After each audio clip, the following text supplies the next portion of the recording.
Beautiful Bride, Dark Secrets, Deadly Love, by John Glatt. Narrated by Sean Grindell. Prologue. It was a perfect Sunday afternoon in June 2001, with temperatures in the low 80s, when Kristen Rossum set out from her San Diego apartment to score methamphetamine in Tijuana. Earlier, she'd called her Mexican drug dealer, a taxi driver named Armando, to arrange the deal, withdrawing $100 from her bank ATM. It was a routine she had followed numerous times over the last year. During the short drive south on I-15 toward the San Isidro border crossing, the beautiful 24-year-old hazel-eyed blonde's mind was racing in so many different directions. Since her husband Greg's mysterious death 8 months earlier from a massive fentanyl overdose, Kristen had become the prime suspect in his murder. As a toxicologist in the San Diego County Medical Examiner's Office, homicide detectives knew she had access to the highly restricted pain-killing drug, 100 times stronger than morphine. They also knew of Kristen's passionate affair with her dashingly handsome Australian boss, Dr. Michael Robertson. During an interview, she had admitted asking Greg for a separation 2 days before his death, saying that he had reacted angrily by threatening to expose her drug use and her unprofessional relationship with the chief toxicologist. There were numerous unanswered questions surrounding 26-year-old Greg's untimely death the previous November. Initially, it had appeared to be a suicide. His body had been found on the floor of their modest student apartment, surrounded by 30 red rose petals, their wedding picture by his head, and Kristen's personal journal, chronicling her dissatisfaction with the marriage, conveniently open nearby. It all seemed too perfect, and detectives suspected that it had been staged. On that Monday night, a hysterical Kristen had dialed 911, saying her husband had stopped breathing. She later told campus police that he had been sick all day and had taken some of her drugs, which he'd been secretly keeping for years. Greg's death would have been ruled a tragic suicide, but for his younger brothers, Jerome and Bertram, who refused to believe Kristen's story. Greg had an almost pathological hatred of all drugs, and besides, as the ambitious business manager of a biotech startup company, he was on a roll at work and optimistically looking forward to the future and the prospect of starting a family. Homicide detectives also noted Kristen's romantic streak and an obsession with roses shared by her lover. She'd made no secret that her favourite movie was American Beauty, and the similarities between it and Greg's macabre death scene did not escape police attention. For 8 months now, they'd been playing out an elaborate cat-and-mouse game with her and Robertson, hoping that one of them would break. Eventually, Robertson had fled to Australia in May, leaving Kristen to face the music alone. Kristen was well aware she was under suspicion, and that it was only a matter of time before she was arrested. Now, while proclaiming her innocence, she was making preparations for that eventuality. But she felt confident of at least one more week of freedom. Her lawyer, Michael Panzer, had just left for a short vacation, assuring her that police would not make their move while he was out of town. So she had decided to have one final methamphetamine binge to de-stress. 1 week, deduced the beautiful toxicologist, should be more than enough time for her body to purge all traces of the drug. It was one of the most stressful times of my life, she would later explain. As she walked through the metal turnstile of the border crossing, the exact same spot where she had first met Greg de Villiers 6 years earlier during another drug run, Rossum tried to blend in with the other day trippers and Mexican workers returning home. It was easy. Walking across the bridge into Mexico and returning to the United States carrying drugs had never been a problem either. That is, if you looked like the all-American girl, as Kristen did. She walked briskly past the Mexican police chatting by their ramshackle headquarters and into Mexico. Up ahead, she could see a bustling square full of drugstores advertising Viagra, HGH, and other prescription drugs sold over the counter, no questions asked. It was a busy Sunday afternoon, and the square was in motion. Car horns blasted impatiently, and everyone was in a hurry. Kristen looked across a square and was relieved to see her dealer waiting for her by the edge of the taxi rank. She got into the back of his battered yellow cab for the 10-minute ride to Revolucion Avenue, the main tourist drag in the center of Tijuana. There he would make the connection for what he cheerfully called Christina, the stuff her petite body so desperately craved. Although Rossum had been a sporadic methamphetamine addict since her early teens, she had never needed it more than now. For something told her it might be the last score she'd ever make. The following morning, Kristen prepared some meth in a glass torch, smoking it before leaving for work. She had been tweaking through the night and had hardly slept a wink. But just as she was walking out the door, she received the call she had been dreading. Her lawyer, Michael Panzer, informed her that the San Diego Police Department had issued a warrant for her arrest, and he urged her to surrender at police headquarters. Tearfully, Kristen agreed, but there was something she had to do first. It was just a short drive from her apartment in Golden Hill to TriLink Biotechnologies in Sorrento Valley, where she'd found a job as an assistant chemist after being fired from the medical examiner's office, along with Dr. Robertson. She arrived at 10:15 a.m., parking her white Toyota Cressida in the back lot. She looked terrible and knew it. Her current methamphetamine binge had ravaged her looks. She had scabs all over her face and she'd picked her nails to the quick. Carefully applying her eye makeup in the car mirror to hide her bloodshot, teary eyes, Kristen composed herself and walked into the sleek white building. Then she breezed through front desk security and into the laboratory, sitting down at her workstation. She was in a panic and was crying, remembered her best friend Claire Becker, who sat directly in front of her. I asked her what was wrong, and she told me that she's just heard they put out a warrant for her arrest, and she was freaking out. Wiping her eyes, Kristen cleared her desk, scooping up some gifts that she had proudly placed there several weeks earlier. A small stuffed koala bear, a card, some love letters and photographs. "Please hang on to them," she begged Becca. "They're from Michael." The English-born Becca had become her confidant in the last few months, and knew all about the murder investigation and her affair with Michael Robertson. It was common knowledge at TriLink that Kristen was under a cloud of suspicion, but her bosses were convinced of her innocence. They viewed her as a dedicated, hard worker, feeling very protective and believed she had been persecuted by the police. "We all believed her," said Becca. "Later I found out she was two very different people." Half an hour later, Kristen Rossum was still high when she returned to her apartment to find detectives waiting for her. She was then driven to police headquarters and arrested on suspicion of killing her husband. She sat impassively as she was read her Miranda rights, before being fingerprinted and photographed.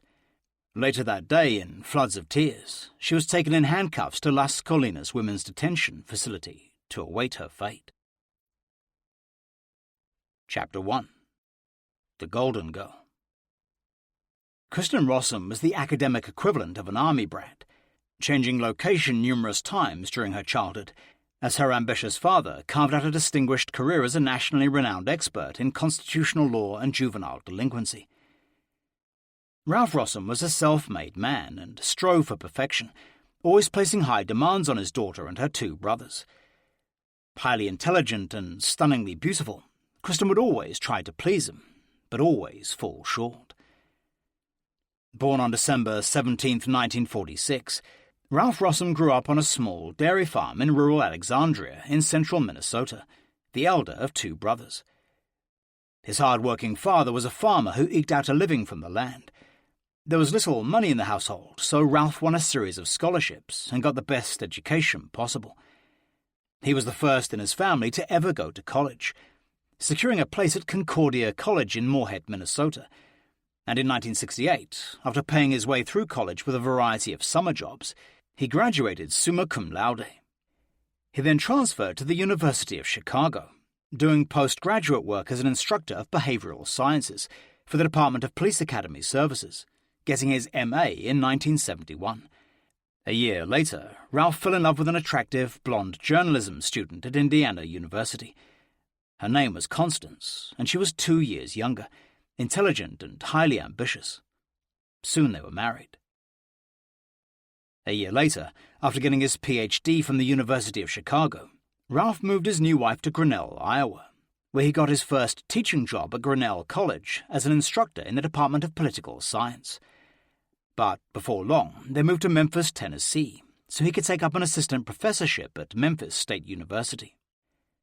Soon after arriving in Memphis, Constance became pregnant, and on October 25, 1976, Kristen Margareta Rossum was born. She was a beautiful baby, and her parents were thrilled when they soon realized she was exceptionally intelligent. Ralph Rossum was now on the academic fast track and making a national name for himself. In 1977, he was promoted to associate professor of the university's Department of Political Science, and was granted tenure a year later. Constance was also busy studying journalism and communications, and her sister Marguerite Zanstra would babysit on weekends. Kristin's Aunt Marge would later fondly recall how the cherubic little girl had had a passion for music and dancing from the beginning. In early 1979, Constance gave birth to a baby boy named Brent, and Kristin's earliest memory is of her brother being born in the Memphis suburb of Germantown. From the beginning, Kristin bonded with Brent, and they would always remain close. A year later, the Rossums moved to the northern Chicago suburb of Wilmette, when Professor Rossum was appointed Associate Professor of Loyola University's Department of Political Science. Within a year, he'd made Associate Dean of the Graduate College, publishing well-received books and monographs on the American Constitution and the criminal justice system. Among his published works at that time were Police, Criminal Justice and the Community, and Politics of the Criminal Justice System. In Chicago, 4-year-old Kristin's reading and writing skills were well advanced for her age. When she started school, she stood out from all the other little girls with her radiant beauty, natural curiosity and enthusiasm to learn. One day her Aunt Marge came to school to collect Kristin for a trip to the circus. I noticed when I went into her classroom, recalled her aunt, Kristin was in the front row with her hand held real high, waving. She seemed to have a very good rapport with everyone. That Christmas, Constance took her little daughter by train to downtown Chicago to see the Nutcracker Suite at Marshall Field's department store. Kristin was riveted by the glamorous ballerinas, deciding there and then to become one. Years later, she would dance a leading role in the Nutcracker, developing an obsession with the classic Tchaikovsky ballet. I was absolutely enchanted by the experience, she would later remember. When Kristin was 6, Constance launched her beautiful daughter into a modelling career. Success came quickly when the angelic blonde child was selected from hundreds of other children to star in a national advertising campaign for McDonald's.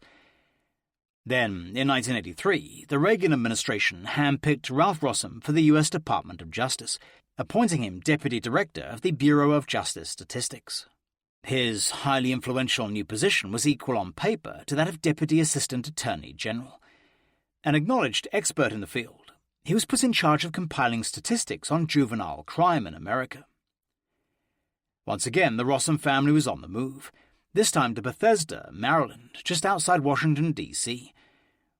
Constance, who now had degrees in journalism, political science and communications, found a job as a marketing manager for Marriott Host International. The Rossums were now part of the Washington, D.C. elite and seemed destined for success. Within easy driving distance of the capital and close to the Smithsonian Institution and other national monuments, Bethesda was a picture-perfect town. Everything from the trash receptacles to the streetlights, the flower pots to the well-groomed trees lining the sidewalks, was dictated by the Montgomery County planners.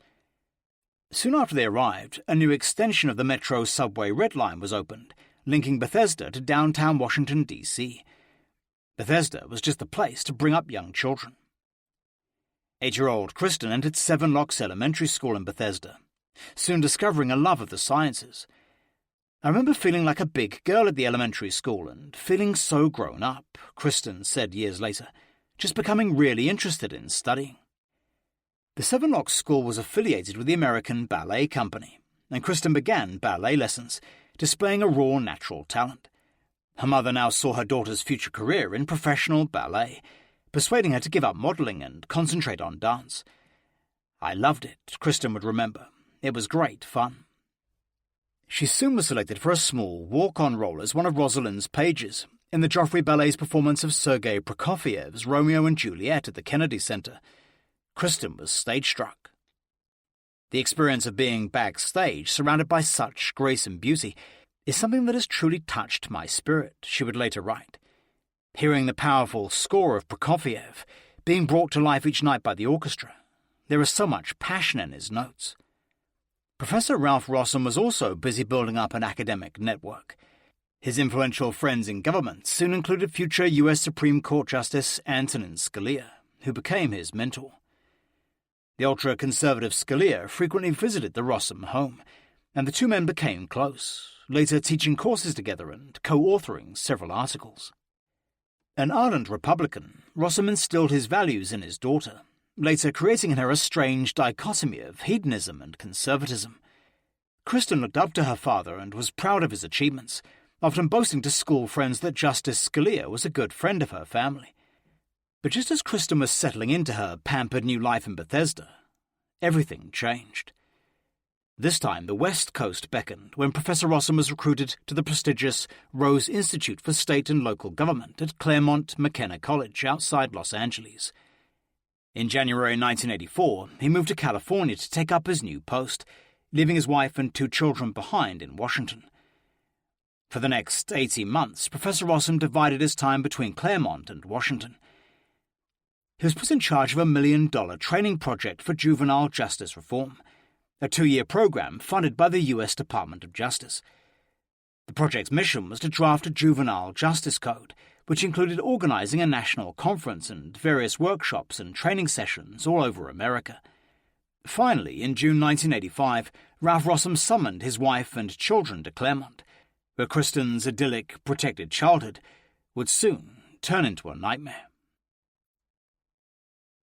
Chapter 2. Claremont.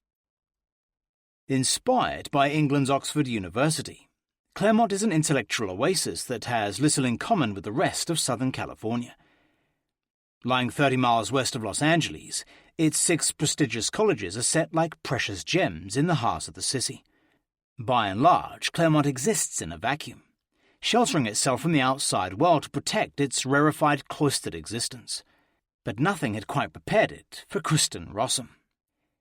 It was once home to the Cahuilla Indians, who roamed its lush plains in the shadow of the San Bernardino Mountains for centuries, prior to the arrival of the Spanish conquerors in 1771. The new settlers stole the tribe's lands, setting up Mission San Gabriel and forcing many of the Native Americans into working for the Padres as shepherds. In 1883, 2 smallpox outbreaks decimated what remained of the unfortunate Cahuilla, virtually wiping them out. 3 years later, Claremont was put on the map when the Santa Fe Railroad opened its new track between Chicago and Los Angeles. A year later, Pomona College was founded, which would set the stage for the town's future academic life. Then the citrus industry moved in, establishing water cooperatives to irrigate the groves. The city's architecture still bears the mark of early Spanish colonialists and the citrus industry. Claremont's 6 cloistered college campuses, all complete with their own well-cultivated gardens, occupy 300 acres of land and are within walking distance of each other. After Pomona College, specializing in the arts and sciences, came Scripps College, teaching fine arts and humanities. In 1947, Claremont Men's College was founded for public affairs. The 4th one was Harvey Mudd College, teaching science, mathematics, and engineering, followed by Pitzer for behavioral sciences. The last of the 6 to be built was Claremont Graduate School. The city's social and cultural life revolves around the colleges, which organize an array of concerts, plays, and exhibitions. The 6 colleges, which boast of combining an intimate academic environment with all the cultural advantages of a full-scale campus, are also Claremont's biggest employer, with an enormous influence on its 35,000 citizens. In 1976, Claremont's Men's College went co-ed, changing its name to Claremont McKenna, and fast gaining a reputation as an influential conservative stronghold. When Professor Ralph Rossum arrived a few years later, he knew he'd finally found where he wanted to settle down, permanently with his family. 10-year-old Kristen entered Conduit Elementary School on North Mountain Avenue in Claremont, with just a few weeks remaining of her 3rd grade year.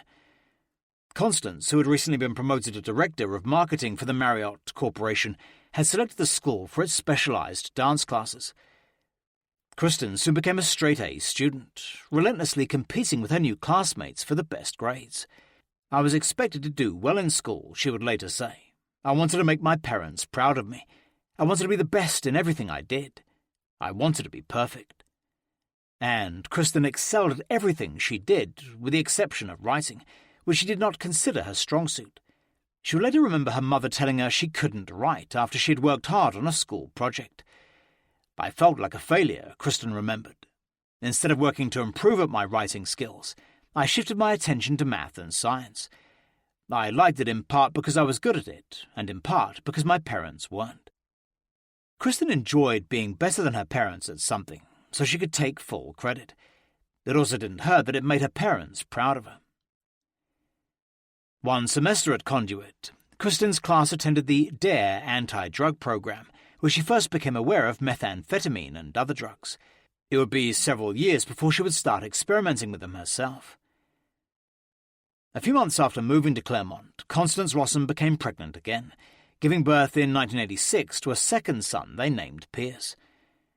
That summer, Ralph Rossum funded a special grant from the National Endowment of the Humanities, conducted a 3-week seminar for 15 federal judges and law professors on the relevance of the American Constitution.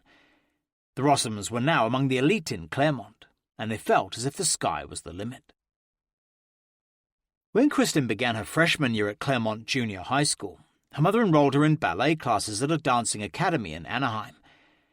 Twice a week, her father would drive her to and from practices, and during the 64-mile journey, they developed a close father-daughter bond. "I got to know her," Professor Rossum would later remember. "I thought we had a very good relationship." During the drive home, they would listen to classic radio dramas like Box 13, starring Alan Ladd as Doc Holliday. Although Professor Rossum would get irked when the rehearsals ran overtime, he would always be supportive, constantly telling his daughter how she made him proud. Kristen now set her sights on a dancing career, practicing for hours every day. Over the next few years, she would appear in local productions of her favourite ballet, the Nutcracker Suite. Each fall, she would attend rehearsals daily, and her father would always ferry her there and back. By now, Kristen was dancing competitively, and her world revolved around her blossoming dance career. But despite all the hours she spent on her ballet, Kristen maintained an A average at Claremont. Her studies seemed effortless, and her parents had high hopes for her future. "I think that my conflicts surrounding ballet emerged around 12 or 13, she later wrote.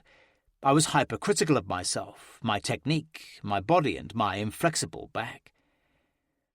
She felt frustrated by her physical limitations and became jealous of her fellow ballet students, who she believed were physically better equipped. It distressed her that she did not possess the God-given genetics to be the best, the prima ballerina.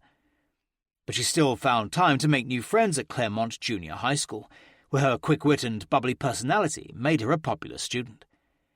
Soon after she arrived, she met another professor's daughter named Melissa Prager. Often the girls would overnight at each other's houses, and Melissa got to know the Rossum family well. The two girls became part of a tight group of friends who hung out together after school, attending dances on weekends. Kristen was always one of the best students in the class, remembered Prager, as far as sitting in the front of the classroom and being eager to answer any questions. Kristen also became close friends with an English girl named Corinne Bright, whose father was also a professor at the Claremont colleges. They were both at the top of their classes and competed ruthlessly with each other, both academically and socially. "We were best friends and goody two-shoes," Kristen would later write in her journal. "To completely love another person, completely and without reservation, is perhaps the greatest gift life has to offer." Despite her parents' strong Republican leanings, Kristen joined the school's Amnesty International Club, writing letters to political prisoners of conscience all over the world. She was in a club picture printed in the 1991 Claremont School Yearbook. It's a fresh-faced blonde sitting on a bench outside the school. Friends from that time remember Kristen as a quiet, intelligent girl who kept to herself.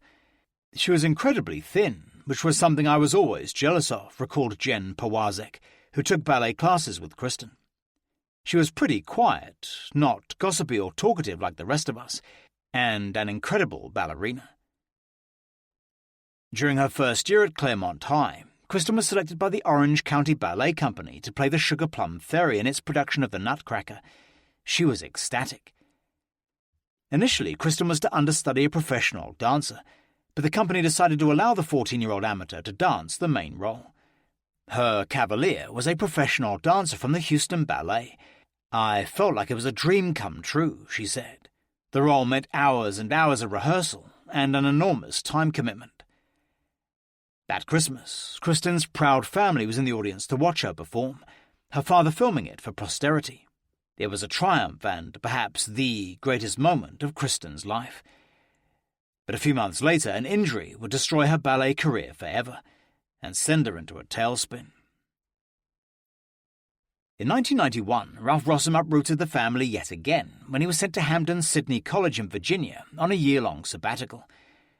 Kristen was delighted to move back east, where there were better ballet training opportunities. She was awarded a place at St. Catherine's School as a boarder. It was an hour away from where her family was staying, and she would be able to dance with the prestigious Richmond Ballet.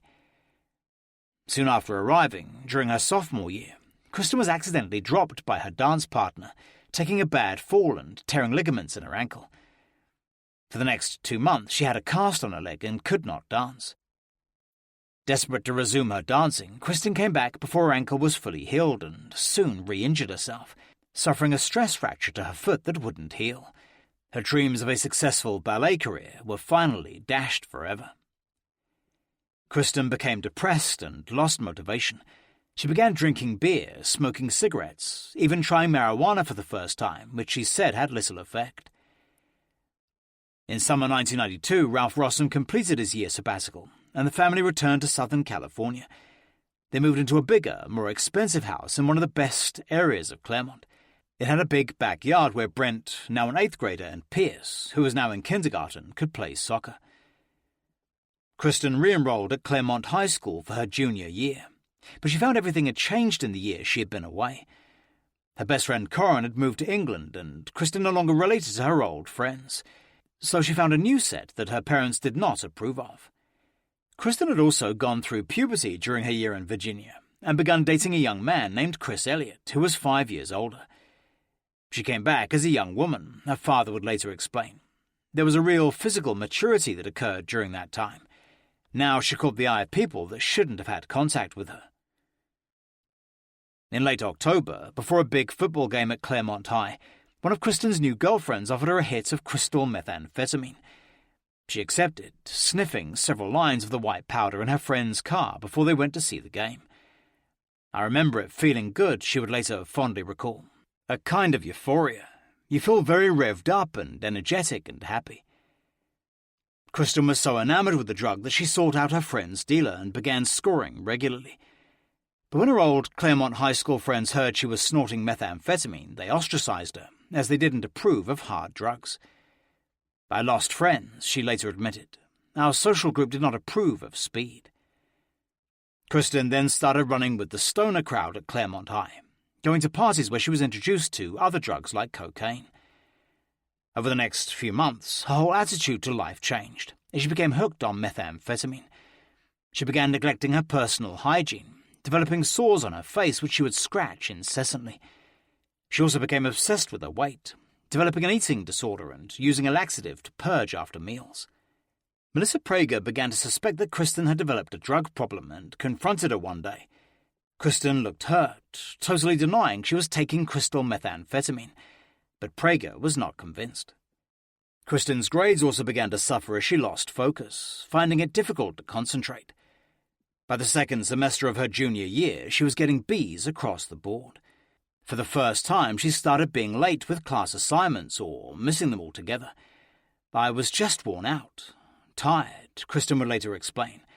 "I had gotten to the point where what started off as a good feeling was just something I really needed to feel normal." At first, her mother put Kristen's bad grades and behavior changes down to teenage angst and her new set of friends, none of whom she ever brought home. "She just didn't seem like our Kristen," Constance Rossum would later explain.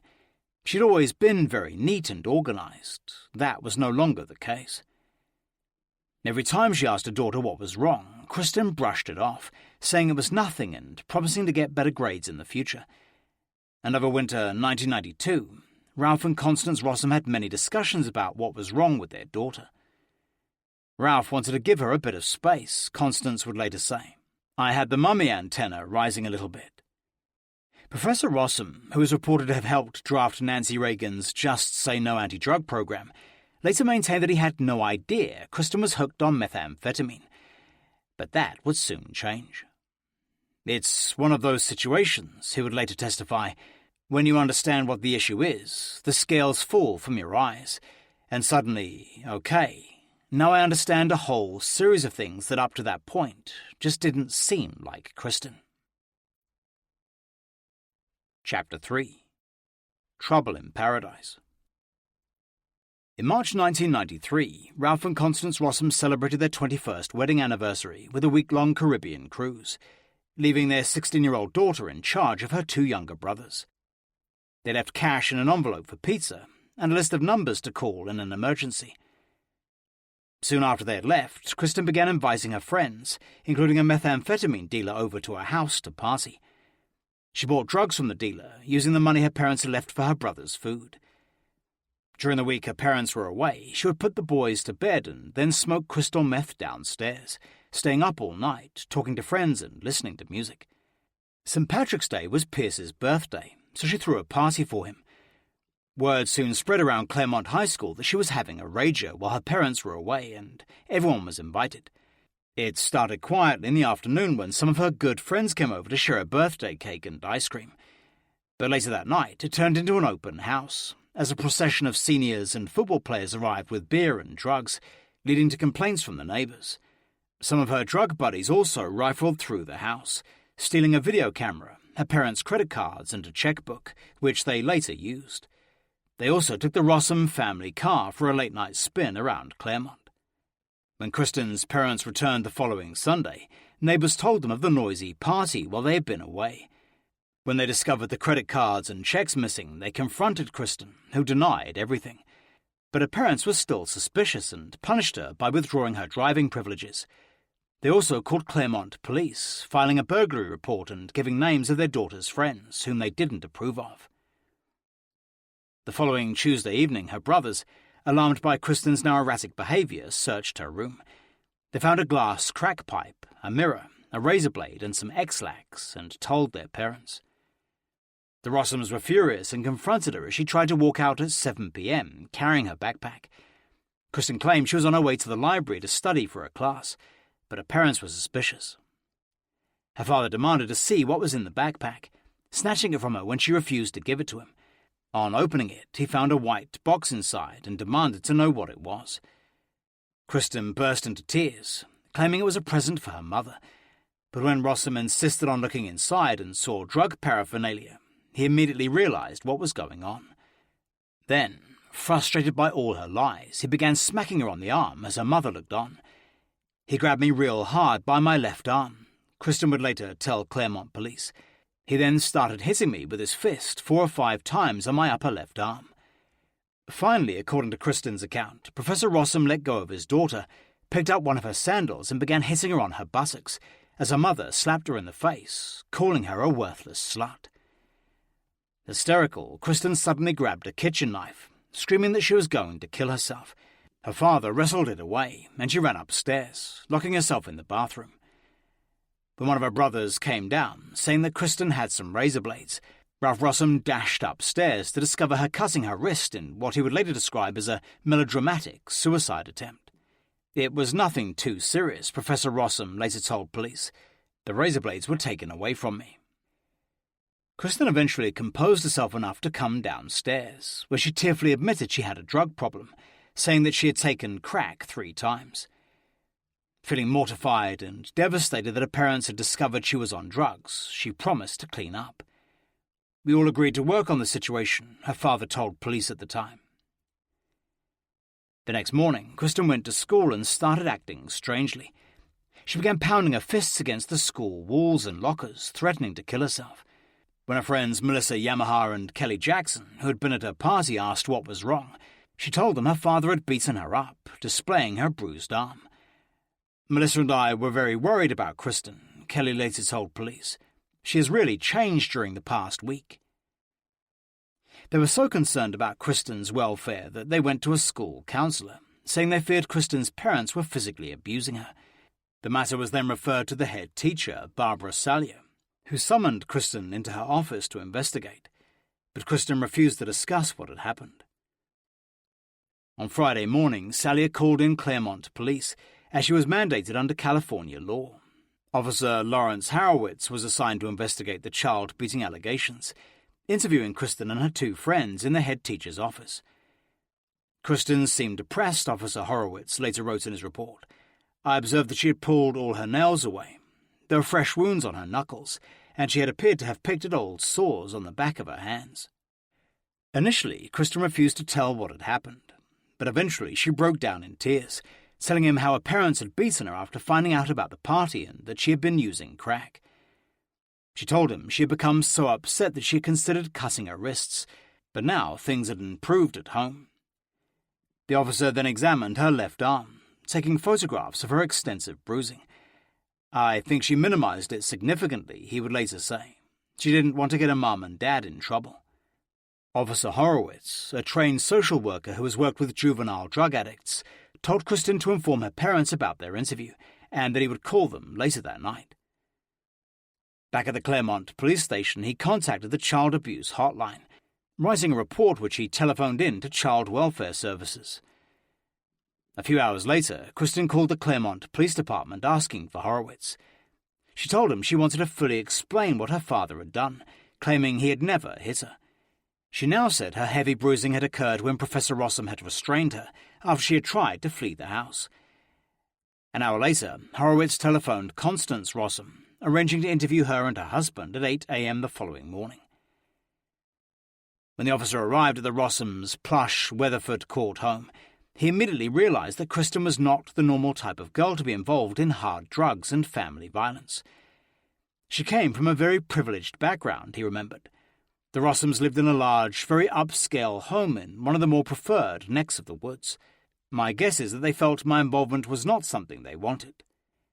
Ralph and Constance Rossum were cordial, inviting the uniformed officer into their front room, where they explained how frustrated and angry they had become at the shock of finding their daughter involved with drugs. Ralph got mad and did hit her on the arm, Constance said. I admit that I slapped her in the face, but she tried to hit me first. She hadn't taken her daughter to the hospital after she had cut her wrists, saying, I was afraid of what would happen. Her father also admitted to striking Kristen 3 or 4 times for betraying his trust. I realize that there is a lot going on and that we need some help, he told Horowitz, going on to describe his work with the federal government, developing its juvenile crime policy. Horowitz advised them that a child services worker would be in contact, later filing a second report to the Child Welfare Services. Apparently, no further action in the matter was ever taken, but 3 months later, one of the stolen checks surfaced, with Kristen's name on it. Soon after Kristen's run-in with Claremont Police, her parents brought her to their family physician, Professor Richard Mabey, for a physical checkup, concerned about any damage from methamphetamine. They told the doctor they had found this drug stuff and, as Professor Mabey gave Kristen a full physical examination with her mother present, he delivered a stern lecture on drugs. He gave her a clean bill of health, assuring the Rossums that there had been no long-term damage.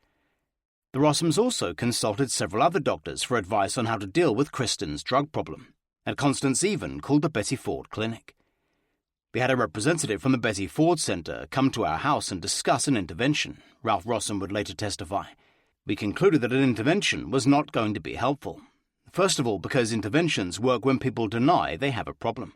We all knew that Kristen knew and acknowledged that she was using meth. He then enrolled Kristen in a Narcotics Anonymous 12-step program in Chino, well away from Claremont, so they wouldn't be recognized. And for the next 2 months, Rossum attended the twice-weekly 3-hour family meetings with Kristen, never missing a single one. She knew how important I thought this was that we get that problem behind her, said her father. After completing the program, Kristen seemed to be back to her old self, proudly declaring that drugs were now in her past. Her parents were convinced that she was cured and that they could get on with their lives. Professor Rossum had now been made director of an annual week-long think tank for 15 federal judges, discussing the Constitution and the Bill of Rights. He was in charge of selecting the judges for the prestigious seminar at Claremont McKenna, chairing all the sessions. That summer, Kristen stayed clean. She went to summer school and got a job in a local video store to make extra money. She was also an enthusiastic member of her school's a cappella choir, performing in several concerts. But that fall, in her senior year, she ran into one of her old drug friends, asking him to hook her up with a dealer. Before long, she was back into crystal methamphetamine, scoring regularly from a boy at school. When her grades began to suffer, her father recognized the symptoms, immediately suspecting she had relapsed.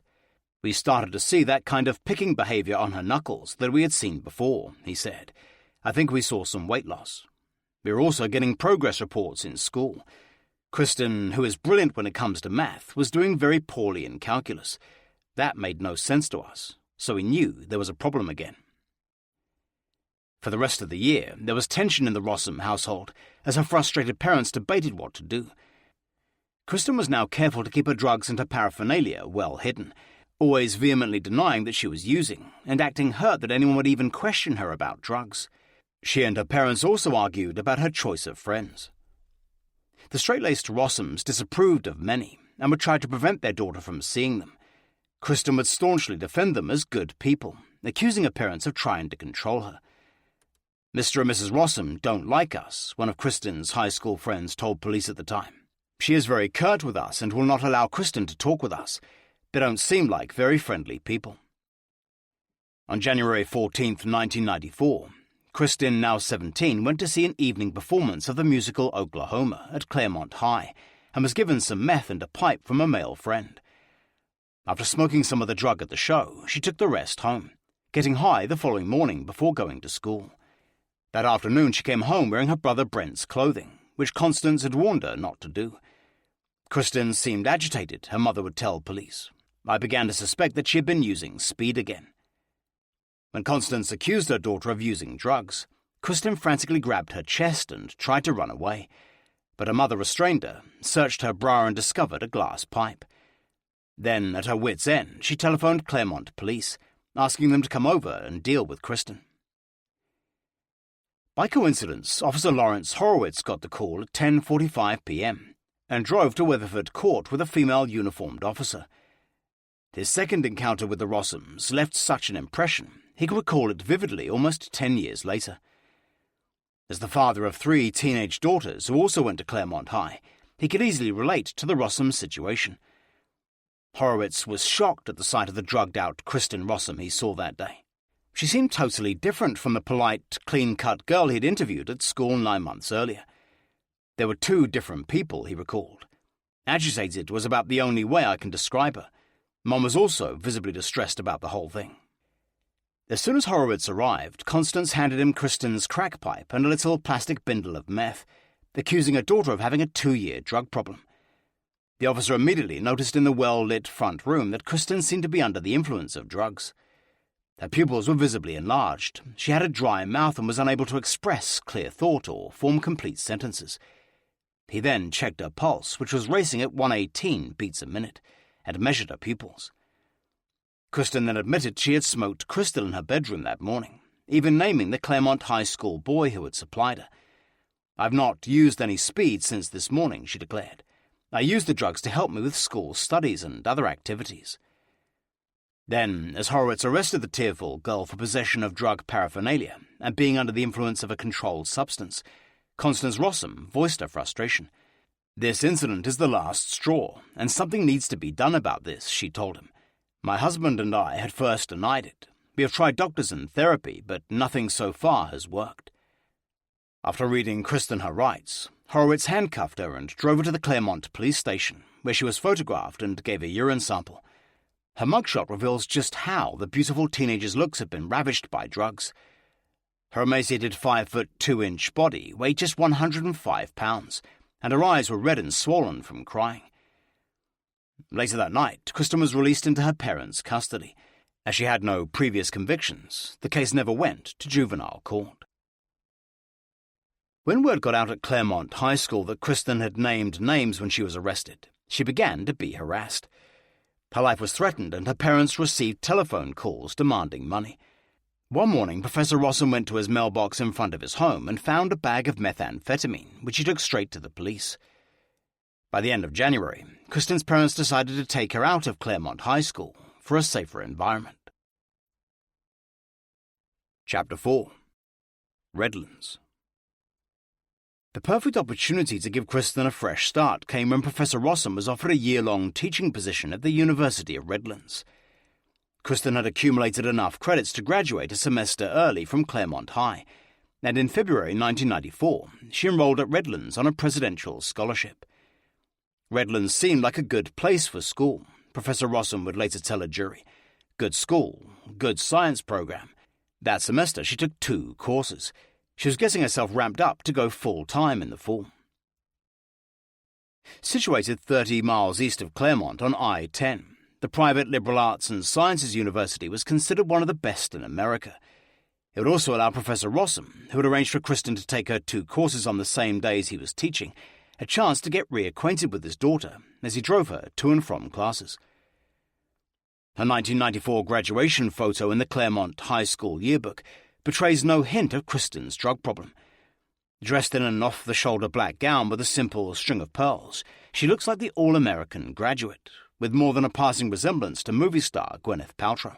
But it was a tough first semester for Kristen, who came down with mumps, later catching chickenpox on the day of her final exams. Despite having to postpone taking them, she still managed to get good grades, and during their 3 times a week, 45-minute drives to and from the campus, she and Professor Rossum enjoyed the kind of father-daughter talks they hadn't had since her ballet days. That spring, Professor Rossum travelled to London to co-direct an international conference, comparing the English and American juvenile justice systems. For a few months, at least, family life in the Rossum household returned to normal. Her parents were proud that Kristen had finally cleaned herself up. "We thought we had our Kristen back," said her mother. During her summer vacation, Kristen stayed in Claremont, resuming her friendship with Melissa Prager, whom her parents approved of. Melissa was dating the lead guitarist of Fat Finger, a local garage band, and one day she took Kristen to hear them practice. Kristen was immediately attracted to the band's bass guitarist, Teddy Meyer, and a few nights later she went to see them play at a party. Afterwards, some of the guests went hot tubbing together and she and Meyer struck up a conversation. Kristen told him how she loved the Grateful Dead and reggae music, and he was struck by her beauty and intelligence. She was sweet, remembered Meyer, who felt drawn to the beautiful hazel-eyed blonde. She was an upbeat, incredibly cheery person to be around, and really pretty. We started dating. Raised in Claremont, Meyer had just finished his first year as a political science major at UCLA. When Kristen brought him home, Constance Rossum was impressed and encouraged the relationship. Her parents were nice enough, but they were very conservative, he remembered. I think that their lifestyle reflected their conservatism, and they had a nice big house, over $1 million. It even had a second story, and that's pretty rare in Southern California. Constance whipped up Eggs Benedict for brunch, as she asked Meyer about himself and his family. Meyer remarked on numerous pictures of the Hamburglar proudly adorning the walls, and Constance explained how she'd worked on the McDonald's Chicken McNuggets marketing account. One Sunday, Teddy brought Kristen to his house to meet his parents at brunch. From their first meeting, his psychologist mother, Karen Meyer, felt there was something strange about Kristen, and that she was not what she appeared to be. "I found her very guarded," Karen recalled. "A very careful young woman. We probably spent an hour together, and I thought, who is this girl? She was enigmatic, and something about her troubled me." On their dates, the young couple would often discuss politics, and Meyer was surprised by Kristen's ultra-conservative views. She did buy into her parents' mindset, he said. She was proud of her dad's relationship with Supreme Court Justice Scalia, and that he was buying a new Lexus. Once we got into an argument about welfare reform, which was the big issue of the day, and she was just talking about how horrible welfare is and how these homeless people are just lazy. I thought it was horrible that she believed the sort of traditional conservative family value type bullshit that her parents were feeding her. In the fall semester, after her father's year-long assignment had finished, Kristen became a full-time boarder at the University of Redlands, moving into the Grossmont dormitory on campus. Every weekend, Teddy Meyer would drive to Redlands from UCLA, collect Kristen, and then drive her back to Claremont. They would go for romantic dinners at TGI Fridays or see a movie, and she once persuaded him to go bungee jumping with her. By this time, he was in love with Kristen, and they were discussing marriage. When they weren't together, they would talk on the phone almost every night, discussing their future. She was always telling me how much she wanted to see me, he remembered, but then at one point she stopped answering the phone. I thought, why can't I get hold of her? Where is she? A few weeks into the fall semester, Kristen relapsed into drugs after being offered crystal meth at a party by a fellow student in her advanced calculus class. Soon she was getting high every day and her grades plummeted. I thought I could study harder, work better, she would later explain to a jury. I was not realizing my limitations and how quickly that would snowball into more regular use. On Tuesday, October 25th, 1994, Kristen celebrated her 18th birthday with a family outing, and once again, her parents had no idea she was back into drugs. Ironically, Professor Rossum was now working on a major article for the Pepperdine Law Review entitled Holding Juveniles Accountable: Reforming America's Juvenile Justice System. In the scathing article, published a year later, Rossum labelled the juvenile justice system as a complete failure. The juvenile courts fail to teach juveniles that they will be held responsible for their criminal acts, he wrote. As a consequence, serious juvenile crime is soaring, while the public's confidence in juvenile justice is plummeting. But even if the professor failed to spot his own juvenile criminal problem in his daughter, Teddy Meyer suspected that some of the pretty bad things his Claremont friends had told him about Kristen might be true. "I got into a big fight with one of my friends, and I would not believe the things he was telling me," said Meyer. But at some point it became clear that these things were true. Just before the Christmas holidays, Kristen was expelled from Redlands after drugs were found in her room. But when Meyer drove to Redlands on Friday, December 16th, to spend the night, Kristen seemed upbeat, never mentioning that she'd been asked to leave the university. The next morning, Professor Rossum's birthday, Constance Rossum had arranged to drive to Redlands to bring Kristen back to Claremont for the Christmas vacation. But, too ashamed to tell her parents she had been kicked out, Kristen took her favourite brown leather jacket and ran away. At noon, Constance Rossum and her youngest son, Pierce, arrived at the dorm and found no sign of Kristen. While they were searching her room to see if she'd left a note, the phone rang. Constance answered and was horrified to hear her daughter's old Claremont drug dealer on the line, asking for Kristen. "I said, 'I know who you are. I know what you have done. Now stop it,' she would later testify." The university was deserted, as students had left for vacation, so Constance and her young son got in their car and drove back to Claremont. Ralph Rossum was livid when he heard his daughter was missing, and that her old drug connection was still in the picture. Over the next few hours, he frantically called Teddy Meyer and his mother, knowing that Teddy had seen Kristen the night before. That was peculiar, remembered Karen Meyer. I had never spoken with him or Mrs. Rossum before, and he seemed rather put out. His tone of voice was belligerent. I had no idea where she was, and neither did Teddy. 9 days later, on December 26th, Kristen called Teddy, asking him to meet her at Redlands. He dropped everything and drove to the campus, where she fell into his arms and asked him to get them a hotel for the night. He was shocked at her haggard appearance. She was running a temperature of 104 degrees and was pale and clammy from days of taking crystal meth. She must have been coming down from a long binge, she said. She was obviously really messed up, and she told me she hadn't slept for I don't know how long. That night, as they made love, Kristen opened up to him as never before.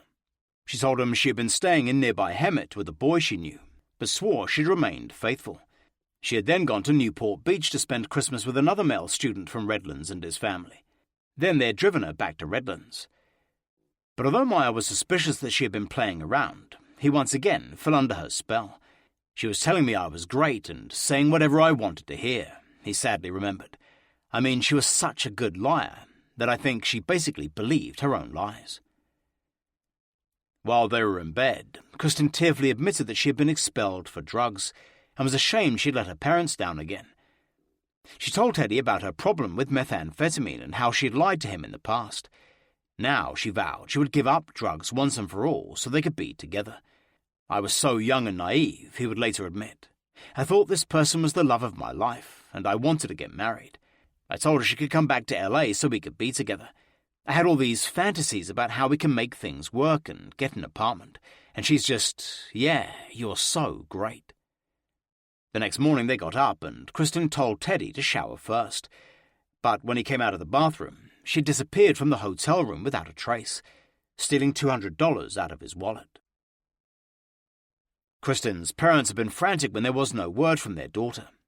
They initially filed a missing persons report with the Redlands Police Department, but then on Christmas Eve, 7 days after her disappearance, they received a mysterious call from a stranger claiming that their daughter was alive and well.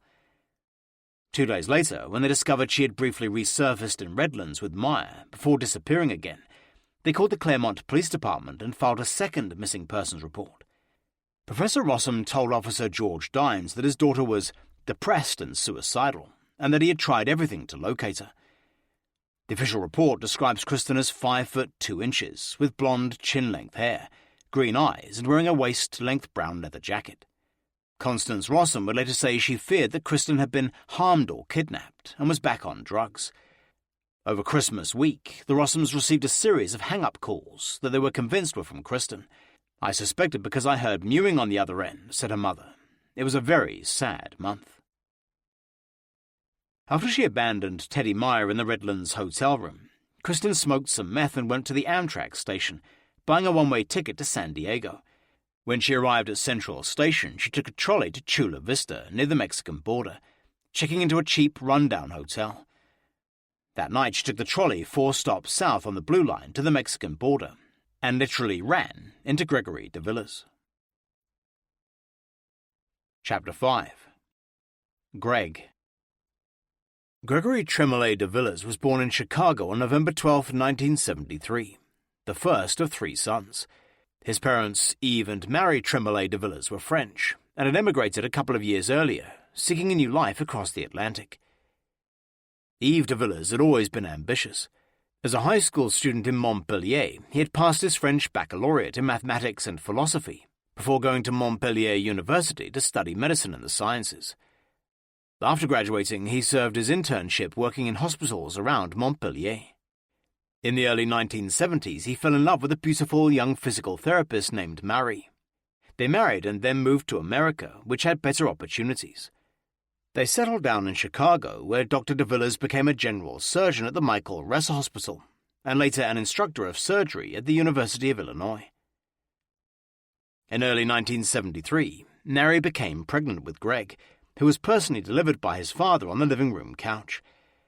Exactly 2 years later, after the family had moved to Palm Springs, California, their second son, Jerome, was born, followed by their youngest son, Bertrand, in 1979. By the 1970s, Palm Springs was no longer the glamorous Hollywood playground it had once been, when it was a favorite of Frank Sinatra, Bob Hope, and Bing Crosby.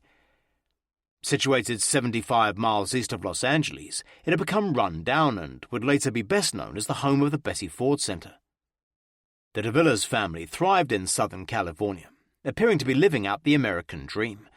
Dr. de Villiers became a successful plastic surgeon with a thriving practice in Palm Springs, while his wife worked as a physical therapist. He was also appointed an assistant clinical professor of plastic surgery and teacher at the UCLA School of Medicine. But in September 1981, 1 month after Greg's 8th birthday, his parents had an ugly divorce, which affected him deeply. In the divorce papers, Mary accused her husband of beating her with a closed fist until she was black and blue. In a signed divorce petition, she said she was afraid of her husband and that he had threatened to disfigure her face. 20 years later, Mary would say she could not remember ever making these accusations. She was granted custody of the 3 young boys, and Dr. de Villiers moved to live in Monaco on the fashionable French Riviera. There he started a new life among the jet set, reportedly performing plastic surgery on Princess Grace before her tragic death in 1982. Back in California, Mary de Villiers struggled to bring up her 3 sons in a modest apartment, finding herself broke after legal fees for the divorce. She got a job as a physical therapist to make ends meet, always managing to feed and clothe her boys. "My mum worked," said Jerome de Villiers, "and my dad paid some child support." Eventually, Dr. de Villiers stopped supporting Mary and the children, and they struggled to survive. But their many hardships only served to bring them closer than most families.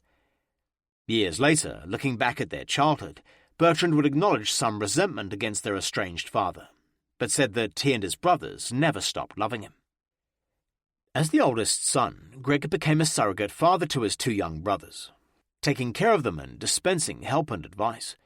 He was special, said Laurie Schreiber, a neighbor in Palm Springs who was very close to the de Villiers boys growing up. "We would do everything together on the weekends, hiking, movies, playing in the pool. We got a chance to watch those boys grow up."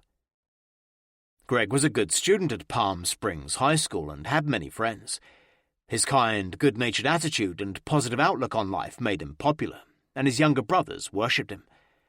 "We were like normal brothers," Jerome would later testify, "but the fact that we didn't have any other family members in this country made us closer." Bertrand said that Greg was like a father to him growing up, and he always took care of the family. We'd run into hardships, but we'd always get through them, he remembered. With my father gone, Greg was one of the providers for the household. He was very rational, calm, and level-headed. Christian Tony, who became good friends with Greg at Palm Springs High School, would later remember him as happy, positive, and outgoing.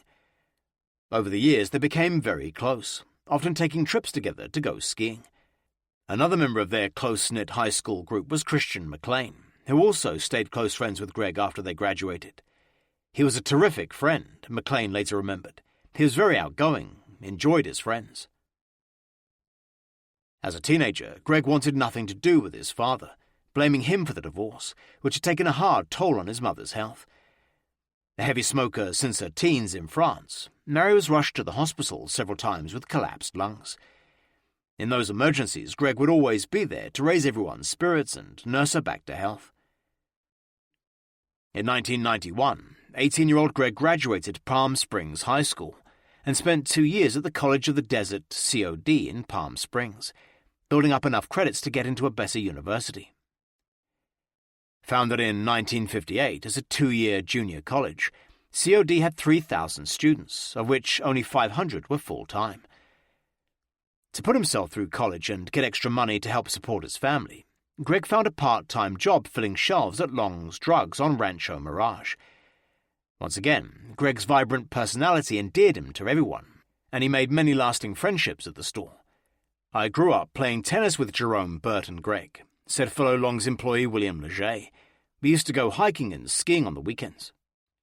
2 years later, Greg was accepted into the prestigious University of California, San Diego, UCSD, and moved out of the family home. Greg's relationship with his father became even more strained when Dr. de Villiers reportedly refused to pay his tuition. Always independent, Greg decided to go it alone, getting a student loan and working for Rush Legal Services to pay for his education. "I don't think Greg was bitter towards my father," Bertrand would later explain. "He decided that he was just fine on his own to succeed in life without help from my father." By 20, Greg had blossomed into a handsome young man, standing 5'10" with curly brown hair. He had a ready smile that lit up his whole face and made people feel at ease. He had never had a long-term girlfriend and was somewhat inexperienced when it came to dating. A year later, Jerome won a scholarship to UCSD and moved in with Greg and another student named Christopher Wren, whom they'd met at campus orientation. The 3 students signed a 1-year lease on an inexpensive 2-bedroom apartment on campus. Greg shared 1 bedroom with Wren, while Jerome slept in the other. For a while, they lived the perfect student life, socializing together and hosting their many friends on weekends. But everything changed when the 3 de Villiers brothers and their friend Aaron Waldo decided to have a fun night out in Tijuana. The day after Christmas, Kristen Rossum was still coming down from Crystal when she caught the trolley from Chula Vista to San Isidro by the Mexican border. It was early evening and the light was fading as she walked through the turnstile at the border crossing and dropped her brown leather jacket. I bent to pick it up and kind of bumped into Greg. Literally, she would later remember. We hit it off from there. Greg gallantly introduced himself, his brothers and Aaron Waldo in French, and Kristen happily responded in her schoolgirl French. She told them she had just arrived in San Diego and was living in a motel until she could find a job as she knew nobody in town. So Greg suggested she hang out with them that night, and Kristen readily agreed. They all walked over the bridge into Mexico and held a taxi at Revolucion Avenue, where Greg explained was the main drag for bars and clubs. From the moment they met, Greg seemed smitten with the beautiful blonde, giving her his full attention and hardly speaking to the rest of his party. When they arrived at Revolucion, they went straight to a bar, ordering a round of beer with tequila shots. It was obvious to everyone that Greg only had eyes for Kristen, so they left him alone. As they moved from bar to bar, Jerome and Bertrand watched from the sidelines as Greg and Kristen got to know each other, discussing their lives. But although Greg was very open about himself, Kristen was reticent, not mentioning at that point that she was a runaway. She had these eyes that would stare at you in a flirtatious manner, remembered Jerome. It was mainly Greg, but if I tried to talk to her, she would give me similar eyes. I didn't know what was going on. At one bar, Greg swept Kristen onto the dance floor and the others watched, as they passionately gyrated to the loud Mexican music. It was the first time 14-year-old Bertrand had ever had alcohol, and he soon began to get drunk. At 2 a.m., they decided to go home. Greg asked Kristen where she was staying. I had only explained a little about my situation. Kristen would later testify. I didn't tell him much. She sadly explained that she was sleeping in a cheap hotel in Chula Vista until she could get on her feet. Greg said that wasn't a safe neighborhood, suggesting she spend the night with him at his apartment. Kristen thanked him for his gallantry, saying she'd love to. That night they had sex for the first time, and from that moment on, Kristen and Greg would be inseparable. My brother was pretty naive when it came to girls, Jerome would later say. Kristen is an attractive girl, and he was attracted to her. That's not love at first sight. Chapter 6. San Diego. Kristen moved in with the brothers at La Jolla del Sol Apartments that night, changing the whole dynamic of their living situation. Jerome and Chris Wren were uneasy about having her live with them, but Greg insisted, saying he wanted to help her. So Wren moved out of Greg's room and into Jerome's, paying the same rent, as Kristen didn't have any money. Within a week, Greg had declared his love for Kristen, asking her to be his live-in girlfriend. She eagerly agreed, saying that she felt the same way. He fell for her hard, said Jerome. After they met, it was hard to see my brother without her. A couple of weeks after she had moved in, Greg found a meth pipe in Kristen's jacket pocket. He was unsure what it was. Greg disliked all drugs, disdaining even his roommate's attempt to grow a pot plant. He asked them for their opinion. I knew it wasn't marijuana, Jerome would later remember. It had a whitish, yellow substance in it. When Greg confronted Kristen about smoking crystal methamphetamine in their apartment, she readily admitted a drug problem. She tearfully told him that she was now trying to quit, as she couldn't face her parents while she was tweaking. Greg was sympathetic and understanding, saying that he loved her and would help her to give it up once and for all. I raised my concern, said Jerome. I remember times when she was really twitchety, really jerky. Kristen also confessed her addiction to Chris Wren, saying she'd run away from her family. She boasted of being at the top of her class, vowing to stay off drugs and straighten herself out. By mid-January 1995, Kristen felt confident enough to write to her parents, asking to come home. In the letter, which bore a San Diego postmark but no address, she promised to call soon. A few days later, she telephoned her mother in Claremont, and they had a highly emotional 15-minute conversation. She wanted to come home and see us, and see her brothers, Constance would later testify. She reported that she had begun to get herself together and didn't want to come back until she could show us that she meant it this time. She said she had met some nice people and was staying with them. She also telephoned Teddy Meyer, claiming to have been kidnapped at gunpoint by white slavers and driven around Mexico in the trunk of a car before she escaped. She was obviously pretty messed up, he said. That was not a rational story, and there were lots like that. The following weekend, Greg lent Kristen his car while he and Jerome visited their mother in Palm Springs, and she drove up to Claremont to see her family for the first time in more than a month. Her anxious parents and brothers were waiting when Kristen arrived at the house for a tearful reunion. They all hugged and kissed, and Kristen said she had only run away to get off drugs, and had now turned her life around. And she told them of Greg de Villiers, and how he had become her knight in shining armor by helping her kick dope. "Mum, I have 3 jobs," she declared enthusiastically. "I started at California Pizza Kitchen. I'm working at Monterey Pasta in La Jolla, and I'm teaching ballet to young children in the public school with a dance company called Twinkle Toes."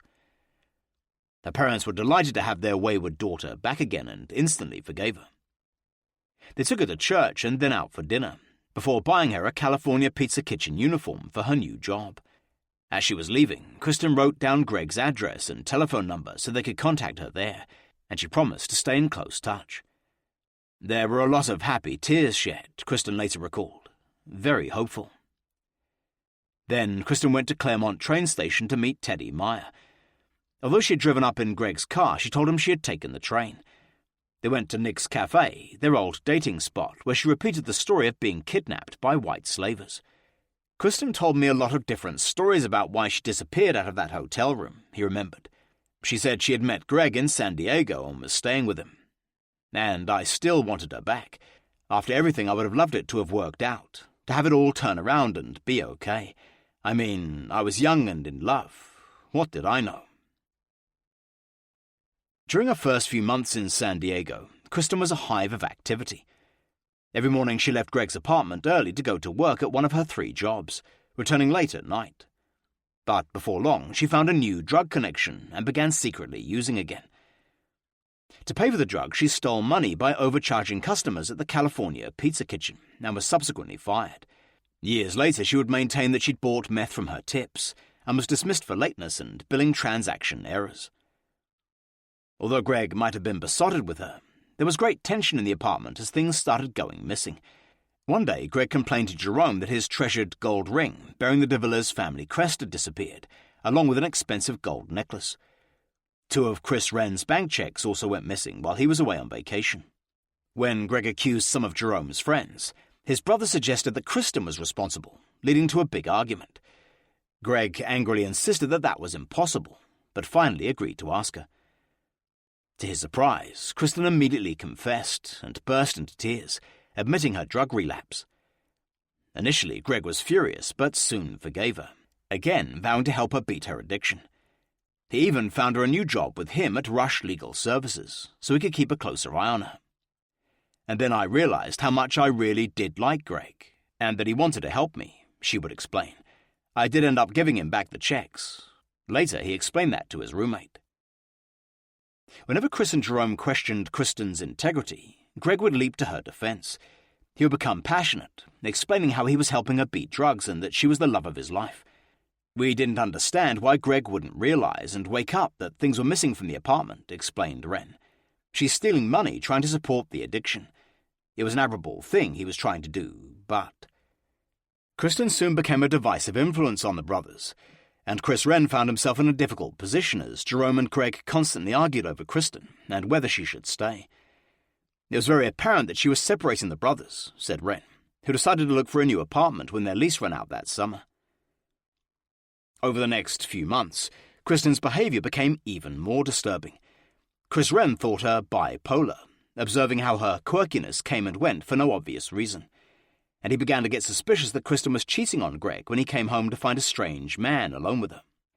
But her bizarre behavior at a small party in their apartment made him even more uncomfortable. As they were welcoming guests, Kristen seemed to be under the influence of something. She sat on Wren's lap, and when somebody asked if they were a couple, she started to cry, saying she needed to talk to him outside on the balcony. She was in one of these emotional states, Wren remembered. She felt I was meant to be with her, and it wasn't Greg. In February, Kristen invited her parents to San Diego to meet Greg over a long lunch. The Rossums drove down and met Kristen and Greg in the parking lot of Fousey's restaurant in the historic Gaslamp Quarter. It was a weekday, and Greg, who was working part-time at Rush Legal Services, came on his lunch hour. He was dressed casually, wearing a suede jacket and sunglasses, which he later removed in the restaurant. Constance Rossum was instantly struck by his very kind eyes. Professor Rossum felt awkward meeting this new man in his daughter's life, whom he had heard so much about. Besides, he was still smarting from how she had thoroughly messed up his Christmas season by running away.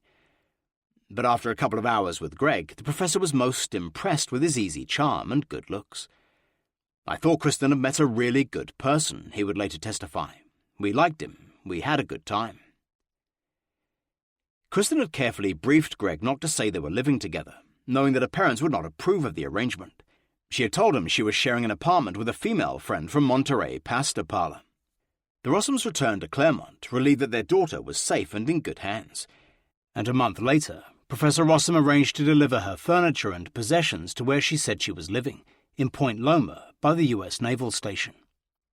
Soon afterwards, her parents discovered she had been lying all along, when they kept calling and found her with Greg and never with her girlfriend. But they resigned themselves to the situation, considering it the lesser of two evils. At least she was not living in a crack house. I consider myself a devout Episcopalian, Professor Rossum would later explain. I don't approve of premarital sex. Greg and the life they had together was much better than the life she had been going through before. That April, Ralph and Constance Rossum summoned Kristen to dinner to discuss her future. The professor still had lofty academic ambitions for his daughter, and had decided she should return to the university to complete her education. Kristen agreed to enroll at San Diego State University, SDSU, and her parents said they would pay her rent and tuition. They bought her a 1990 Toyota Cressida for $5,000, and her mother began looking for a new apartment for her.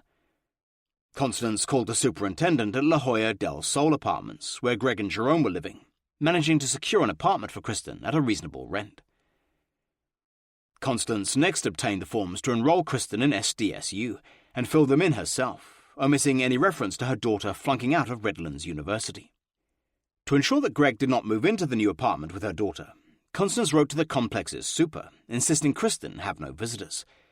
"I don't want to support Greg de Villiers and have him move in with Kristen, since I was paying the bills," she would later explain.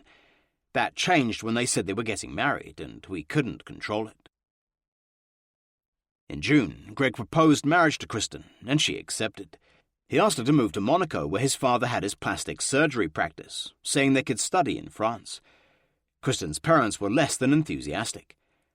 "Ralph and I were very stern," said Constance. "We can't stop you from getting married, but we want you to go back to school, get a job, and then get married. I asked them to wait." Professor Rossum also weighed in, emphasizing the importance of getting a first-rate education if they were to make something of themselves. He told them they were young and should get their degrees before thinking about getting married. Greg and Kristen agreed to put their wedding plans on hold, but remained informally engaged. That summer, Kristen stayed away from drugs, enjoying her new clean and sober life with Greg. In July, they moved into apartment 204 at the La Jolla del Sol complex on Regents Road, near Greg's old one on the UCSD campus. Jerome, who was shocked at hearing that his brother wanted to marry Kristen, had now transferred to the University of California in Santa Barbara to study economics, and Chris Wren found new roommates, relieved to be away from Kristen and the tension she had caused.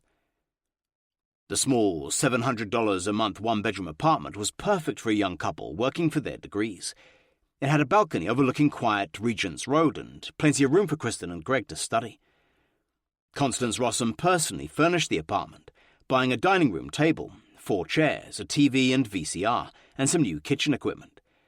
And over the next 4 years, the Rossums would estimate they gave the couple $75,000.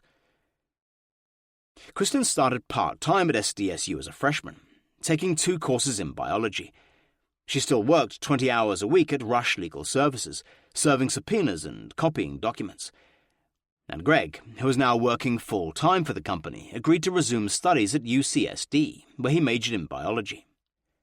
Although Greg's name was on the lease for the new apartment, Ralph Rossum paid the rent.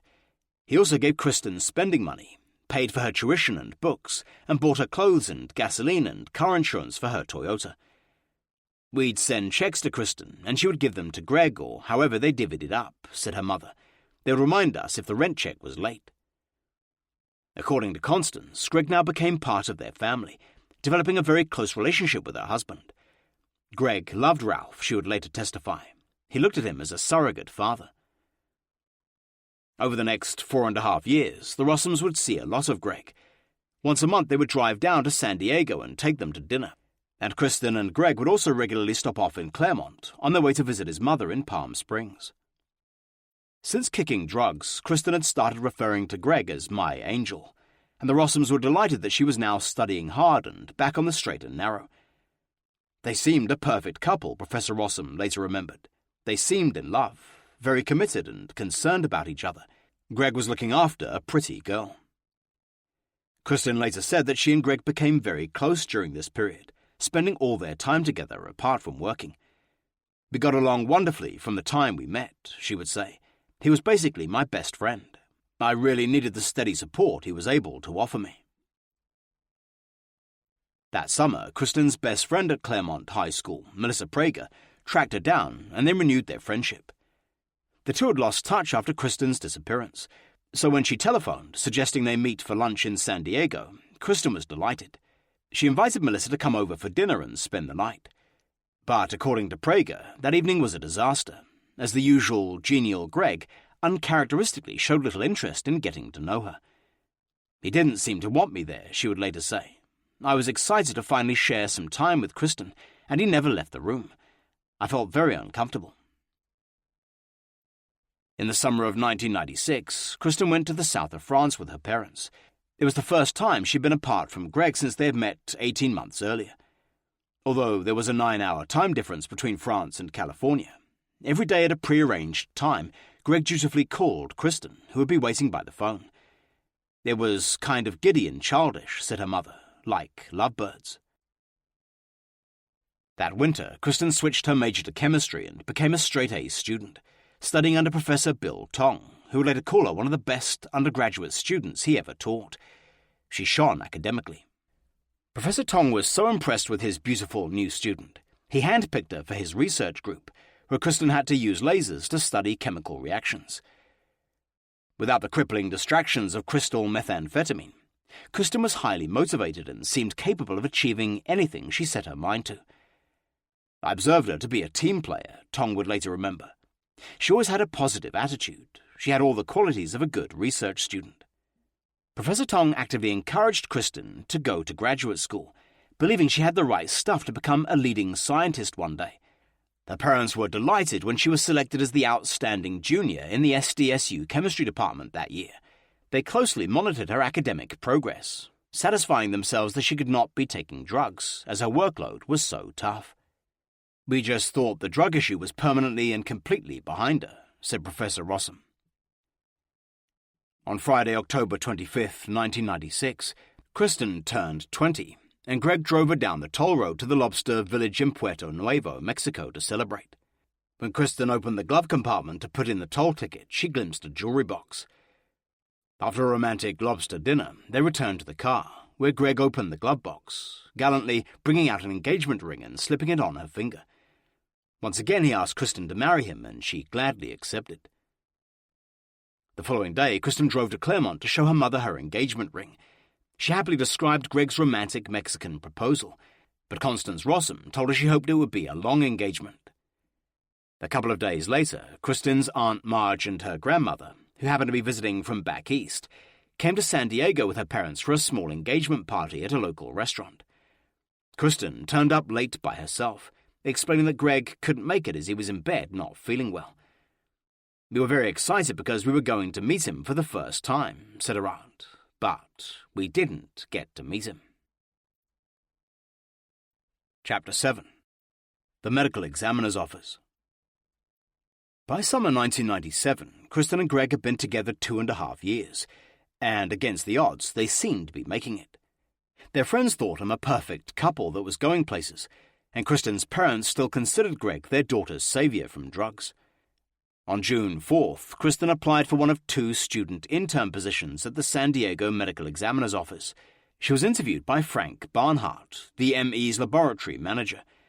He was impressed and hired her on the spot. At the time, Kristen was reading Patricia Cornwell novels and identified with Cornwell's forensic pathologist heroine, Dr. Kay Scarpella. Now, in addition to her studies at SDSU, Kristen spent a couple of days a week at the ME's office, 7 miles west of her apartment. As a lowly student intern among the 50 employees, she worked in the toxicology section, doing menial lab work like keeping the glass equipment clean, logging in specimens and later preparing them. But within a few months, she was given the additional responsibilities of drug screening, sending drugs out for analysis and sample preparation. She worked with 5 pathologists and 2 other student workers, and she loved the informal atmosphere of the office. Kristen decided that her future lay in forensic pathology. She was an excellent student worker, remembered toxicologist Catherine Ham, who had worked at the ME's office for 12 years. Kristen's early reviews from laboratory manager Dwight Reed were enthusiastic. She was seen as a bright, hard worker who learned fast and was dependable. But as there had been no background checks when she applied for the job, no one at the ME's office knew of her former drug addiction. She was given free access to the samples of hard drugs, including methamphetamine and heroin, often found at scenes of accidental death. For a while, she was content to do her job and merely log the drugs into her computer. But that would soon change. The same month, Greg graduated from UCSD and began looking for work. Kristen attended his graduation ceremony, and a few days later, the Rossums came to San Diego for a celebratory dinner. Greg had recently been offered the position of manager at Rush Legal Services, but was also interested in a career in fish farming, as he liked the outdoors. Professor Rossum took his future son-in-law in hand, counseling him to aim far higher and utilize his biology major. "I told him, 'Look,' Professor Rossum would later testify, You're not taking advantage of your educational experience. So the Rossums introduced Greg to a friend who had good contacts in the gaming industry. The friend arranged for Greg to take a basic examination with the Department of Fish and Game. But just 2 days after Kristen started at the ME's office, Greg heard he had failed the exam. He was crestfallen. Over the July 4th weekend, Kristen joined Greg and his youngest brother on the first of 3 family backpacking trips to Mammoth Lake. She and Greg drove 400 miles to the popular Northern California ski resort to meet Bertrand, who had just been accepted into UCLA. I considered Kristen a sister, Bertrand would later remember. She was part of the group. Greg and his 2 brothers had been hiking in Mammoth for years and knew the trails well. They immediately headed to Duck Lake, where they made camp, before setting off on a 6-mile hike up the mountain. Kristen was out of condition, finding the hike difficult, but Greg, a seasoned hiker, soon came to her rescue. Greg had to pay a lot of attention to her, said Bertrand. I remember it was quite a struggle for her. Bertrand observed the couple's interaction for the first time since they had met in Tijuana. He thought they seemed devoted to each other and was happy the relationship appeared to be going so well. Over the long weekend, the brothers also made a point of spending quality time together. They discussed their mother, Mary, who had been ill lately, and who was moving to Thousand Oaks in the fall. Jerome, who would soon graduate from the University of Santa Barbara, planned to move there too so he could be near her. Their father was also back in the picture, having launched a successful plastic surgery and liposuction practice in Thousand Oaks. He was now splitting his time between Southern California and Monaco. Toward the end of 1997, Greg interviewed for a job at the up-and-coming San Diego biotech company called Pharmagen and was hired. The company's vice president of research and development, Dr. Stefan Grunwald, made him his assistant and office manager. The German-born doctor liked Greg from the beginning, taking him under his wing and becoming his mentor. Apart from assisting Dr. Grunwald, Greg did general office work, including filing and preparing computer databases. And over the next few months, Greg worked hard to prove himself, developing a sterling reputation as a reliable and tenacious worker. He was soon promoted to licensing manager, but Dr. Grunwald had his eye on Greg for much bigger things. On October 3, 1997, Kristen Rossum logged in a vial of 10 milligrams of fentanyl citrate, a toxic poison almost 100 times more powerful than morphine. It was the first time she had ever come into contact with the drug, which was highly restricted. Later, during the course of her work, she would learn how fentanyl was first introduced in 1968 by a Belgian pharmaceutical company as an anesthetic in surgery because of its minimal effects on the heart. Later, doctors found it useful in treating chronic pain. But in the 1980s, illegal laboratories began producing fentanyl derivatives, which produced similar effects to heroin and morphine. They were soon sold on the streets of Los Angeles under the names of China White, Goodfellow, and Tango and Cash. At one time, the San Diego ME's office had routinely tested bodies for fentanyl, but that had stopped in the early 1990s. Not only was it too expensive, finding instances of the drug was almost unheard of, as pharmaceutical fentanyl was only available in hospitals and in the offices of medical examiners. Throughout 1998, Kristen and Greg worked long hours at their various jobs and studies. They settled into a routine, with Kristen playing the part of the dutiful wife while she studied hard at SDSU and made her mark at the medical examiner's office. She appeared to be content with her busy life in San Diego, telling old friends how happy she was to have found Greg and how he'd saved her in her time of need. But secretly, she was growing restless with her new stability, looking for adventure outside the relationship.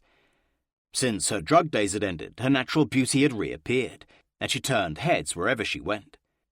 That winter, Kristen embarked on a passionate affair with a fellow worker at the ME's office named Dick Henderson, not his real name. They started taking long lunches together and began a physical relationship, meeting wherever and whenever they could. It would be the first of several secret love affairs over the next couple of years, of which her fiancé would know nothing. At Thanksgiving, Ralph and Constance Rossum invited the de Villas family to Claremont to discuss arrangements for Kristen and Greg's upcoming nuptials. Her parents had finally given their blessing. Greg was now working and their daughter was 1 semester away from graduating, and a wedding date had been set for June 5, 1999. "We were perfectly happy," said Professor Rossum, "delighted to give our blessing to their future marriage." Greg, his mother Mary, and two brothers Jerome and Bertrand sat around the Rossums' dinner table to finalize details for the wedding. Constance Rossum was making all the arrangements, and had already booked Claremont College's prestigious Padua Hills Theatre for the private ceremony and reception. Mary de Villiers said she wished to be listed on the official wedding invitation as Dr. and Mrs. Eve R. Tremolay de Villiers, but Greg became furious to find his estranged father's name on the invitation list. Greg started shouting at us, Constance would later testify. He didn't want his father at the wedding. He wanted nothing to do with him. Constance told her future son-in-law to be civil, and that it was his mother's decision. Greg then grudgingly backed down, but stayed unusually silent for the rest of the meal. Things were working out well for Greg in his new job at Farmingen. By Christmas he had been promoted, and invited Kristen to the staff Christmas party. Kristen looked radiant as her proud fiancé introduced her to his boss, Dr. Grunwald, and the rest of his new colleagues. At the party, Greg and Kristen happily discussed their impending marriage with everyone. They seemed the perfect young San Diego couple who both seemed destined for success. And although Greg didn't know it yet, Dr. Grunwald had already hatched a plan to start a new company, with his ambitious young assistant playing a key role.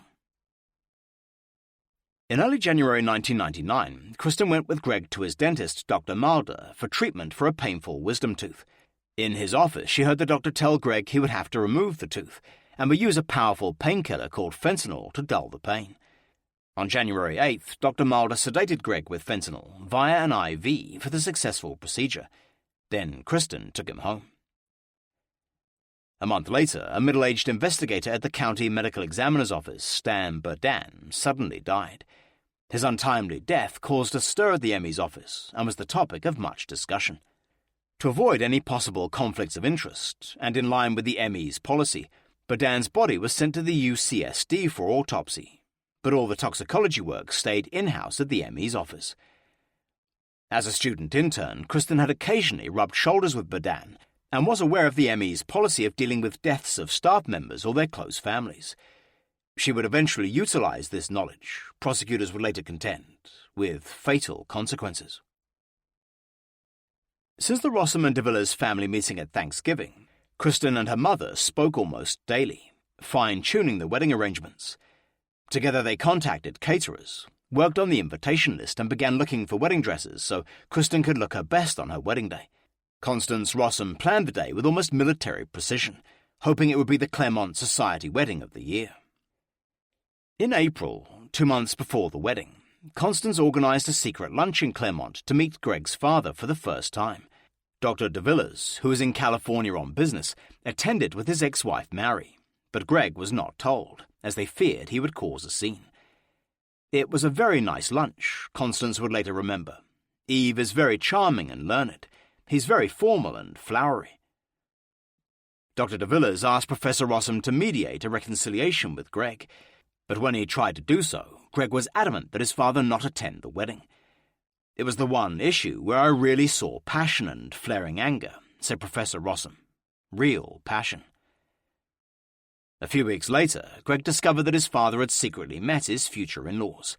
He was irate, Kristen would later testify. He did not want me to have any contact with his father whatsoever, but I wanted to make sure I know both in-laws before proceeding with the wedding. 2 years later, Kristen would tell police that she had wanted Greg to be a bigger man and reconcile with his father. He had no desire whatsoever, she said. He said, "No, my life is better off without him."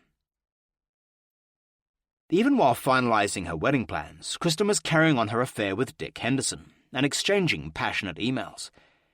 In April 1999, Henderson left San Diego for a law job in New York and emailed Kristen at her SDSU address saying, "Hey, gorgeous, miss me?"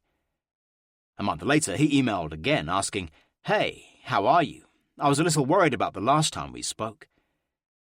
Now a few weeks away from graduation and marriage, Kristen began to have second thoughts, suddenly realizing that her life would change forever.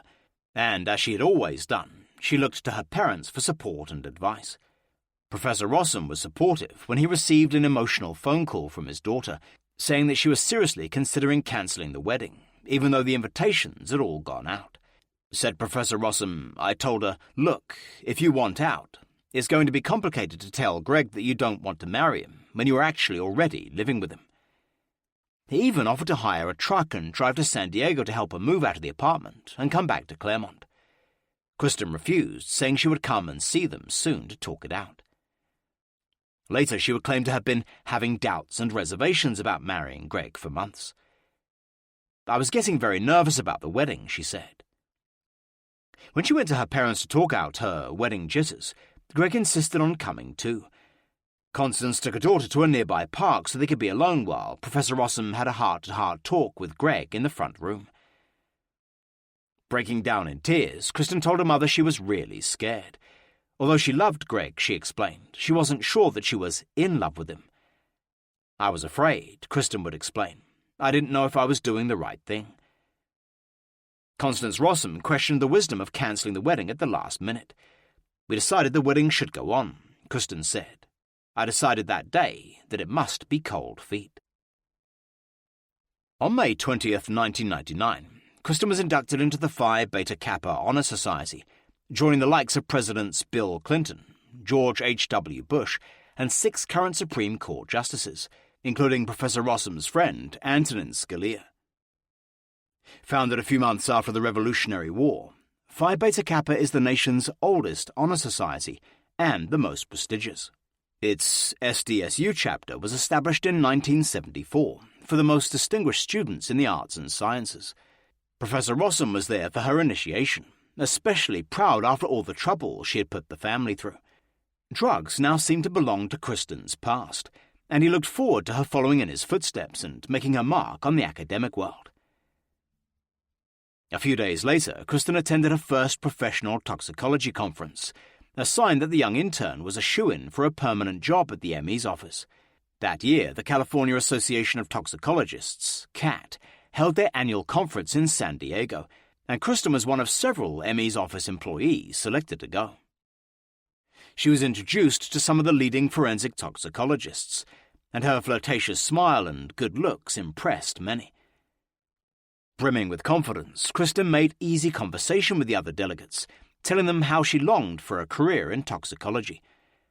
She was still an intern at that time, remembered Dr. Daniel Anderson, a supervising toxicologist with the Los Angeles County Coroner's Office, who said she was overly friendly with the delegates, both male and female. Obviously, she's striking in her appearance, and I got to know her a little bit.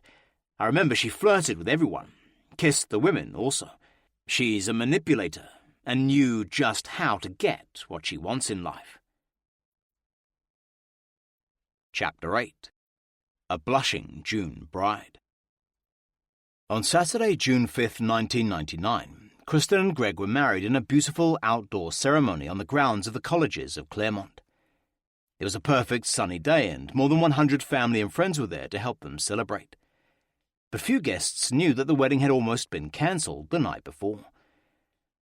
As the wedding party gathered at the Rossum house prior to the rehearsal dinner, the 25-year-old groom was furious, discovering that his father had been invited to the wedding. According to the Rossums, Greg flew into a rage and started shouting about calling off the wedding. Constance Rossum apologized for not telling him that Dr. de Villiers had been invited, saying she should have been more sensitive. Then her husband took Greg to one side for a man-to-man talk. "Look, if you don't want to marry Kristen," Ralph told him, "don't marry Kristen because you don't want to marry Kristen, not because your father is in town." Finally, Greg calmed down and went to his motel before joining the wedding party at a local restaurant for the rehearsal dinner, which went off without a hitch. Kristen left to spend the night at her parents' home, while Greg and his brothers went back to his motel for a few drinks, celebrating his last night as a bachelor. Back in their motel room, somebody rolled a marijuana joint and passed it around. Greg took a hit, surprising his brothers and their friend William Leger. He acted like he was high on marijuana, remembered his brother Bertrand. I think he felt like he shouldn't have done that. He didn't really like it. The next morning, Greg was nervous when he arrived for the 11 a.m. outdoor ceremony at Mount Baldy with his best man, Jerome.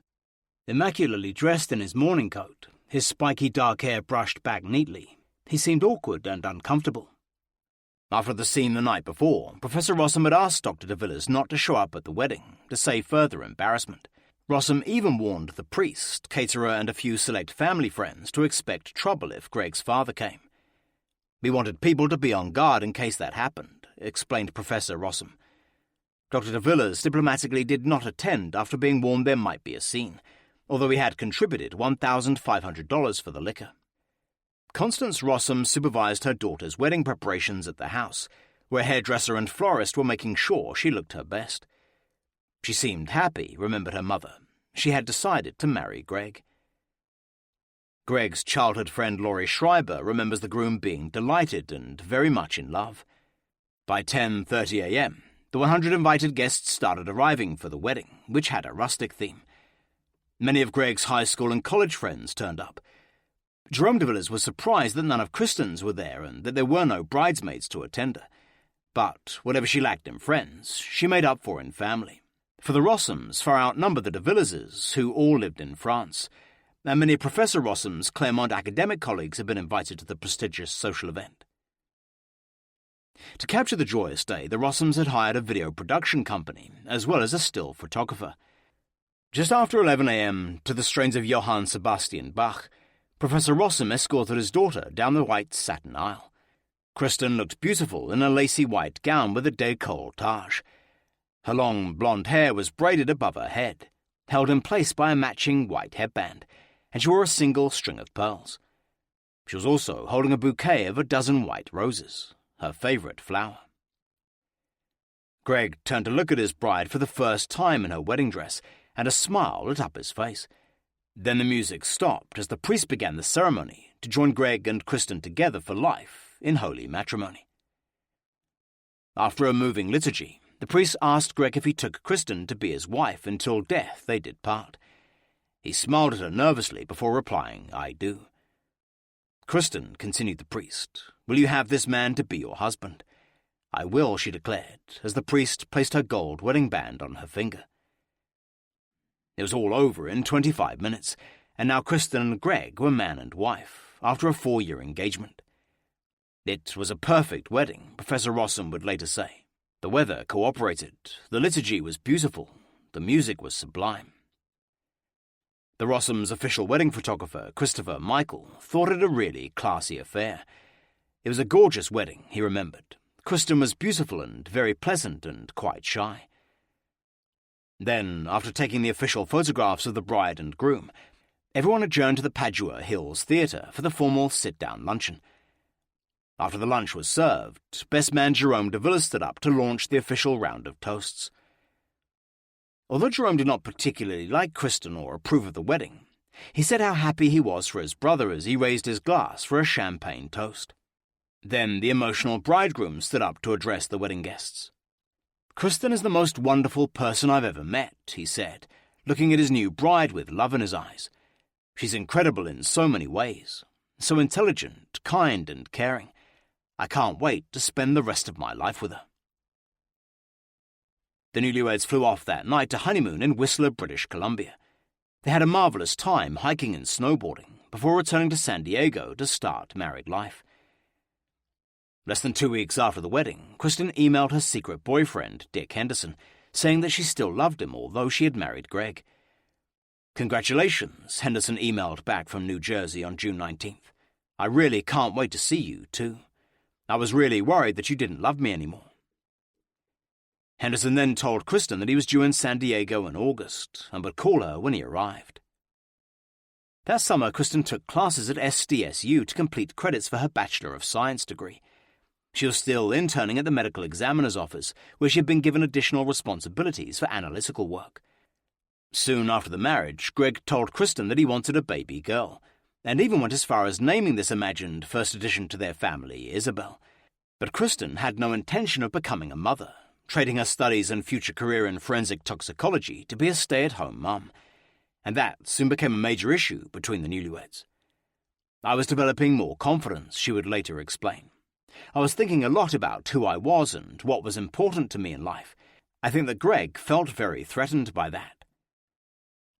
In early September, Kristen saw the Kevin Spacey movie American Beauty and adored it. The film, which would go on to win 5 Academy Awards the following year, tells of the obsessive crush an older married man, Spacey, has on his daughter's best friend, Mina Savari, and his fantasies of her lying naked, covered in red rose petals. It struck a real chord in Kristen, who would see it again and again, telling friends it was her favourite movie. That fall, Greg helped organise a fishing trip off the coast of Mexico for 6 employees at Farmagen. Greg said the fishing is better when the water is cold, said his boss, Dr. Grunwald, who went along. It was quite a long trip. We left at midnight and went all day and came back in the morning. Kristen and all the other spouses were all invited, but none attended. While Greg was away, Kristen met up with Dick Henderson when he visited San Diego. Later, on October 25th, he emailed her to thank her for the wonderful time they had spent together. "Hey, sweetness," he wrote. "It was great to see you, although I wish we had more time together." The previous March, Frank Barnhart, who had brought Kristen into the ME's office 2 years earlier, left after 29 years to start working for the San Diego County Sheriff's Department's Regional Crime Laboratory. He had become good friends with Kristen, watching her excel as an intern, and in September he suggested his Lil Bandit, as he had affectionately nicknamed her, apply for a full-time job at the Sheriff's Department, promising to give her a good recommendation. With her graduation in sight, Kristen eagerly filled in the official job application form on September 13th, but this time her mother was not there to help her, and when she filled it out, she admitted to having been arrested and jailed for possession and being under the influence of a controlled substance. She also admitted to using methamphetamine between 30 and 40 times between September 1993 and May 1995, snorting cocaine twice between September and November 1993, and smoking marijuana twice between September 1993 and June 1994. And she further owned up to having been fired from the California Pizza Kitchen because of bill discrepancies and mistakes, explaining that drugs had influenced my performance. She went overboard in her honesty, her mother, who had lectured her on ethics, would later contend. She had filled it out before talking to us. Not surprisingly, Kristen was rejected by the Sheriff's Department as unsuitable. But though she had signed an authorization to release her personal information, word of her past criminal history never got back to the ME's office. That Thanksgiving, Greg and Kristen went to Claremont to celebrate the holiday with the Rossum family. After only 5 months of marriage, Constance detected subtle strains in the relationship. He was obviously very much in love with her, she remembered, but it wasn't as happy as it had appeared to be earlier. And Kristen's 14-year-old brother Pierce also complained that Greg had changed, no longer wanting to play games and watch movies with him. He stopped playing video games, Pierce would later testify, stopped talking with the family. He just became overprotective of Kristen and very clingy. He followed her from room to room. At Thanksgiving dinner, Constance asked her new son-in-law what he wanted for Christmas. He told her he wanted framed baby pictures of Kristen as a 3-year-old, including one special one. After dinner, Constance took out the family album so Greg could select some. He had a special request, but I couldn't find that photo, she remembered. I gave him the promise that he'd get it a little later. Greg then selected a composite of Kristen's modelling pictures as well as a few others. If Greg ever suspected Kristen's affair with Dick Henderson, he never confronted her about it. And by December, when she finished her classes at SDSU, things had definitely cooled down between them. "Merry Christmas," Henderson emailed her on December 17th. "I miss you terribly and think about you all the time. I'm truly sorry we have grown apart." But unknown to Henderson, Kristen had now embarked on a passionate new adulterous affair to provide the excitement fix she was craving. Although she dutifully sent out wedding pictures to all their friends and family as Christmas cards, Kristen had moved on from her marriage. Later, Kristen Rossum would claim that it was at this point that she and Greg started drifting apart. And although she had been unfaithful with 2 ardent admirers whom she'd actively encouraged, she appeared to blame Greg for all their problems. At the beginning of January, Kristen had her first serious conversation with Greg about the state of their relationship. "I told him that I was concerned with how I was feeling about the marriage," she would later say, "like I was not having enough personal space and not enough room to develop on my own." And when her mother remarked how exciting it must be to be newlyweds facing the new millennium, Kristen came right out and told her they had no future together. By mid-January, Kristen had embarked on a new affair with a student named Jack Hawkins, not his real name, with whom she had taken a class at SDSU. On Wednesday, January 26, 2000, Hawkins emailed Kristen. "I like you a lot. I want to leave you with a burning desire to see me again as soon as possible. I promise that the next time you tell me you are tired, I will slow the pace and hold you a while so you can rest." 2 days later, Hawkins emailed Kristen to fix up a rendezvous, saying the following Monday would be good, as his girlfriend would be working. On Monday, January 31st, Hawkins wrote, "Let's meet in the park, 12:10. I'm about to leave the house, so I'll see you there." But a couple of days later, Kristen was back in touch with Dick Henderson. "Hello," she emailed. "Is anybody home? Missing you." Henderson, now working for a New Jersey law firm, replied immediately, saying he missed her terribly and thought about her whenever he heard Iris by the Goo Goo Dolls. A few days later, he followed up with an email beginning, "Hello, gorgeous. I miss you too," he wrote. "I'll be in San Diego in either June or July. We'll definitely get together. How is married life, school, the ME's office?" In early February, Kristen submitted her official application to become a full-time toxicologist at the San Diego ME's office. There was only one available toxicologist position, and Kristen had no doubt she would be accepted. In the formal application, she was never asked if she had a prior criminal history or whether she had ever been involved with drugs. And unlike the police department and other government organizations, the ME's office did not conduct background checks. In her new job, Kristen would have easy access to many dangerous narcotics and stimulants, and temptation would always be there. "I fell in love with the job," she would later tell homicide detectives. "It was something I really loved, because it was something I was really close to.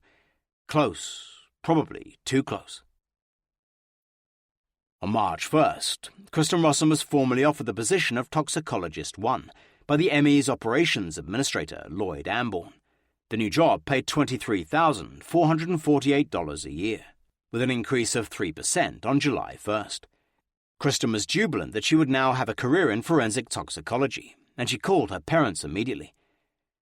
Later that day, Amborn sent her written confirmation of the job, and she began working full-time at the ME's office on March 10th. Among her new responsibilities was to maintain the drug log, recording and managing samples of every illegal narcotic that came into the ME's office. She was also given a key to the office and could now come and go as she pleased, 24/7. Later, some would liken it to giving an alcoholic the keys to a brewery. Things were also looking up for Greg de Villiers. On February 16th, Dr. Stefan Grunwald left Pharmagen to start up a new biotech company he christened Orbigen. It was an ambitious endeavor, with its stated mission of enabling the proteomics revolution, initially only employing a handful of people. But Dr. Grunwald had given Greg the heads up that if all went well, he would soon be hired. With their demanding jobs, Kristen and Greg saw less of each other than ever. They both worked long hours, and by the time they got home, they were tired, speaking little about their deteriorating relationship. On Monday, March 27th, a couple of weeks after Kristen started full-time at the ME's office, Dick Henderson emailed her asking, "Hey stranger, is there anybody out there?" Kristen immediately replied, "I have been thinking about you so much lately. I graduated in December. I'm now a fully fledged toxicologist here. I miss you terribly." The following day, Henderson invited Kristen to fly to New York and spend a romantic weekend with him. Kristen emailed back that it sounded great fun, and she would give it serious consideration. Henderson promised to take care of everything if she could get away from Greg. "Don't I wish that was possible," she replied a few minutes later. "That might be a bit difficult to explain. But hey, a girl can dream, can't she?" Henderson then emailed Kristen, "I'm getting excited just thinking about it. My heart is racing and my palms are sweating." But Kristen had no intention of flying to New York to see Henderson, for she was far more interested in a tall, handsome 30-year-old Australian doctor named Michael Robertson, who had just been hired at the ME's office as chief toxicologist. She was attracted to her new boss from the moment they met, and before long, sparks would fly. Chapter 9. Dr. Michael Robertson. Dr. Michael Robertson was the golden boy of international forensic science, and looked set to go right to the top. After graduating from Australia's Monash University with a PhD, Dr. Robertson worked at the coroner's office in Melbourne, where he was soon on the fast track to success. He was viewed as a highly gifted toxicologist whose easy charm and unlimited confidence won him respect wherever he went. But there were others who thought him arrogant and self-serving. Dr. Robertson had a major flaw. He loved to play the field. He had several affairs at the coroner's office before and after he met his wife, Nicole. Michael Robertson is a player of women's emotions, said a friend who knew him in Australia. He has been since a young age. I think he is driven by the need for everyone to like him, and will compromise everything and everyone to achieve this. Before meeting Nicole, he reportedly had multiple girlfriends, often beginning new relationships before ending old ones. He soon won a reputation at the coroner's office as a sexual adventurer, but he was hard-working and serious about his career in forensics, and his superiors turned a blind eye to his extracurricular activities. In April 1996, Dr. Robinson's old teacher at Monash, Dr. Olaf Drummer, recommended him for a forensic toxicologist position at National Medical Services, NMS, in Willow Grove, Pennsylvania, the world's leading independent toxicology laboratory. He was interviewed and then hired by NMS founder Dr. Frederick Reeders, and he and Nicole emigrated to America to start a new life. He wanted to come here for a residency, remembered Dr. Reeders, in order to qualify for board certification in forensic toxicology. Starting as a junior resident, Dr. Robertson learned and performed forensic toxicology, preparing reports and giving testimony in court as an expert witness. His attractive young wife also found a job with a pharmaceutical company near Philadelphia doing research work. Dr. Reeders, who viewed Nicole as a daughter, fondly remembered her as a very bright and charming woman. He knew nothing about Dr. Robinson's extramarital affairs during the 4 years he worked there. His Australian friend claimed that within a few months of moving to America, Dr. Robinson had started sleeping with one of Nicole's friends, as well as with another female NMS employee. He looks for women that are needy, and then is very supportive and friendly, said the friend. They all fall for him. Later, San Diego police would interview Mary Wright, not her real name, and one of Michael and Nicole's closest friends, whom he had had an affair with. After it burned itself out, Wright had gotten married, but stayed in close touch with Robertson via emails for the next few years. Most of Robertson's friends knew of his womanizing and never condoned his behavior. They found it easier to ignore it, puzzled as to why he would cheat on his beautiful young wife. But Robertson was also highly ambitious, joining the Society of Forensic Toxicologists, SOFT, and becoming a regular presenter at their annual meetings. Over the next few years, he chaired SOFT meetings, covering everything from date rape to rave drugs, befriending some of the nation's most distinguished toxicologists. Dr. Daniel Anderson of the LA Coroner's Office first met Robertson at a SOFT conference in Denver soon after he had arrived from Australia. It was the first SOFT meeting for both of them, and they became good friends, discovering much in common professionally. He was charismatic, young and energetic, remembered Dr. Anderson. He had it all going for him. He was an up-and-coming star. From then on, Dr. Robertson would be a major presence at annual SOFT conferences, holding forensic toxicology workshops and presenting papers. The other toxicologists all liked him, agreeing that he was the life and soul of the party during the conference's many social events. In early 2000, Dr. Robertson accepted the position of forensic laboratory manager at the San Diego County Medical Examiner's office, and he and Nicole moved to La Jolla, just a few blocks away from Kristen Rossum. When Dr. Robertson arrived at the San Diego ME's office, he was still awaiting a work visa, so he spent the first 2 months as an unpaid visitor learning the ropes. But it was common knowledge among the other employees that he would soon take over as forensic laboratory manager, as soon as the Immigration and Naturalization Service rubber-stamped his papers. Although still not an official employee, Dr. Robinson soon became a major presence in the ME's office, dispensing advice and helping with analytical procedures. He made no secret of the fact that he wanted to revamp the ME's toxicology section, which he felt was old-fashioned and sloppy. He wasn't actually our boss yet, but he was going to be, said toxicologist Catherine Ham. I think we all treated him that way. Within a few days of his arrival, Kristen Rossum was going out of her way to be friendly, spending as much time with her future boss as she could, and there appeared to be an instant attraction between the two. They seemed to hit it off, really, right from the beginning, said Ham. It seemed pretty quick. Dr. Robertson loved the perfect year-round San Diego climate, which resembled his native Australia, and soon found a new set of friends. He became a regular at several Australian bars, joining the San Diego Lions Australian football team as a backliner. Most weekends he would play league games before joining the other players at the bar for a celebratory night out. When his visa finally came through at the beginning of March, he officially became forensic laboratory manager, taking over the everyday running of the toxicology lab. His new office had a perfect view of Kristen Rossum's desk, and over the next few weeks, Kristen seemed to be in there incessantly, which did not go unnoticed by their fellow workers. We hit it off right off the bat, Kristen would later testify. We were both in marriages we weren't happy with. We gravitated toward one another. In early April, they both attended a going-away party for a toxicologist named Nadia Giorgi at the 94th Aero Squadron restaurant in San Diego. It was the first time Kristen and Robertson had met socially outside work, and he invited her out. The following week, they secretly sneaked off for lunch together, and soon they started meeting up after work and whenever they could. But their unusually close employee-boss relationship created resentment among the other toxicologists, who felt that Kristen was getting preferential treatment.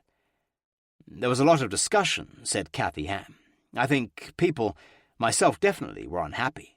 We felt that most of his attention was directed towards her and whatever projects she was doing.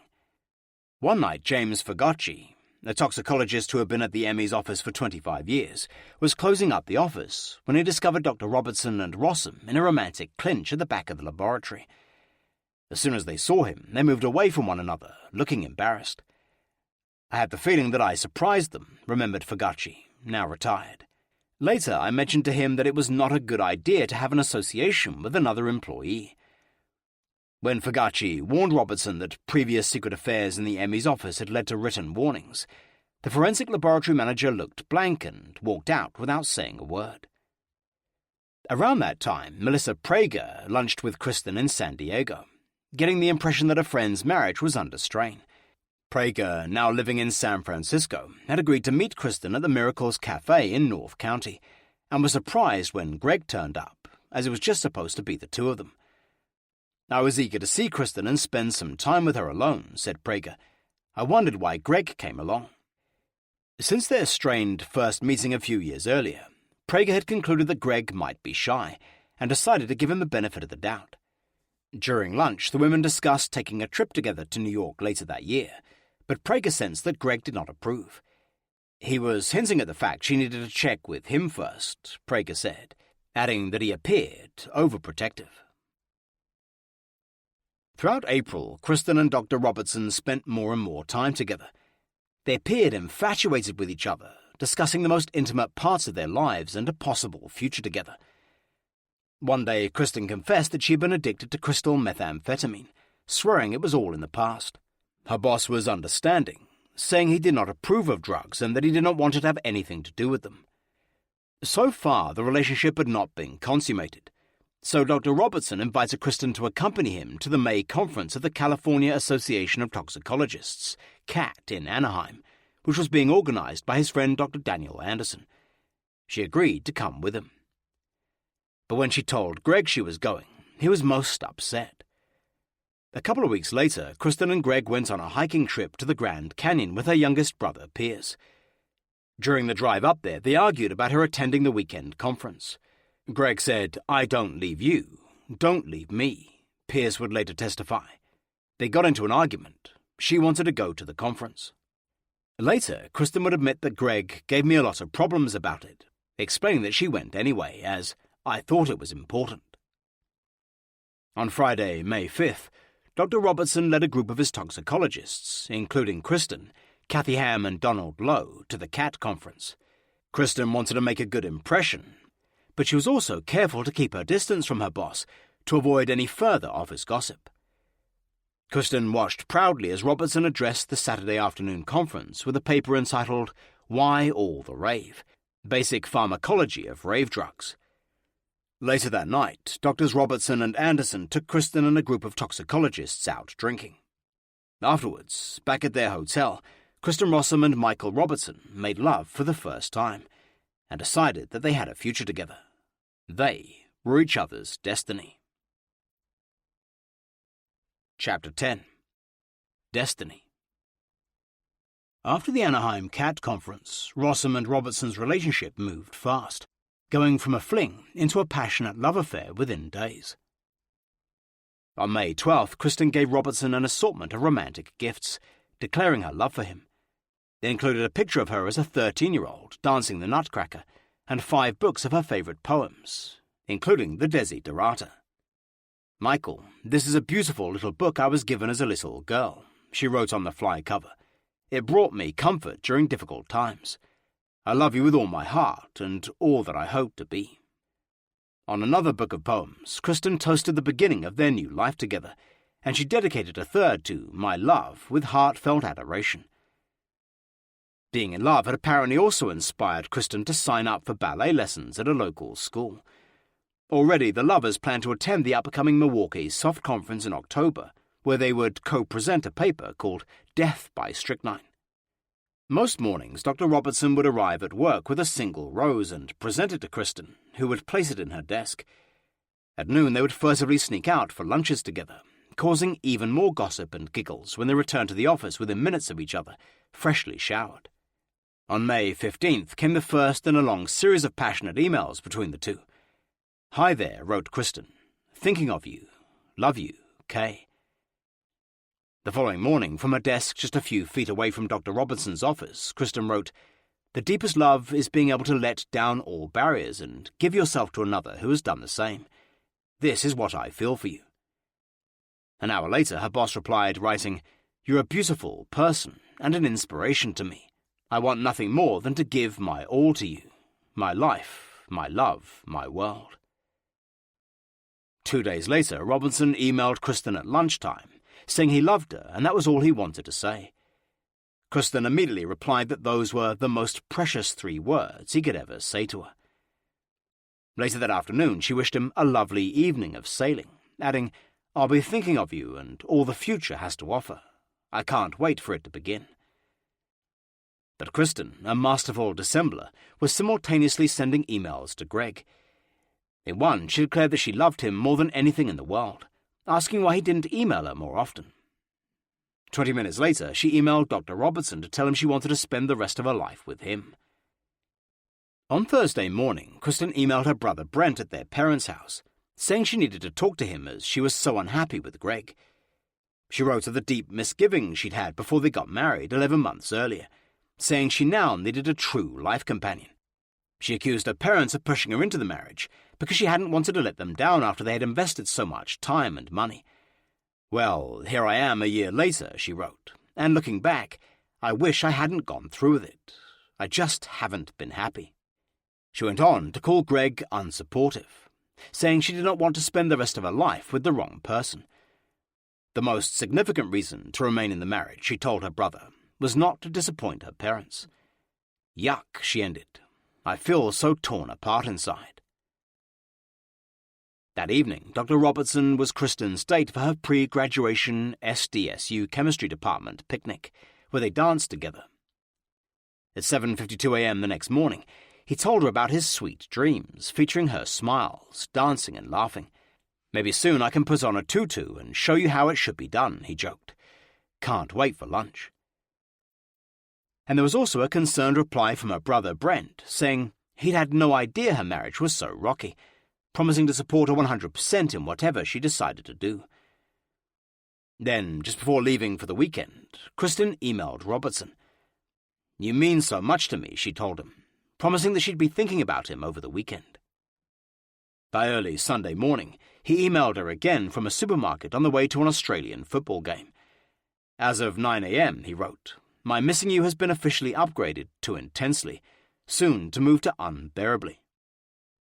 The following week, Robertson and Rossum threw caution to the wind, as their affair became increasingly obvious to everyone at the ME's office. Acting like 2 teenagers in the first throes of love, they became fodder for even more gossip at the water cooler. Oblivious to how much attention they were creating, they spent much of their working days writing ever more passionate emails to one another. Kristen said she wanted to leave Greg and move to Australia to marry Robertson, and Robertson sought advice from friends about whether to leave Nicole for Kristen. I, along with everyone, have spent some time now getting used to the concept of Michael and Nicole, replied his friend Nick, in an email which Robertson immediately forwarded to Kristen. Expressing doubts about the prospects for a stable future for Michael and Kristen, Nick observed, "It's sort of harsh, but being divorced from Nicole would already suggest that your perception on marriage and relationships is somewhat unreliable, and this of course would also apply to Kristen, as it seems that she is currently also married." On Tuesday morning, Kristen visited her boss's apartment. Back at the office, Robertson thanked her for helping him experience some of the most wonderful and intense feelings of his life. He signed off with some cyber hugs and kisses. Kristen replied that this morning was just a little peek into what we have to look forward to, thanking him for the incredible feelings he'd stirred up in her. She then said she was certain she wanted to spend the rest of her life by his side. By Thursday, the rampant rumours of their affair had reached the ears of Robertson's immediate boss, Lloyd Ambourne, who had retired from the US Navy after 30 years' service and was now the operations administrator for the ME's office.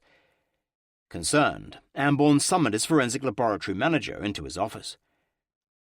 I spoke to him about reports that were reaching me that there might be an improper relationship between him and Kristen Rossum, Ambourne would later testify. I told him we could not have such a relationship in the senior subordinate chain of command, and it would be deleterious to the morale of that division.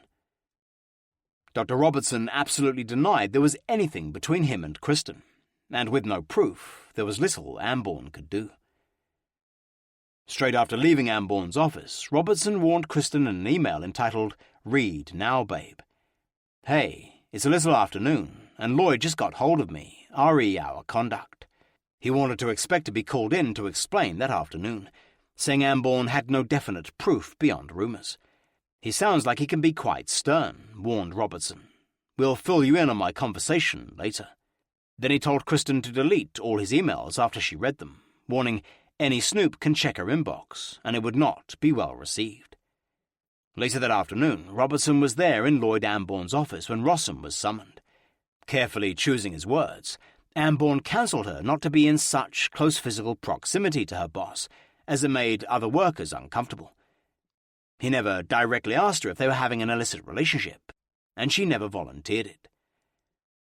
Just before leaving work that day, Dr. Robertson wrote Kristen that meeting and falling in love with you was the high point of his life, and was something he would cherish forever. On Sunday, May 28, 2000, Kristen officially graduated summa cum laude, and was awarded the honour of Outstanding Graduate in the 120-strong chemistry department. Her distinction meant that she had at least a 3.8 average on a 4.0 scale. A month earlier, SDSU had written Kristen to invite her to a special ceremony they would be holding for a select number of the best honours graduates. "Dear Kristen Marguerite," it began, "San Diego State University has arranged a special recognition at commencement for students who had tentatively been identified as eligible for summa cum laude designation. A few days before graduation, she was presented with a gold honours cord to be worn over her gown and asked to lead the commencement procession. The university hopes that this token of recognition for your outstanding academic performance will signify its pride in your accomplishment." Kristen's proud parents and husband were all there to see her graduate at SDSU's 101st commencement ceremony, which was followed by a special prize-giving at the College of Sciences in the Cox Arena. The beautiful 22-year-old graduate shone in her black gown and gold cord as she mounted the stage of the university's white and pink chemistry sciences laboratory to graduate in chemistry, biochemistry.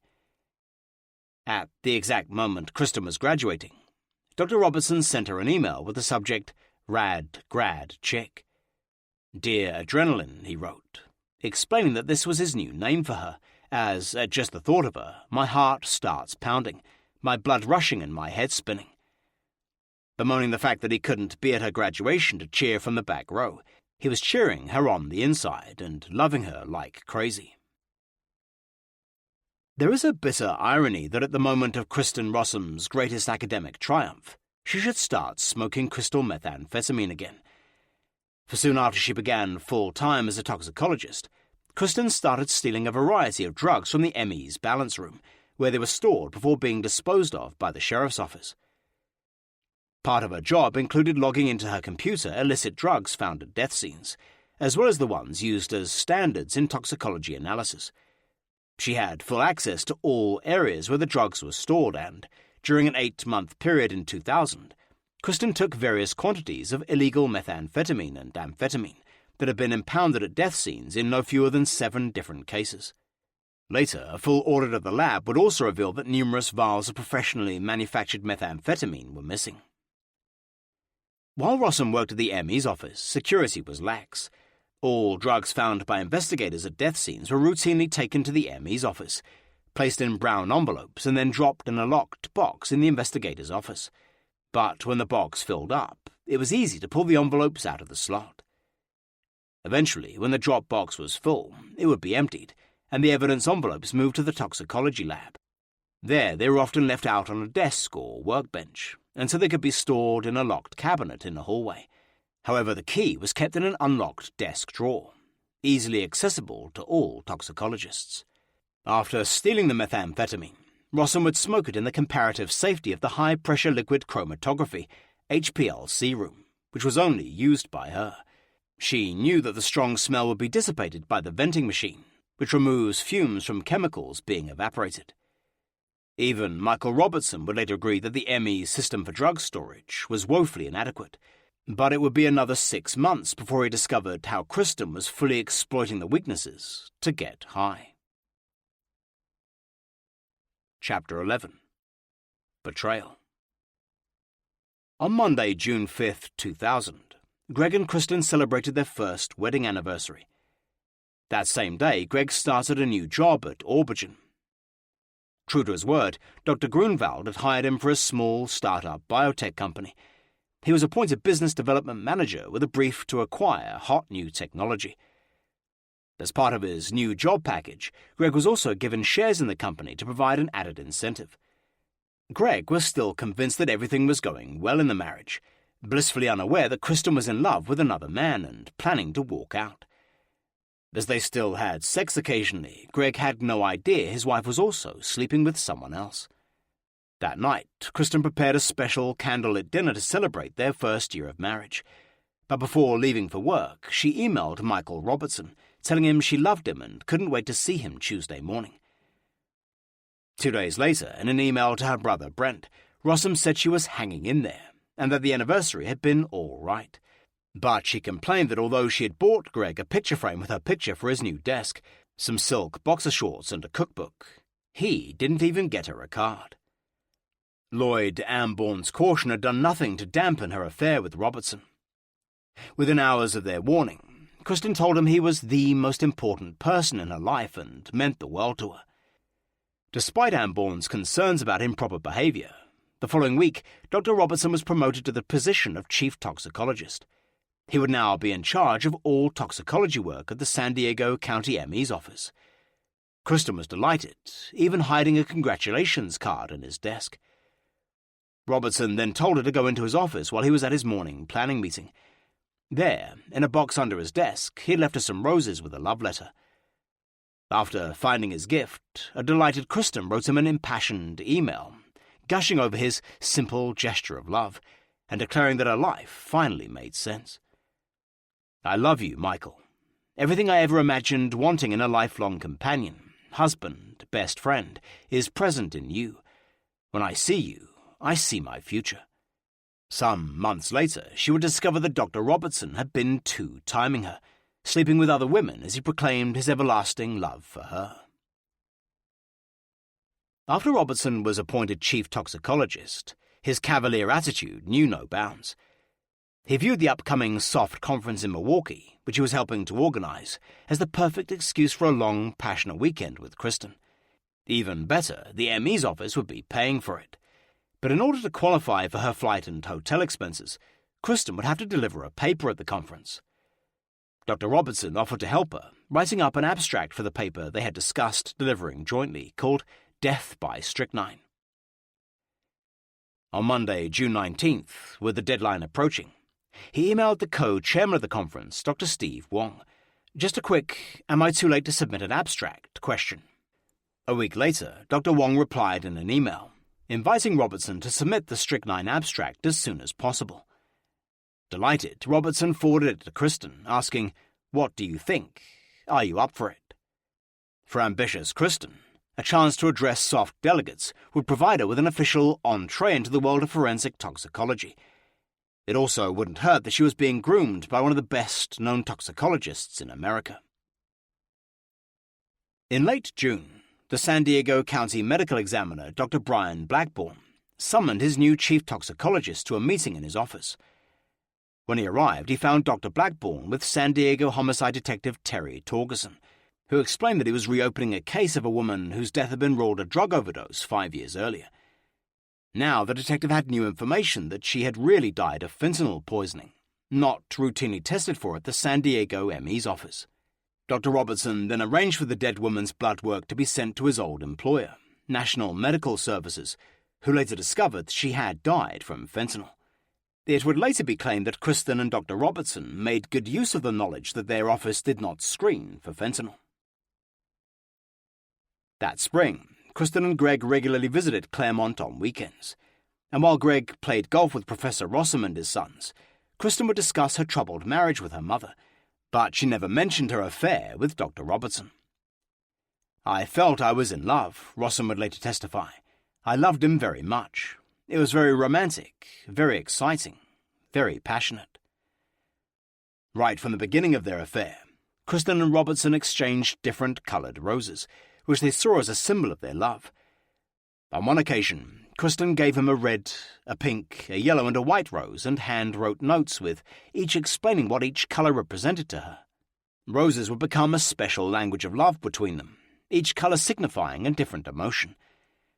She would later complain to homicide detectives that her husband was unromantic, never buying her roses because they were too expensive. "I really like romance," she said. "I told Greg that I always wished he was more romantic. How much is it just to buy me a flower now and again?" By the beginning of July, the lovers were sending each other even more passionate emails and love notes, several times a day. They were also arranging secret trysts, either at Robertson's apartment or in a quiet park near hers, that they affectionately termed the Willows. Now under the influence of methamphetamine, Kristen secretly met her lover after work, at the same time as she was preparing to go with Greg on their annual July 4th trip to Mammoth Mountain. On the afternoon of June 20th, she emailed Greg saying she would be late getting home, as she was meeting her friend Rena at a Starbucks in La Jolla. A week later, after an extended coffee break with Robertson, she emailed Greg saying she won a spare ticket to a Natalie Merchant concert at SDSU in an office raffle, and asking permission to go with Dr. Robertson. Ironically, although he had told Kristen that his wife Nicole had dropped out, he had initially bought the ticket for another girlfriend who had stood him up. "Would you mind if I went?" she asked her husband. "Let me know what you think so we can give it to the runner-up if you don't want me to go." Ultimately, Kristen didn't go to the concert. Greg didn't want her to go, and Robertson took someone else. Later, she would say she deliberately mentioned Dr. Robertson by name, wanting Greg to know exactly who she would be going with. On Thursday, June 29th, Kristen and Greg drove to Mammoth for their annual trip, where they met up with Jerome and Bertrand and their girlfriends. They set up camp together, and Greg appeared in good spirits and getting on well with Kristen. During the trip, they all climbed the mountain, which was 10,000 feet above sea level, and Greg reached the summit first. "We'd go pretty fast," remembered Jerome. "He beat me to the top." Another time, the three brothers went fishing at their favorite spot on the deepest part of the lake, a place they called the Rock. Over the years, they had discovered that this was the place to catch the biggest fish. On their return to camp a couple of hours later, Kristen was in tears, upset that Greg had been away so long. Kristen was almost yelling at him, Jerome would later testify. "I was kind of surprised." But the couple soon made up, later spending the night together in their tent. While Kristen was away in Mammoth, Michael Robertson sent her a series of passionate emails he entitled "Missing a Girl," lamenting that she was with her husband and not him. "Hi, beautiful," he wrote on Friday evening. "I gather about now you're all hot and sweaty finishing up your hike. Only problem is we're way too far apart. but I am thinking of you and missing you like crazy." He wrote of smelling her perfume every time he entered the office. "Well, cutie, only 4 days to go," he signed off. By Sunday afternoon, he sent another email with a love poem calling Kristen his life's partner and my destiny. Saying he couldn't wait to see her face again, he waxed lyrically that to have lived but not loved would be my greatest regret. Your beauty is unparalleled, and my heart beats your beat for you. The following afternoon, he sent her an email from his office entitled 4 down and 2 to go. "Today wasn't too bad here at work," he wrote, "but it's the nights I struggle with. I miss you so much, and at night I wonder what you are doing. I smell you in the pages and just cling to your words." On July 5th, her first day back, Kristen sent him a passionate email, saying she couldn't believe how her heart continues to swell and my feelings for you continue to deepen with each passing day. It was signed with their new secret code word, ELE, an acronym for I love you, and increasingly they would boldly use this sign-off in professional emails to other colleagues, in displays of bravado. When Dr. Robertson received her message, he immediately replied that there was more than his heart throbbing with feelings for her, crudely noting that he had a Rudy. "Oh, behave, you bad boy," came Kristen's reply, "or I will have to give you a spanking." They were also busy that day working on Kristen's upcoming soft presentation, which Robertson appeared to be writing. "Have a read and let me know of any changes," he emailed her. "We should try and get it out today." She sent it back, saying it was ready for printing on the submission form.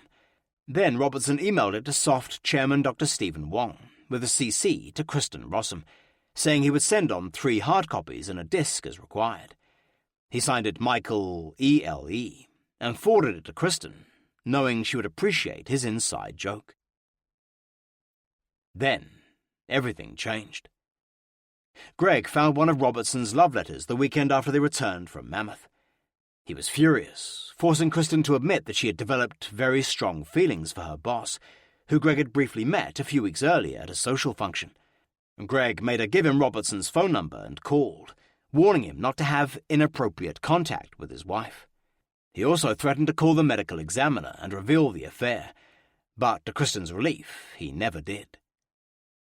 Later she would claim that she only told Greg about the relationship to spur him into marriage counseling, saying she wanted him to realize why she was seeking an emotional attachment outside the marriage. He said, "I can't live without you," she would later claim. Traumatized that Greg had found out about the affair, Kristen sought solace in her lover's arms. Robertson seemed unfazed, offering her his support as a friend in whatever she decided to do in her marriage. "As you begin to head down the slippery slope," he wrote the day after Greg had confronted him, "remember, I will always be there for you." Now, the only obstacles standing in the way of their being together and fulfilling their destiny were Gregory de Villiers and Robertson's wife, Nicole.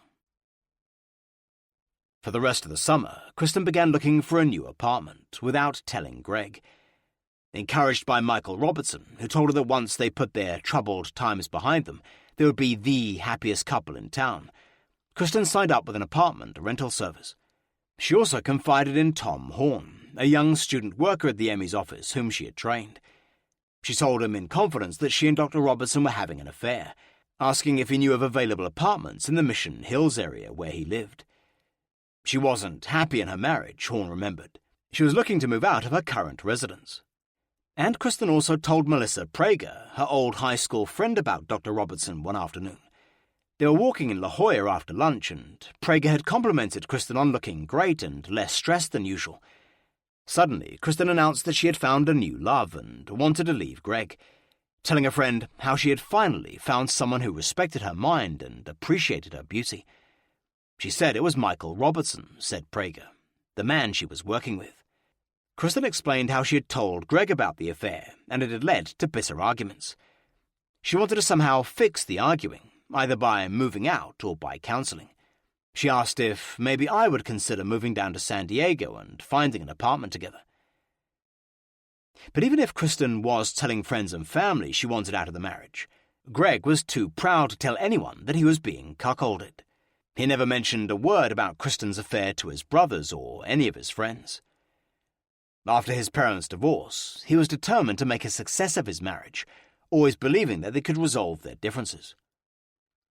During a day out at the San Diego Zoo with his old friend Bill Leger, he and Kristen acted like nothing was wrong. "We had a lovely time," remembered Leger. "It was a lot of fun. I still have pictures on my fridge from that day." During the rest of July and into August, Rossum and Robertson were planning for their future. Robertson again suggested they start a new life in Australia, and Kristen enthusiastically looked it up on the internet to find out everything she could.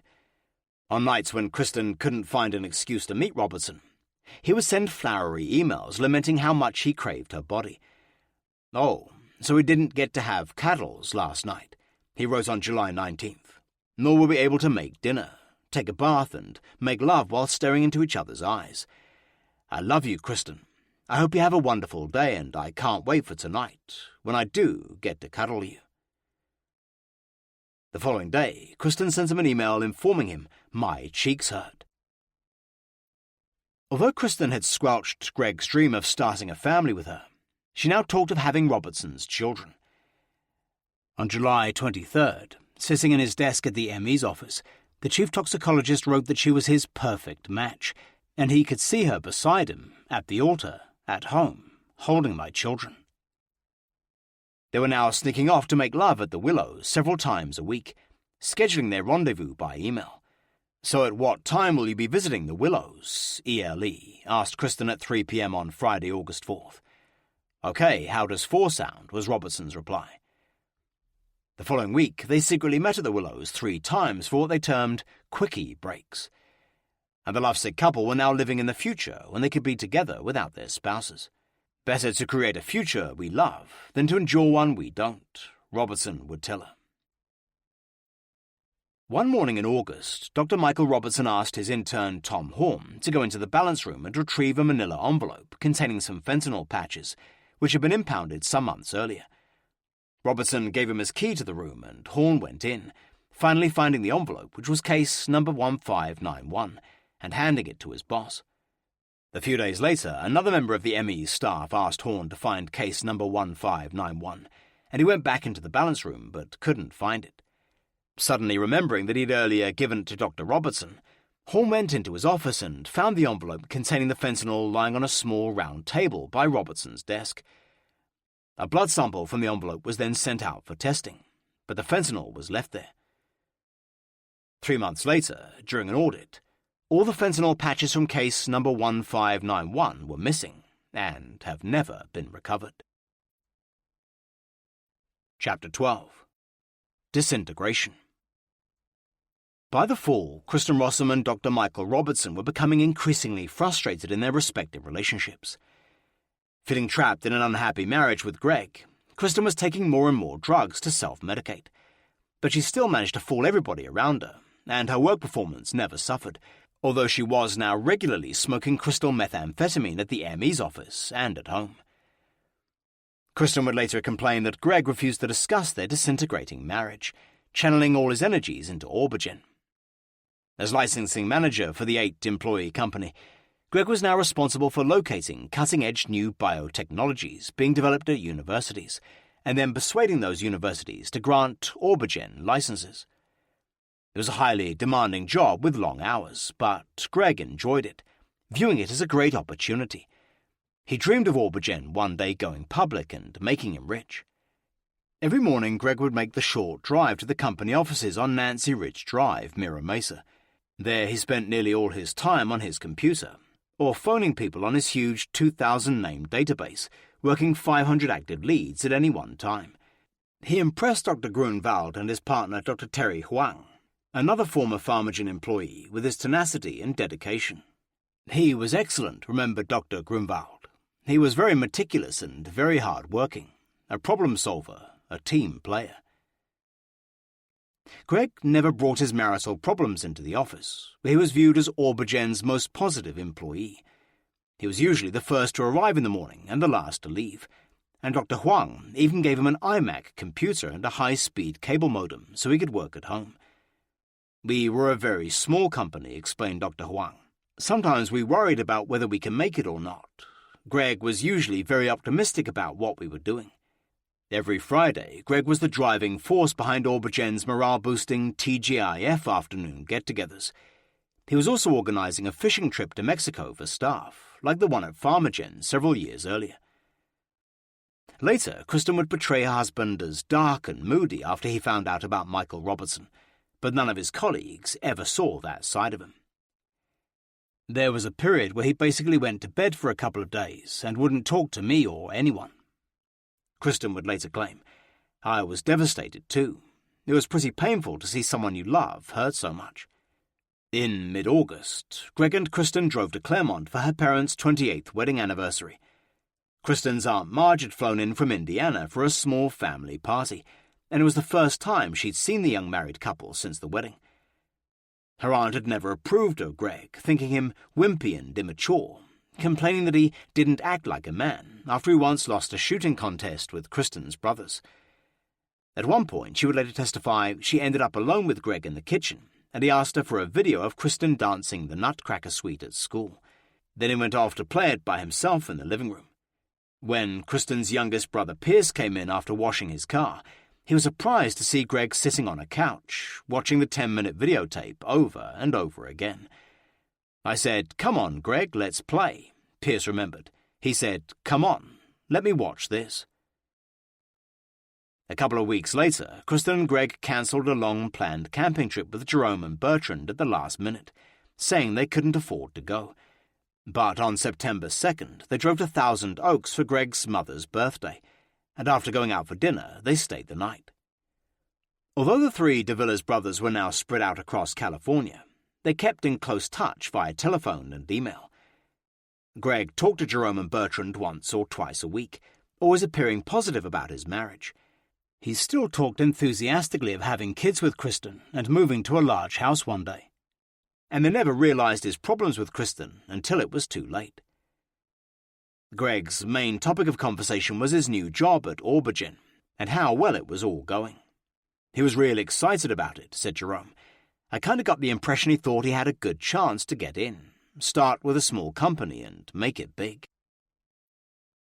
On Saturday, September 9th, Kristen began writing a personal journal, trying to make sense of her convoluted life by examining her innermost feelings. She described it as a journey of self-discovery, although it never once mentioned her affair with Robertson or her relapse into drugs. Later, prosecutors would claim the cliché-ridden journal was written solely for Greg's benefit, as the beginning of an elaborate cover-up for the perfect murder.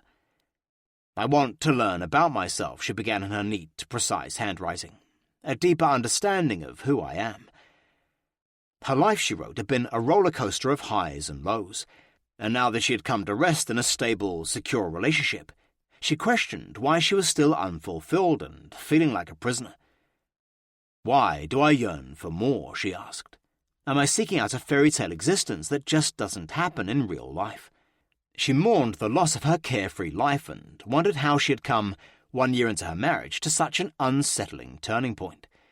Was she wrong to still be looking for the perfect soulmate who would offer pure romance and overwhelming passion? Voicing her regrets about ever marrying Greg, she blamed her mother for not taking her pre-wedding panic seriously and for failing to stop the wedding. Convinced that it was too late to break off the engagement, she had given up her dream of escape, ignoring her inner voice. She had yearned to hear her mother tell her not to marry Greg if she didn't want to. The wedding is about the bride and groom, and not the efforts of the mother who planned the event.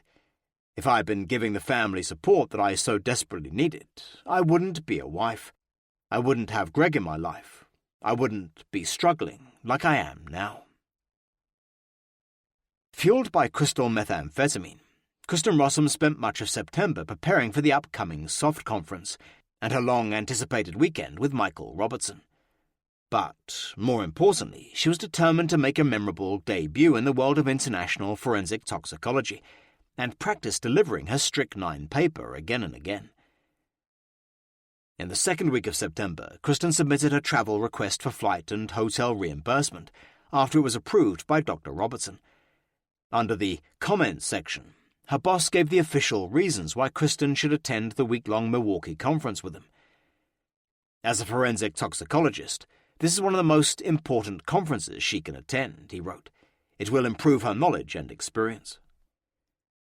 On September 12th, Kristen and Michael bought 2 round-trip tickets to Milwaukee on TWA and made a reservation for a single room at the In-Town Hotel, a few miles away from the Hyatt Regency, the official conference hotel, as they didn't want to be seen together by the other delegates. Later, they would alter hotel receipts and be reimbursed for 2 rooms out of the ME's budget.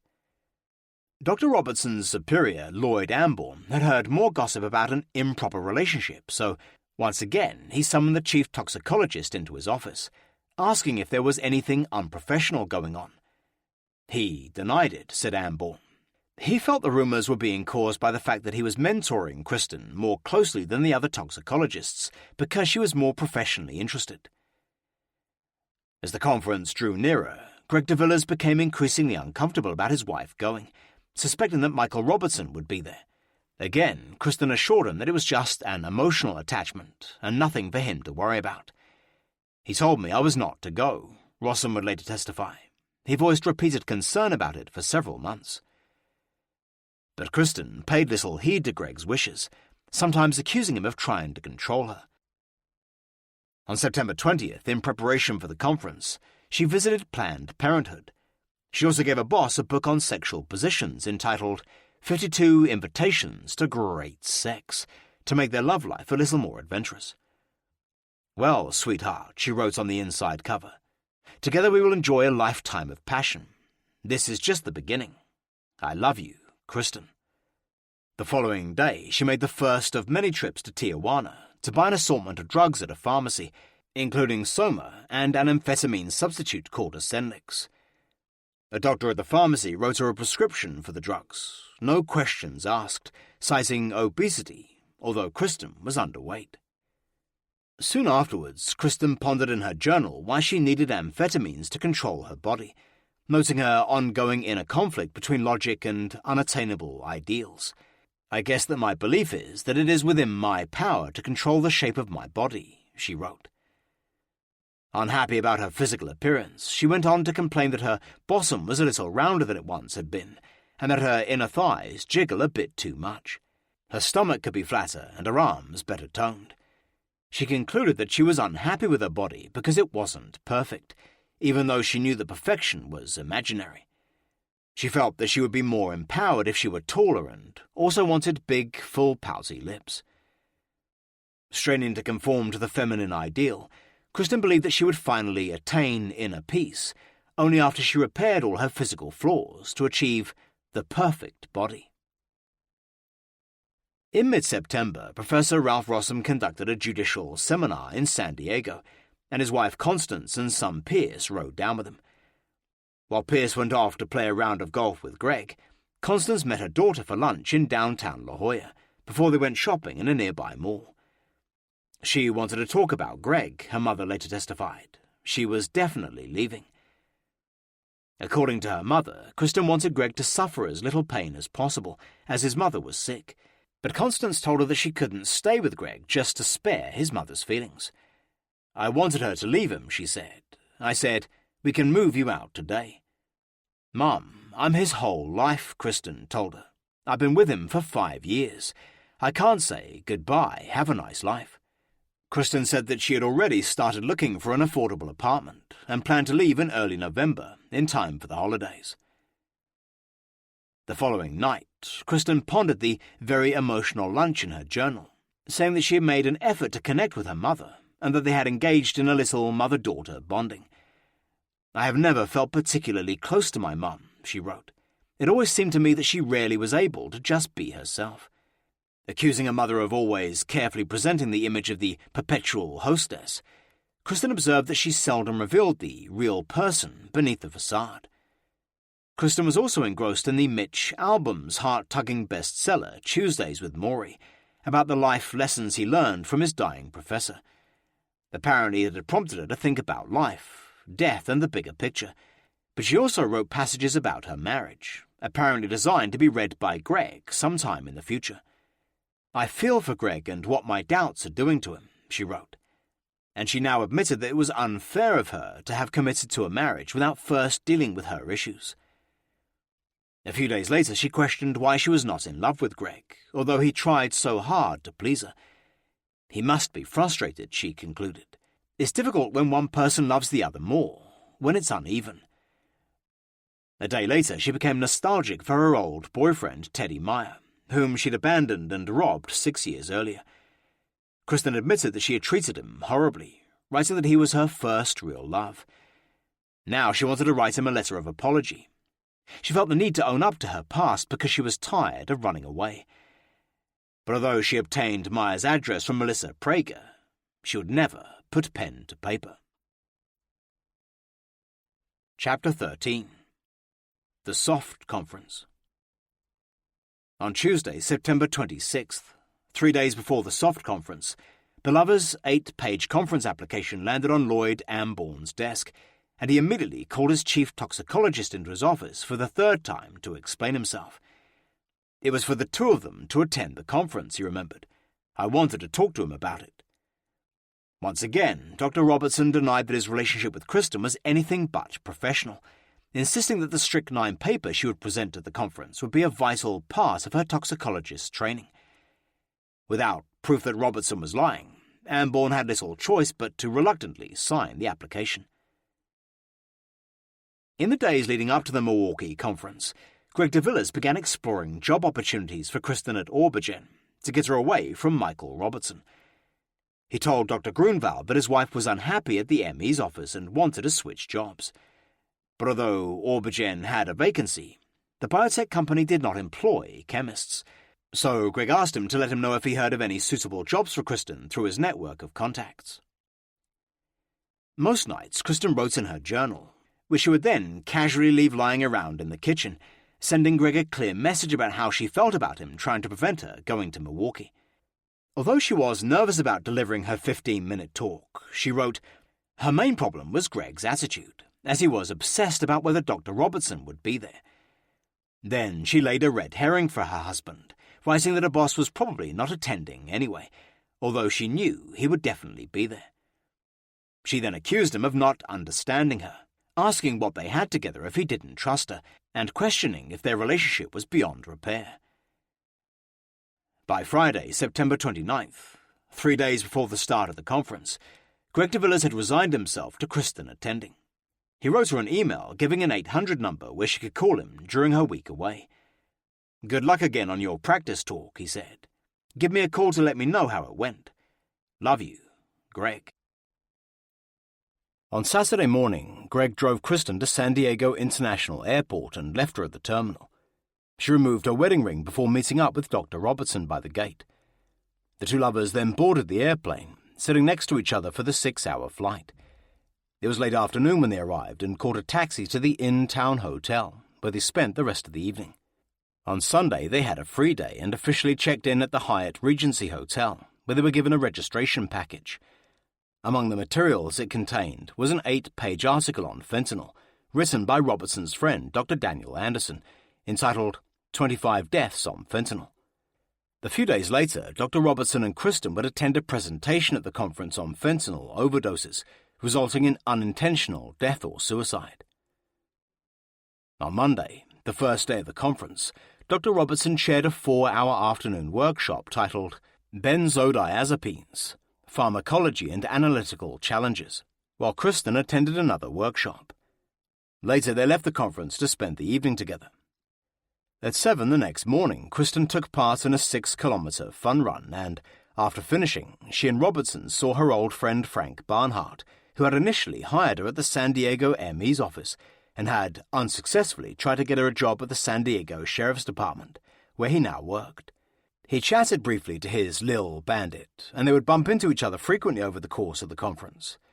That night, at a welcoming reception at the Milwaukee County Museum, Dr. Robertson introduced Kristen to all his colleagues, but they were both careful not to appear as a couple. Dressed in a sexy but tasteful dress, Kristen flirted with all the male toxicologists and made quite an impression. Obviously, the older men were taken with her, said Dr. Anderson. Kristen's a cute little thing, and she has the body and she has the looks. She was looking up to all these people and basically brown-nosing them all. But a lot of people were pretty upset because of the way she acted. The LA toxicologists saw her as ambitious and manipulative, desperately trying to establish herself among the inner circle without paying her dues. While Robertson and Rossum were sipping cocktails at the reception, Frank Barnhart came over and grabbed her left hand, showing a colleague that she was not wearing a wedding ring. Later, while they were milling around at the buffet dinner, Dr. Robertson and Kristen suddenly announced to Dr. Anderson and a couple of other friends that they were now a couple. Apparently seeking acceptance, they explained that they were in love, but both in unhappy marriages. "I'd heard the rumours, so I wasn't totally surprised," said Anderson, "but I certainly didn't give them my blessing, because I knew Michael's wife and I liked her a lot. I thought he was crazy for getting involved at all, because Nicole would divorce him." Anderson told them straight off that he didn't approve of their relationship, as it was unfair to their respective spouses. He then walked to another part of the reception hall, but Kristen followed him. "She started tearing up," he said. "I remember saying, 'Don't do this to me.' Then Kristen burst into tears, telling Anderson how much she and Michael valued him as a friend and respected him as a toxicologist. "She's crying, and I didn't want to make a scene," he said. "I basically wanted to end the conversation there. I wasn't going to condone it, so there was nothing really left to talk about." Out of loyalty to Nicole, he tried to avoid them for the rest of the conference. But a couple of days later, Dr. Anderson saw Kristen deliver her talk on death by strychnine, a case for post-mortem redistribution. Strychnine, a potent and naturally occurring alkaloid, has been attributed to many cases of death due to toxicity, she began nervously. Strychnine is a very lipophilic and rapidly acting toxin, producing postsynaptic inhibition of the central inhibitory neurotransmitter glycine, resulting in central nervous system stimulation, convulsions, and death. Her presentation was not received well by her audience, and at one point one of SOFT's most senior members stood up and challenged her, which was unprecedented in conference history. "He basically ripped her a new one," said Dr. Anderson. "I mean, she presented the paper, but it sounded like Michael's words coming out of her mouth." Humiliated, Kristen left the stage and burst into tears, as Dr. Robertson tried to comfort her. But Dr. Anderson and many of his other colleagues laughed, feeling she had gotten her just rewards. "It served her right," he said, "because she was riding on the coattails of somebody that had a name, so she would be introduced to all the bigwigs, while the rest of us actually had to create our own names. I mean, there's no such thing as an easy in, and all of a sudden she has one because of him. I don't think so." Kristen and Dr. Robertson returned to San Diego on Saturday, going off to their respective homes. After spending a full week together, they were more in love than ever, and Kristen now resolved herself to separate from Greg, by whatever means necessary, prosecutors would later argue. During the week Kristen was away in Milwaukee, Greg DeVilliers worked late every night at Aubergen, so he wouldn't have to return to an empty apartment. Tortured by suspicions that his wife was with Dr. Robertson, he put in such long hours that Dr. Grunwald asked him if there was anything wrong. He said his wife was at a conference, remembered Dr. Grunwald, so he has some time and he doesn't want to go home. Greg was also looking to his future, asking Dr. Grunwald if Aubergen would sponsor him through law school to become a patent lawyer. Grunwald told him to wait a year or two until the new company was more established, and then they would happily do so. From the minute Greg collected Kristen from San Diego Airport, the arguments started. Kristen was more in love than ever with Robertson and no longer bothered to put up a false front with her anxious husband. So on her mother's advice, she asked him for a trial separation, maintaining that Robertson was not a factor in her wanting out of the marriage. He was very upset, as anyone would be, Kristen would later testify. "I had been trying throughout the year to help him understand that this wasn't just about Michael Robertson. I wanted him to realize that it would be best for us long term." As they prepared for work on Monday morning, they had another bitter argument, and, suspicious that his wife had relapsed into drugs, Greg searched Kristen's purse and found 3 different types of pills. On her arrival at the medical examiner's office at 8:51 a.m., she wrote Greg an angry email, defending herself against his accusations that she was using again. Knowing that Greg knew nothing about drugs, she lied about the ones he'd found and why she was taking them, claiming that they had been provided by a friend at the conference. "Flat yellow, diazepam, muscle relaxant given to me by Julia for cramps," it began. She also claimed that a yellow pill found by Greg was an antidepressant sample obtained from a doctor because of the severe anxiety I'd been experiencing as a result of our relationship. Kristen also claimed that a doctor had recommended she see a psychologist to help her work through her marital issues. Later, she would accuse Greg of violating her trust by searching her purse, admitting that she had deliberately led him on a wild goose chase to make a point. A week after he'd returned from the SOFT conference, Michael Robertson separated from his wife Nicole and moved out to a new apartment in Hillcrest. They agreed to go into marriage counseling, and for the next few months they would unsuccessfully attempt to repair their marriage while he continued his affair with Kristen. On Saturday, October 14th, 2000, Greg drove Kristen to Cathedral City to attend the wedding of his old friend, Aaron Waldo, who had been in Tijuana the night they'd met. Jerome de Villas was also there and was placed at Greg and Kristen's table for the wedding dinner after the ceremony. And despite the problems of their marriage, neither gave any indication that there was anything wrong. Kristen looked radiant in a simple black dress with a string of pearls, and Greg appeared upbeat and happy throughout the weekend. During dinner, Greg invited his brother to go golfing the next day and suggested they go snowboarding at Mammoth later in the year. Then Greg surprised him by suddenly announcing that he wanted to buy a house and have children with Kristen. "I was like, wow," said Jerome. "It took me by surprise." Kristen then turned around to her brother-in-law, declaring that she was not ready to have kids, but they wanted a large house as she wanted to get a dog. After the wedding, the three drove back to a friend's house where they were spending the night. Their host, Christian Colantoni, had invited some mutual friends of theirs over for a reunion, and after a few drinks they watched the movie Office Space, the directorial debut of Beavis and Butthead creator Mike Judge. During the video, there was a scene where one of the office employees is terminated and then attempts suicide by running his car engine in a closed garage. One of their friends, Jason Baccarella, an emergency medical technician, remarked that this was probably the best way of committing suicide. Suddenly, Kristen turned around and contradicted him, explaining that she was a toxicologist and reeling off a specific combination of poisons that were painless and undetectable. "This is what I do," Kristen told them, adding that she'd just given a talk about strychnine at a major toxicologists' conference. "And this is why I know this." Baccarella disagreed, but didn't press the point. Then they all went back to watching the movie. On Sunday morning, Greg took Kristen shopping in Palm Springs, buying her a pair of sunglasses and some perfume. Then they met up with their friends to play 18 holes of golf, with Kristen sharing Greg's golf cart. Colantoni, who had finished law school and was awaiting the results of his bar exam, mentioned that if he passed, he was going to Las Vegas to celebrate the following weekend. Greg and Kristen immediately agreed to join him and his girlfriend. Then, after 9 holes, Greg and Kristen left for a long, tense drive back to San Diego. Chapter 14. The Devil's Drug. On Wednesday, October 25th, Kristen Rossum celebrated her 24th birthday. The night before, Dr. Robertson had thoughtfully hidden roses and a box of truffle chocolates in her desk as a present. She also received 24 red roses and a birthday email from Greg, wishing her much happiness and a successful year. Kristen was now high on crystal methamphetamine all the time.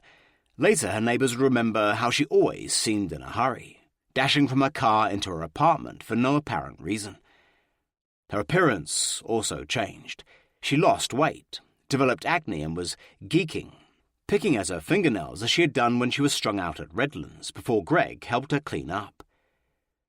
To Greg's consternation, she had also started smoking cigarettes. On Thursday, Kristen was working on a case involving fentanyl, which she was supposed to log into the ME's drug room, but the Duragesic fentanyl patches didn't end up in the Standards locker, and prosecutors believe she stole them, as they have never been recovered. She had now exhausted the supply of methamphetamine she had stolen from the ME's office, and was looking for alternative supplies of the drug she so craved. That afternoon, before leaving for work, she began searching websites on her office computer to discover how to synthesize methamphetamine. She logged onto one of the reference sites for methamphetamine that describes how to manufacture the devil's drug. Then, back at home, she logged onto Greg's iMac computer and typed "making crystal meth easy" into a search engine, punching up dozens of different hits on synthesizing methamphetamine.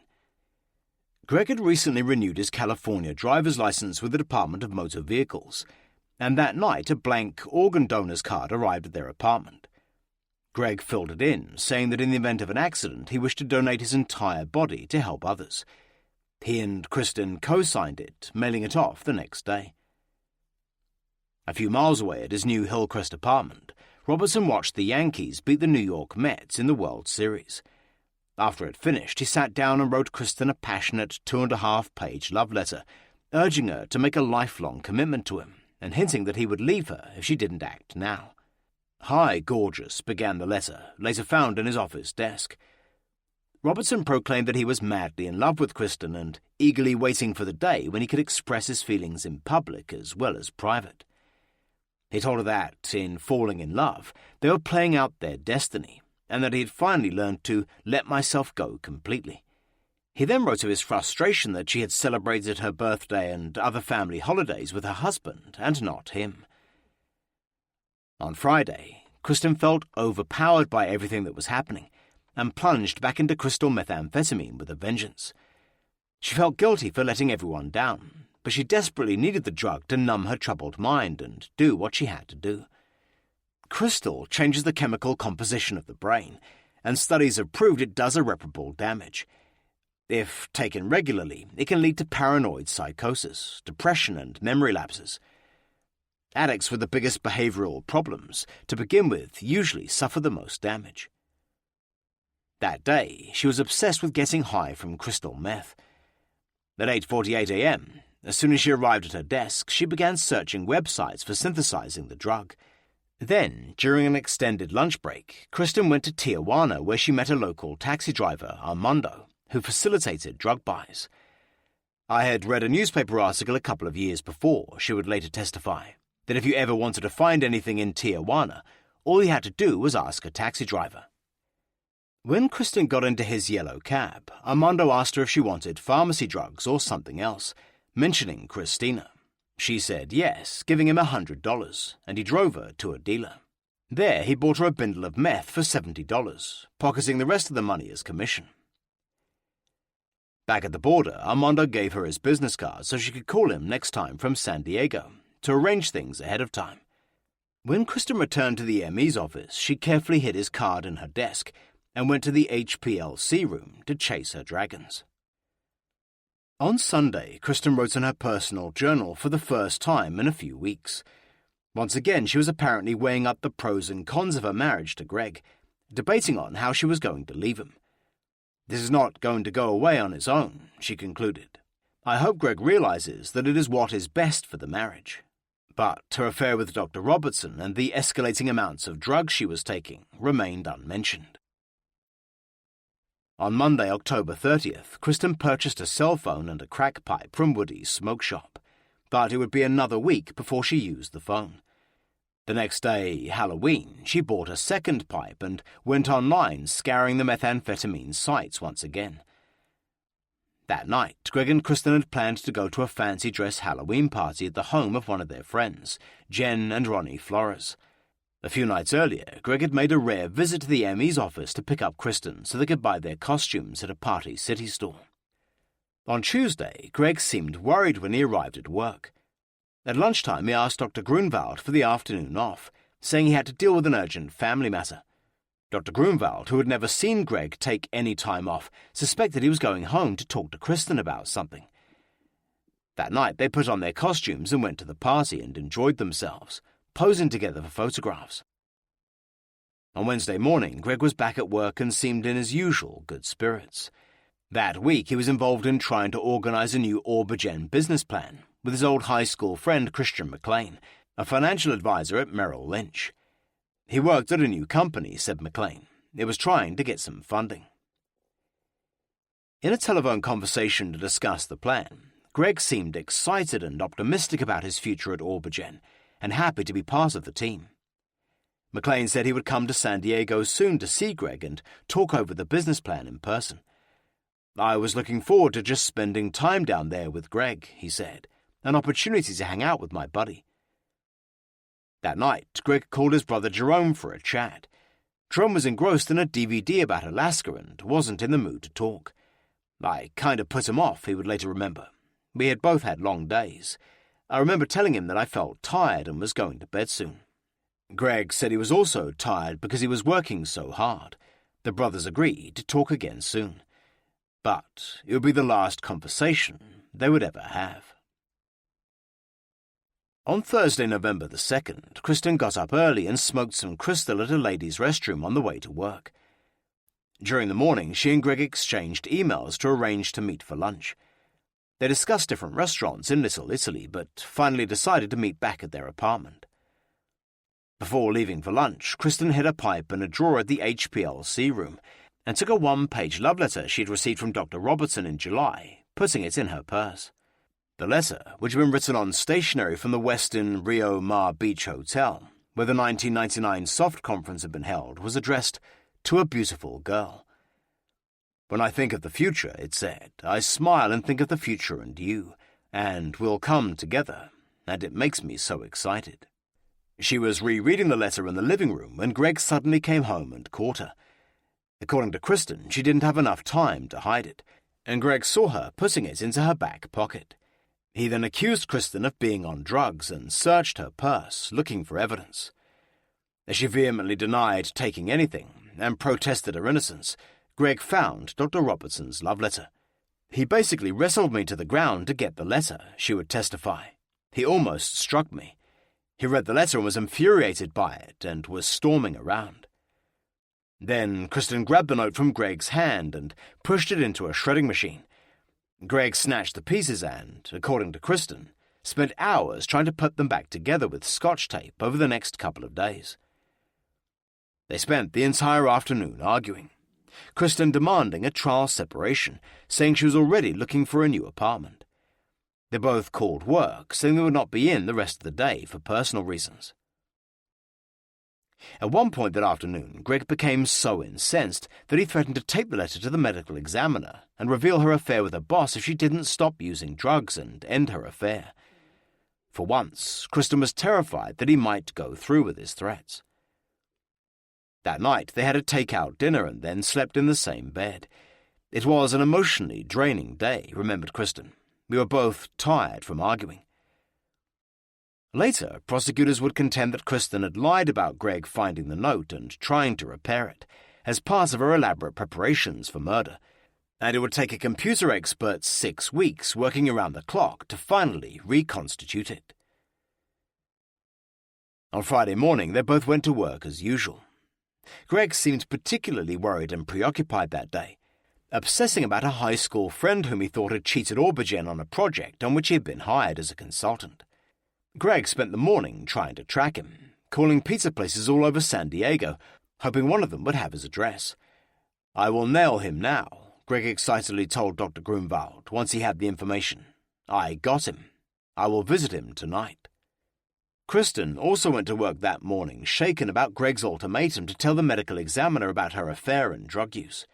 She even stopped smoking meth after the argument, in case Greg went through with his threat and she was drug tested. Soon after she arrived, she went into Dr. Robertson's office and told him about Greg's ultimatum. He was concerned, she would later explain. I had taken off a half day on Thursday, and he wondered what it was all about. Dr. Robertson would later tell homicide detectives that Kristen had told him that Greg suspected she was using drugs again, although she denied it. But Robertson already had his suspicions, he said. She was not doing her routine as far as work was concerned. She would take breaks and things like that. I started to wonder whether or not she was maybe reusing again. That evening, Kristen and Greg left work early to go grocery shopping. Greg would turn 27 in a week and a half, and her parents were coming to San Diego to celebrate both their birthdays. It was the first time they had seen the Rossums in almost a month. They went to a Vons supermarket and bought ingredients to make gin martinis, thinking that it would be a suitable summer drink. And, according to Kristen, they had agreed to be on their best behavior, so her parents wouldn't be uncomfortable. Greg had made reservations for 4 at the Prado Italian restaurant in Balboa Park for 8 p.m., but Ralph and Constance Rossum got caught in traffic on I-5 and didn't arrive at their apartment until almost 7:30. When they walked in, Greg welcomed them, offering them gin martinis. I didn't really want one, Constance would later remember, but I didn't want to hurt his feelings. As the Rossums shared a drink, Constance remarked that a single red rose in a vase in the kitchen looked exquisite. Greg explained that he had bought Kristen 24 roses for her birthday, and this was the only remaining one. Constance would later claim that Greg scared her by suddenly saying dramatically, "Of all the roses, that single one survived."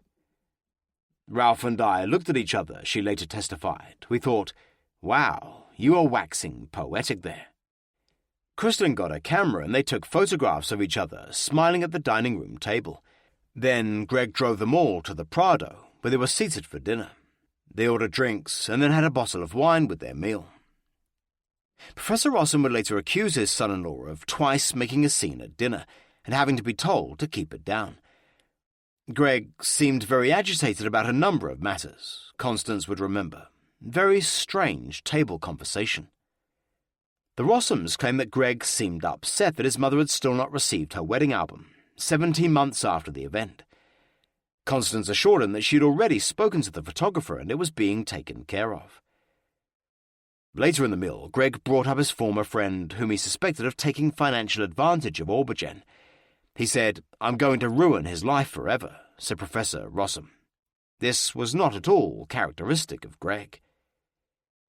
At one point, Constance kicked her daughter under the table to signal that they should go to the ladies' room for a private talk. According to her mother, Kristen told her things were really bad between her and Greg, and that she was leaving him next week. I said, "You can leave with us now, Kristen. Please let us be there when you leave." Then Constance asked if she minded if they looked for a condominium in San Diego that she would be able to rent from them. Kristen had no objection. However uncomfortable the Rossums remembered the meal being, the photograph showed Kristen nestling a head on Greg's shoulder, looking every bit the devoted wife. It was a clear, beautiful November night, so after the meal they went walking in Balboa Park, and then Greg took them on a tour of the historic Gaslight District in downtown San Diego. After picking up their car in La Jolla del Sol apartments, the Rossums drove to the Marriott in Solana Beach, where they were staying overnight. During the short drive to the hotel, Constance told her husband that Kristen was leaving Greg the following week and had accepted their offer to buy a condo she could rent. The next morning after breakfast, the Rossums went to 2 realtors to look for condos. Constance asked for something reasonable, in the $200,000 range, that they could buy as an investment, explaining that they wanted a rent to their daughter and son-in-law. "I didn't want to divulge anything," she later explained. They then spent 3 hours driving around the Solano Beach and Encinitas areas, looking for a number of available properties in the $500,000 range, before returning to Claremont. While her parents were looking at condominiums for her to move into, Kristen started researching methamphetamine, opium and heroin production on Greg's new iMac. The 25 different websites she hit included Secrets of Methamphetamine Manufacture, Making Crystal Meth Easy, and Opium Preparations. Kristen would later claim that she spent much of Saturday arguing with Greg after telling him she was leaving within the week. He was not in a state to talk about it all. Kristen would later tell homicide detectives he was never able to handle things in a very logical way. She would later tell police that they had started drinking some wine in the afternoon, and then Greg downed a couple of beers before she made him a gin and tonic. Finally, they decided to change the subject to relieve the tension. Greg barbecued some steaks that her brother Brent had sent them as birthday presents, while Kristen made pasta. After eating, they put in a DVD of Fiddler on the Roof, and during the first half of the movie, Greg, who wasn't used to drinking gin, became sick. He had drank too much, Kristen said. He went to the bathroom. Then they stopped the movie and went to bed together. On Sunday, November 5th, Kristen got up early and went to the medical examiner's office, spending 3 hours updating her resume. Greg's threat to expose her affair with Dr. Robertson had scared her, and she wanted to be prepared to find a new job if he went through with it. "He wanted to make me quit my job there," she would later testify, "and if I didn't, he was going to bring in the evidence of that letter, plus the accusation that I'd begun using drugs again." At 9:23 a.m., she called Greg and had a 1-minute conversation. 6 minutes later, she telephoned the smoke shop where she had previously bought a meth pipe. Half an hour later, she called home again to ask Greg a question. After transferring her resume to a floppy disk, she had a dark epiphany. There and then, it is believed, she decided she was not going to sit by and let Greg carry out his threat to expose her affair and drug use to the medical examiner. She loved her job and Dr. Robertson, and besides, she was addicted to methamphetamine. There was no way Greg was going to come between her and her present life. Soon after she left the ME's office, Dr. Robertson walked in looking uncharacteristically disheveled, as if he hadn't shaved in a couple of days. Since Thursday, he had been suspicious that Kristen was back on meth and went straight to the HPLC room, where she spent most of her time. While he was going through cabinets, he was disturbed by toxicologist Kathy Ham, who was preparing equipment for a presentation. She asked him what he was doing, and he was abrupt with her, saying he was just cleaning and throwing junk away. Then he offered to help her set up her equipment, asking sarcastically if she was happy now. He was real short, she said. I thought that was very unusual. After Ham left, Dr. Robertson resumed his search, finding a bundle of methamphetamine in Kristen's desk drawer. Being the scientist that I am, I ran a quick little spot test, he would tell police. It was consistent with the stimulant, a methamphetamine compound. Greg got up late that Sunday, nursing a hangover after the gin the night before. At 3:37 p.m., his brother Bertrand called him from Thousand Oaks for advice on setting up their mother's New America Online account on her laptop. After Greg talked him through the installation process, Bertrand asked why he sounded so tired. He told me that Kristen had made him a couple of drinks, and it surprised him how much he felt the effects of alcohol, said Bertrand. They were kind of celebrating, but Greg wasn't a big drinker. The brothers discussed snowboarding on his upcoming November 12th birthday, and Bertrand told him he was short of funds and couldn't afford the trip. Greg understood, saying it was a luxury they didn't need right now. Instead, Greg suggested he and Kristen come to Thousand Oaks the following weekend and have a birthday dinner with his family. At the end of the 4-minute conversation, Greg promised to call during the week to finalize arrangements. Bertrand would be the last person, apart from Kristen Rossum, whom Greg would ever talk to. Kristen later told police that, after leaving the ME's office, she had run errands and gone shopping for Greg's birthday present. I was trying to get out, she said, because I couldn't be there. She would later claim that at 5 p.m., she and Greg had another argument about her leaving, lasting until he went to bed at 8:30. I started pushing the issue again, she explained. He cried just a little bit. He told me to go away. He went to bed. Kristen shut the bedroom door and saw the love letter that Greg had been trying to piece together on the kitchen table. She cleared it off as it was making a mess, leaving it on another table nearby. At around 9 p.m., she left the apartment to call Michael Robertson because she was frustrated and needed to hear a comforting voice. It would be the very first call she made on her new phone, which she had bought 6 days earlier. The call lasted just 2 minutes, but prosecutors believe it would seal Greg DeVilla's fate. After her short conversation with Dr. Robertson, Kristen claims she returned to the apartment and watched television until about 10:45 p.m. I was getting ready for bed, she would say, when he emerged from the room, saying he was tossing and turning, couldn't sleep. Greg then got some water and went back to bed at 11, with Kristen following shortly after. She would later complain that he had kept her up most of the night, breathing hard and snoring. I would kind of elbow him, she said, and he would stop for a little bit. But homicide detectives believe that Kristen had already given her husband a cocktail of drugs, which would be found in his body later. Greg DeVillas was already dying. Chapter 15. My husband is not breathing. When Kristen Rossum awoke at around 7 a.m. on Monday, November 6th, Greg was almost certainly unconscious, fast lapsing into a coma.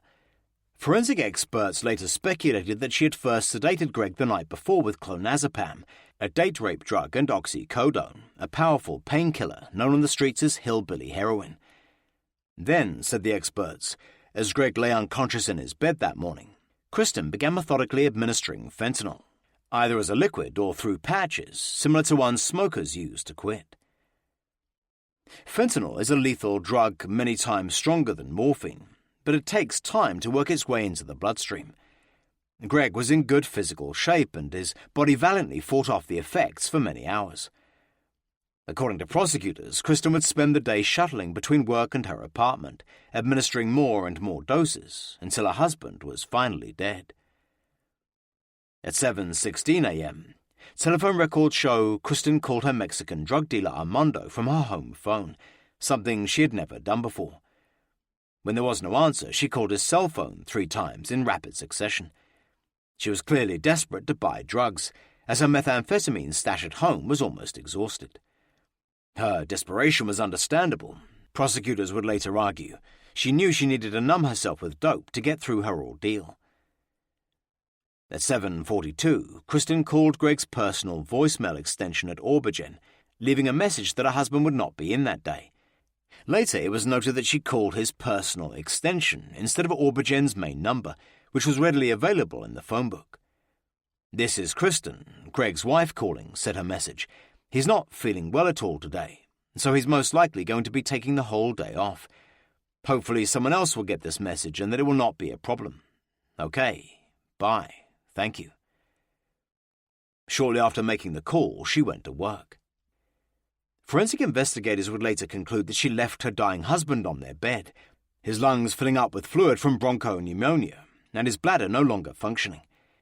She arrived at the medical examiner's office at 8 a.m., more than an hour later than usual. Her fellow toxicologists recall her looking distressed and near tears. At 9:30, when Dr. Robertson returned from his regular morning meeting, she rushed straight into his office, closing the door behind her. "They seem to be having a very serious discussion," said Kathy Ham, who could see them clearly through his glass door from her desk. "She was crying at one point. She was very upset." Kristen would later claim that a boss had then angrily challenged her about the methamphetamine he had found in her drawer, but prosecutors believed that that was a red herring, and they were actually discussing Greg's deteriorating condition. After about half an hour, Kristen left Robertson's office, walking out past the other toxicologists without saying a word. Then she jumped in her car and drove home. During the 10 minutes she was there, Kristen claims she washed her face and looked in on Greg, but it also would have given her adequate time to give him more fentanyl, say prosecutors. At 10:11 a.m., as Kristen was preparing to return to the ME's office, the phone next to Greg's bed rang, but he couldn't answer. The caller was his boss, Stefan Grunwald, concerned that Greg hadn't turned up for work without reporting in sick. In all the years he had worked with Greg at Pharmagen and Aubergen, Dr. Grunwald had never known him to take a sick day. "I was actually very worried," said Dr. Grunwald, who didn't leave a message. "I thought something strange was going on." Dr. Grunwald voiced his concerns to Aubergen's general manager, Terry Huang, who agreed, saying he would also try to contact Greg.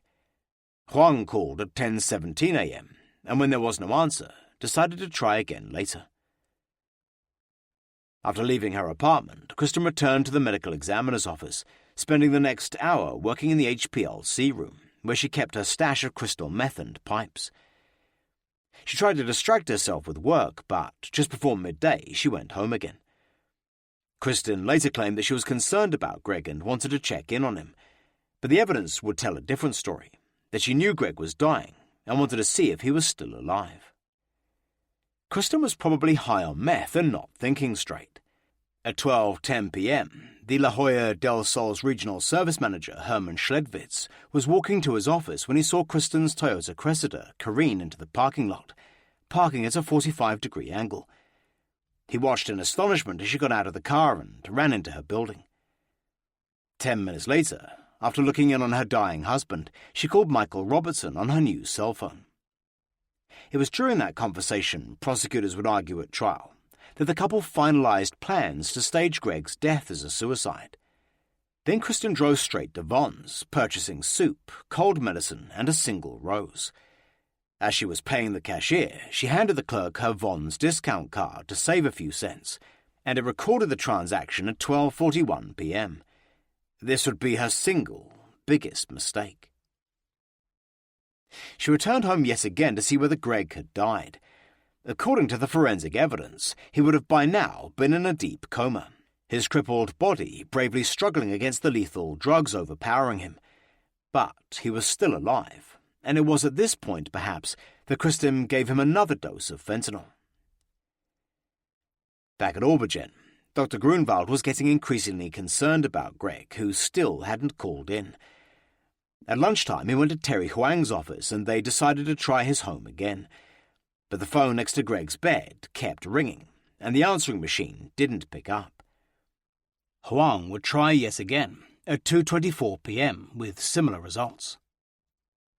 I was worried, said Dr. Grunwald. I thought there was something going on at home, an emergency in the family, maybe someone in the hospital.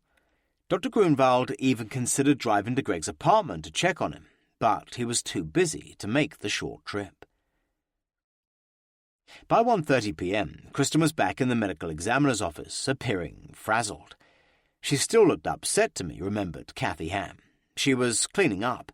It seemed like she was maybe wrapping things up in the lab. An hour later, she left the ME's office and made the 15-minute drive back to her apartment. Donna Tabor, the La Jolla del Sol marketing director, later remembered seeing Rossum's car parked askew next to hers when she left for lunch at 2:42. Just after 3, Dr. Michael Robertson suddenly left work to meet Kristen near her home. For the next few hours, they would be together, later providing each other with alibis. These two met, Deputy DA Dan Goldstein would later tell a jury. That reason is to finish Greg off. According to Goldstein, Kristen and Dr. Robertson went back to her apartment and injected a massive dose of fentanyl into Greg's left arm, as he wasn't dying fast enough. Later, experts would testify that it was enough to kill him many times over. In fact, they had never seen a body with so much of the drug in it. Paramedics would also find a needle puncture mark on his arm that could not be accounted for. At 5:40 p.m., the phone rang in Kristen's apartment, and this time she answered. It was Terry Huang from Aubergen. I asked for Greg, remembered Huang, and she said he was sleeping. I said I was concerned that everything was okay, because he was not in the office. Kristen calmly explained that she had called in sick for him that morning, leaving a message on his answer phone. She assured him that her husband was all right and he had had some soup at lunchtime and would be back at his desk tomorrow. But she would not let him talk to Greg, saying he was sleeping. Huang felt as though Kristen was being unresponsive and trying to rush him off the line. I did feel some uneasiness there, he said later, but I was not certain.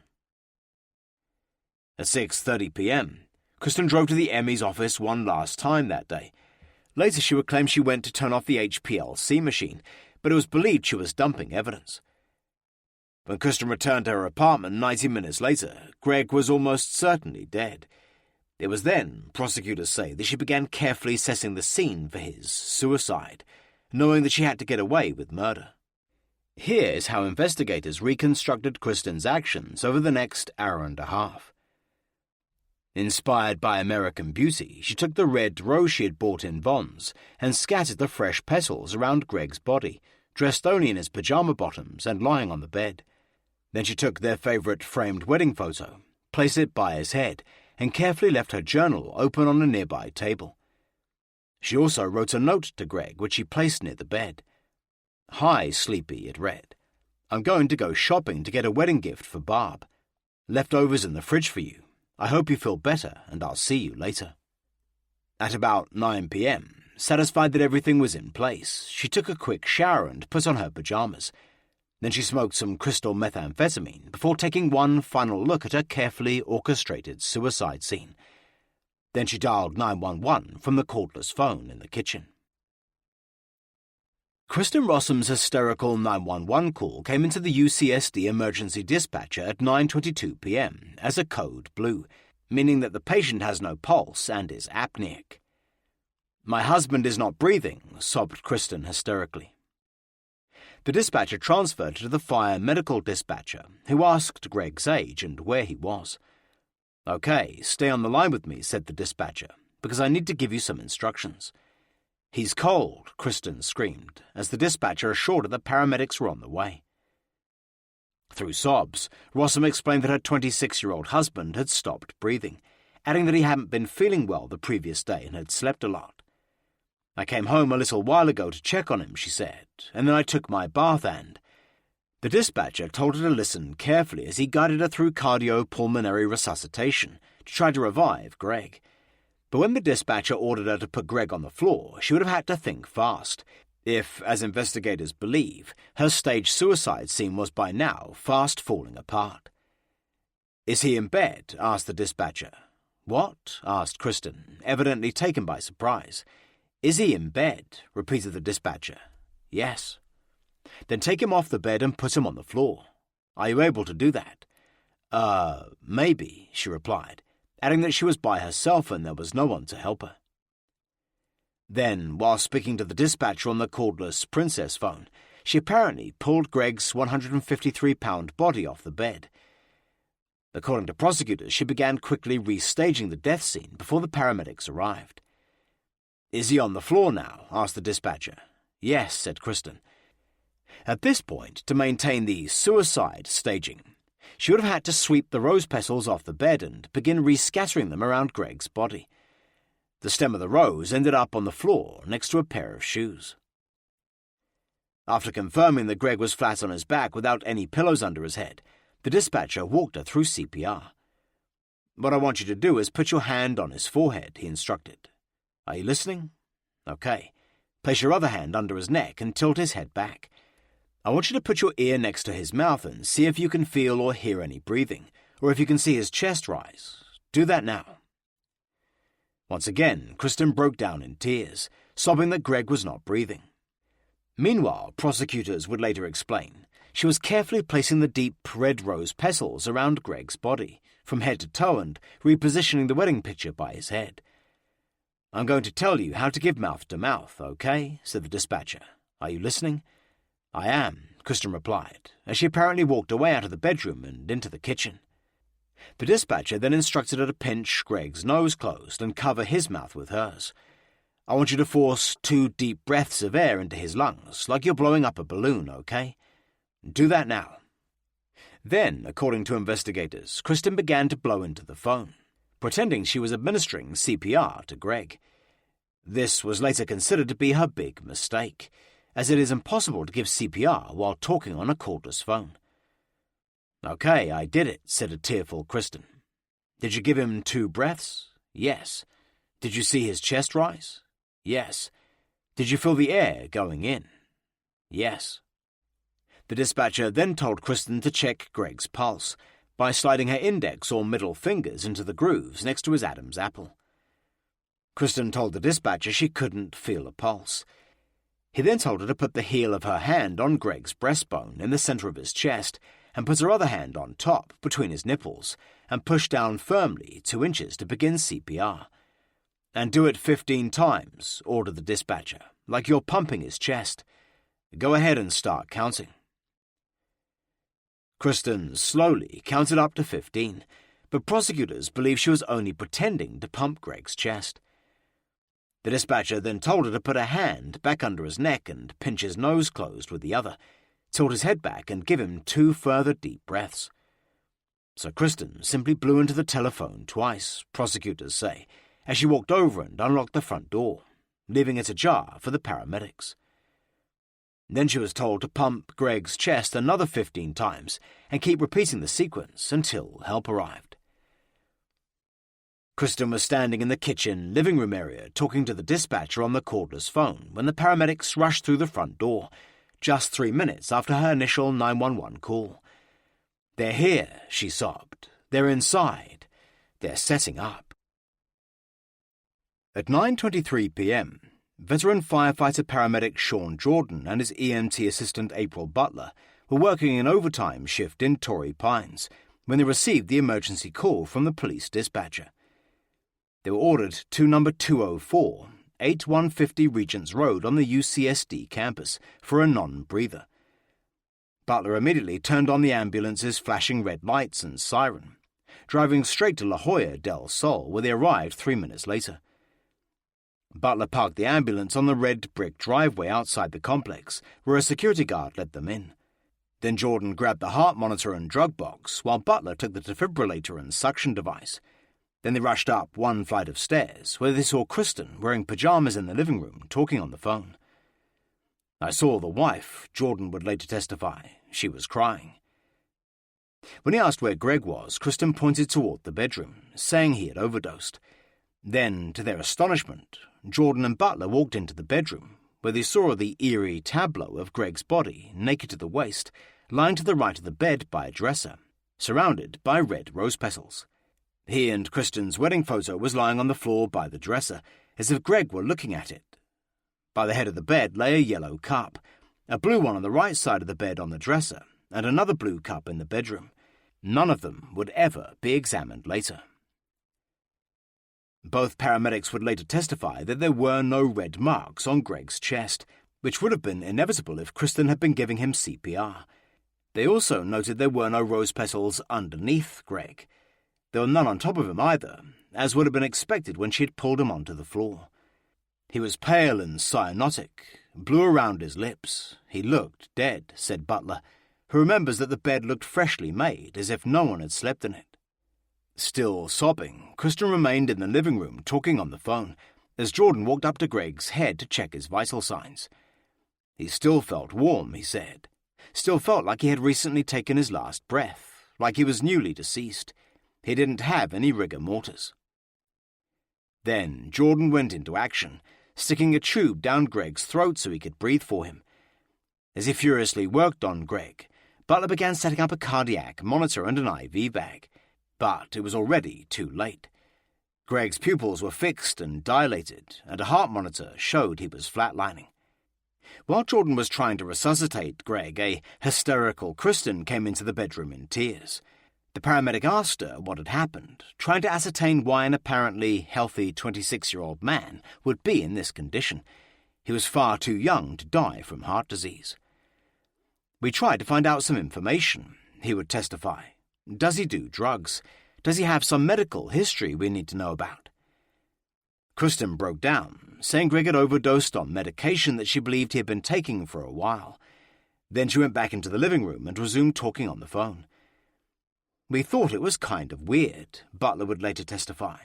"As we were working on her husband, she was more outside and in the kitchen and living room on the phone. Most family members want to be near us and helping us out." Then their superior officer, Captain James Barnett, arrived and began questioning Kristen. She explained that she had found Greg in bed and thought he was breathing funny. She believed he might have taken some oxycodone and clonazepam, which he had had for several years, but she thought he had thrown away. Hearing this, Jordan and Butler searched unsuccessfully for any sign of the drugs in the apartment that might explain Greg's cardiac arrest. "He's 20-something years old," said Jordan. "It's just not normal for somebody that age to be down. It's usually a drug-related thing." Then Jordan began intubating Greg's body, trying to establish an airway to help him breathe and looking for a suitable vein to start setting up an IV so he could try to insert a catheter to revive Greg with cardiac medications.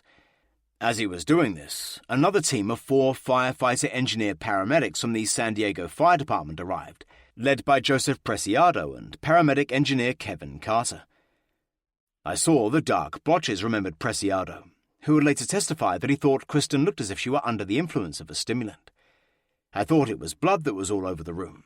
When I knelt down, I saw them move and realized it wasn't blood. It was rose petals." Immediately, Preciado asked if there was anything that he needed to do, and Jordan asked him to help set up an intravenous line, which he did. Butler kneeled down behind Greg's head, placing a mask over his mouth and squeezing an ambu bag to help him breathe. An agitated Kristen came into the bedroom again, repeating that her husband had overdosed on pills. Then she walked into the bathroom, looked through some drawers and produced a Vicodin pill bottle, which she handed to Jordan, who put it on the dresser. Jordan worked on finding a good vein in Greg's left arm above the elbow, while Preciado tried the right one. Preciado was unsuccessful, but on Jordan's second attempt, he got a flash of blood from a vein, meaning it was suitable. He stuck in the needle and hooked up a catheter, dispatching the cardiac drugs atropine and epinephrine through a saline solution on the IV. He then administered 2 milligrams of Narcan, which would neutralize any opiates present in Greg's body. He also gave Greg D50 pure sugar through the IV, as his blood sugar was low. "At that point, we were pretty much throwing in our drug box," said Jordan. "We were trying to do everything we could to get him back." As the paramedics desperately fought to revive Greg, UCSD uniformed police officers Edward Garcia, Schofield and Bill McIntyre arrived at 9:27 p.m. and immediately began interviewing Kristen in the kitchen.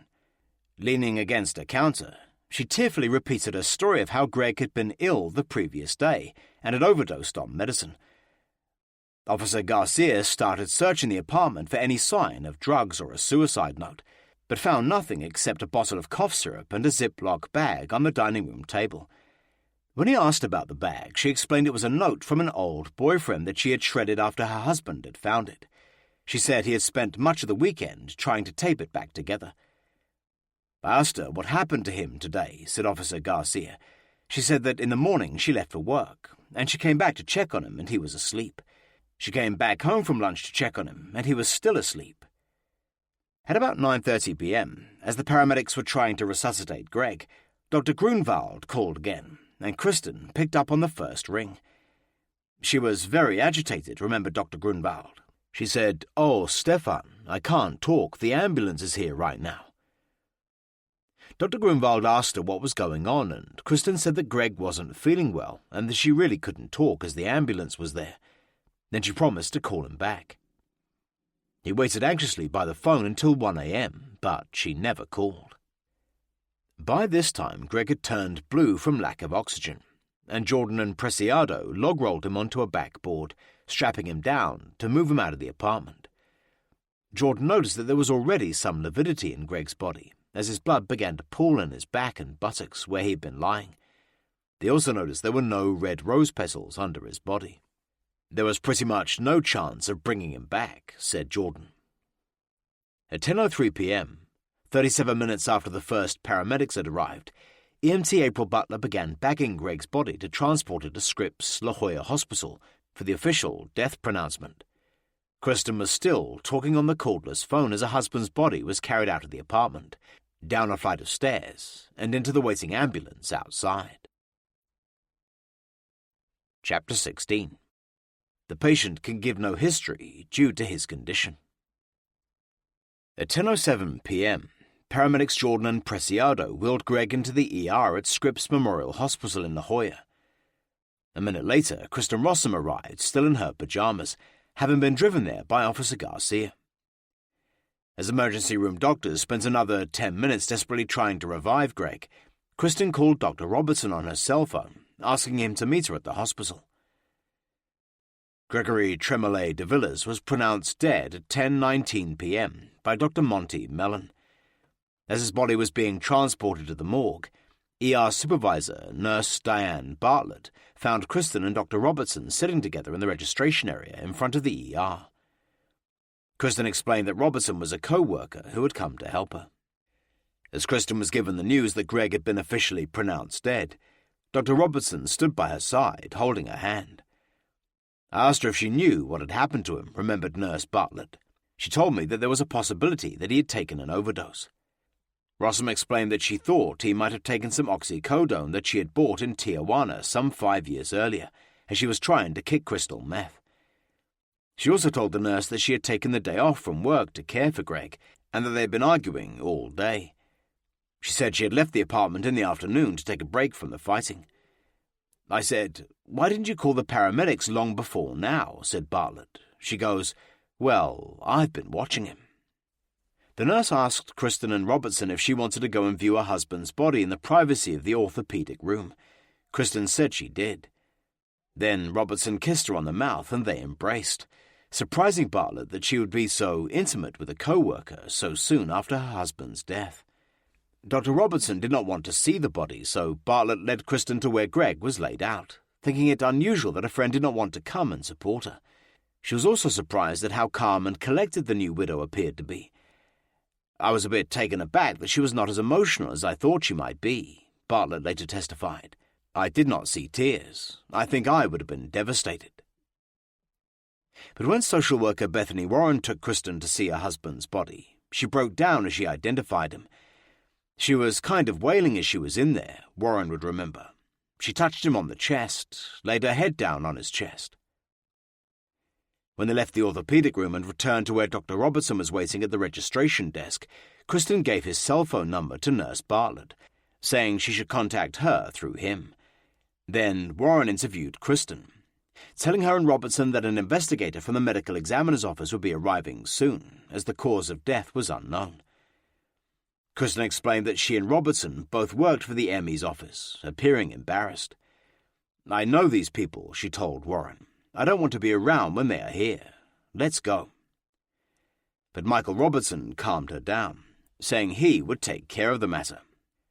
At 11 p.m., he put in a call to the ME on-duty death investigator, Angie Wagner, alerting her to Greg's death. Wagner had already received a call from the hospital a few minutes earlier and knew the brief facts. Dr. Robertson informed her that the dead man was Kristen Rossum's husband, and Wagner made the case a priority, as it was the spouse of an office employee. Soon after talking to Dr. Robertson, she left for the Scripps Hospital to begin her investigation. ER physician Dr. Monty Mellon, who had led the unsuccessful hospital battle to save Greg, also spoke to Kristen. He later wrote a report. "The patient can give no history due to his condition," he wrote. Further history was obtained from the female accompanying him, who admitted she had an addiction problem with crystal meth and obtained some oxycodone from Mexico to help her calm down during these periods. The patient and her had gotten into some sort of disagreement this weekend. He had taken some of the oxycodone and had been sleeping much the last several hours. She claimed she had seen him just an hour and a half before. Woke him up. He seemed to be okay. He went back to sleep. Then when she went to check on him again, she found the patient pulseless and apneic. As Kristen and Robertson were preparing to leave the hospital, they were intercepted by operations supervisor Michelle Lafontaine, who helped Kristen fill out the necessary paperwork. Lafontaine took Kristen and Dr. Robertson into the triage room for privacy while they discussed donating Greg's organs. Within an hour of Greg being pronounced dead, Kristen, as next of kin, gave her permission for all of his organs to be removed and given to the tissue donation center. At 11:30 p.m., she quickly read the consent forms, allowing doctors to remove whatever body parts were needed, and then signed K. Rossum de Villas. 10 minutes later, Kristen and Dr. Robertson left the hospital and drove straight back to her apartment. By this time, Professor Ralph Rossum was heading towards San Diego after receiving a frantic phone call from his daughter at the hospital. "Daddy, Greg stopped breathing," Kristen had tearfully declared. "I'm so scared." He told his daughter he was driving straight there, and she gave him directions to the hospital. Then he gave his wife Constance the phone and left. "Mom, I'm at the hospital with Greg," Kristen told her mother. "He's in intensive care." Constance Rossum assured Kristen that her father was on his way to help her and put the phone down. A few minutes later, Dr. Robertson called Constance Rossum from his cell phone. It was the first time they had ever spoken. He identified himself, Constance would later remember. We had never met him or heard of him. I thanked him for being with her and asked him to please drive her home, because she was in her pajamas and had told me she was cold and wearing a sweatshirt. After putting the phone down, Constance immediately called Greg's mother, Mary, saying that Greg was in the hospital after having a bad reaction to some medication. Then a startled Mary telephoned Jerome in his apartment a few miles away in Thousand Oaks. "I immediately called the hospital to find out what was going on," remembered Jerome. "I spoke to a nurse who scared me and asked if I was alone. I told her I was, and she said she would call back, but she never did." Then Jerome drove straight to his mother's house and called Constance Rossum, who told him she had spoken to Kristen, who said Greg had had an allergic reaction to cough syrup. Jerome called the hospital again, eventually being put through to a nurse who told her that his brother had expired. At that moment, a sheriff's car pulled up in the driveway to give them the terrible news. Jerome tried to compose himself and then called his younger brother Bertrand in Westwood to tell him. "I was shocked," Bertrand would later testify. "I started crying." Jerome said he would drive straight over to Thousand Oaks, 25 minutes away, but he was in such shock that his roommate Adam insisted on taking him. Greg's mother was inconsolable, crying uncontrollably. Jerome was very scared for her, as he knew she had serious lung problems. "I was just trying to comfort her," he said. "She was crying so hard that she was having a hard time breathing." Bertrand remembers the three of them being very confused that night about what had happened to Greg. Jerome called his father in Monaco to tell him the tragic news, and Dr. de Villiers said he would be on the next plane out to San Diego. They also kept calling Constance Rossum for updates, and she promised that her husband would call when he arrived in San Diego. They waited all night by the phone for his call, but it never came. Detective Sergeant Robert Jones of the University of California Police Department was in Escondido, home in bed, when he received a call from one of his patrol officers at the hospital saying that there had been a suspicious death. He was told that although the deceased, Greg de Villiers, had died of an apparent suicide, there were questions. Some of the goings-on that morning just didn't ring true to them, the veteran detective would recall. Call it sixth sense, call it intuition. It didn't feel right. Detective Sergeant Jones immediately dressed in T-shirt and jeans and drove to the de Villiers' apartment in La Jolla, arriving at 11:25 p.m. Waiting for him were officers Edward Garcia, Schofield, and Bill McIntyre, who had just returned from the hospital. They quickly walked him through the death scene, briefing him on what little Kristen had told them. "And they showed me the bedroom," he said. "They showed me the 30 rose petals on the floor, the wedding photograph. They showed me what they had found on the coffee table, the journal." Detective Sergeant Jones thumbed through Kristen's journal, looking at highlights his officers pointed out. He carefully noted the passages where she had expressed discomfort in her marriage and that she had made a mistake. He then viewed the shredded note in the plastic Ziploc bag and the "Hi, sleepy" note. He was also shown newspaper clippings where Kristen had circled rental apartments. "So we took a look at it and tried to connect the dots," said the detective, "to see if the story she was telling us was consistent to what we were seeing there on the scene." During his 30 years as a police officer, the last 20 with the campus police, Detective Jones had visited scores of death scenes. He knew there were just 4 ways a person can die: homicide, suicide, accidental, and natural. He was a young man with no indications of health problems, said Detective Jones. No indication that it would be a natural death. Intuitively, you can eliminate that. He didn't fall off a ladder. A truck didn't crash through the building and run him over, so you can pretty well eliminate the fact that it was an accident. Detective Jones was then left with the only 2 alternatives: homicide or suicide. About 25 minutes after he arrived at the death scene, Kristen and Dr. Robertson turned up at the apartment. Jones met them in the outside hallway leading to the apartment. Kristen then entered, leaving Robertson outside in the hall.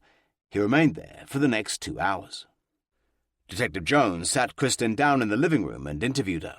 He noted that the Kristen before him looked totally different from the beautiful, healthy-looking bride he had seen in the numerous wedding pictures all over the apartment walls. She was in tears, he remembered. She looked disheveled. She looked haggard. She looked unhealthy. Very thin. She was a completely different-looking woman and was not what I expected to see. Tearfully, Kristen recounted her version of the weekend's events. She told how her parents had taken her and Greg out to dinner the previous Friday night, and how, earlier that week, he had given her some long-stemmed roses for her birthday. She admitted that they had marital differences, and that when she told Greg she was leaving, he had become very depressed. He had apparently taken some clonazepam and oxycodone, which she thought had long been thrown away. That morning, Kristen sobbed. Greg hadn't been feeling well, so she had called in sick for him and then gone to work. After calling him a couple of times and not getting an answer, she came home at about 10 a.m. to check up on him. She claimed he was fine and breathing, so she had gone back to the ME's office. At noon, she returned home for lunch, and he had some soup. She said he told her he had taken some pills. She went back to work thinking he was okay and checking up on him once more in the middle of the afternoon. She came home after work and found him breathing and sleeping, said Detective Sergeant Jones. Then she gave him a kiss and wrote the "Hi, sleepy" note, and she left. Kristen said that she came home again about 8 p.m. and found Greg sleeping and breathing normally. She had then taken a long bath and shower and come out of the bathroom an hour later to go to bed. That's when she discovered him not breathing, said Jones. That's when she dialed 911. That was her story. Jones then began searching the apartment for evidence to verify Kristen's account. Kristen watched him like a hawk, concerned that he might discover her stash of crystal methamphetamine, hidden in a drawer in the kitchen, under some towels. Detective Jones and the other investigators would never find it. Instead, he found an empty soup can, consistent with her story of Greg's having had soup at lunchtime. Jones went into the bathroom and noticed that the bath shower stopper was unscrewed and on the shelf. He immediately wondered why anyone would go to the trouble of unscrewing the water stopper after taking a bath. "Well, that was the Columbo clue for me," Jones would explain, an indicator, something that didn't make sense. Although the rose petals on the floor were bizarre, the detective didn't discount that as beyond the realms of possibility. He noted the other evidence of suicide, the journal, the high sleepy note, and the shredded love letter from her boyfriend. Yes, he had reasons to be depressed and upset and despondent, maybe to the degree that he would commit suicide, Jones reasoned. On the other hand, it could clearly be the way you stage a suicide. Soon after Jones completed his initial interview with Kristen at about midnight, Professor Rossum arrived from Claremont. He had first gone to Scripps Memorial Hospital, where he was told by a social worker that Greg had just died. Then he had driven to Kristen's apartment to take her back to Claremont. He was shocked, said Detective Jones, but he was supportive and he was helpful. A few minutes after her father arrived, the ME's death investigator, Angie Wagner, walked in from the hospital. There she had viewed Greg's body, 90 minutes after he had been certified dead. He was still lying on a plastic backboard on a gurney, a sheet covering him from the neck down. Removal of the sheet revealed a well-developed, well-nourished body that was cooling to the touch, she would later write in her official report. It was enveloped in early rigor mortis, with incomplete dorsal lividity. She noted that the body was clothed in pajama bottoms, which had been cut by doctors. An endotracheal tube was protruding from Greg's mouth, with a pink, tinged frothy liquid on his chin, and an IV of saline solution still hooked up to his arm. She also noted a needle puncture wound on each arm, the right one still exuding blood onto the bedding. No obvious trauma was noted, she wrote, or foul play suspected. Wagner saw Kristen and Dr. Robertson almost daily in the ME's office, but knew nothing of their relationship. At 5 minutes past midnight on Tuesday morning, Greg's body was bagged to be transported to the medical examiner's office. At 1 a.m., Investigator Wagner climbed a flight of stairs at 8150 Regents Road, where she was met by Dr. Robertson, still waiting in the hallway outside the apartment. She walked in and introduced herself to Detective Jones, showing her identification badge, and then, with the detective and Professor Rossum present, interviewed Kristen Rossum. When Wagner asked her about the rose petals, Kristen said she did not know where they had come from, as there were no fresh roses in the house. Her response was that she hadn't had roses in the house for some time, the investigator duly noted. All the roses that Greg had given her recently she had either thrown away or they had dried by now. Wagner then investigated the bedroom, taking pictures of the death scene. She viewed the numerous fresh rose petals on the carpet to the right of the bed, along with the stem and sepals. On a nightstand by the bed there was an opened aspirin bottle with about 50 tablets still in it, and a plastic cup containing a clear, odourless liquid consistent with water, which she sniffed. In the bathroom she discovered a near-empty bottle of prescribed Hystinex cough syrup, dated 2/6/1999, which she put into the evidence envelope for later testing by the ME's office. No additional prescription medications, illicit drugs or suicide note was located at the residence, she wrote. At 1:40 a.m., Detective Jones and Angela Wagner left the apartment, leaving Kristen, her father, and Dr. Robertson there alone. But as Jones drove home to Escondido, he felt that there were many unanswered questions surrounding Greg's death. He decided to return the following morning to continue his investigation. "I left there that morning not being completely satisfied that it was suicide," he remembered, "nor did I leave there thinking it was a homicide. There were questions. It was an equivocal death, and that means we're uncertain." At 2:30 a.m., Professor Rossum drove Kristen back to Claremont, after telling her she couldn't stay the night in the apartment. Throughout the 2-hour journey, he tried to console her as she kept bursting into tears, sobbing, "I have lost my Greggy. I have lost my best friend." She also told him what had happened that evening, saying that the petals were on Greg's chest under the cover, and he was clutching the wedding photo in his hands. Later he would describe her as looking terrible, saying her face was puffy and her eyes swollen. They arrived back in Claremont at 4:15 and went straight to bed. At this point, Kristen had every reason to feel confident that the police and medical investigators had accepted Greg's death as a suicide. It would now be only a matter of days until she and Dr. Robertson could finally be together and fulfill their destiny. Chapter 17. Autopsy. At 6:15 a.m. Tuesday morning, Robert Sutton, the San Diego Medical Examiner's autopsy room supervisor, arrived at work. Every morning his first task was to take the bodies that had come in overnight out of the refrigerator and prepare them for processing. Greg DeVilla's body was lying on a rolling table in the refrigerator, and Sutton weighed it before leaving it in the examining room. An hour later, Detective Bob Jones called Professor Rossum in Claremont for permission to revisit the apartment and take photographs and videos of the death scene. He had also made notes from his interviews the previous night and listened to the 911 tape. "I started thinking about what I had seen," he would testify. "I had some unanswered questions." Professor Rossum was already up after just 2 hours' sleep, preparing his son Pierce for school, when Constance handed him the telephone saying, "Darling, it's Bob Jones from the San Diego Police Department." Then, after getting permission to tape the call, Detective Sergeant Jones asked if the professor had learned anything new from his daughter that might assist his inquiries, adding that he was mainly calling to see how Kristen was doing.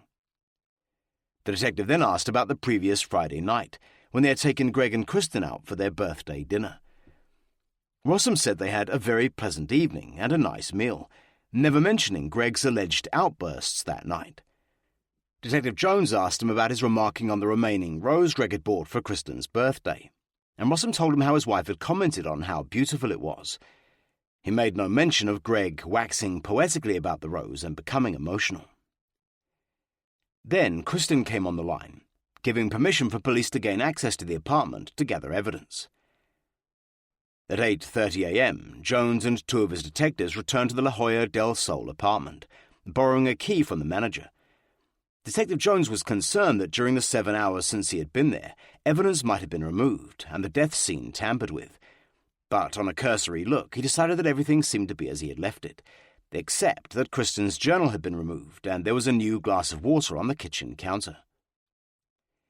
He and his officers then spent 2¼ hours taking photographs and videotaping the death scene. They measured the red streaks on the bed and made careful notes, taking the high sleepy note and shredded love letter in the Ziploc bag. But they never removed any of the cups or the trash from the apartment for further analysis. After the 3 officers left, Kristen Rossum was free to return to the apartment to resume her life. Dr. Michael Robertson also rose early that Tuesday morning. He arrived at the ME's office at 7 a.m. and called toxicologists Donald Lowe and Ray Gary into his office. There he informed them that Greg DeVillas had committed suicide the previous evening by taking an overdose of drugs. Lowe was immediately suspicious, knowing the rumors that the chief toxicologist was having an affair with Kristen. But he kept quiet and let Robertson do the talking. Later that morning, Robertson would summon all the toxicologists into his office to tell them the sad news. He appeared uncharacteristically emotional as he asked them to support Kristen in her hour of need. Then the chief toxicologist went to his morning meeting to discuss the new cases that had been brought into the ME's office and whether cases they should be autopsied or not. One of the first on the agenda was Greg DeVillas. Also at the meeting was Chief Deputy Medical Examiner Dr. Harry Burnell, Chief Investigator Cal Vine, and Autopsy Room Supervisor Robert Sutton. Dr. Robertson chaired the meeting, summarizing Angie Wagner's official report on Greg DeVillas' death, which she had written up the night before. He appeared a little uneasy, Sutton would later testify, more uneasy than normal. Dr. Robertson told the meeting he had been in the emergency room with Kristen, and it was agreed that Greg's body would be autopsied that afternoon at UCSD Medical Center in Hillcrest, in line with office policy involving the death of an employee family member. At 8:15 a.m., Lloyd Amborn, who oversaw the day-to-day administrative running of the San Diego Medical Examiner's office, heard of Greg DeVillas' death when he arrived at work. Remembering the persistent rumours of an improper relationship between Kristen and Dr. Robertson, Amborn decided to take special measures. He immediately arranged to use the UCSD morgue facility for the autopsy, and, for the first time ever in office history, he would send all Greg's toxicology work to an outside agency, to avoid any appearance of a conflict of interest. Then he called Dr. Robertson into his office to inform him of that decision. He expressed real surprise, remembered Amborn. Shock, I would say. I emphasized to him that because of this decision, neither the tox lab or anyone in it, including him, was to have anything to do with the toxicology in this case. Amborn then called Kristen's friend Frank Barnhart, the former employee of the Emmys office, who was now with the Sheriff's Department crime lab, and he agreed to store Greg's toxicology until it could be sent out for analysis. Then he made one final call to San Diego County Medical Examiner Brian Blackburn at his home, informing him of Greg's demise. He told me that Kristen Rossum had made a request that I perform the autopsy, said Dr. Blackburn, who was taking the day off. I was happy to do that. At 8:15 a.m., after Professor Rossum had left to take Pierce to school, Kristen remembered that she had forgotten to tell Greg's boss, Dr. Grunwald, about the tragedy. Her mother immediately volunteered to call. As Kristen had done the previous day, Constance called Greg's personal voicemail and immediately hung up. She tried the same number again, this time asking for Dr. Grunwald's son, Chris, who shared the same line as Greg, and left a message. Then she called 411 and got Orbigen's main switchboard number. Kristen then called Michael Robertson at the ME's office, and he agreed to call Dr. Grunwald and give him their number. It was just after 9 a.m. when Grunwald drove into the Orbigen parking lot, hoping to see Greg's car in its spot. When he didn't see it, he walked into the building, planning to make another round of calls to find Greg. As he was putting down his briefcase, his assistant, Esme Wynne, told him there was a phone call for him from a Michael Robertson, whom he had never heard of. Dr. Robertson introduced himself, saying, "Don't ask me any questions. This is regarding Gregory de Villiers, and something's happened to him." Robertson then gave him Kristen's parents' phone number in Claremont, telling him to call immediately. When Dr. Grunwald asked what had happened to Greg, Robertson told him to call the Rossums and hung up. When Dr. Grunwald called the number, Constance Rossum answered, introducing herself as Kristen's mum. He told her he was very concerned about Greg and asked what had happened. "Oh, he passed away yesterday," Constance told him. "Well, he took some drugs and it was an allergic reaction." Totally shocked by the news, Dr. Grunwald asked her what drugs, as he knew Greg hated them. Constance said that her son-in-law had taken cough medicine over the weekend and some other drugs, as he was not feeling well. The drug combination must have produced an allergic reaction, she told him. As a medical doctor, Dr. Grunwald asked exactly what drugs he had taken, and Constance told him that Greg had not felt well on Saturday and had continued taking medicine through Sunday. Then, when she told him Greg's allergic reaction had happened Monday night, just before he died, Dr. Grunwald became suspicious. "This is totally unusual," he said. "When you have an allergic reaction, like a bee sting, it comes right away, not after 2 days. It was the first thing that made me a little suspicious. There's something maybe going on." Throughout Monday morning, Kristen made calls to friends from her parents' house in Claremont, informing them of Greg's death. She also received a call from Greg's childhood friend and neighbour, Laurie Schreiber, who had heard the sad news from Bertrand de Villiers.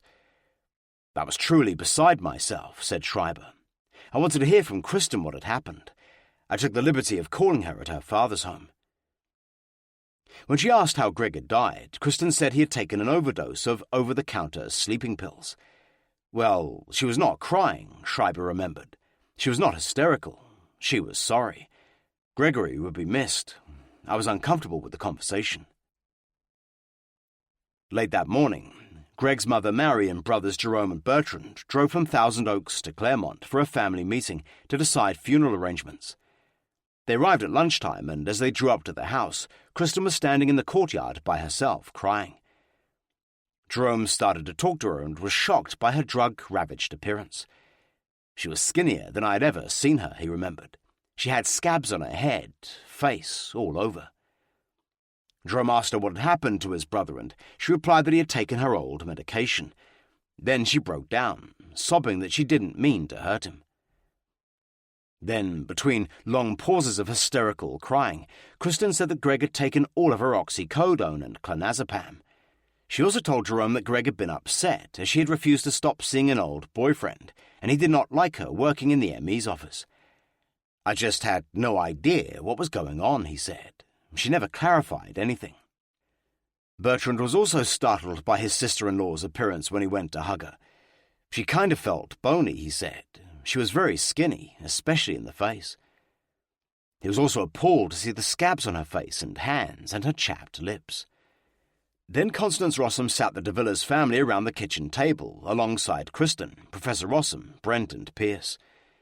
Mary asked that he be cremated because of the ashes going to heaven, recalled Constance Rossum. It was finally decided that Greg's remains would be cremated the following Sunday, which would have been his 27th birthday. The memorial service would be just for the family and a celebration of his short life. Professor Rossum had reservations about the funeral taking place on Greg's birthday, although he went along with the consensus choice. Then Kristen announced that she was going back to San Diego that afternoon to personally take care of the funeral arrangements, saying she only had 3 working days to pull everything together. She wanted to feel closer to Greg in their apartment, saying it would help her deal with his passing better. "That was pretty strange to all of us," said Bertrand. "We were worried about her going back to the apartment where Greg had died." Bertrand offered to drive her back, but she refused. She also turned down offers from Mary de Villiers and her mother, who pleaded with her to let them accompany her. Finally, she announced that her brother Brent would take her. After the meeting, Bertrand, who used to play soccer with Brent years earlier, pulled him aside, saying that he shouldn't let his sister stay alone in the apartment. "Yeah, you're probably right," said Brent. "Maybe we can stay with Mike." On hearing that, Kristen looked visibly shaken, rushing over to explain. "No, no," she cried. "That would be inappropriate. He's my supervisor." Suddenly, a light went on over Bertrand's head, and he began wondering who Mike was and why Kristen was so shaken up by what her brother had said. "Her reaction was alarming to me," he said. "She made it seem like her brother had said something he shouldn't have." It was mid-afternoon when the de Villiers family left to return to Thousand Oaks with more questions than answers about Greg's death. Jerome did not believe that his brother would ever kill himself with drugs. He was highly suspicious of Kristen's story, well aware of her past drug problems. "Her emotions seemed fake to me," he would later explain. "Greg was anti-drugs. He wouldn't take drugs. I was being told this by someone who looked like she was on drugs." While the two families were discussing arrangements for his cremation, Greg's body was wheeled to the UCSD Medical Center tissue bank, housed at the south side of the ME's office. There, in accordance with Kristen's wishes, doctors removed her husband's corneas, heart valve, femurs, knees, hip joints, and even the skin off his back. His remains were then driven to the UCSD facility in Hillcrest to await autopsy. Dr. Brian Blackburn, the San Diego County Medical Examiner since 1990, began the autopsy at 3:30 p.m., assisted by Dan Schaff. But the prior removal of Greg's organs for tissue donation meant that the medical examiner could not conduct a complete examination of the body. "At the time, we didn't think it was going to be an issue," Dr. Blackburn said, "so our office did give permission for that to occur." The autopsy began by documenting what was left of Greg's body from head to toe. There was an incision in the middle of his chest where his heart valve had been removed, and incisions over the hips and down each leg where bones had been taken. There were also several 5-inch square fleshy areas on his back where his skin had been removed by a microtome machine to help burn victims. During the internal examination, Dr. Blackburn removed Greg's lungs and weighed them. They were almost 3 times heavier than normal, indicating there was congestion and that Greg had been unconscious for 6 to 12 hours before death. The pathologist also found signs of early pneumonia, meaning that Greg had been unable to breathe properly and clear his lungs.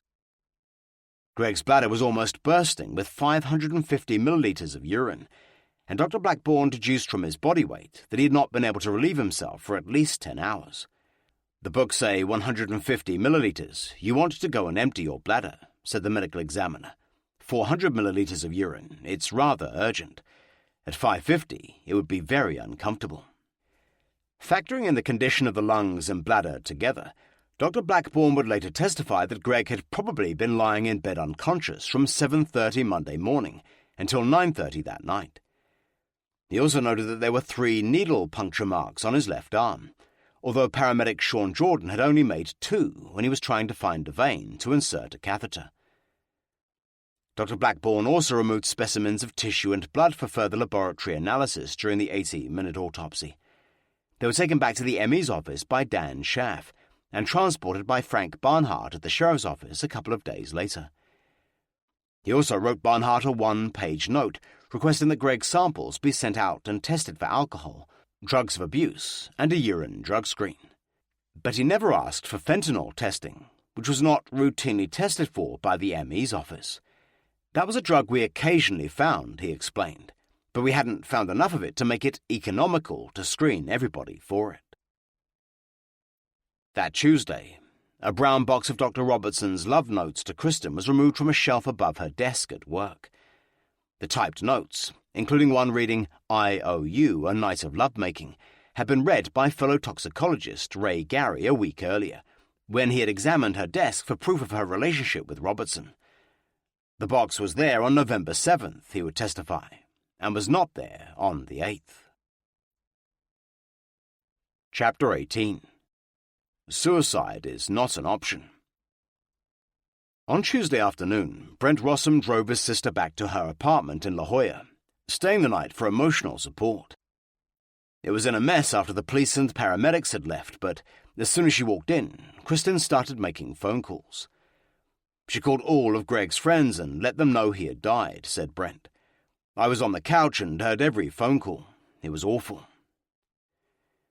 One of the first people she called was Bill Leger, who had first met Greg when they worked at Long's Drugs 10 years earlier. Leger was stunned when he was told that Greg had died, saying he'd get the first plane out from his home in Lake Tahoe. I wanted to be with the grieving widow of one of my closest friends, he would later say. But he found Kristen's tearful story of Greg overdosing on pills somewhat suspect. I had a really difficult time believing it, he later told CBS's 48 Hours. Him laying in bed all weekend popping pills.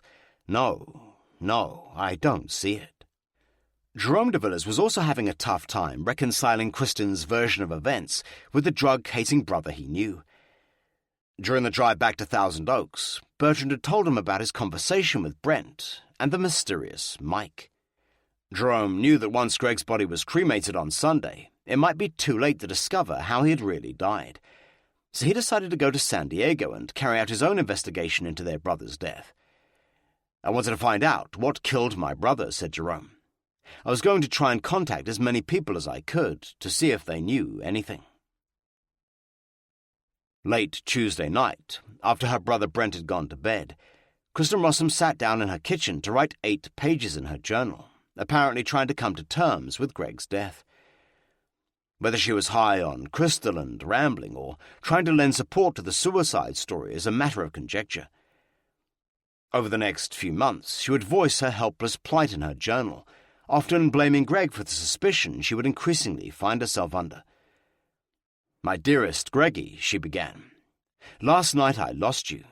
Your precious life so unfairly cut short. I can't believe you are truly gone from this world.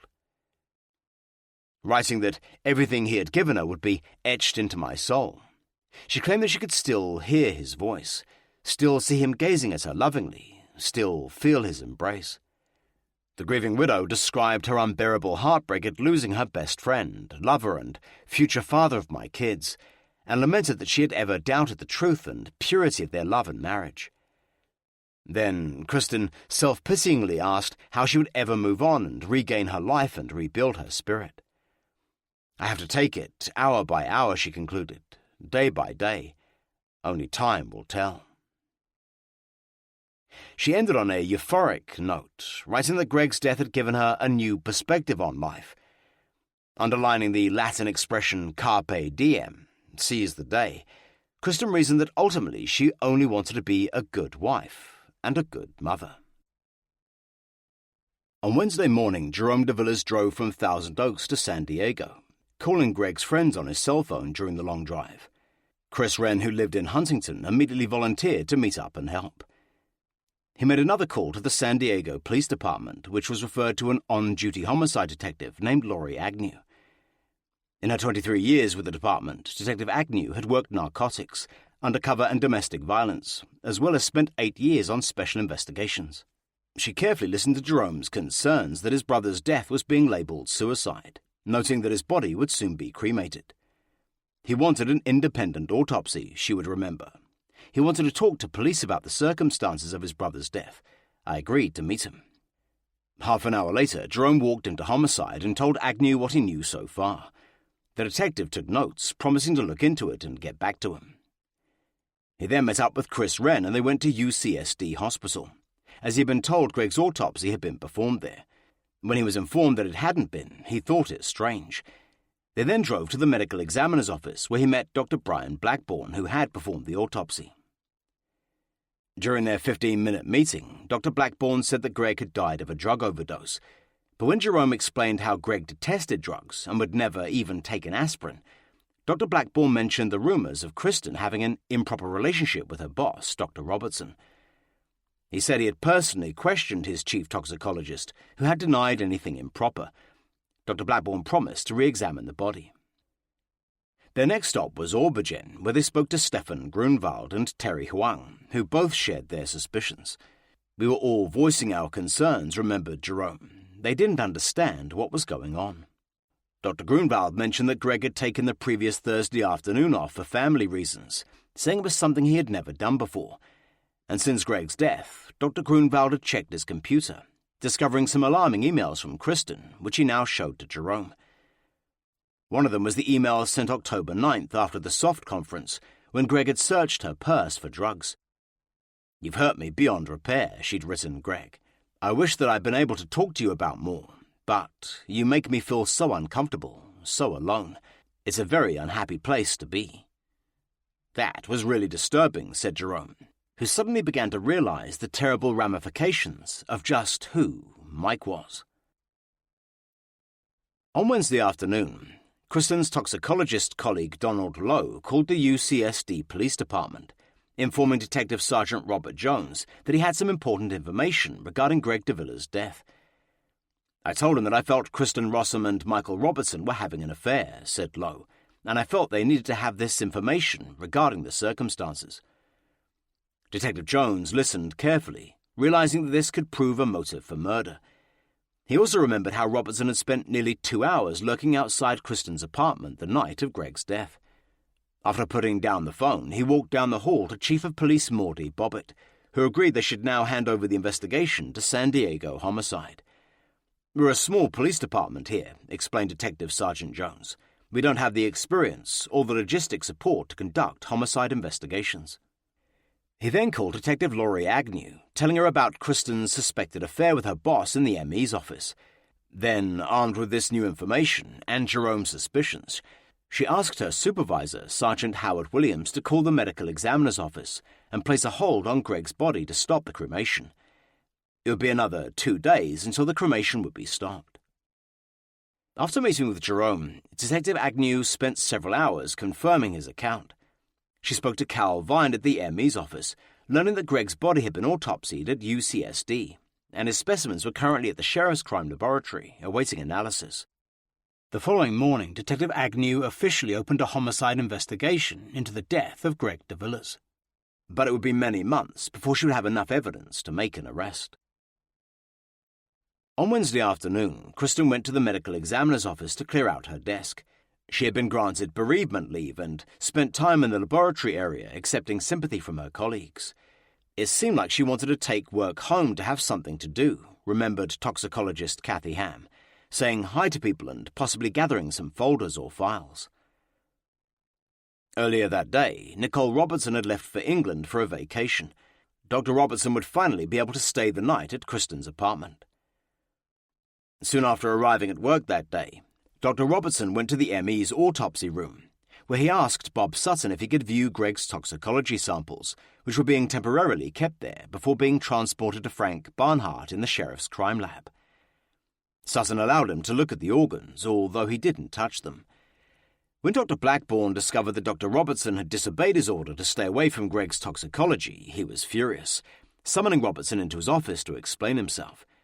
"I was pretty irritated and let him know that," Dr. Blackburn would later testify. "I made it clear that I expected him to cease any inquiries about the toxicology in this case." A few hours later, Robertson told toxicologist Kathy Ham that he had seen the contents of Greg's stomach and that they were red, speculating that he had maybe overdosed on cough syrup. At 6:30 a.m. on Thursday morning, the ME's autopsy room supervisor, Robert Sutton, personally delivered a cardboard box to Frank Barnhart at the Sheriff's Crime Lab, containing vial samples of Greg's blood, stomach contents, urine and liver. The box was marked Greg de Villiers, 2000 to 2088. Along with the toxicology, there was also a list of tests that Dr. Blackburn wanted, including blood alcohol, drugs of abuse, a urine drug screen, aspirin, clonazepam, and cyanide. Barnhart decided to send the samples to Pacific Laboratories in Woodland Hills for analysis. He telephoned Pacific's Director of Toxicology Services, Dr. Michael Dean Henson, to ask for the testing. He was not comfortable in doing the work himself, said Henson. He knew the people involved in the case. Henson promised to run a comprehensive drug screen on the samples, but it would be another 5 days before the results were ready. Late Wednesday night, Dr. Yves de Villiers had landed at Los Angeles International Airport. Bertrand went to collect him, and the following morning they drove to Huntington, where Jerome picked them up and took them to San Diego.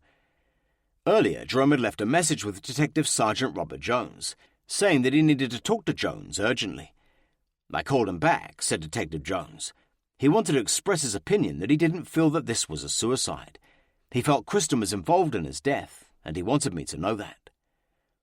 Jerome also demanded an independent autopsy, and Detective Jones assured him that he would make that happen now that he was in close touch with San Diego homicide.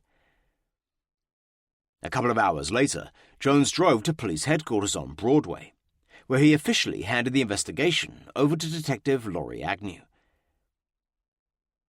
As a trained medical doctor, Yves de Villiers also wanted to meet Dr. Blackburn to ask him about the autopsy he had performed on Greg.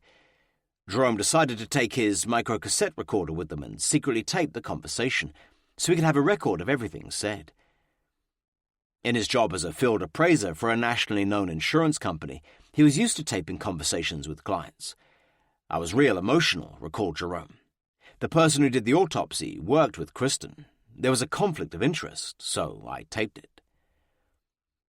During their meeting, Dr. Blackburn again brought up the relationship between Kristen and Dr. Robertson, saying he was never certain that the rumors were true. He also told them that Kristen had recently attended the SOFT conference in Milwaukee with Dr. Robertson. Then Dr. de Villiers asked the medical examiner for a second independent autopsy on his son's body. Dr. Blackburn tried to allay Dr. de Villiers' fears, explaining that the blood work and organ specimens were going to be tested by laboratories outside his office. After leaving the ME's office, Dr. de Villiers and his 2 sons drove across San Diego to Aubergen for another talk with Greg's co-workers. They told Dr. Stefan Grunwald that the police were treating Greg's death as suicide, and many of his organs had been removed with Kristen's consent. Jerome said they had to move fast, as his brother's body was being cremated on Sunday. Dr. Grunwald, who had worked in forensic medicine in his native Germany, was amazed that Kristen had allowed her husband's eyes to be donated for cornea transplants, knowing they might hold the chemical key to his death. "If you donate yourself," Dr. Grunwald would later testify, "you donate the liver, heart, or something. Definitely not your eyes. That would never cross most people's minds." Dr. Grunwald agreed that they must stop Greg's cremation at all costs, until a proper outside autopsy and investigation could be conducted. So far, Dr. Grunwald, who had collected a number of suspicious emails from Kristen off Greg's computer, had not even been interviewed by police. They decided that all the Aubergen staff should send a letter to San Diego homicide detectives, explaining why Greg de Villiers may not have committed suicide. "Dear homicide detectives," the letter began.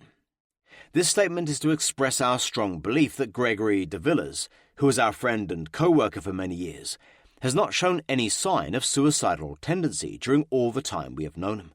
The letter went on to portray Greg as a happy and ambitious person with exciting plans for the future, including reaping the rewards of Aubergen's financial growth and going to law school.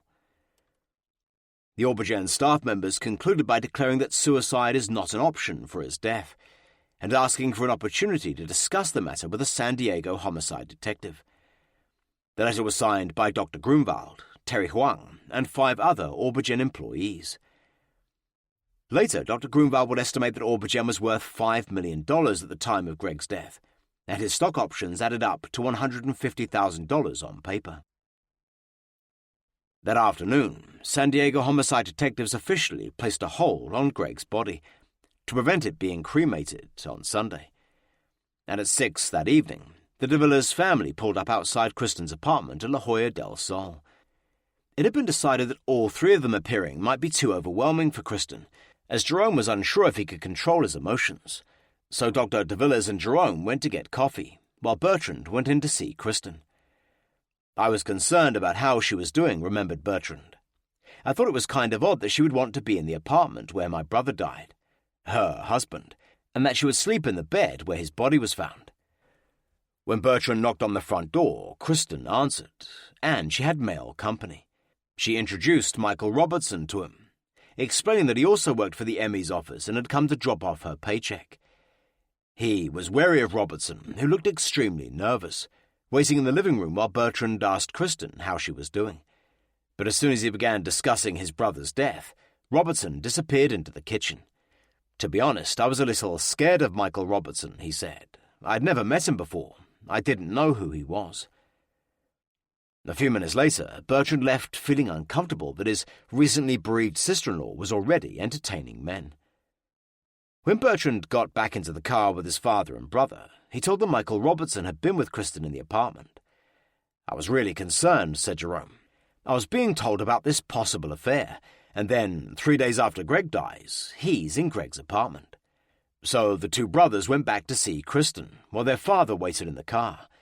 Without even telling Bertrand, Jerome flipped the tape over in his microcassette recorder and set it to record. By the time they entered the apartment, Robertson had left. Kristen seemed talkative, inviting them to sit around the dining table with her. Then they asked about the events leading up to Greg's death.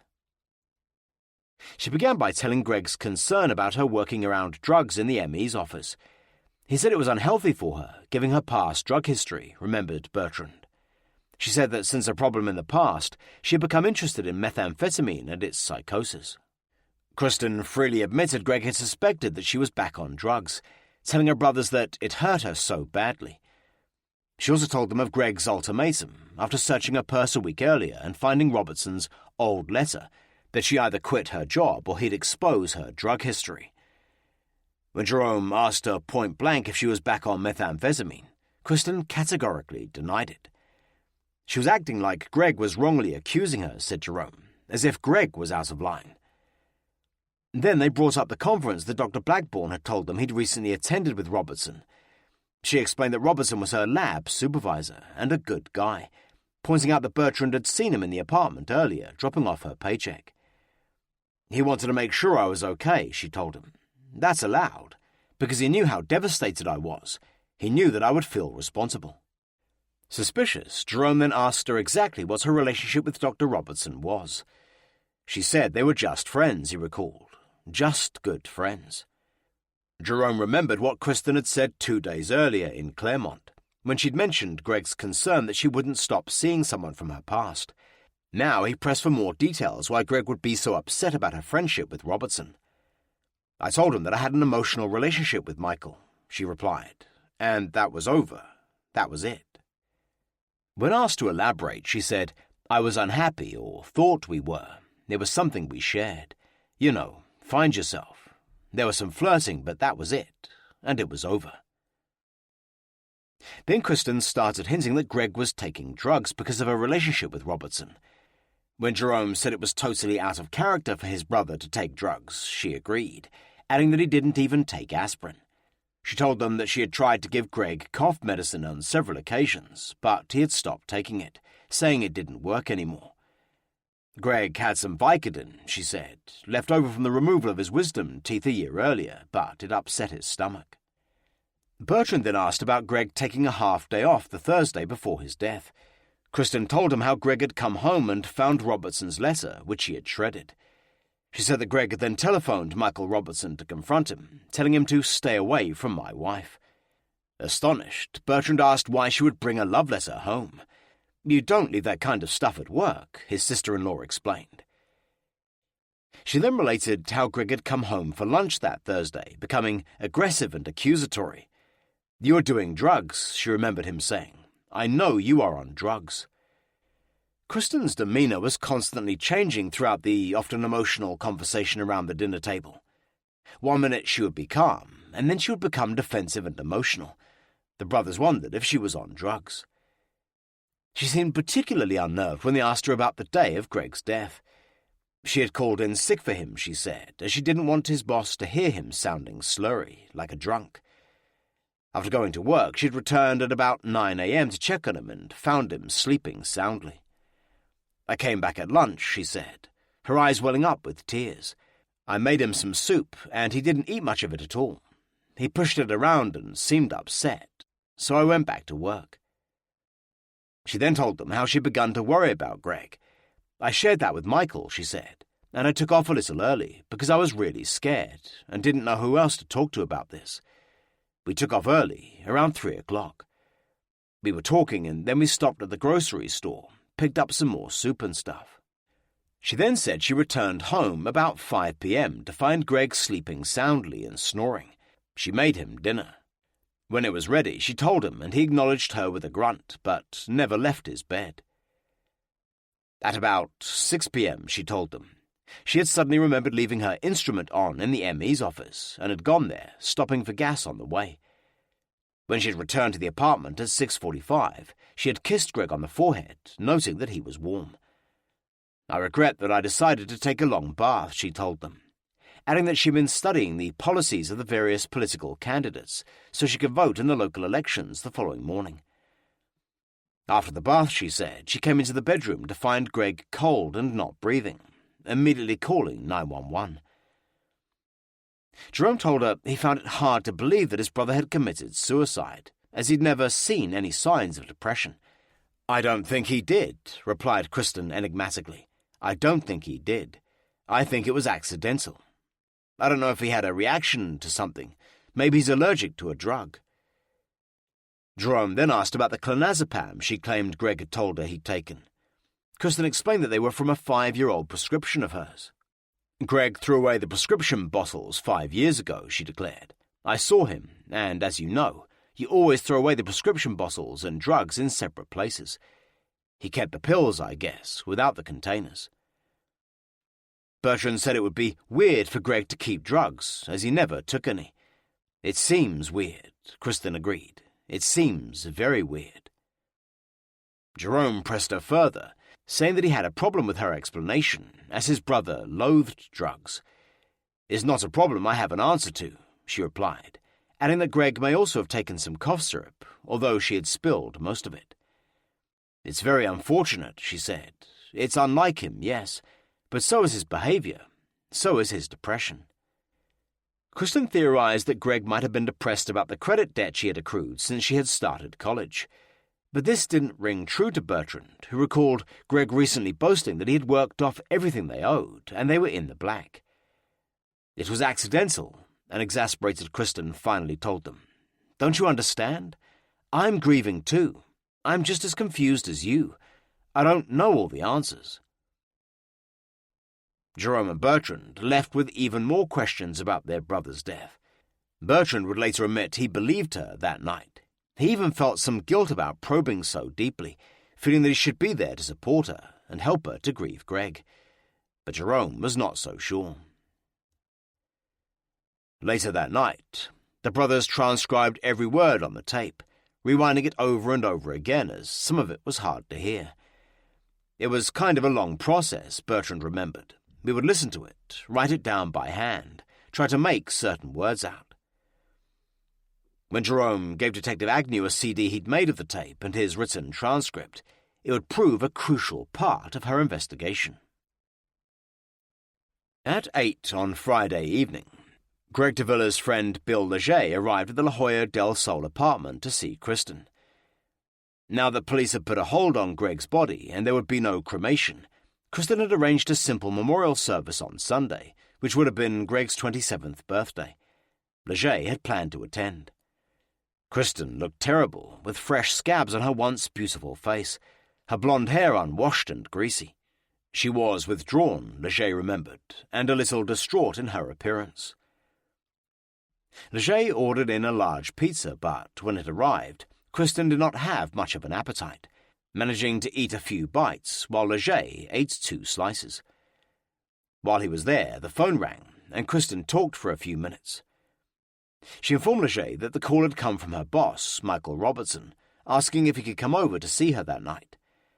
Then she surprised her husband's close friend by announcing that she had started to have feelings for Dr. Robertson, and that they had been to a toxicology conference together a few weeks earlier. At about 10 p.m., Kristen said she was getting tired and wanted to take a bath before going to bed. Leger took the hint and, after wrapping the remaining 7 pizza slices and putting them in the fridge, he left. Leger and his mother returned to the apartment early the next morning, bringing food for the guests after the memorial service. When he opened the fridge, he was surprised to see that only 1 slice of the pizza remained. He was shocked to think Dr. Robertson had spent the night alone with the new widow in Greg's bed.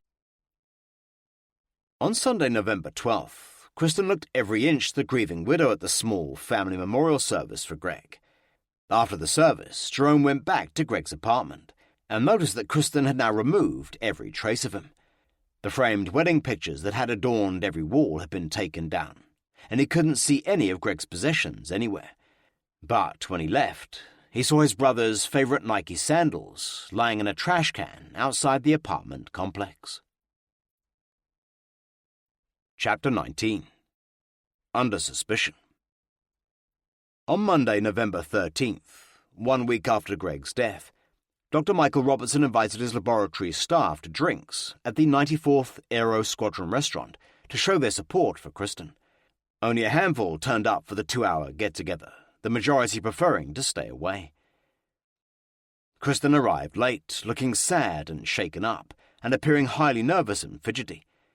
She had scratches on her hands and face, recalled Christine Robertson, a student worker at the Emmys office and no relation to Dr. Robertson. They all sat around a table at the restaurant, Kristen sipping a drink as she sadly told her colleagues about the arrangements she was making for Greg's funeral. Then she brought them up to date with what she'd done since her husband's death. The gathering broke up after about an hour, and Kristen left to go home, followed shortly by Dr. Robertson. A couple of days later, Pacific Laboratories Director of Toxicology, Michael Henson, got the results of the tests he had carried out on Greg de Villa's samples, and was astonished. The comprehensive drug screen had tested positive for the obscure but lethal drug fentanyl, although the tests hadn't revealed exactly how much was present. He immediately called Frank Barnhart in the sheriff's crime lab to inform him. "Oh, shit," said Barnhart, who said he would get back to him. Barnhart immediately called Dr. Brian Blackburn with the news, who in turn alerted Lloyd Amborn. Dr. Robertson was immediately summoned into Amborn's office and ordered to break off all contact with Kristen, without being told why. Although Barnhart liked Kristen, he was also determined to find out how Greg had died. So, on his own initiative, he ordered the samples to be retested by Pacific Laboratories, and also by specialist labs in Las Vegas and Canada. He instructed them to spare no expense and do whatever testing was needed to confirm fentanyl and measure the quantities in which it occurred. It was something he had never done in his long career. That week, Kristen Rossum made several trips to Tijuana, scoring methamphetamine from her taxi driver contact. Now on bereavement leave, she spent her days getting high at home and most nights with Dr. Robertson. At this time, they had no idea they were being investigated by the Homicide Task Force, believing they were now free to pursue their destiny together. Since Greg's death, hospital worker Diane Warren had become increasingly concerned about Kristen coping alone with her husband's death. She began calling Kristen, leaving messages, but she never got a reply. In mid-November, she called Michael Robertson's home number, which he had provided at the hospital, and his by-now-estranged wife, Nicole, answered. When Warren asked for Kristen Rossum, Nicole went ballistic. "You tell that whore not to call here," yelled the angry Australian. The social worker was so astonished by the outburst that, After trying to explain the circumstances, she put down the phone. She used words like whore and bitch, Warren later testified. Very strong language indicating that there was an inappropriate relationship between Kristen and this man. Angela Wagner, who had conducted the official ME's office investigation the night of Greg's death, was also worried about how Kristen and her family were coping, so she went to Dr. Robertson's office to find out. He suggested they meet outside the office on a social basis. Consequently, she had dinner with Kristen and another colleague named Dan Maddox in the middle of November. Although he had arranged the evening, Dr. Robertson never showed. A few days later, toxicologist Kathy Ham happened to be using Dr. Robertson's telephone when she looked in his desk for a blank sheet of paper. In a drawer, she found a 2-page handwritten love letter that Robertson had written to Kristen but never given her. After reading the high, gorgeous letter, which bemoaned the fact that he wouldn't be able to spend Thanksgiving and Christmas with her because of Greg, Ham showed it to her colleague, Donald Lowe. Then, believing it to be important evidence, he faxed it to Detective Laurie Agnew, who seemed extremely interested. Since opening the special investigation into Greg's death, Agnew and her team of 3 detectives had begun questioning potential witnesses. She was in daily touch with the ME's office and the UCSD Police Department, but so far had not approached Kristen Rossum or Michael Robertson. On November 22nd, Sergeant Howard Williams told Agnew about the massive doses of fentanyl in Greg's body that Pacific and the other 2 laboratories, who had confirmed Pacific's results, had reported to Frank Barnhart the day before. The 3 labs had all run a series of tests that conclusively proved that Greg had had enough fentanyl in his body to have killed him many times over. In fact, his blood contained an astronomical count of 57 nanograms per milliliter, 19 times the amount that would have stopped his breathing. In her 23 years in the police department, Detective Agnew had never come across fentanyl, and immediately ordered her team to find out everything they could about the lethal drug. That morning, Agnew called medical examiner Dr. Brian Blackburn to discuss the results and their ramifications, asking him to keep them secret. Around noon, she telephoned Kristen Rossum, asking her to come to the police department that afternoon to be interviewed about her husband's death. Kristen readily agreed to meet Detective Agnew in the lobby at police headquarters an hour later, but when she put down the phone, she was shaken. She had been about to leave for Tijuana to score crystal meth to help her cope with a visit she had received the night before from Jerome de Villas. On Tuesday night, without warning, Jerome had shown up on her doorstep. He'd wanted to go through her story once again, convinced that Kristen knew far more than she was saying about her brother's death. He began interrogating her, trying to get at the truth. "I worry about him because he can't deal with this," Kristen would tell police the following day. "He just seems like he's going to explode." Jerome carefully led her through everything that she had told him in the days after Greg's death, repeating that his brother had hated drugs. Kristen stood by her story, saying Jerome had no idea just how upset Greg had become. Eventually, a frustrated Jerome asked her how she could possibly accept the idea that Greg had committed suicide. Grasping at straws, he then theorized that maybe a stranger had come into the apartment and murdered Greg while she was taking her bath. "He just lets his mind go crazy," Kristen later complained to police. "He would rather believe some ludicrous conspiracy theory rather than his brother maybe has problems." First thing the next morning, Kristen had gone out and bought a Rottweiler puppy she named Bear, for company and future protection. At 1:30 p.m., Detective Agnew met Kristen on the second-floor lobby of the homicide department at police headquarters. She escorted Kristen to an interview room where they were joined by Detective Jimmy Valley, who was also working the case. Earlier, they decided not to mention that they now knew Greg had died from a massive fentanyl overdose, as they didn't want to scare her. A video recorder was turned on, and Detective Agnew began the interview, saying that Kristen was free to leave at any time if she felt uncomfortable. The middle-aged detective began by trying to put Kristen at ease and relating to her, saying that she had a son Kristen's age. She said there were a number of discrepancies in the report so far that she needed to straighten out, and began summing up the basic facts. "I was a total basket case at the time," Kristen told her, before asking if it was standard procedure for the campus police to pass off cases to homicide. Agnew explained that the campus police were not equipped to deal with real investigations. Then she asked Kristen why she rarely used her married name. "It's a lot of paperwork," replied Kristen, And plus, he has this beautifully long, gorgeous French name that no American gets right. Agnew then asked how she had first met Greg. Kristen admitted running away because of a drug problem, saying that he had saved her and cleaned her up. "He was my angel and I clung to him," she sobbed. "He helped me through the most difficult time in my life." Saying she realized how hard it must be for Kristen, Agnew asked about the day of Greg's death. Kristen then went into a long monologue, telling the detectives how she had freaked out before the wedding. Things had only gotten worse, she said, after they'd married, with his constant clinging. Then, the Saturday before he died, she had told him she was leaving him. He got really upset, Kristen explained to the detectives, and, like he's done in the past a couple of times, he blows up, gets irate and won't talk to me, goes and hides himself in our bed. After a sleepless Sunday night, he had sounded like a drunk or something and was slurring. She had then gone to work after calling in sick for him. She had tried calling him, and when there was no answer, she returned to the apartment at about 9:30 a.m. and found him asleep. She drove back to the ME's office, but came home for lunch at 11:30 a.m. and made him some soup, which he pushed around.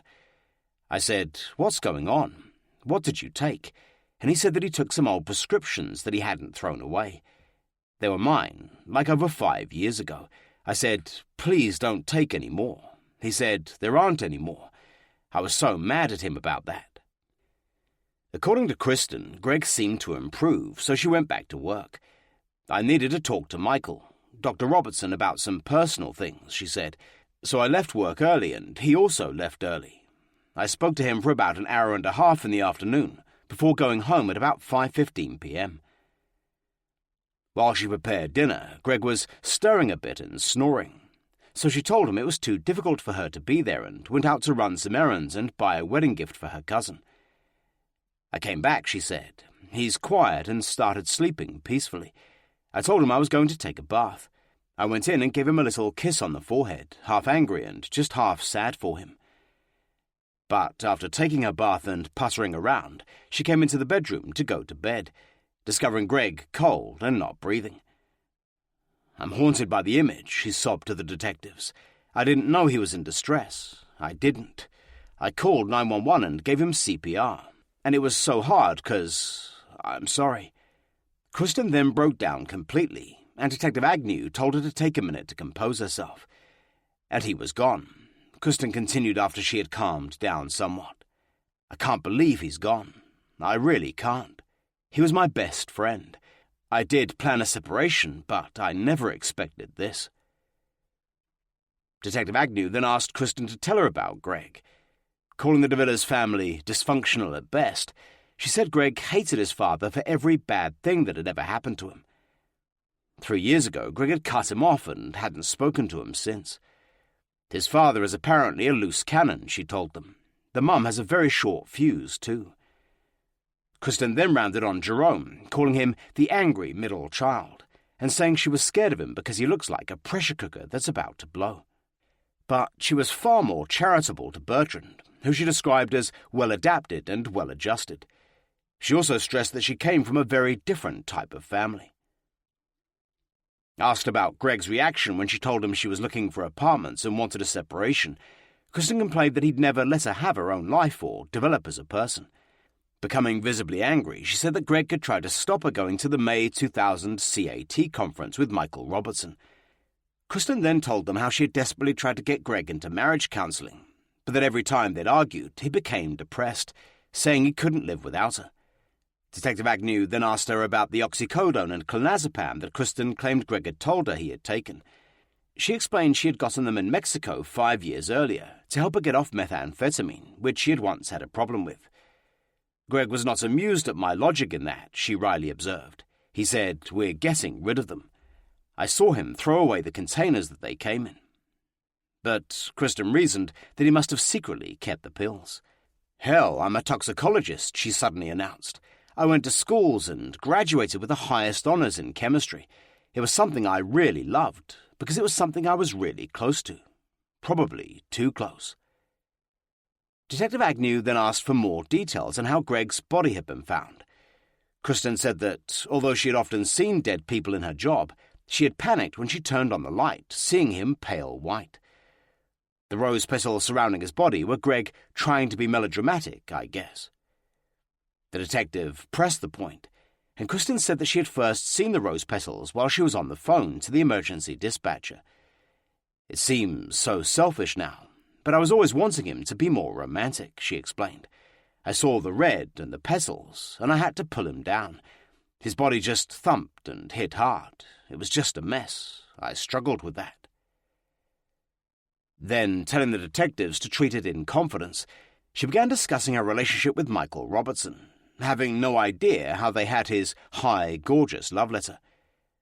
She explained how she had met him at work in March and felt that he possessed all the qualities Greg lacked.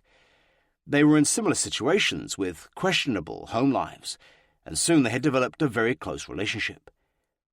She had told Greg in early July, and it was weighing heavily on her. I said, "Look, I'm sorry. We really do have issues. I'm questioning whether or not it was right to get married." Telling the detectives that her relationship with Robertson was real emotional, but not physical at all, Kristen explained that they had agreed to just have a working relationship until they could figure out what was happening in their respective marriages. She said Dr. Robertson had written her a very sweet letter, which he had kept at work, before bringing it home the Thursday before Greg's death, intending to store it in her keepsake box. "You know, women are stupid and sentimental sometimes," she told Detective Agnew. "I was reading it when he came home, and I couldn't refold it up in my pocket. He basically wrestled me to the ground and read it." She then claimed that Greg had become mad and furious, phoning Robertson at home and telling him to stay away from her. Calling Greg vindictive and revengeful, she told Agnew that he had then given her an ultimatum. Either she quit her job, or he would tell the Emmys office about her drug history. Kristen said she refused to give in to Greg's threats, insisting on a separation. On the afternoon of Greg's death, she had told her boss, Dr. Robertson, about her drug history, maintaining that it was all in the past. "It's something that I'm not proud of," she claimed to have told him. "I just wanted to let you know because someone might be informing you of this." Detective Agnew then asked Kristen if anyone else in the Emmys office knew about their relationship. She admitted there had been a lot of gossip, and that 3 months earlier, Lloyd Ambourne had called them both into his office to explain themselves. Although they had both denied any unprofessional behavior at the time, Kristen confided that, since her husband's death, Robertson had told Ambourne they were close. At this point, Detective Valley began asking questions for the first time, trying to get a better idea of Kristen's relationship with Dr. Robertson. "I'm curious about rumors at the office, especially since this incident of Greg's death," he probed. "Can you tell me any rumors you've heard?" Kristen said it was just that they were an item, but Valley pressed her to be more specific. Then Kristen began attacking Jerome, saying he refused to accept that his brother had just made this stupid mistake. "It's really hard for me," she sobbed. "It makes me feel horrible." Detective Valley then asked her why Greg would have overdosed after scattering rose petals around his body and propping up their wedding picture by his head. Kristen said it was a cry for help to show her how hurt he was. Then Detective Valley came right out and asked if she believed Greg had committed suicide. "I don't think he did," she replied. "I can't believe he would. He had too much going for him. He really did." Detective Agnew then brought up her private journal, which had been found open near Greg's body. Kristen acknowledged that Greg knew about it, saying that it had bothered him. She explained that she had written it to try to figure herself out. "I guess women are more complicated than guys," she rationalized. "I'm asking you to respect my privacy in this matter."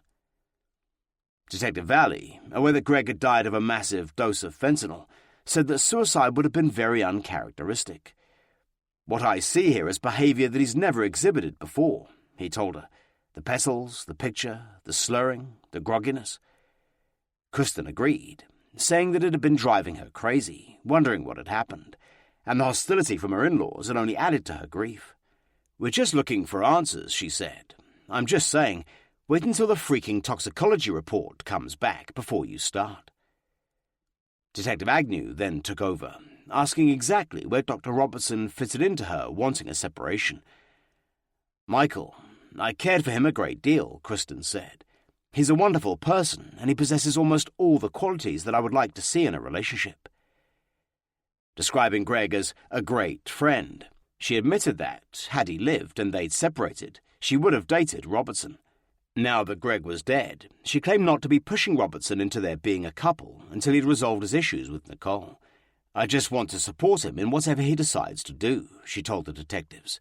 "I just want to be there for him."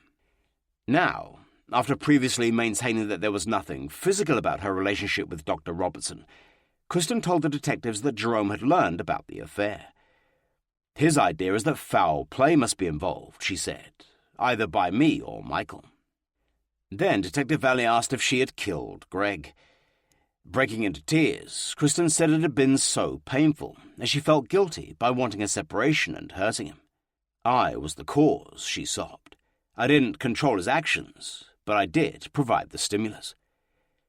She said she was now seeing a psychologist who was helping her get through it. Toward the end of the 3-hour interview, Detective Agnew suddenly produced the "Hi, gorgeous" letter that had been found in Dr. Robertson's desk, asking Kristen to explain. As she read it for the first time, Kristen seemed lost for words, but she agreed that it appeared to be his writing, and was very sappy. Detective Agnew then moved to the offensive. "All right, I'll be very blunt with you," she began. "I don't know you, and I don't know Greg. I don't know Mike. But we have somebody that's dead, and we have 2 people that wanted out of a marriage, and we have somebody that wants somebody by the holidays. Just look at it as a mystery on TV, okay? Maybe you loved Mike enough that you guys had to get rid of Greg." Kristen started floundering, repeating how much she had loved Greg and that he was her best friend. "That's disgusting," she sobbed. "That's horrible. That's ludicrous. I don't even know how to support that. Just because I may have wanted out of my marriage does not mean I'm capable of harming my husband." "When I have somebody that's dead," Detective Agnew continued, "my job is to determine why this person is dead and if there's somebody responsible for it. And I have questions that I don't have answers to. I don't know why this young man is dead. He's a healthy individual. According to you, he took some drugs that he shouldn't have taken." Then Detective Valley moved in as good cop. Telling Kristen he was sure that her mind was going 1,000,000 miles an hour, he went on to say that some people thought she had murdered her husband. "I don't even know how to deal with that," Kristen replied, after Valley refused to say who was pointing the finger. "Some people say you could have put something in his food or drink," he continued, "because you have access to drugs at the office." "That's ridiculous," she snapped. Valley assured her that he and Agnew were not going to blab what they learned of her relationship with Dr. Robertson to other people. Then, steering the questioning around to skin patches, one of the ways fentanyl can be administered, he asked if she had any nicotine neck patches in the apartment, like the ones used to beat smoking. When Kristen replied that she didn't, he changed tactics, asking if she still had a drug habit. "Look at me," he said forcefully. "Please don't lie to me." Kristen broke down in tears, confessing that she had relapsed and was now working with a drug counselor. "I need to heal," she sobbed, saying she was taking meth she got off the street. "I have slipped a couple of times, but I haven't since Saturday." She explained that she had started taking methamphetamine to build up the courage to leave Greg, admitting she had hidden drugs in her kitchen drawer that hadn't been found by the investigators. She also told the detectives that Greg had suspected she'd been using drugs, but she had denied it to him. He was very upset about that, she said. Finally, Detective Agnew asked Kristen if she would be willing to take a polygraph test, and she agreed to, if necessary. "If nothing else, that would probably put a lot of people's mind at ease," said the detective. "Take a lot of the rumors down the drain and get rid of a lot of pressure." The interview finished at around 4:15 p.m., and Kristen agreed to let the detectives come to her apartment and collect her journal. They were so concerned about her state of mind that they offered to drive her to La Jolla, but Kristen insisted she was all right. After getting the detectives' cards, Kristen drove Detective Agnew back to 8150 Regents Road, with Valley following in his police car. During the 20-minute drive, Detective Agnew made small talk, deliberately trying to prolong the emotional interview. She was upset, the detective remembered. "I was trying to keep her calm so we wouldn't have a crash." Back at her apartment, Kristen handed over her journals and proudly introduced the detectives to her new Rottweiler puppy, Bear. When the detectives left her apartment, Kristen must have breathed a sigh of relief. For the moment, at least, the police appeared to have accepted her story. Later, writing in her journal about her interrogation, Kristen said she was shocked that Greg's death was now being treated as a potential murder case, and she rounded on her in-laws for being responsible. Their wild imaginations started this whole thing, she wrote, calling Jerome the primary instigator and claiming that she was afraid of him. Then she claimed how that stone-cold lady detective has suddenly shown her Robertson's lovey-dovey letter that she had never seen before. She also considered it an abomination that a colleague of hers would go through Mike's trash bin, where she believed the letter had turned up, to find the letter and then fax it to Homicide. Apparently the detectives are considering it a possible motive. I can't even begin to comprehend how anyone could think that. Chapter 20. The Investigation. Soon after the detectives left, Kristen Rossum telephoned Dr. Robertson, telling him about her interview with San Diego Homicide. She carefully went over what she had told detectives and the timing of events leading up to Greg's death. She said she had not admitted they were lovers, only saying that they had a close emotional relationship. Later that night, she drove to Claremont to spend Thanksgiving with her family in the comparative safety of their home. The following afternoon, she called Robertson, who was at a friend's Thanksgiving party. That evening, he called her back at her parents' home. She drove to San Diego on Friday morning, calling Armando, her Tijuana drug connection, twice from her apartment. The following day, Armando called to set up a meeting across the Mexican border, and Kristen withdrew $360 from an ATM at the Vons near her home and went to Tijuana. On Friday morning, Detectives Laurie Agnew and Jimmy Valley drove to Nicole Robertson's apartment at 8550 Costa Verde Boulevard, where Dr. Robertson was staying while his estranged wife was out of the country. After their first interview with Kristen 2 days earlier, they were suspicious of her relationship with Dr. Robertson and wanted to see if the couple's stories matched up. The audio-taped interview began at 10:20 p.m., and Dr. Robertson readily acknowledged that Kristen had told him about her homicide interview. Detective Valley began by asking him what he knew of Greg's death. Backing up Kristen's account, Robertson said he'd sent her home on the morning Greg had died to check on him.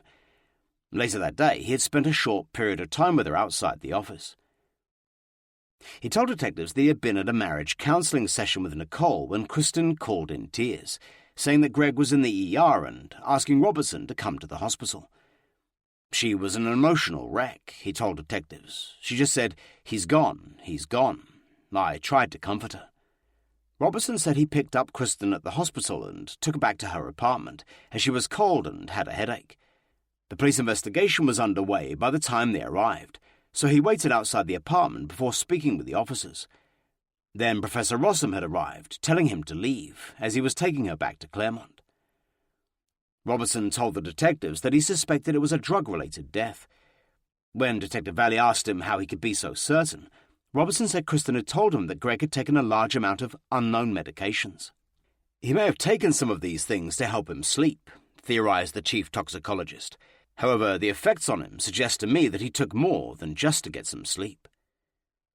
Robertson said that Kristen had said she was worried about Greg's reaction when she told him she wanted a separation, as he was a volatile type of individual who was unpredictable. Asked about their relationship, Dr. Robertson said that they had become fond of each other soon after he joined the ME's office and had begun a personal relationship. He said Kristen had no idea why the police were investigating her husband's death, except that Greg's family didn't believe her account of what happened. He said his wife Nicole, who was due back from her English vacation that afternoon, knew about Kristen, and that he was aware of the rumors in the ME's office about him and Kristen. I had a discussion with my immediate boss, Lloyd Amborn, with regards to some concerns that he had about the rumors, said Robertson. I make the point of trying not to get involved in rumors. Detective Valley told him that Kristen had been very candid about their relationship, asking him to do the same. Refusing to be drawn, Robertson downplayed it, denying that they had ever been to bed together. But he admitted spending the night in her apartment 3 or 4 times since Greg's death to comfort her, saying that she had never stayed over at his place. I told Kristen that if my wife and I separate, then I would certainly look to pursue a relationship with her, if she was also separating. He said that after Greg had confronted him on the phone, warning him to stay away from his wife, he and Kristen had both decided to refocus on getting their own relationships back on track.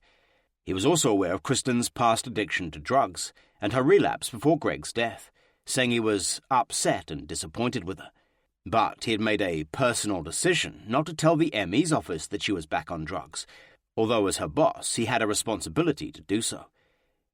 He agreed with Valley that a drug abuser would be a problem in the lab, but strenuously denied knowing if she had stolen drugs from work. Detective Valley then asked him if he thought Kristen had had anything to do with Greg's death.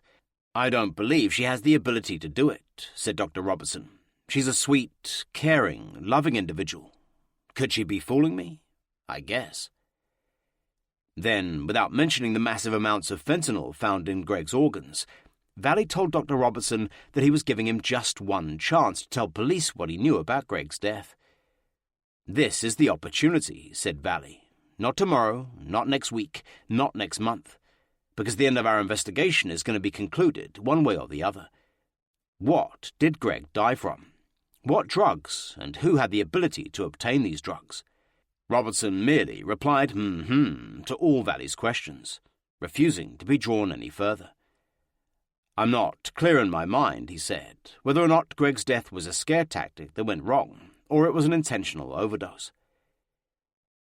The detective then tried to trap Dr. Robertson, claiming that Kristen had told Homicide she was involved in Greg's death and he knew about it, but Robertson insisted he knew nothing. For the next half hour they played a cat-and-mouse game, with the doctor refusing to give an inch. Finally, the tape ran out, and Detective Valley began taking notes for the remaining 80-minute interview. Robertson stuck to his story, and finally the detectives gave, without the breakthrough they had hoped for.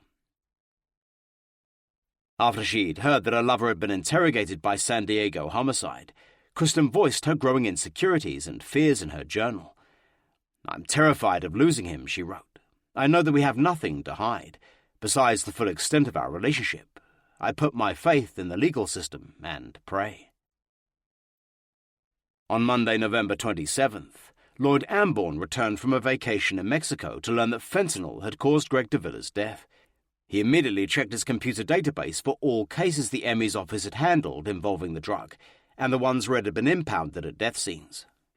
The following day, he instructed toxicologist Donald Lowe to work with San Diego Police Department detective Felix Zavala, searching all the cases in 2000 where fentanyl had been collected. 2 days later, Amborn summoned Kristen Rossum into his office and put her on administrative leave. He took her keys so she could no longer have access to the ME's office.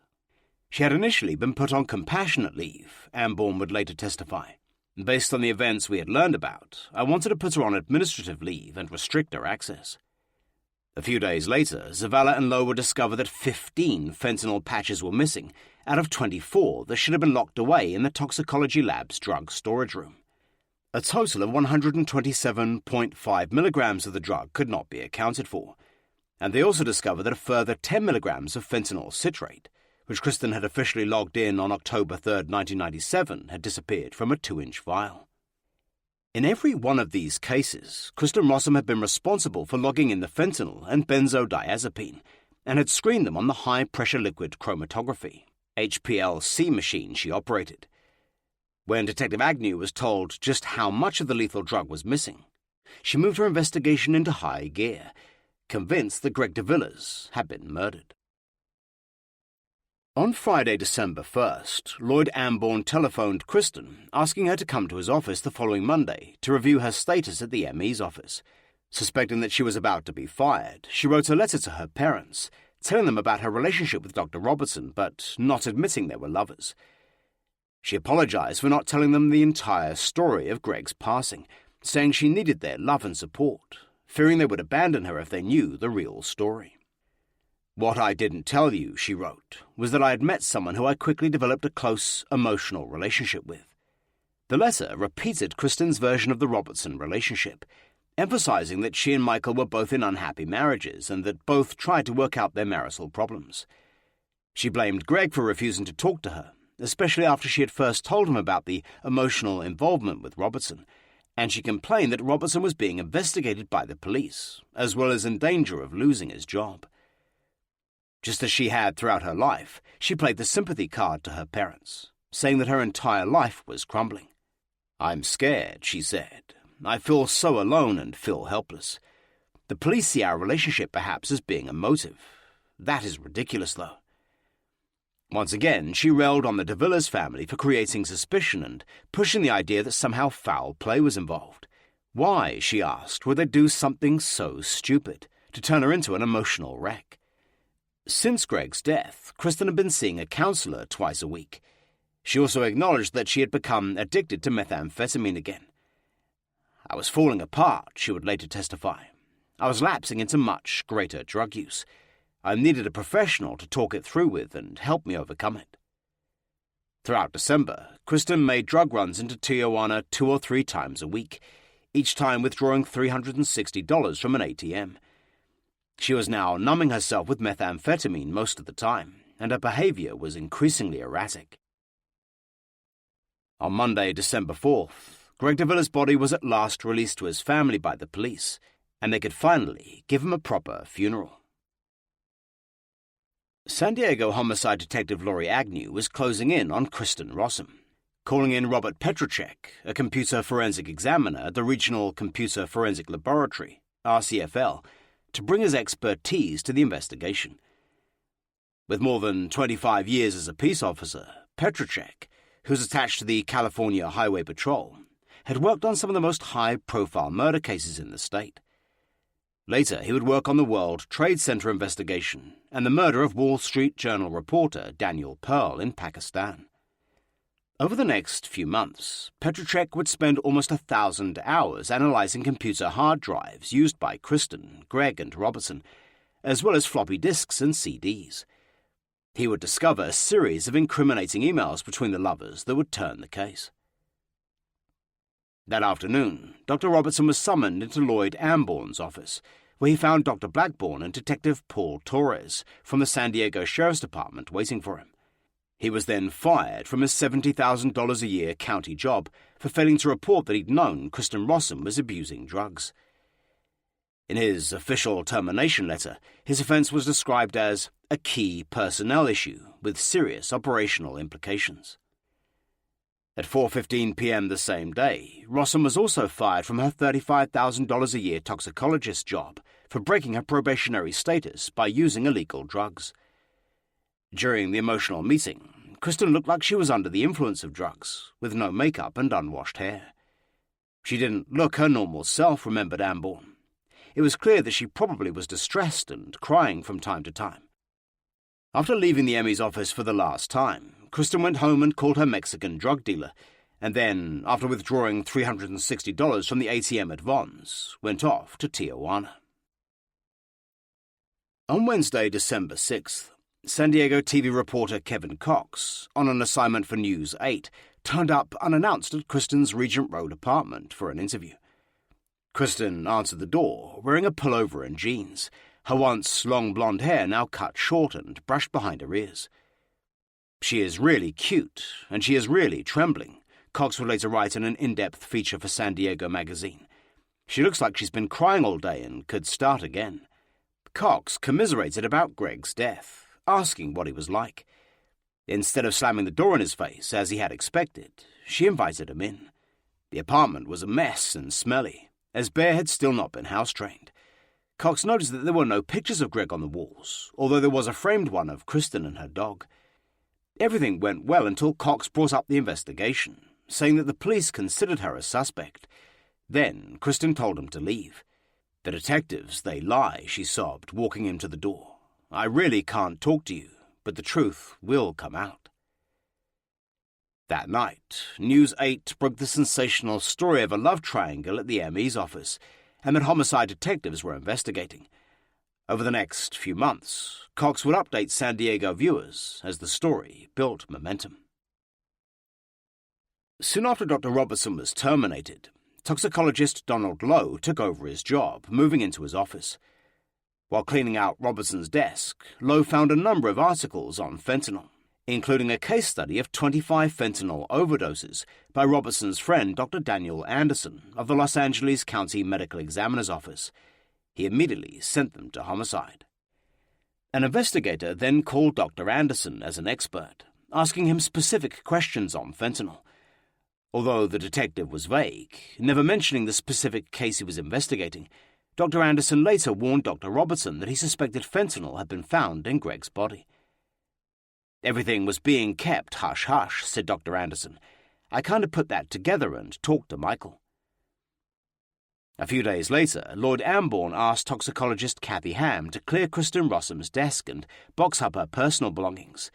In a hanging folder, she found Mexican prescriptions for the drugs Aslanix, which metabolizes amphetamine in the body, and Somacid, a muscle relaxant.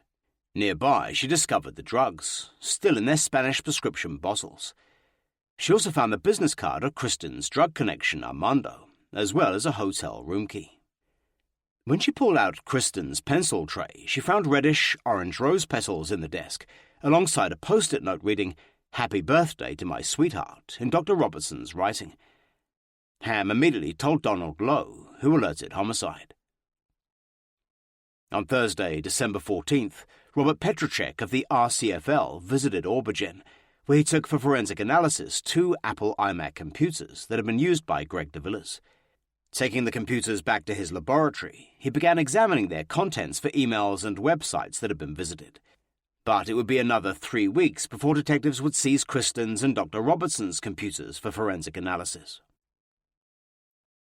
The following Tuesday, Lloyd Ambourne gave Donald Lowe a list of 38 death cases involving methamphetamine that had passed through the ME's office that year.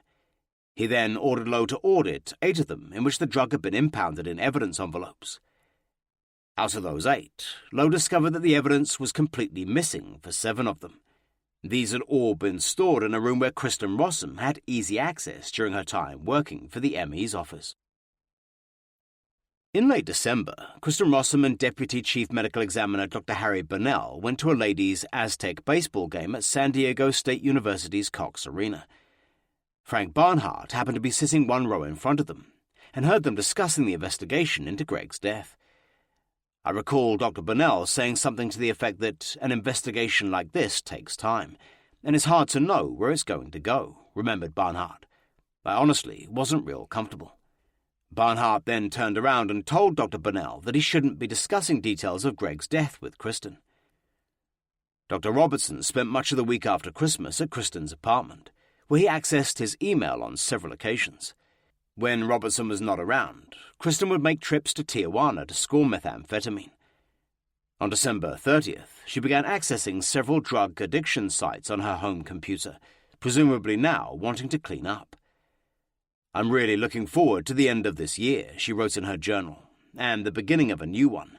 A new year, a fresh start, a new life." Writing that it seemed the perfect opportunity to rebuild her life, Kristen had decided to move on. "I don't want to feel that I need to wait until the investigation wraps up. God, I hope it's soon."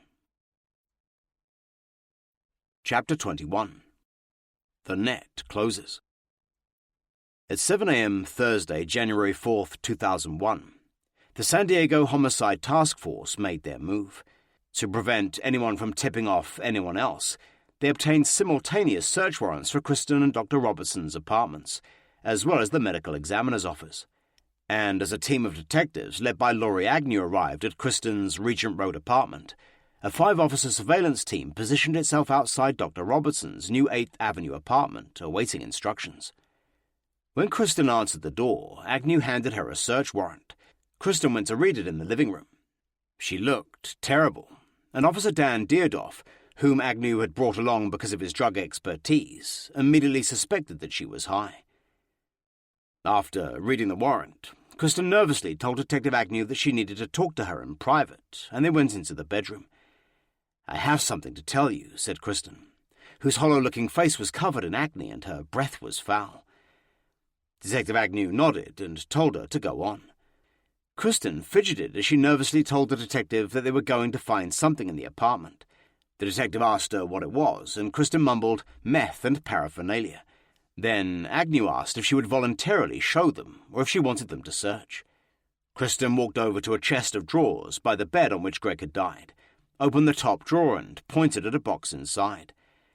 Agnew opened the box to find a disposable Bic lighter, a glass pipe, and some white powdered methamphetamine. She sat down on the bed, Detective Agnew would later testify, and started to cry. "Please don't do this to me," she begged. "Please don't do this to me." Scratching her face in desperation, Kristen asked the detective if she could flush her drugs down the toilet, begging the detective to get rid of them. Agnew refused, saying that would be destroying evidence. She was crying, remembered the detective, and probably 3 more times said, "Please don't do this to me." As the rest of the team searched the apartment, Deardoff, at Agnew's request, examined Kristen as they sat on the living room couch. Her eyes were extremely dilated, and he smelt a bad odour on her breath. She was dehydrated, her lips were chapped, and she seemed very thirsty. He checked her heart rate twice over the next couple of hours. Her resting heartbeat was 103 per minute. An hour later, after she had been arrested and taken to the police station, it had leapt to 133, compared to the normal rate of 60 to 90 beats per minute. Throughout the examination, Kristen kept getting up from the couch to pet her bear, and her mood kept changing for no apparent reason. It was shocking at first, Officer Deardoff remembered. There would be different times when nobody would be saying anything, and she would be sobbing, almost an out-of-control sob, and then back to normal like nothing had happened. He also noted her caved-in jowls and that she was almost skeletal. He took a photograph of Kristen. Although normal pupils constrict when the flash goes off, Kristen's remained dilated.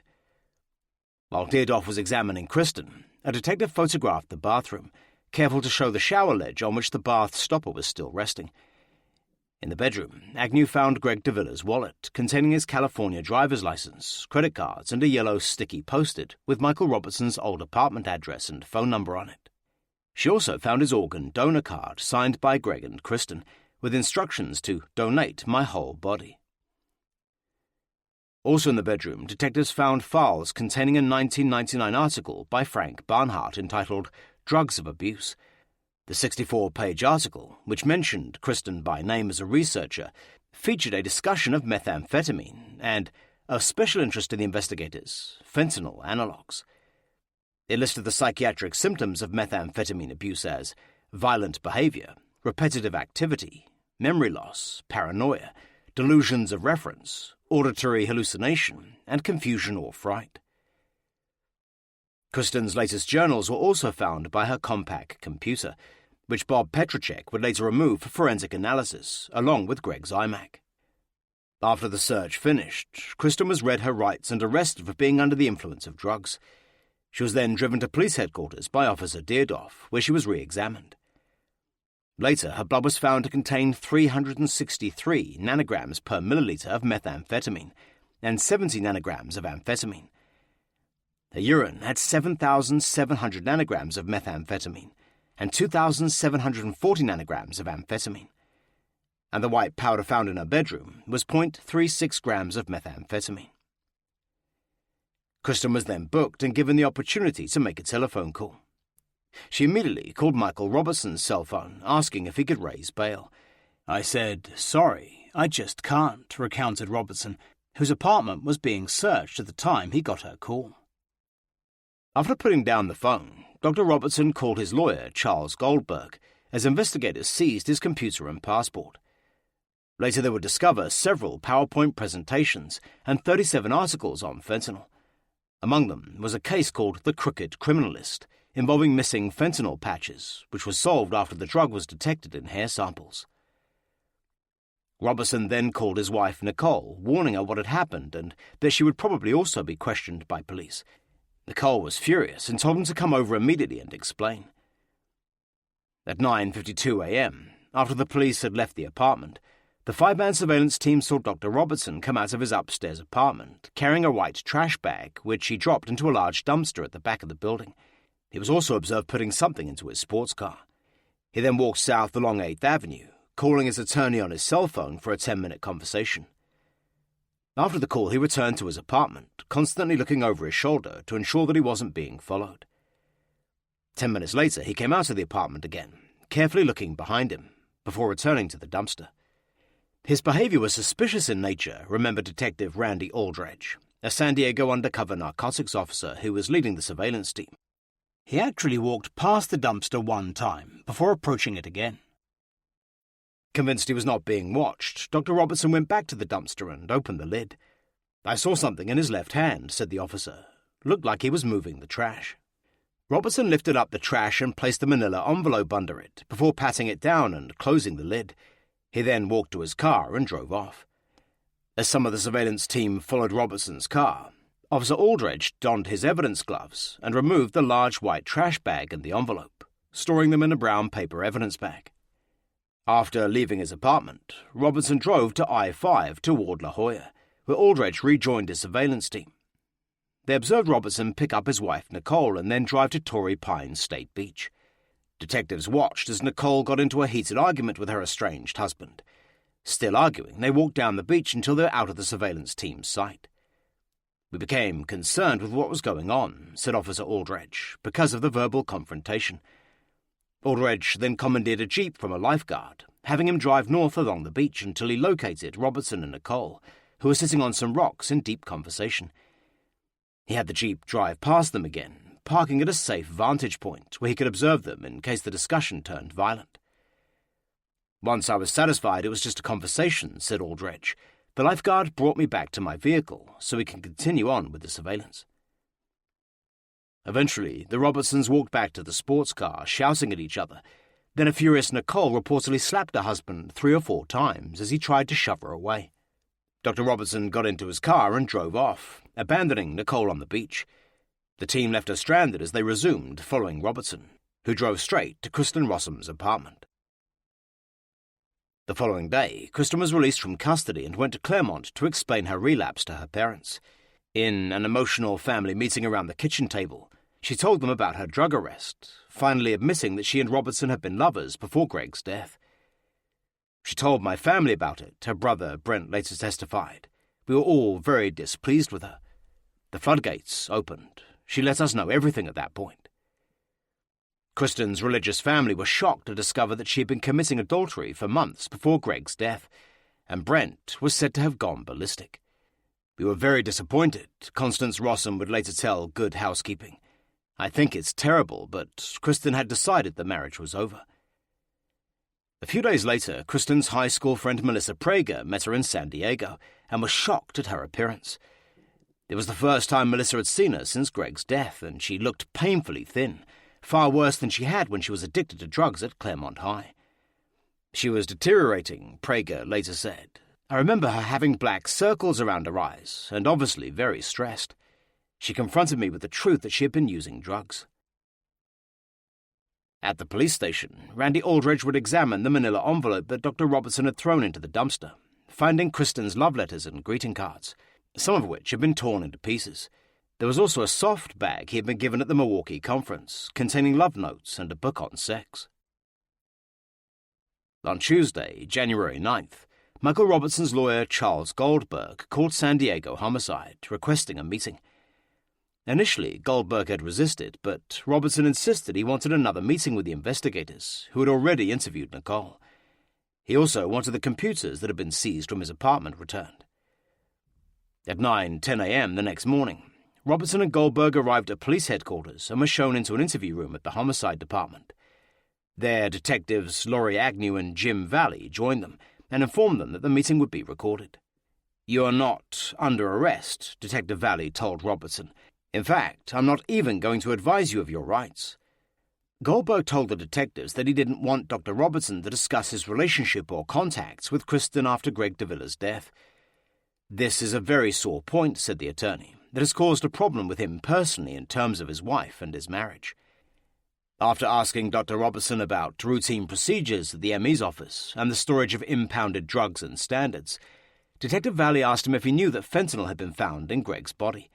Robertson admitted he had heard that from his friend Dr. Anderson, although he had still not been told officially. Then Valley asked if an employee of the ME's office would know that the office did not routinely screen for fentanyl. Knowing that, might someone think he or she could get away with murder? At this point, Goldberg stepped in, telling the detective to back off, but Dr. Robertson answered anyway, saying the fentanyl would eventually be found in a second round of testing. Detective Valley also told Robertson that they now believed Greg had been injected with fentanyl, but Robertson refused to be drawn into a discussion of how that could have happened and how much of the drug could be lethal.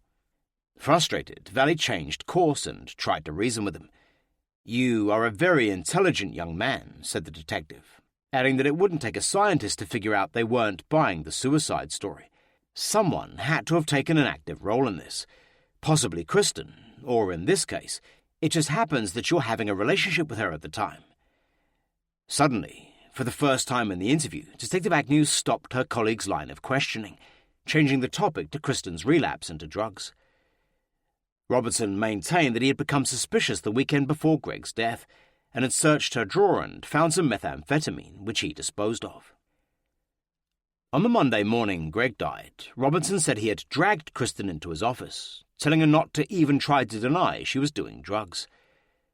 Detective Valley then said, "Take a gander," and produced the love letters and cards pulled out of Robertson's trash, asking why he had tried to dispose of them. "In all honesty, I didn't want them in the house," admitted Dr. Robertson. "I am not denying it. I did get rid of a couple of things." Then Dr. Robertson told the detectives that he had ended his relationship with Kristen, telling her he didn't want any further contact. Detective Valley then asked whether he would tell police if he knew that Kristen had killed her husband. "Absolutely," replied Robertson. "Why?" asked Valley. "Because I lost my job," replied Robertson. "I've lost my profession. I'm losing my wife. I want to get back with my wife. I don't want to be a part of this. I had a relationship with Kristen, but this isn't where I envisioned my life beginning in 2001, in the middle of a homicide investigation. I want it over and done with." Then Goldberg asked if his client could have his Dell Latitude laptop computer back, as he had 2 conferences coming up. Agnew refused, saying it had not been examined yet, and they would need a court order to return it. "We'll look into it and see what we can do," replied Valley. The interview finished at 11 a.m., with Goldberg refusing to allow his client to take a polygraph test unless his demands for limiting the questions would be met. "Polygraphs are used as a tool of interrogation," said the lawyer. "They are not used to determine the truth." On January 26th, Lloyd Amborn asked Donald Lowe to audit all drugs for analysis in the ME's office for fentanyl and drugs of abuse. Amborn was shocked when Lowe discovered that there were 11 drug standards where whole vials of methamphetamine, amphetamine and cocaine were missing.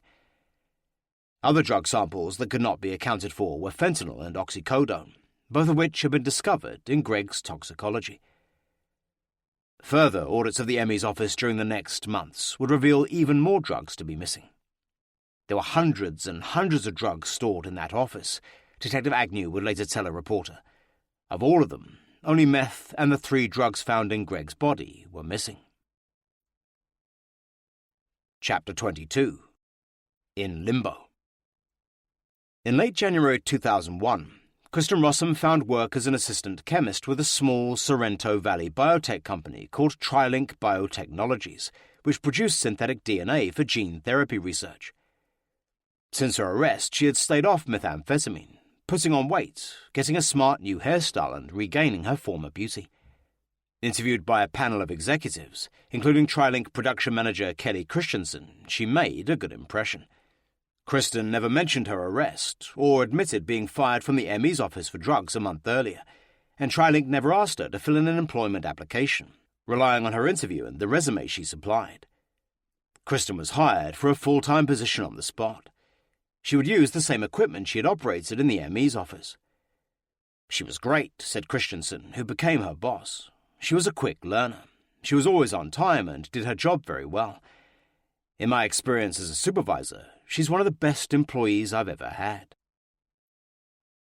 On Friday, February 9th, San Diego Deputy DA Daniel Goldstein, who was now overseeing the homicide investigation, asked Frank Barnhart to personally examine Greg DeVilla's gastric contents.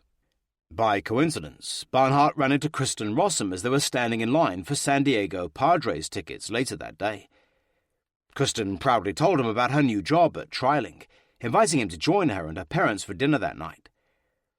Although he was actively working on the forensic toxicology side of the investigation for the sheriff's office, Barnhart presumably didn't see a conflict and agreed, enjoying a dinner with the Rossum family at a San Diego restaurant. Now, trying to put her past behind her, Kristen developed a strict work routine. That was relatively easy at TriLink, where there were no illegal drugs to tempt her. Feeling lonely, Kristen soon befriended Claire Becker, an English girl a year younger than she, Becca, who had started at TriLink 3 months earlier, was put in charge of training her, and they soon started lunching together and going out after work. As soon as we met, we basically became friends, remembered Becca, who now lives in Great Yarmouth, England. We became close very quickly.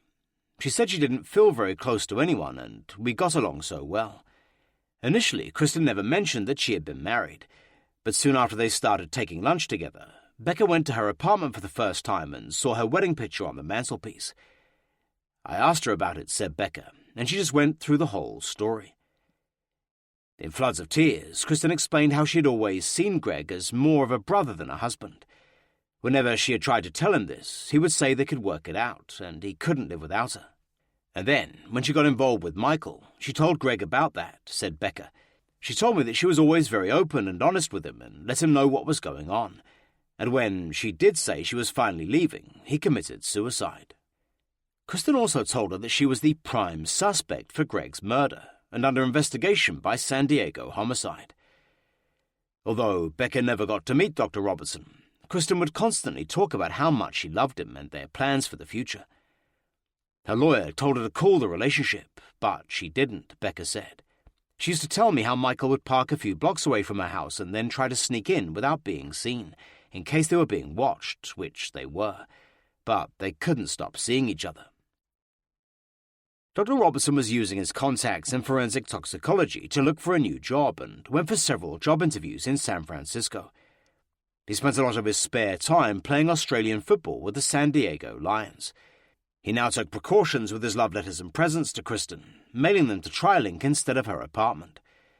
But if Dr. Robertson was trying to be discreet, Kristen made no secret of their affair at TriLink, placing a stuffed kangaroo toy he had given her on her desk. Kristen often talked of marrying Robertson and having his kids and settling down, either in San Francisco or his hometown of Melbourne, Australia. She seemed very proud of him, said Becca. She never tried to keep it a secret and would tell other people at work too. Some of them even went out to dinner with her and Michael on occasion. Kristen also told Claire about her problems with methamphetamine. She never seemed like a druggie, said Claire, or ever under the influence when I saw her. Kristen regularly socialized with her boss, Kelly Christensen, and a small group of other female colleagues. They would often take in happy hour at a local Mexican restaurant called El Torito after work, and Kristen was always sociable and in good spirits. That April, Kristen moved into a new apartment at 831 26th Street in downtown San Diego. She moved Greg's remaining clothes to her parents' house in Claremont and later donated them to a church bazaar. She also joined TriLink's softball team, playing every Friday through the summer and becoming close friends with Jessica Venea, who was leader of the company's HPLC group. At one of the first Friday football games, Jessica's mother's Kathy met Kristen and liked her a lot. It was after the game, and everybody was excited, remembered Kathy, and this little voice in the crowd asked everybody to please not swear, and it was Kristen. It became a Friday night ritual for everyone to go out after the game to dinner, and Kristen always came along, sometimes bringing Michael Robertson. We went bowling, said Jessica. We went to the movies, and several times as friends to a downtown club. By May, Dr. Robertson returned to Australia, abandoning Kristen to her fate. He had been unable to find a new job because of his notoriety in his field, and his work visa was contingent upon him working at the ME's office. Detectives returned his passport as his mother was dying of breast cancer. They had seized my passport and a search warrant, he later explained. When I said I was going back to Australia, they basically handed it back to me. Kristen was heartbroken when Robertson left, crying on Claire Becker's shoulder. I knew she was vexed, she said.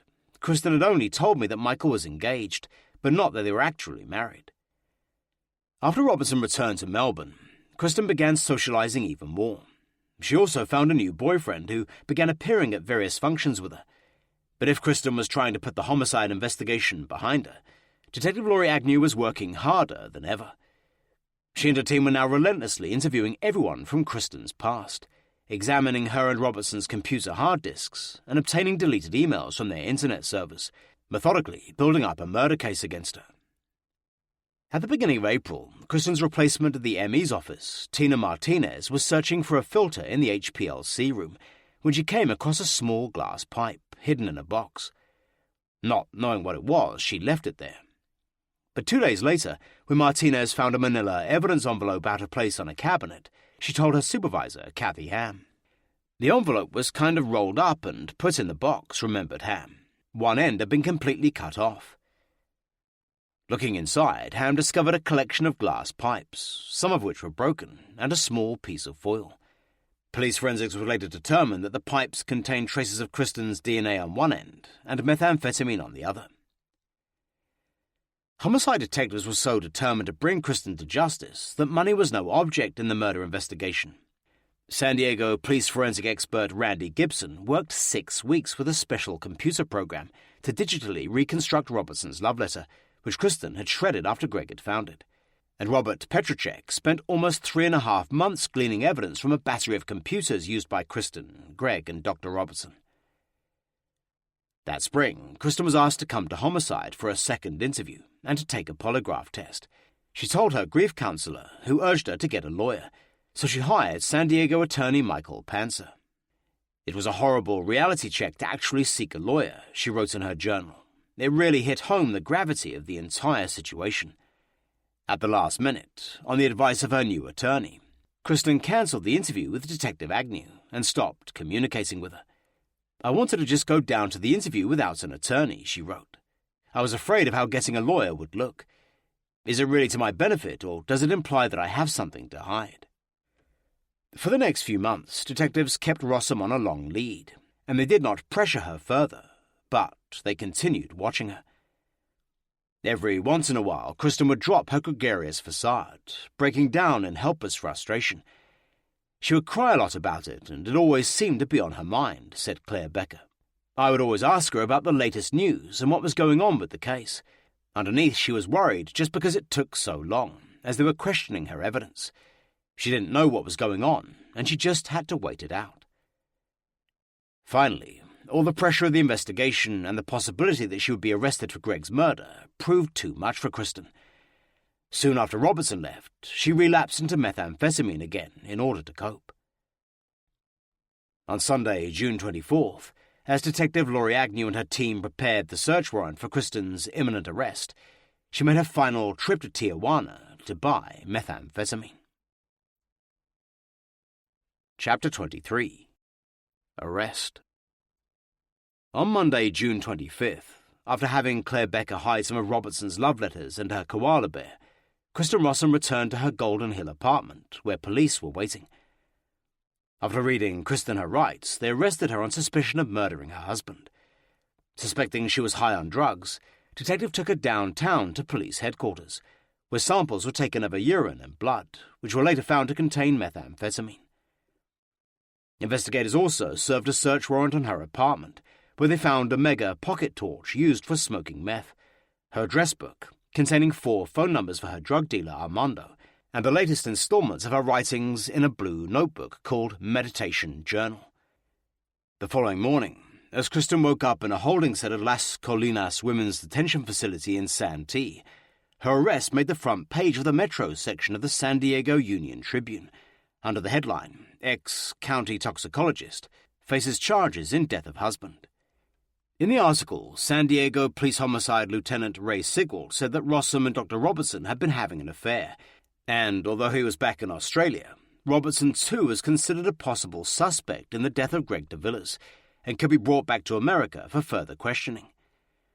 The sheer nature of the death was suspicious, Lieutenant Sigwald said. There was no suicide note. Rose petals were sprinkled on his body in bed. Most men don't do those sorts of things. Lieutenant Sigwald also noted that Kristen had told investigators that American Beauty was her favorite movie. Although police sealed Greg's autopsy report after Kristen's arrest, refusing to name what poison had killed Greg, sources close to the investigation told a reporter that it was fentanyl, and that investigators believed Kristen had stolen it from work. On Wednesday morning, 24-year-old Kristen Rossum appeared in court for the first time since her arrest.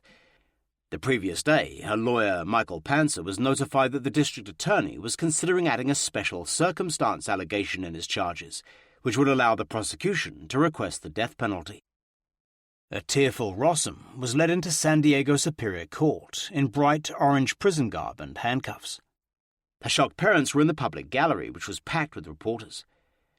At the hearing, the prosecution officially filed a felony complaint, charging Kristen Rossum with 1 count of first-degree murder of Gregory de Villiers by the administration of poison.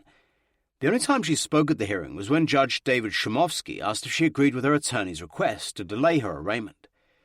"I do, Your Honour," she sobbed inaudibly. The judge then postponed the arraignment until the following Monday, when Rossum would have to enter a plea. He ordered her held without bail. Outside the courthouse at 200 West Broadway, an emotional Professor Rossum gave his first interview to reporters, calling the charges against Kristen devastating.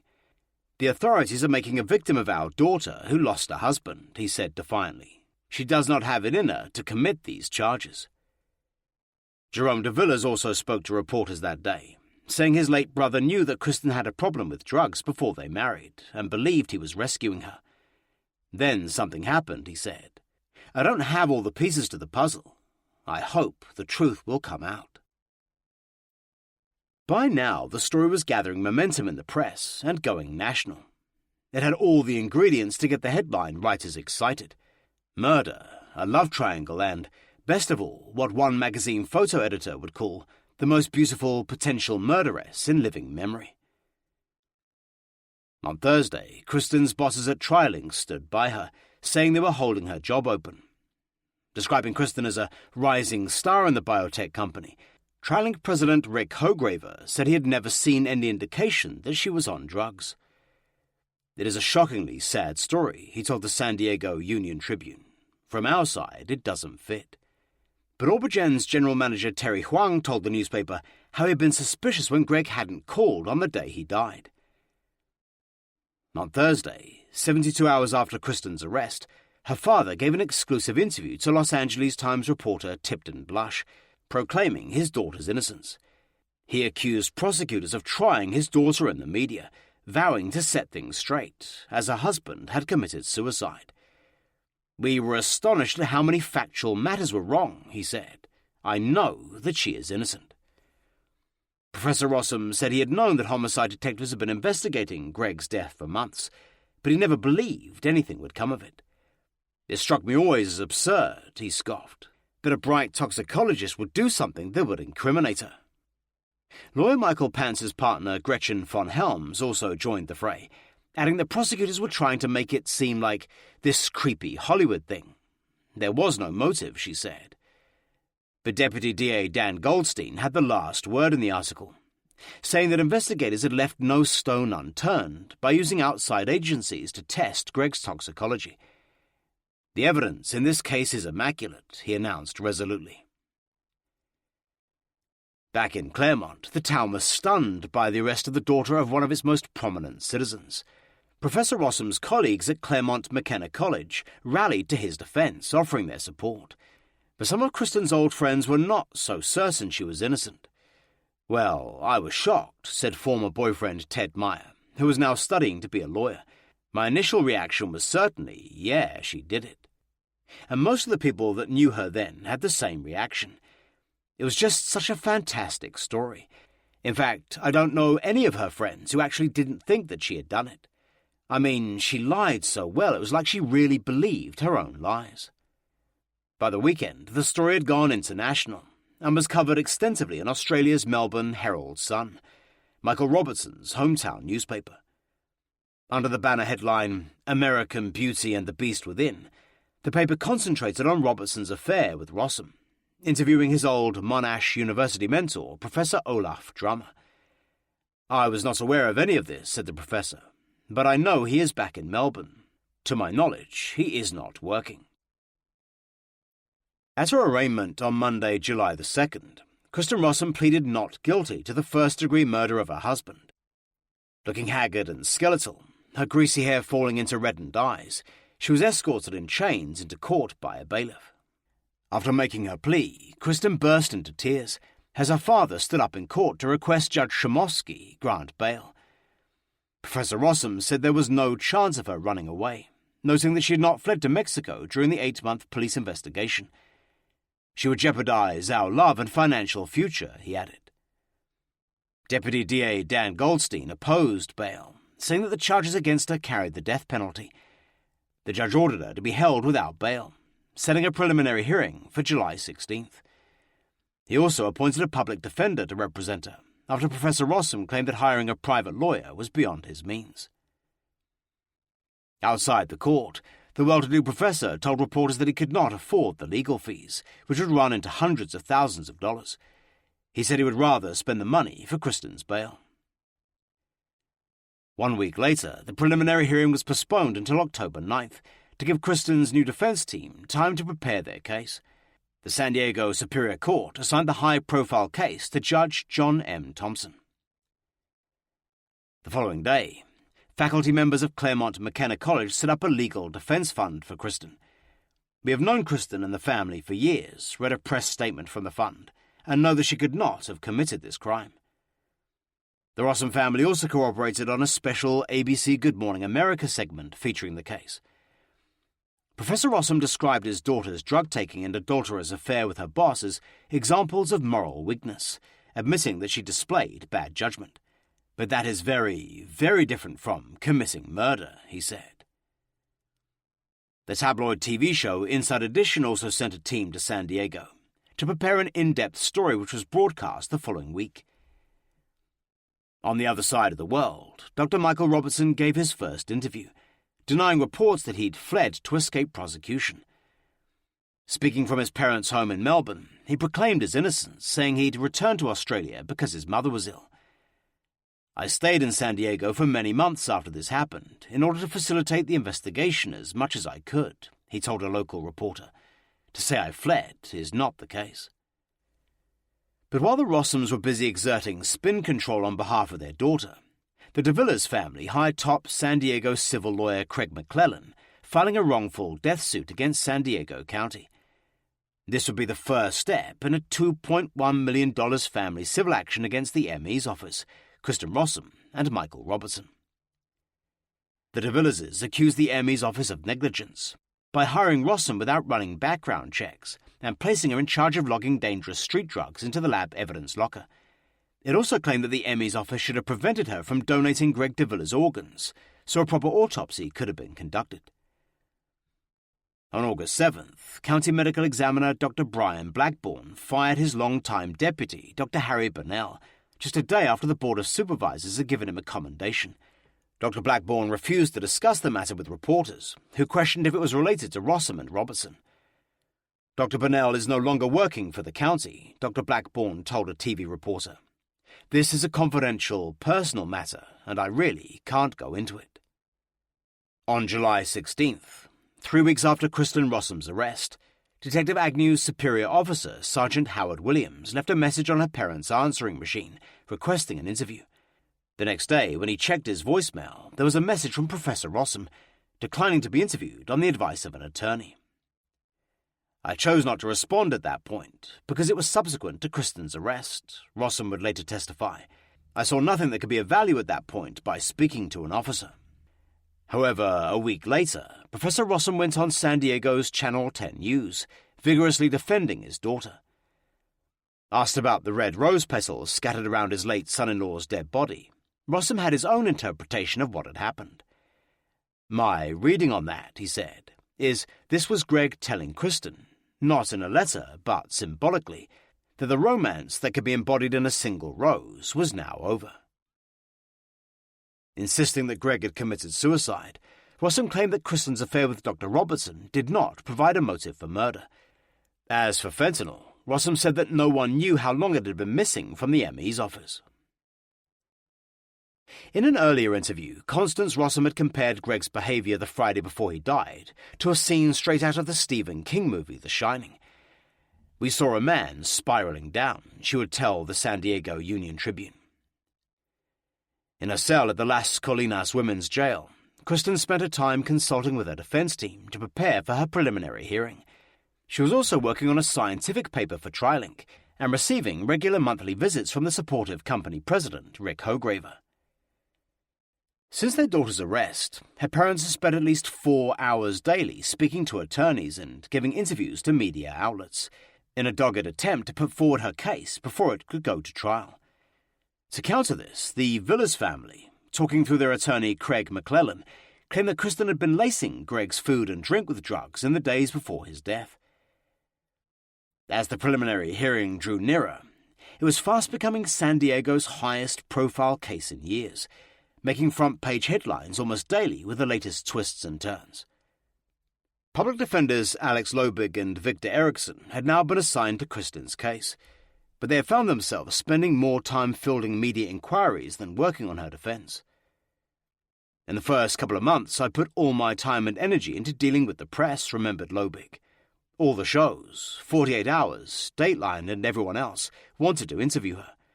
I tried to coordinate Kristen's screening of prospective interviewers so that she had the final choice of who to cooperate with. Ultimately, the Rossums would decide to allow CBS's 48 Hours exclusive coverage, hoping for a sympathetic story. Additionally, Professor Rossum allowed MSNBC's Mike Brunker to send him a list of questions about the case. In one of the questions, Bunker asked, "How does the defense explain the presence of the controlled substance fentanyl in Davila's body? Is there a theory of how the drug was administered?" Professor Rossum responded that Greg had knowledge of, past use of, and his own independent access to fentanyl. Later, when asked where that information had been obtained, Professor Rossum said it had come from his daughter. In mid-September, Deputy DA Dan Goldstein took an unprecedented step for a San Diego prosecutor, asking Judge Thompson to allow television cameras into his courtroom. He argued that the Rossum family had now given so many erroneous interviews to national media outlets that they had prejudiced his case. Usually it is the media organizations that request television coverage of criminal trials, and the prosecution that opposes it. Judge Thompson, one of the few San Diego Superior Court judges never to have allowed cameras into his courtroom, denied Goldstein's motion, only allowing reporters to take notes.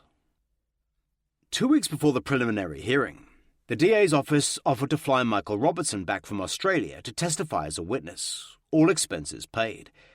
But unless he was charged, there was nothing they could do to compel him.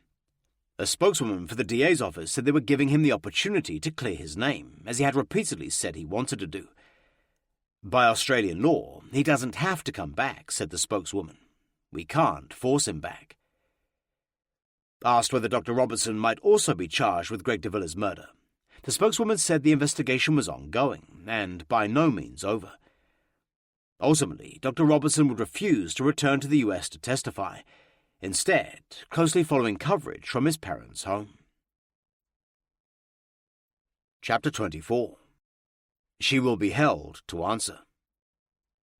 On Tuesday, October 9th, Judge John Thompson's courtroom 38, on the third floor of San Diego County Superior Court, was packed for the first day of Kristen Rossum's preliminary hearing. Under California law, the district attorney would have to prove there was a case to answer before it could go to trial. The defense would not even have to call witnesses. Outside in the corridor, reporters milled around, discussing the case. Inside, Greg Davila's mother, Mary, and two brothers, Jerome and Bertrand, took their seats, averting their gaze as Kristen's parents entered, taking their places on the opposite side of the public gallery. A handful of reporters who had managed to secure seats filed in. The atmosphere was electric. Then Kristen was escorted into the court, wearing a stylish maroon dress and looking nothing like she had in her police arrest photo. She had put on weight and regained her looks, after 3 months at Las Colinas women's lockup without methamphetamine. Prosecutor Dan Goldstein was all business, going through his notes at the prosecution table. The youthful 42-year-old deputy district attorney, who had won convictions in some of the city's most high-profile murder cases, had been a paramedic before he graduated from law school. He was careful and methodical, having deliberately not rushed into arresting Rossum until he was certain he had an ironclad case against her. He also planned to run for a Superior Court judgeship in 2002, and knew that this might be his last case on this side of the bench if he won. On the other side of the courtroom were the two public defenders, Alex Lobig and Victor Erickson, whom the county had appointed to represent Kristen. Lobig had been more than 30 years as a defender, starting his career in the 1970s working gang-related murders in Los Angeles. He then spent 4 years in Guam as the Pacific Islands head public defender, before moving to San Diego in 1981. The Rossum case was the biggest in his career, and he knew he had a tough battle ahead. She was difficult to defend, Lobig would admit 18 months later, in that the prosecution had a lot of evidence against her that was difficult or impossible to explain. His partner in the case, Victor Eriksson, was also a highly experienced public defender, having successfully defended murder suspects for many years. Dan Goldstein began by calling a procession of witnesses who had been at Kristen's apartment on the night of Greg's death to demonstrate inconsistencies and contradictions in her story. His first witness was UCSD campus detective Sergeant Robert Jones, who had first investigated the possible suicide. Jones said he had arrived soon after Greg had been taken to the hospital and had seen the red rose petals littering the bedroom. Then, on a cursory search, he discovered the Ziploc bag containing Dr. Robertson's shredded love letter, the high sleepy note in the dining room, and Kristen's journal on the coffee table. Kristen looked stoic, taking notes at the defense table, as Jones expressed surprise at seeing the bathtub stopper suspiciously out of place, resting on a shower shelf and not in the bathtub, as would have been expected after the leisurely bath she had claimed to have taken. Detective Sergeant Jones said the investigation had changed from suicide to homicide after toxicologist Donald Lowe tipped him off that Rossum and a boss were possibly having an affair. Then Jones had turned it over to San Diego homicide. In Victor Eriksson's cross-examination, the detective admitted never removing any evidence from the death scene for further analysis, or cataloguing the contents of 2 trash cans on the apartment balcony. He had also not impounded the Rose Street sheets or 2 cups of clear liquid, which had been in the apartment but later disappeared. Asked by the public defender whether he had initially considered passing the case on to homicide, Detective Sergeant Jones said he had, but there had not been enough information until Lowe's call supplied a motive. Then campus police officer Edward Garcia took the stand, describing how he and his partner Bill McIntyre had arrived at the apartment as paramedics were battling to revive Greg DeVilliers. Garcia told Judge Thompson that Kristen said her husband had taken oxycodone and clonazepam to help him sleep. He had then searched the apartment for any remaining drugs and a suicide note, but all he found was a half-empty bottle of cough syrup. I asked her what happened to him today, said Officer Garcia. She answered like she didn't know. The prosecutor then asked when he had first seen the rose petals. Garcia said Kristen told him that she thought they were on the bed, and that when she'd pulled the blanket, they had fallen to the floor. Then Officer Garcia described driving her to Scripps Hospital in the back seat of his police car. She acted like she was crying, he told the court. Her face would wince, and she would look upset. Then, while in the hospital waiting for news of Greg, she called Michael Robertson on her cell phone, and he arrived about 20 minutes later. They were whispering, said the officer. I couldn't hear what was said at all. Garcia had then returned to the Regents Road apartment to secure the death scene for Emmy investigator Angela Wagner, who was on her way. A few minutes after he got there, Kristen had walked in with Michael Robertson. Paramedic Sean Jordan then took the stand, telling the judge how he and his partner April Butler were first at the scene after the 911 call. Finding Kristen talking on a cordless phone, they went straight into the bedroom to see Greg lying on the floor, surrounded by rose petals. By his head, resting up against the dresser, was his wedding photo. It was like he propped it up and was looking at it, Jordan remembered. Goldstein asked about Greg's skin temperature when Jordan first tried resuscitation. When I walked in, it was warm, fresh, like he was newly deceased, he said. He didn't have any rigor mortis. The paramedic then explained how he had fought to revive Greg with cardiac drugs and Narcan, in case he had overdosed. By this time, another team of paramedics had arrived, and Jordan told of making 2 puncture wounds in Greg's left arm, attempting an IV. Another paramedic, Joseph Preciado, made another one in the right arm. The prosecutor then asked if he was certain that he hadn't made 3 puncture wounds in Greg's left arm. Jordan said he was. Public defender Alex Lobig, knowing the prosecution's contention that Greg's left arm had been injected with fentanyl, asked if the paramedic had looked for any prior injection marks. Jordan said they'd done exactly that, but had not seen any. We looked for needle track marks, he said. That was one of the first things I looked for. The next witness was EMT April Butler, who thought Rossum's behaviour weird, as she spent most of the time on the cordless telephone in the kitchen and living room. Prompted by Goldstein's questions, Butler testified that Kristen had told her that, on the orders of the 911 dispatcher, she had placed Greg's body on the ground before starting CPR. "Did you see any rose petals in the bed or on the bed?" asked the prosecutor. "No, there were none," Butler replied emphatically. In his cross, Victor Erickson asked why Butler had said that Kristen was a little distraught, when she was in fact hysterical. The EMT admitted Rossum had been hysterical, saying that was only to be expected with a husband lying dead in the bedroom. There was much anticipation in the courtroom as Jerome de Villiers took the stand. He was the prosecution's most powerful witness, and Kristen Rossum began nervously playing with her blonde hair as he began to testify. He told the court how he and his brothers Bertrand and Greg had first met Kristen on a fun night out in Tijuana in 1995. Greg had hit it off with her right away, and she spent that night in his bed. "She came home with him," he said. "She moved in with us that night."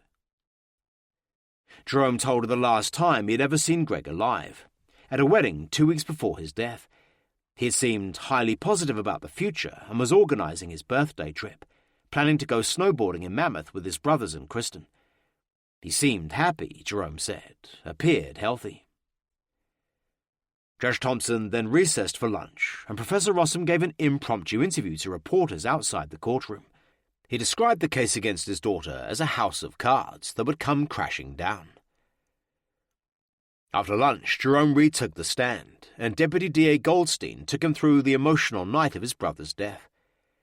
Jerome said he had been in his Thousand Oaks apartment when his mother called, saying Constance Rossum had phoned with the news that Greg was in the hospital after having a bad reaction to medication.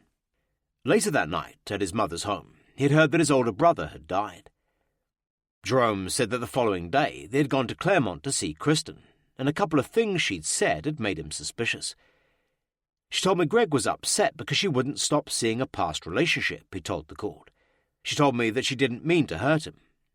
I remember when I tried to get more detailed information, she was crying. I couldn't get specifics." Jerome then explained how he had never believed that Greg had committed suicide and had come to San Diego with his father and brother to investigate. He spoke of his horror at learning that Kristen was planning to have Greg's remains cremated as soon as possible.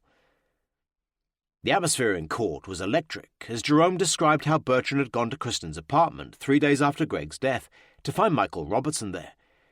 He then decided to record the conversation on microcassette, as he had done earlier when he met County Medical Examiner Dr. Brian Blackburn. Jerome's tape of his and Bertrand's emotional meeting with Kristen was then played in court in its entirety.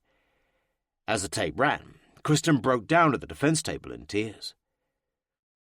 After the tape was finished, Alex Lobig cross-examined Jerome. Lobig asked him about Greg's demeanour at the wedding and what he had spoken about. "Having kids," said Jerome. "He really wanted to get a house. Kristen said she wasn't ready to have kids." Lobig then noted that Jerome had no fondness whatsoever for Kristen after his brother's death. "I thought she had something to do with my brother's death," he replied resolutely, so obviously it wasn't a fondness issue. Then the public defender asked if Greg had wanted to be with Kristen as much as possible. "It appeared to me that he was in love with her," said Jerome. "If she was having affairs and other things that he found out about, maybe it was more than he didn't want her to be alone." Then, after hearing testimony from several La Jolla del Sol apartment complex employees and how Kristen was rushing around on the day of Greg's death, his boss and Dr. Stefan Grunwald took the stand to give critical evidence. He testified that he had met Greg at Pharmagen and hired him when he set up Orbigen. Describing him as rational and a problem solver, Dr. Grunwald said that Greg had had no enemies and was very popular. Dr. Grunwald said that when Greg didn't turn up for work on November 6th without calling in, he and General Manager Terry Huang had both become worried, telephoning his home many times that day. Kristen finally answered one of his calls at 9:30 p.m. while the paramedics were trying to save Greg. "She was totally in tears and a little bit hard to understand," he said. "Something severe must have happened." He then described receiving a call from a stranger named Michael Robertson the following morning, telling him to call Kristen's parents. Constance Rossum had then told him the sad news that Greg had passed away from an allergic reaction to pills. He then called his employees together to tell them. Later, they had checked Greg's computers, including the Office iMac he'd used at home, discovering emails between Greg and Kristen, including the one where she wrote, "You have hurt me beyond repair. You make me feel so uncomfortable, so alone." Then Judge Thompson recessed, saying they would resume the next day at lunchtime. That night, Kristen returned to her detention center cell, confident that the judge would decide there wasn't enough evidence to bring the case to trial, but she would have to endure another 3 days of testimony before it would be resolved one way or another. On Wednesday afternoon, Kristen Rossum seemed composed as she took her place at the defense table, dressed conservatively in a white blouse and blue blazer. Prosecutor Dan Goldstein resumed questioning Dr. Grunwald, asking about the website someone had visited on Greg's home iMac the weekend before his death. Dr. Grunwald said that someone had hit a couple of sites that dealt with drug abuse and how to synthesize methamphetamine. There was at least 30 or 40 clicks around that site regarding methamphetamine, he said, adding that most of the searches had been done on the Saturday before Greg's death, with just a few on Sunday. In his cross-examination, Alex Lobig asked Dr. Grunwald if Greg had been nervous during the last week of his life. Greg had been more hyper, Dr. Grunwald said, as he was upset because a friend of his had ended up costing Orbigen $30,000. That was something I found kind of unusual, he said. He was so mad the last day because he said he used to be my friend, and he had kind of screwed me over many times. Dr. Grunwald said that he and Greg had never discussed his marriage to Kristen, except that when Greg was working late, he would say he had to go home because Kristen would be mad if she had cooked a meal. In his redirect examination, Goldstein asked Grunwald about the letter Orbigen employees had written to San Diego Homicide. We believed that it was definitely not a suicide case, said the doctor, because Greg did not appear to be a suicide candidate. Later that afternoon, Greg's Palm Springs high school friend Christian Colantoni took the stand. Describing Greg as one of his closest friends, he said he had often stayed at Greg's family's summer home in Canada in the early 1990s. Greg and Kristen had also stayed at his house when they'd attended Aaron Waldo's wedding in Palm Springs. He seemed in a good state, Colantoni said. Just seemed normal Greg. Happy, positive, outgoing. Then Goldstein asked him about Kristen's strange comments about the best way of using drugs to kill someone while they were watching the Office Space video. She mentioned a specific combination of drugs, he said, that would, if taken, end your life in a non-painful and undetectable way. Erickson tried to counter Colantoni's damaging testimony, asking whether he had discussed the fact that Greg had died of fentanyl poisoning with the friends who had been at his home the night of the video. He said that he had, but could no longer remember the exact drugs Kristen had mentioned.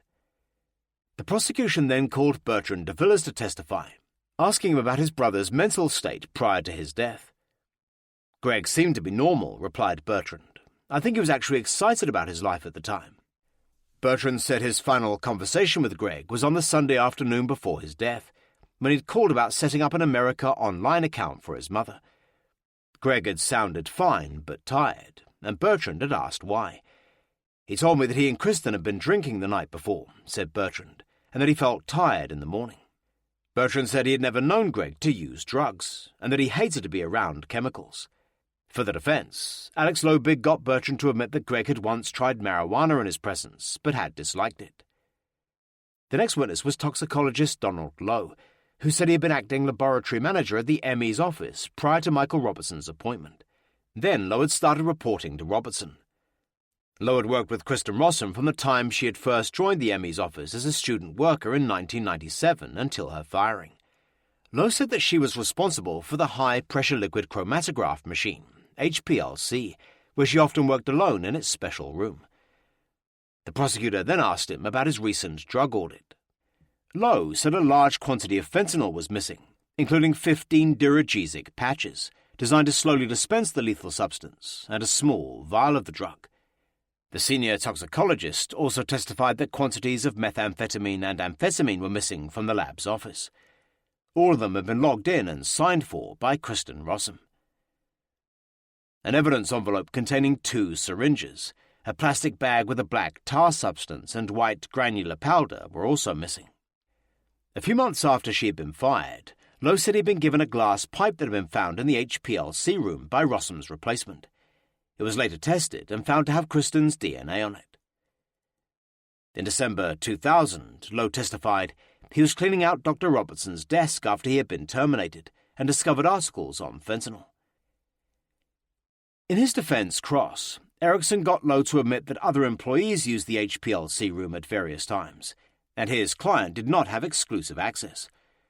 Lowe also agreed that office procedure was lax during that time at the ME's office, and that drugs recovered from death scenes often overfilled the lockbox where they were stored. They were then brought into the laboratory and left on workbenches or desks. It was possible that someone could reach in and remove evidence from that lockbox, said Lowe, even when it was locked. Lowe also said that his 2001 audit was the very first he was aware of in the 32 years he had worked at the ME's office. The final witness on the second day of the hearing was Lloyd Amborn, who ran the day-to-day operations at the medical examiner's office. On Goldstein's direct examination, Amborn confirmed approving county funds for Rossum and Robertson's travel and hotel for the Milwaukee Soft Conference the previous October. He also testified that after Greg's death, he had ordered Dr. Robertson not to have anything to do with the toxicology, which was being sent out to avoid any possible conflict, as Kristen was an office employee.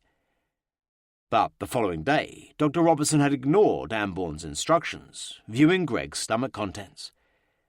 When I questioned him why he violated my instruction not to be involved, said Amborn, he said he was feeling an obligation to keep the Rossum family out of the case. On the third day of the preliminary hearing, the county chief medical examiner, Dr. Brian Blackburn, who had performed Greg's autopsy, was the first witness. He testified he could not determine a cause of death until later, when it was discovered that Greg had died of acute fentanyl intoxication. His lungs were very congested, and there were signs of early pneumonia, suggesting that Greg had been in a coma for up to 12 hours before he died. Dr. Blackburn said that the bladder was also very distended, filled with 550 millilitres of urine. The first thing we think of, said Dr. Blackburn, is someone who has been unconscious for a period of time. He also confirmed finding 3 needle puncture marks on Greg's left arm, although paramedic Sean Jordan had earlier testified that he'd only made 2, as he tried to set up an IV line. Responding to Goldstein's questioning about fentanyl, Dr. Blackburn said there would have been 2 methods of administering it, by duragesic patch or intravenously. Like the Nicoderm patch, there's a fentanyl patch called duragesic, he said. Usually it's placed on the upper chest of cancer patients, someone with chronic, intractable pain. Dr. Blackburn said that the fentanyl levels found in Greg's blood and urine were excessively high and could have killed him many times over. Additionally, clonazepam and oxycodone were also found in his body. In his cross-examination, Defender Erickson tackled Dr. Blackburn about the congestion and early signs of pneumonia in Greg's lungs. The medical examiner agreed that Greg may not have been in an actual coma 6 to 12 hours before death, but his breathing and heart functions had certainly slowed down. And then, attempting to neutralize the prosecution's theory that the 3rd puncture wound on Greg's left arm was where fentanyl had been injected, Erickson asked if there was any way of knowing when the marks were made. No, said Dr. Blackburn. The next witness was San Diego homicide detective James Valley, who had questioned Rossum and Robertson with his partner, Detective Laurie Agnew. A tape of the first interview with Dr. Robertson was then played in court, and Goldstein asked Valley what Robertson had told them about his relationship with Nicole. One of the areas we were trying to ask him was if he in fact had separated from his wife, said Valley. He would deny that. He had difficulty admitting he separated. The detective testified that in Dr. Robertson's second interview in January, he had admitted staying over at Kristen's apartment 3 or 4 times after her husband's death. But Robertson had emphatically denied having a physical affair with Kristen, either before or after Greg's death, although he admitted they were very close and had discussed starting a relationship once they had left their respective marriages. After the afternoon recess, Detective Laurie Agnew took the stand, testifying how she'd first gotten involved with the case when Jerome de Villiers telephoned a couple of days after his brother's death. Jerome had told her he was suspicious about how Greg had died and wanted an independent autopsy. Then, after hearing that Kristen and her boss were having an affair, Agnew put a hold on the body to stop cremation and took over the investigation from the campus police. She described her November interview with Rossum at the homicide department and going to the apartment the following January to serve a search warrant. She told me we were going to find meth or drug paraphernalia, said the detective. She asked me to get rid of it. Detective Agnew said she'd refused, taking Rossum to the police department, where she tested positive for methamphetamine and was arrested. She also described searching the Regent's Road apartment after Rossum's arrest on June 25th, finding more love letters from Robertson and a 36-page journal. Friday, October 12th, was the final day of the preliminary hearing. As she was escorted into the courtroom, wearing a smart navy blazer, Kristen Rossum seemed confident, as if certain she would be going home that night. Goldstein resumed questioning Detective Agnew, asking her about her interview with a friend of the Robertsons named Mary Wright. Agnew said that Wright had initially claimed just to be good friends with Michael Robertson, but after seeing emails between them, she had re-interviewed her and her story had changed. They had a sexual relationship, said the detective, several years back when they all knew each other in Pennsylvania. Wright also said she and her husband had dinner with Dr. Robertson in summer 2000, where he had admitted having sex with Rossum. In his cross, Erickson asked the detective whether she had told Kristen at the November interview that it was a possible homicide investigation. No, I didn't say that, she admitted. The detective had not asked if she had wanted to consult an attorney, or told her that the interview would be videotaped. The prosecution then called a procession of employees from the ME's office, who provided detailed background about the office's procedures and its lax security. Toxicologist Kathy Ham testified that Kristen had told her that her favourite movie was American Beauty, and that she had seen it 3 or 4 times. She also described cleaning out Rossum's desk after she was fired and finding 2 bottles of Mexican prescription drugs, as well as a card from Dr. Robertson. The defence did not have any questions for Ham. Another toxicologist, Ray Gary, told the court that one Sunday he had gone to the lab and Dr. Robertson had been there. He'd happened to notice that there were fresh flowers in Robertson's gym bag, and the next morning they were on Kristen's desk. He had then become concerned about their relationship, and sometime later had seen what appeared to be a small brown gift box on Rossum's desk. I lifted the cover and looked, he said. There were typed notes that said, "I owe you a night of lovemaking."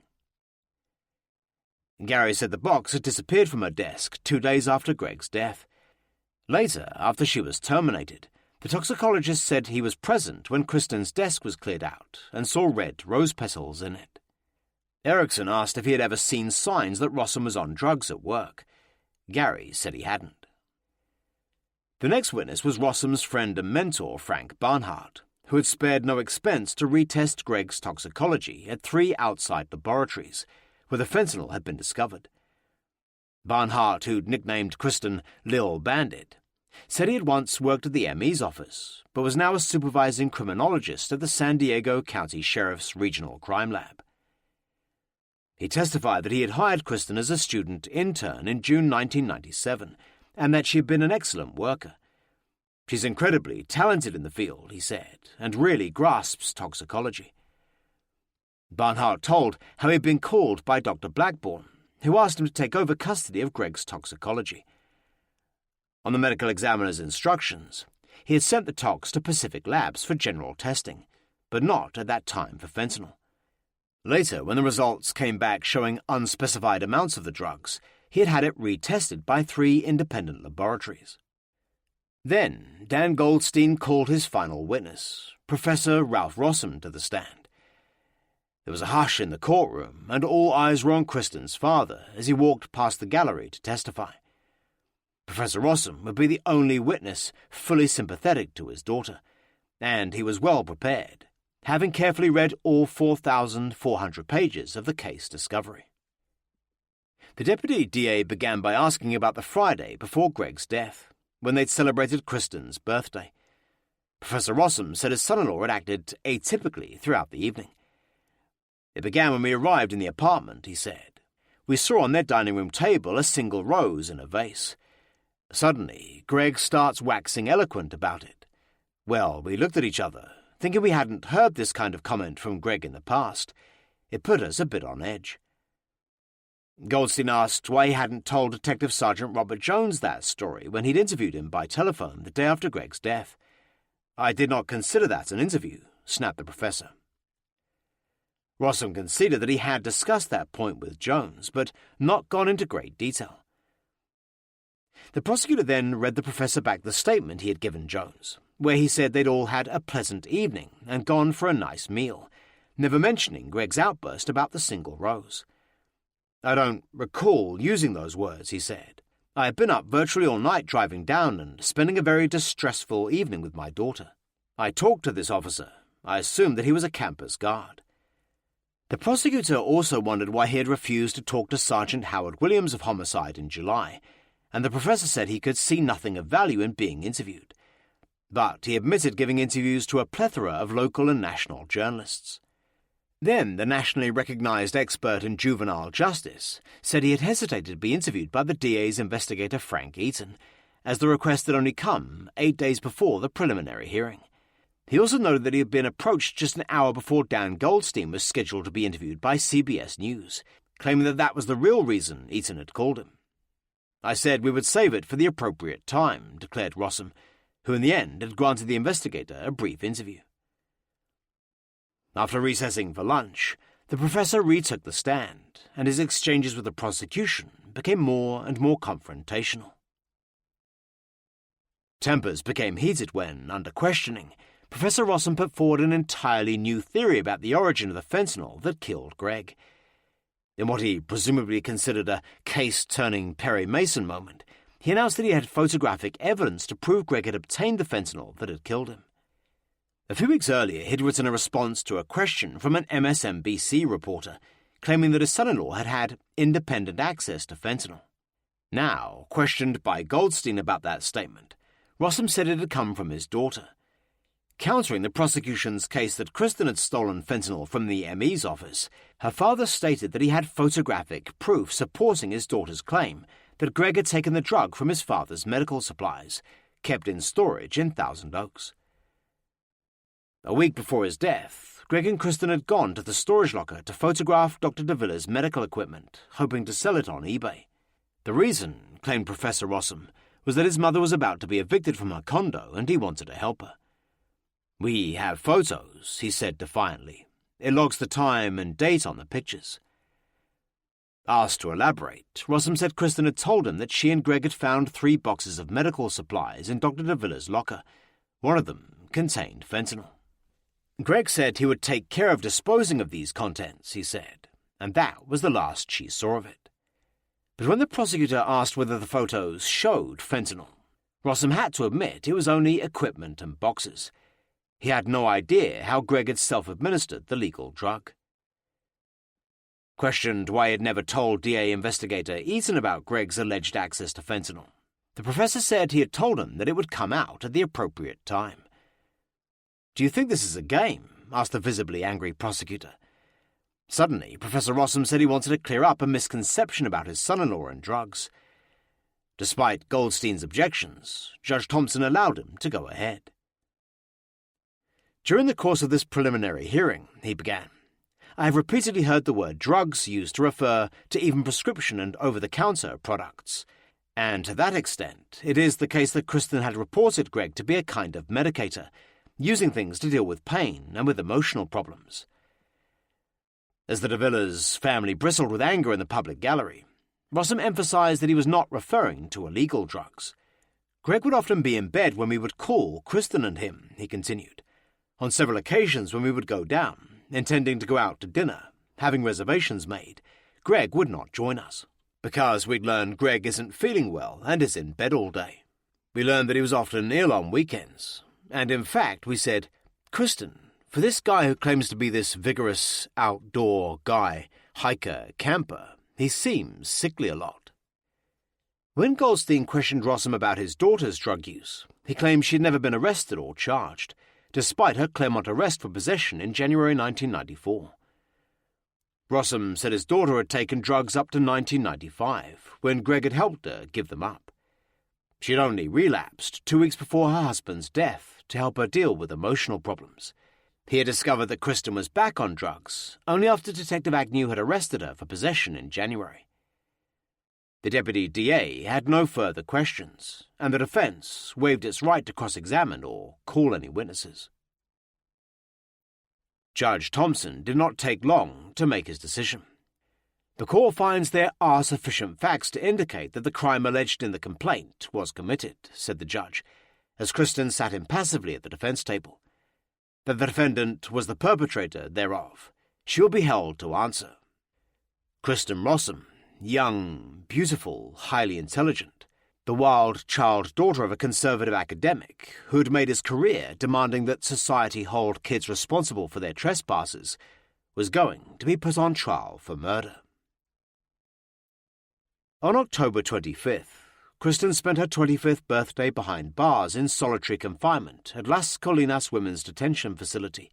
She was granted special permission from the jail to receive Holy Communion from an Episcopal priest in a visiting room.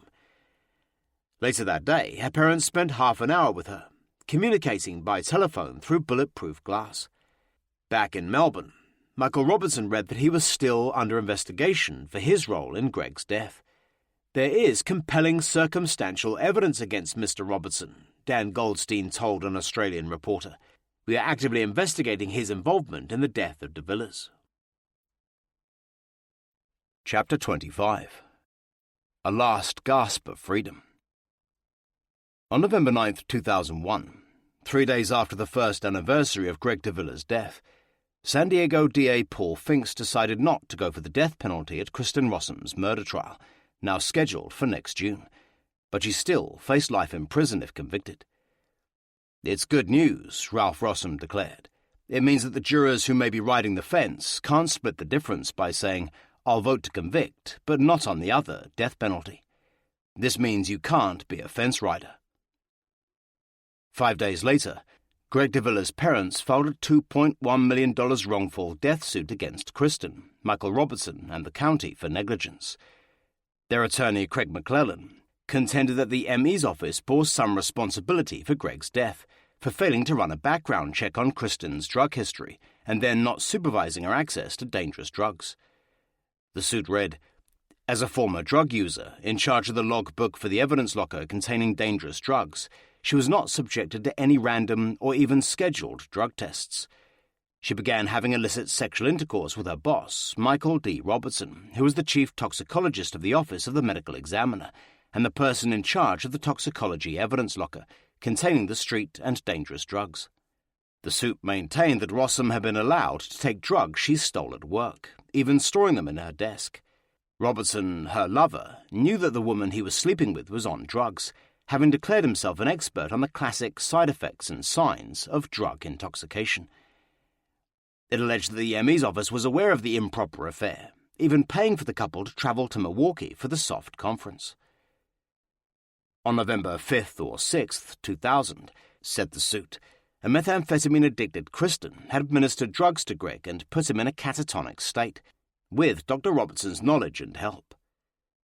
Then, on the day Greg died, she administered fatal doses to her unconscious, unknowing, and unsuspecting husband.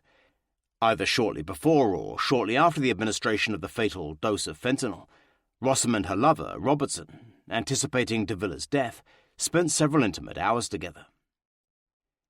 It alleged that Kristen dialed 911 only after she was certain that Greg was irretrievably dead. After Greg's death, it contended, the ME's office had given its permission for Rossum to donate her husband's skin, eyes, veins, and other crucial organs before an autopsy could be carried out. The Office of the Medical Examiner intended to quickly release the body to its chief toxicologist's lover, Rossum, for immediate cremation, it continued. But the protestations of family and friends of Greg de Villiers, the intervention of the police department at the family's request, and a court order prohibiting the destruction of Mr. de Villiers' remains put an end to what would have been a near-perfect crime. 6 months later, Kristen filed Chapter 13 bankruptcy, halting the civil proceedings in their tracks. She claimed she had credit card debts of $30,862, offering to pay off a chunk of it over a 3-year period at $330 a month. Attorney McClellan argued that her filing was intended to delay or interfere with the civil case, and made in bad faith. Eventually, a U.S. bankruptcy court judge granted a motion from Marie de Villiers that the civil case resume. Just days after Kristen Rossum was ordered to stand trial for the murder of her husband, her mother gave an exclusive interview to Good Housekeeping. The 7-page feature, which would run the following March, was entitled My Daughter is Innocent. Illustrated with pictures of Kristen as a beautiful young child and at her graduation, the savvy marketing executive portrayed her daughter as an innocent victim of circumstantial evidence and damning lies, spread by the de Villiers family. The details of this case have unfolded like a Hollywood thriller, wrote journalist Joanna Powell. The Rossums, now battling to save their daughter, claim that their side of the story has not been heard, and that they have evidence that could exonerate Kristen. Constance said she and her husband were angry, frustrated and scared, describing it as a living death for Kristen, who could spend the rest of her life behind bars. She accused the media of making things up and spreading misinformation, claiming that everyone wanted to cash in on Kristen's misfortune. She explained how Kristen had got into drugs after a serious injury, derailing her dreams of becoming a professional ballerina. She then left home to move to San Diego to get away from drugs and met Greg de Villiers, who helped her get clean. Saying she considered Greg our angel, Constance described him as bright, charming and attractive. But when Kristen told him she wanted out of the marriage, he could not accept it. Greg loved Kristen to the point of obsession, she said. She was like his pretty prize. She claimed that her son-in-law was spiraling down during the last year of his life, becoming nervous and irritable. Then, she said, he had killed himself, and the scattered rose petals and framed picture of their wedding were his suicide note. After accusing Greg's family of being unable to accept that he had either committed suicide or accidentally died in a theatrical bid for sympathy, she repeated the claim her husband had made at the preliminary hearing. "I know that Greg had taken fentanyl before and had liked the effect," she stated, "and we also know that he had independent access to the drug." Since her daughter's arrest, said Constance, both she and her husband have sought medical attention for stress-related illness. She said it had been very hard on them mentally, but that they were carrying on the best they could for their daughter. "It's frightening because it's so wrong," she said. "Kristen has been accused of murder and she's innocent. But the truth will come out when we finally get to court." Finally, Kristen Rossum had some good news at the end of November, when Judge Thompson agreed to release her from jail on $1.25 million bail. "It's a nut we can crack," Ralph Rossum confidently told reporters. He said they would put up their house for bail bond collateral and dip into their retirement savings. The Kristen Rossum Defense Fund, he added, now stood at $30,000. At 3 p.m. Friday, January 4th, 2002, Kristen was released on bail, returning to her parents' home in Claremont. With a crew from CBS TV's 48 Hours filming, the prodigal daughter alternated between laughing and crying as the Rossums celebrated her release with a champagne toast to their innocent daughter. This was an image that would later come back to haunt her, as it was repeatedly shown on television. "I did not harm my husband in any way," Kristen defiantly told reporters as she left jail, wearing a black sweater and grey pants, the simple string of pearls around her neck. "I look forward to proving my innocence in court this summer." Professor Rossum was visibly emotional when he was reunited with his daughter after her 6 months of incarceration. "I'm going to be able to hug my baby," he said. "She is delighted, happy, and looking forward to having a kind of semblance of normalcy in her life." And he thanked Judge Thompson, along with friends and family who had helped swell his daughter's defense fund to $40,000. To make bail, the Rossums had put up $125,000, which was non-refundable, as well as their home and her two brothers' investment accounts as security. Her TriLink boss, Rick Hograver, who had kept her job open, also generously contributed, as did a retired judge who was a friend of the family. But Deputy DA Dan Goldstein was less pleased, telling an Associated Press reporter, "This is a woman who, every time the police have come in contact with her, was either under the influence of methamphetamine or in possession of methamphetamine. I have serious concerns that she is going to be in the public." 2 weeks after she was released, Judge Thompson called an emergency hearing, placing a gag order on Kristen and all the attorneys and investigators involved in her case. Accusing the Rossums of attempting to try the case in the media, the judge voiced frustration that he was unable to find a law to muzzle Kristen's parents. He told Professor Rossum that he firmly believed the extensive press interviews he had been giving were an attempt to poison the jury pool. "If I could, I would issue a gag order on him as well," thundered the judge, who threatened to move the trial to Imperial County. He also took a hit at Professor Rossum, advising the renowned constitutional scholar to review the landmark Supreme Court ruling in the famous 1954 Dr. Sam Shepard case, which inspired the movie and long-running TV series The Fugitive. "I'm going to do what I should have done when this case came to me," he snapped, warning lawyers for both the defense and prosecution and all police and support staff not to talk to reporters. Kristen spent the rest of January with her parents, before leaving to return to her apartment in San Diego. She resumed her job at TriLink in February, starting part-time but going full-time within a few weeks. The TriLink staff were highly supportive and utterly convinced of her innocence. They believed she had been railroaded by the DA's office. How could such a beautiful, quietly spoken, friendly girl murder her husband? Kristen was now something of a celebrity in San Diego, and when she went out on the town with her friends Claire Becker and Jessica Vanea, heads would turn. During her 6 months in jail, Jessica had been a regular visitor and they'd become close friends. Soon after she returned to TriLink, Jessica and her mother Kathy invited Kristen to stay over at their home several nights a week, so she wouldn't have to make the long drive back from Orange County to her downtown apartment. According to the Vaneas, Kristen was the perfect houseguest. She got on well with Jessica's grandmother, Dee Dee, and every Thursday night she would join the Vaneas and their friends to go remote control racing on a track they'd built on their 40-acre lot. Kristen even found a new boyfriend named Zach Hoover, who promised to stand by her through the upcoming trial. In March, San Diego Union Tribune writer Caitlin Rother wrote a feature on the Kristen Rossum case for Cosmopolitan magazine. It contained a wedding picture of Kristen and Greg that they had sent out to friends and family the previous Christmas. The magazine had first approached the Rossums for the picture, but they had refused.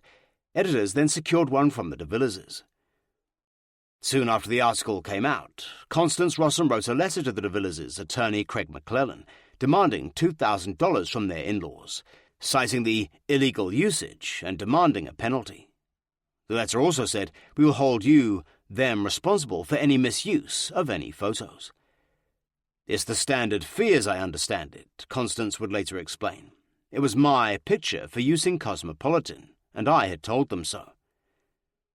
On April 10th, 48 Hours broadcast a half-hour segment on the Kristen Rossum case, featuring interviews with all the principals, including the Rossums and Michael Robertson.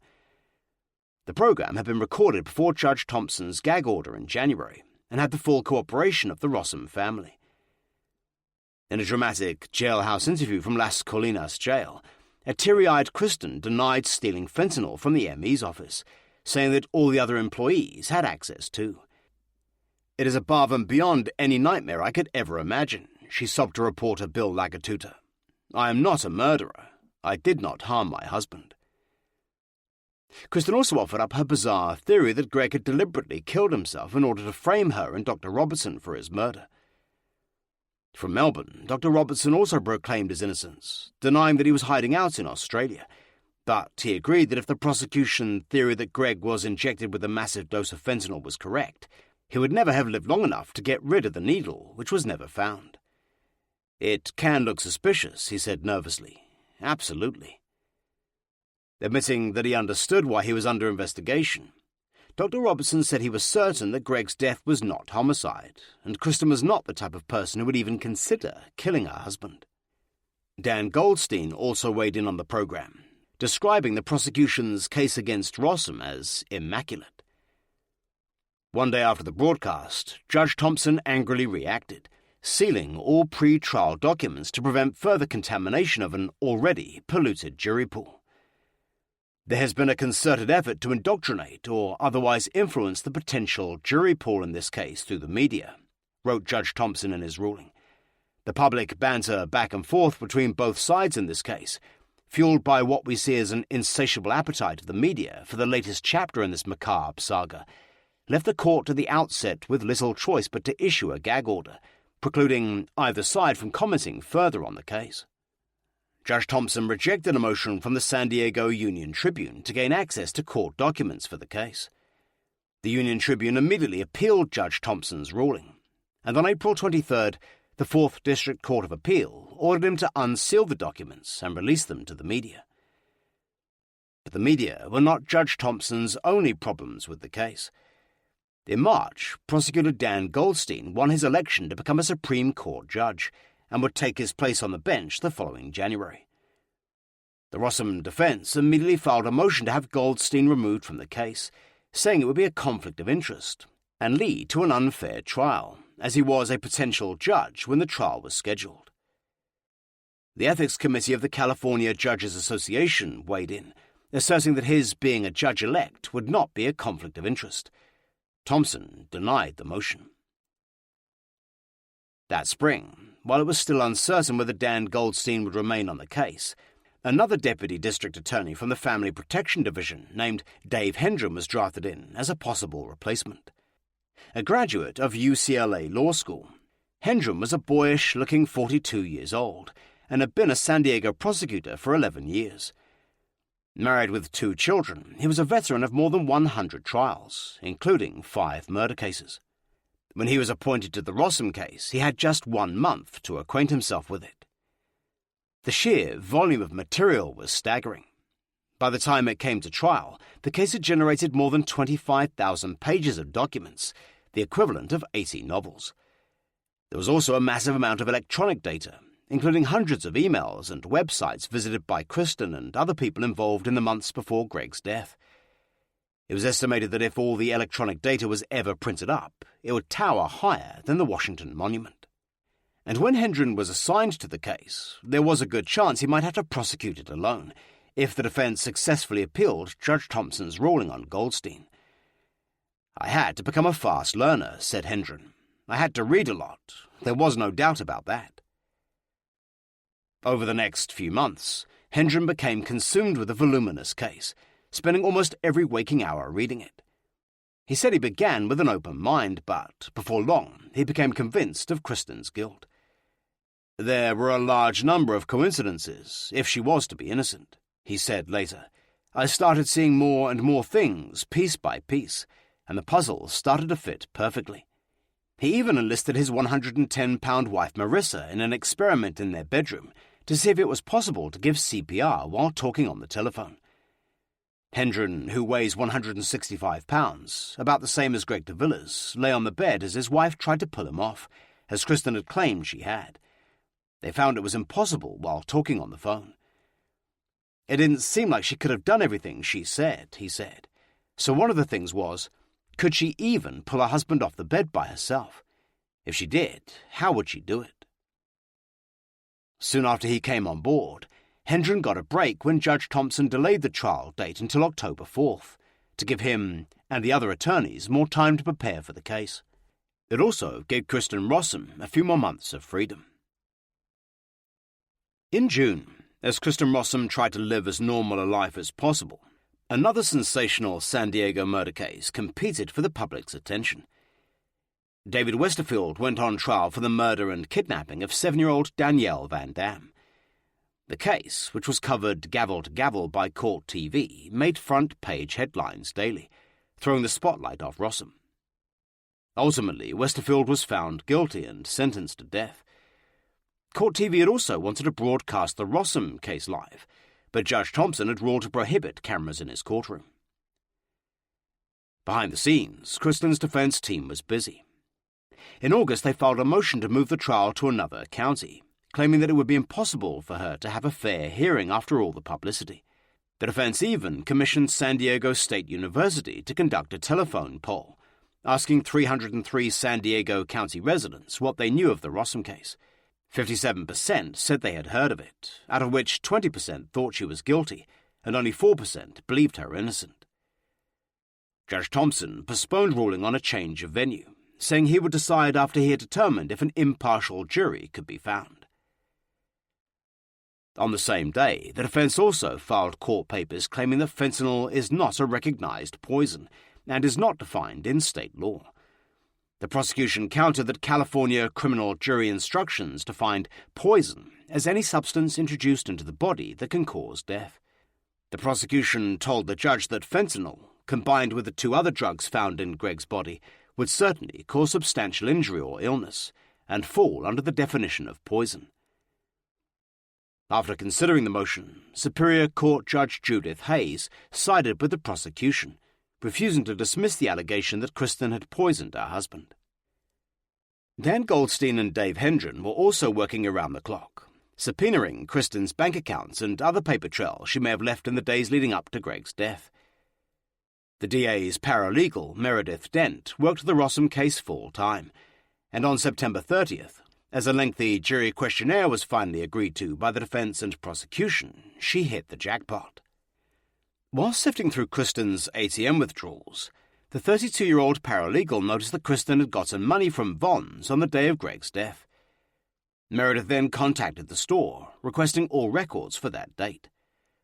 The security officer then sent her the records of Kristen's Vons club card for November 6, 2000, which listed every item she had purchased that day. I was going through the records, remembered Dent, and at the bottom of the page it said single rose. I said, my gosh, and literally jumped up and told Dave Hendren, look what she purchased from Vons on November 6th. Hendren was so excited he rushed into Dan Goldstein's office, yelling at him to get off the phone. Proof that she had bought a single rose at Vons at midday on the day of Greg's death was damning evidence against Kristen, providing almost undeniable proof of where the rose petals scattered around the body had come from. It was a major victory for the prosecution, and not well received by the defense the following day when Hendren informed them about it. Public defender Alex Lobig would later describe this key piece of evidence as devastating, saying that the prosecution had been lucky, only discovering it through an intuitive lark by a paralegal. On Monday, October 7th, Kristen had an appointment to meet with her defense team to discuss the implications of the new single rose evidence. That morning, she called 911 from the hotel room where she was staying before the trial, complaining that she was having a panic attack. When paramedics arrived, they found her face down in bed, clutching a teddy bear. Later, she would deny that the panic attack had been brought on by the explosive new evidence that she had bought a rose the day of Greg's death. That had nothing to do with it, she claimed. The whole process was starting. I was scared to death. Chapter 26. The Trial. On Friday, October 4th, 2002, jury selection began for the Kristen Rossum trial. 150 potential jurors turned up at the West Broadway court and were given a 28-page questionnaire to fill in. It included such questions as, do you believe that a person who maintains a sexual or romantic relationship outside his or her marriage is more likely to commit an act of domestic violence against his or her spouse? If yes, please explain. And what television and radio programs do you view or listen to on a regular basis? Do you watch court TV, Law and Order, or Crime and Punishment? If yes, which shows do you watch, and do you watch regularly? Judge Thompson immediately sealed the questionnaire and a list of 135 potential witnesses, but relented a few days later after the San Diego Union Tribune protested. The witnesses included Michael Robertson, although he had told his civil attorney he had no plans to leave Australia to testify. The judge also reversed his earlier decision to reserve 2 rows of bench seating for the press during the trial, saying he didn't see why reporters should get preferential treatment over the public. And the tough-talking judge warned that if any reporter attempted to interview a juror, he would throw his ass in jail. It took 1 week to whittle down the vast jury pool to just 12 jurors and 4 alternates, who saw Kristen break into tears as they were selected. The 5 men and 7 women who would decide her fate included a software engineer, a public relations executive, and a cryptologist. You will, in essence, be the judges of the facts, the judge told them. You must keep an open mind in this case. On Tuesday, October 15th, the trial of Kristen Rossum began at 9 a.m. sharp. Kristen and her parents, who were staying at nearby hotels, were swarmed by TV crews and reporters as they arrived at the courthouse. They went through security before taking the elevator to the 3rd floor at Judge Thompson's Department 38 courtroom, where a line of reporters and members of the public had gathered. Looking more like a fashion model than a defendant in a murder trial, Kristen was dressed in a stylish black suit with a white top. Taking her place at the defense table, she appeared composed, even smiling when the jury was seated. Prosecutor Dan Goldstein then stood up to deliver his opening statement, cutting straight to the chase. "Good morning, ladies and gentlemen," he began. Kristen Rossum was a toxicologist at the San Diego Medical Examiners. She murdered her husband by stealing a little-known drug called fentanyl.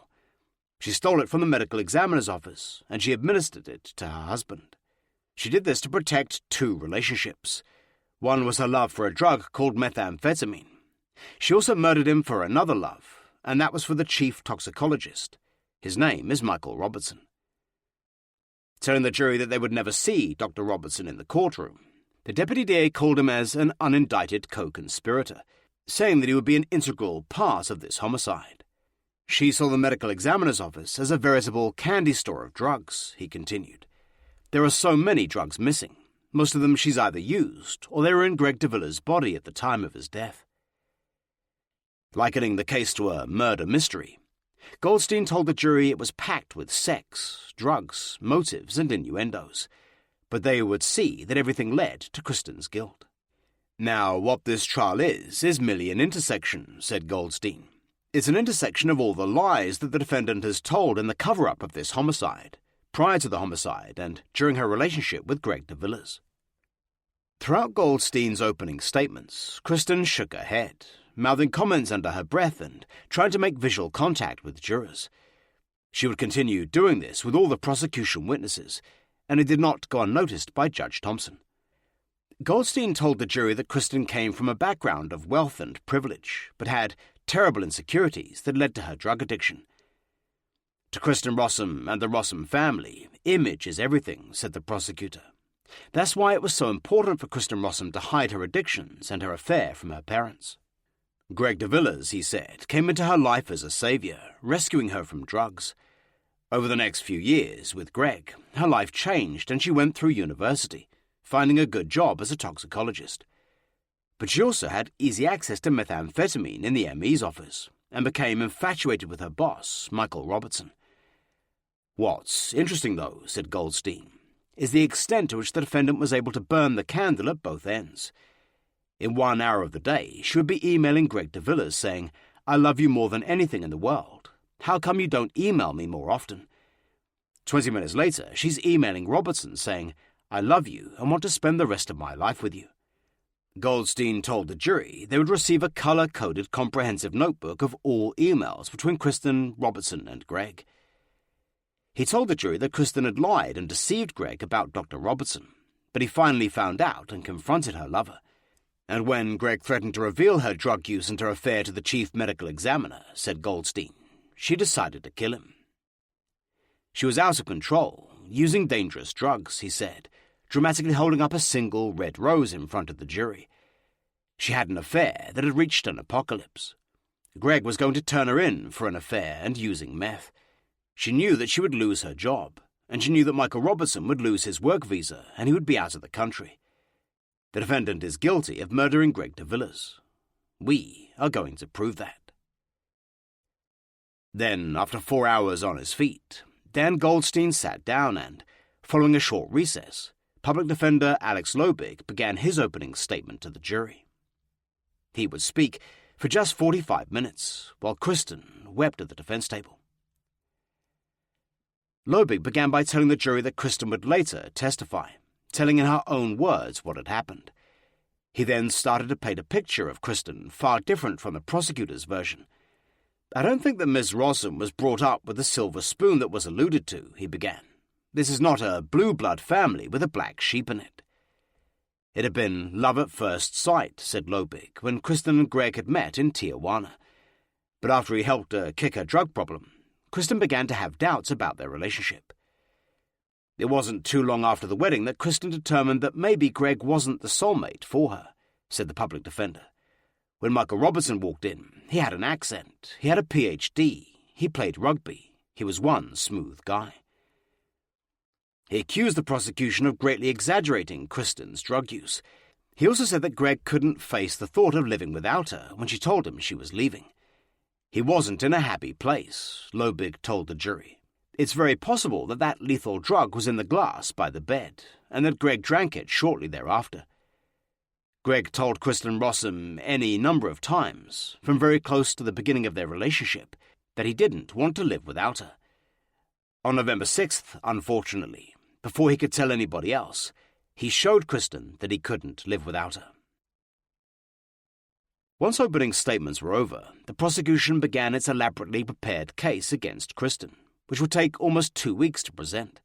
Dan Goldstein and David Hendren called a procession of paramedics, homicide investigators, ME's office employees and experts, who all presented damning evidence, just as they had in the preliminary hearing. One witness, drug expert Dr. Theodore Stanley, told the jury he had never seen such high levels of fentanyl present in a body in his 30 years of studying the drug as an anesthesiologist. Greg de Villiers had 57.3 nanograms per milligram of fentanyl in his blood, 14 times the fatal dose that would stop breathing. He testified that it was possible that Greg had been given the tasteless, odorless drug orally, maybe in water. Within 20 to 30 minutes, he would have exhibited slurred speech and other signs of sedation. If he had one huge amount, he could have had enough to kill him in a couple of hours, testified Dr. Stanley. I have never seen this high of a blood level. The expert told Goldstein that the fentanyl could also have been administered by Band-Aid-like patches, but it would have taken 15 to 20 of them to achieve such high levels. Goldstein then asked about the effects of injecting fentanyl into a victim. If the injection is intravenous, the peak effect will occur in about 5 minutes, he testified. If the injection is intramuscular, the peak effect will probably take 15 to 20 minutes. In his cross-examination, defender Victor Erickson asked Dr. Stanley if, given the fentanyl levels in Greg's blood, urine and stomach contents, he could determine the amount of the drug that was actually taken by Mr. de Villiers. Dr. Stanley replied that there was no way of knowing, as it is not routinely measured in the stomach contents. In all my career, I haven't ever seen such high gastric levels, said the doctor, so it's a large amount. Another crucial prosecution expert witness was the emergency room physician, Dr. Jack Stump, who had studied the behavioral and physiological effects of methamphetamine and trained police officers in how to deal with addicts. Asked by Goldstein to describe the drug, Dr. Stump said that frequent use could actually change the chemistry of the brain. What methamphetamine does for you is give you what's called a supernatural pleasure, he explained, a pleasure you could not obtain anywhere else in nature. There aren't enough vacations, aren't enough births of babies, not enough pleasant events in life to get remotely close to what methamphetamine can do for you. But he said that after a few weeks on the drug, an addict would lose the ability to get the supernatural high and become acutely depressed. Soon they would be taking it just to feel normal. Long-term use, he said, leads to extreme paranoia and even hallucinations. When a person is used long enough, he told Goldstein, we see several things. We see, oftentimes, weight loss. We see skin lesions. Part of the methamphetamine is an obsessive disorder in which they will start to scratch their skin. Face and arms are most common. They will scratch until they wear an ulcer in their skin. It's, on the street, called crank bugs or meth bugs. The prosecutor then showed Dr. Stump a picture of Kristen Rossum soon after her arrest, asking if he saw meth bugs on her face. Yes, he replied, saying that he saw several on Kristen's forehead and face, one with a scab on it and others in the healing process. In his cross-examination, Victor Erickson asked if a habitual meth user could function at work. Dr. Stump said that at low levels of the drug a person could without too much difficulty, but the more they took, the more difficult it would become. Would it strike you as unusual, asked Erickson, that a heavy meth user would be able to graduate with a BS degree in chemistry at the summa cum laude level? That would be unusual for a heavy meth user, conceded the doctor. On Friday, October 25th, Kristen Rossum passed her 26th birthday. She had little to celebrate.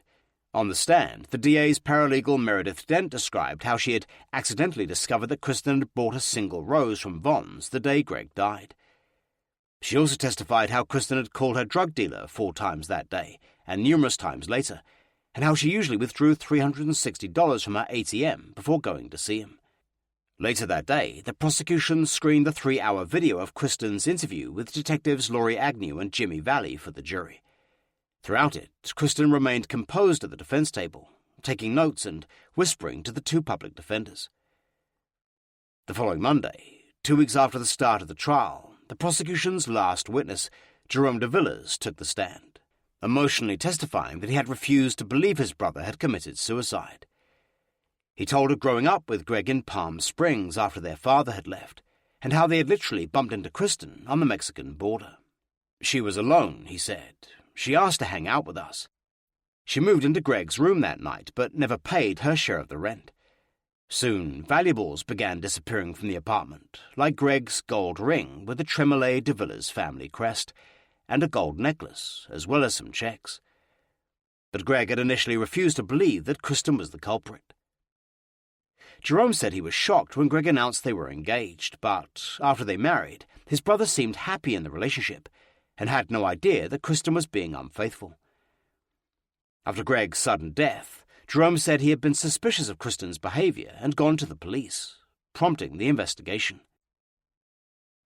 Throughout his testimony, Kristen seemed agitated and upset, continually shaking her head at the jury and saying no.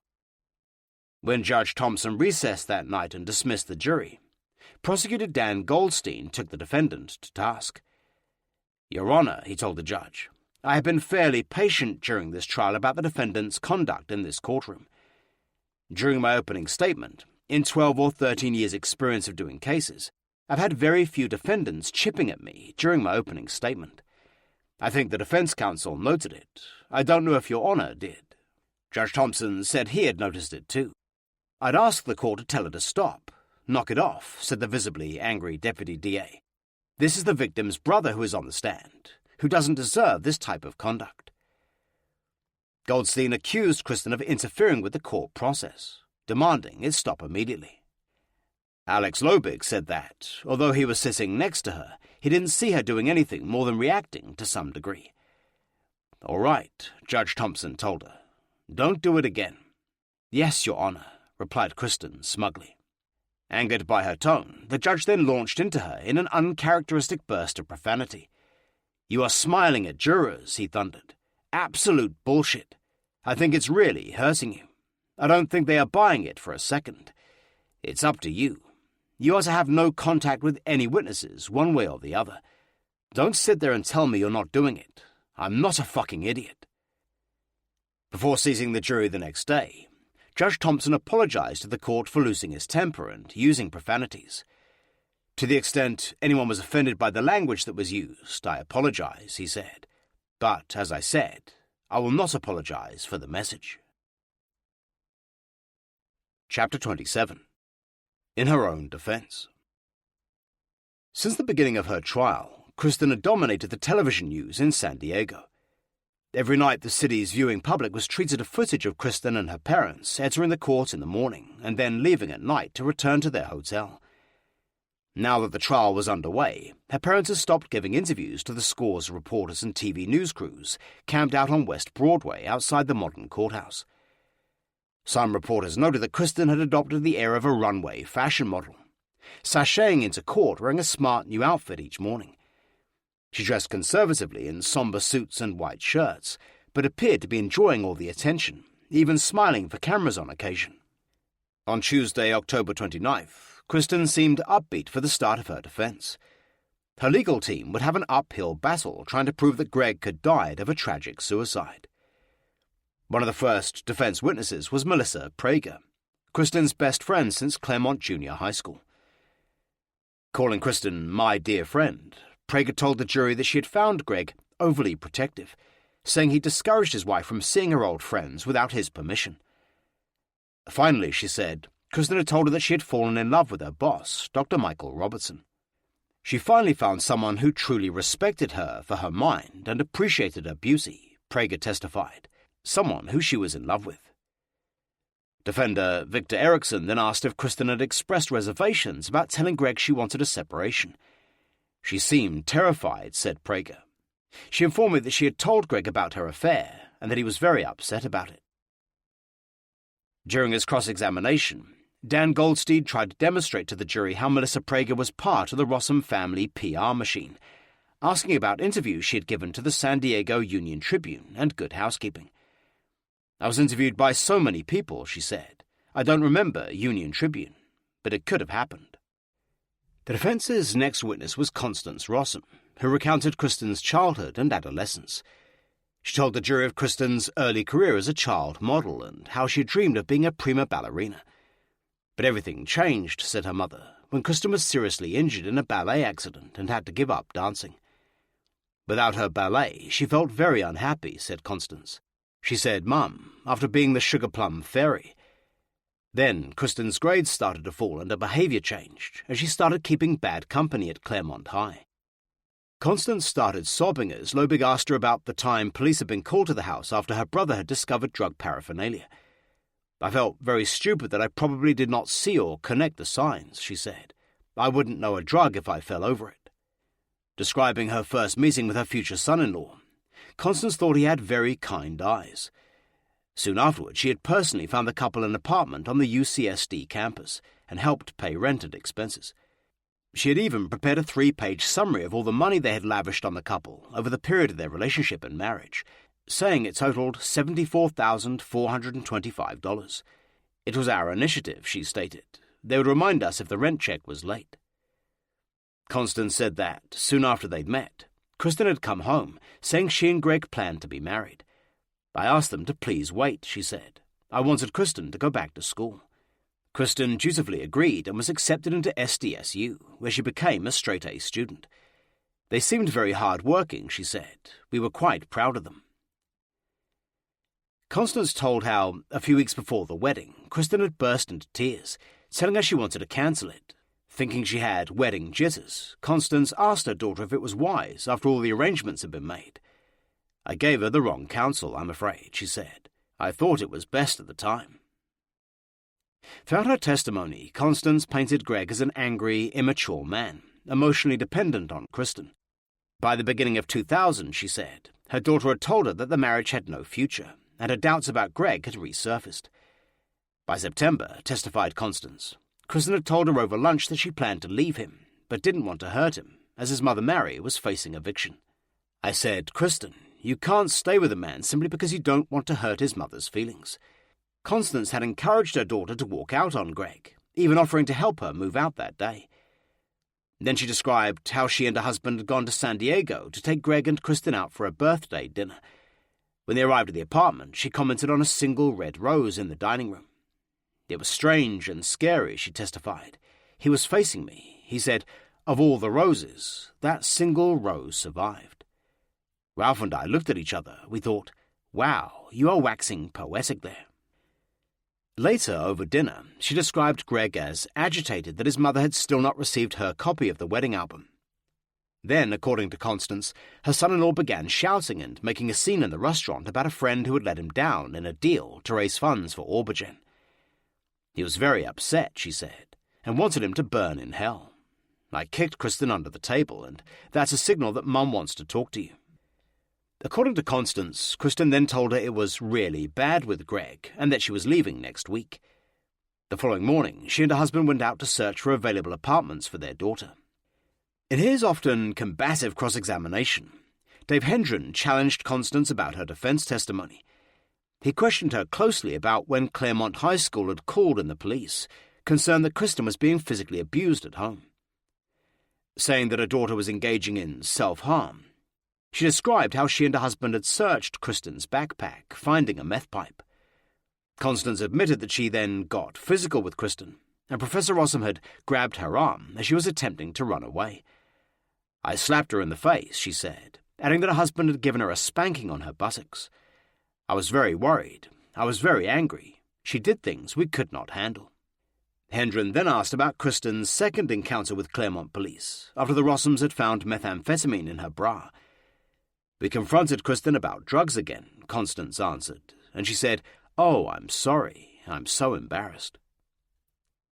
She said her daughter had then picked up a kitchen knife and held it up, before running upstairs and going into the bathroom. She denied that Kristen had tried to cut herself with the knife, but confirmed that she had taken a razor blade and drawn blood.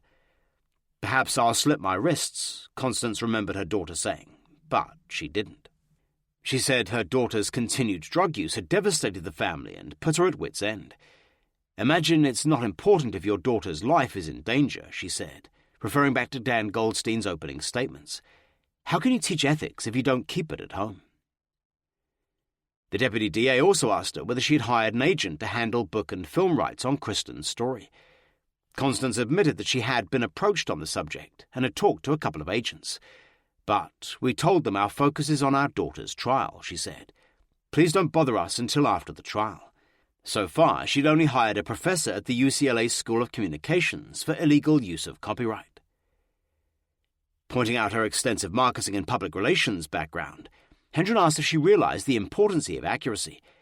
Then he brought up an interview she had given Good Housekeeping, intimating that Greg had hepatitis B and linking it to drug use and multiple sex partners. Constance claimed she had been misinformed that he had the disease after Greg's eyes were rejected for donation after his death. "You were suggesting to a national news media," said Hendren, "that Mr. de Villiers either used needles or had a sexual partner outside of his marriage, weren't you?" "That's what we've been told," she said. "That was our understanding." The next defense witness was Kristen's 23-year-old brother, Brent. In line with the defense strategy to show Kristen's unhappy marriage, he told of a series of emails in 2000 in which his sister spoke about her relationship with Greg. He confirmed that in a May 23rd email, Kristen had told him she should have listened to her instincts and called off the wedding, but she had never mentioned her affair with Michael Robertson, or that she had relapsed into methamphetamine prior to Greg's death. On his cross-examination, Dan Goldstein asked Brent what Kristen did when she was taking drugs in the early 1990s. "She was picking at her knuckles," he replied, "fidgety. That's the behavior I associated with meth use." Describing his late brother-in-law as a good guy, Brent said they often played golf together. But in the months before his death, Greg's behavior changed and he became distant. Kristen's aunt Marguerite Zanstra then took the stand, describing how Greg had gotten angry the night before his wedding at the thought of his estranged father turning up. "He said to me, 'If he shows up, I'll kill him,'" said her aunt. Then, under questioning by Goldstein, Zanstra said that in the 3 times she had met Greg, she had found him wimpy and immature, and that he didn't act like a man. The following day, the defense called its own medical expert, Dr. Mark Wallace, to try to show that Greg could have taken fentanyl himself. He testified that it would be hard to deliver the drug orally, as it gets destroyed by stomach juices, and only 25% of the hit is absorbed. Unlike the prosecution's drug expert, he described fentanyl as very bad tasting, saying it would be impossible to deliver raw fentanyl without masking the taste.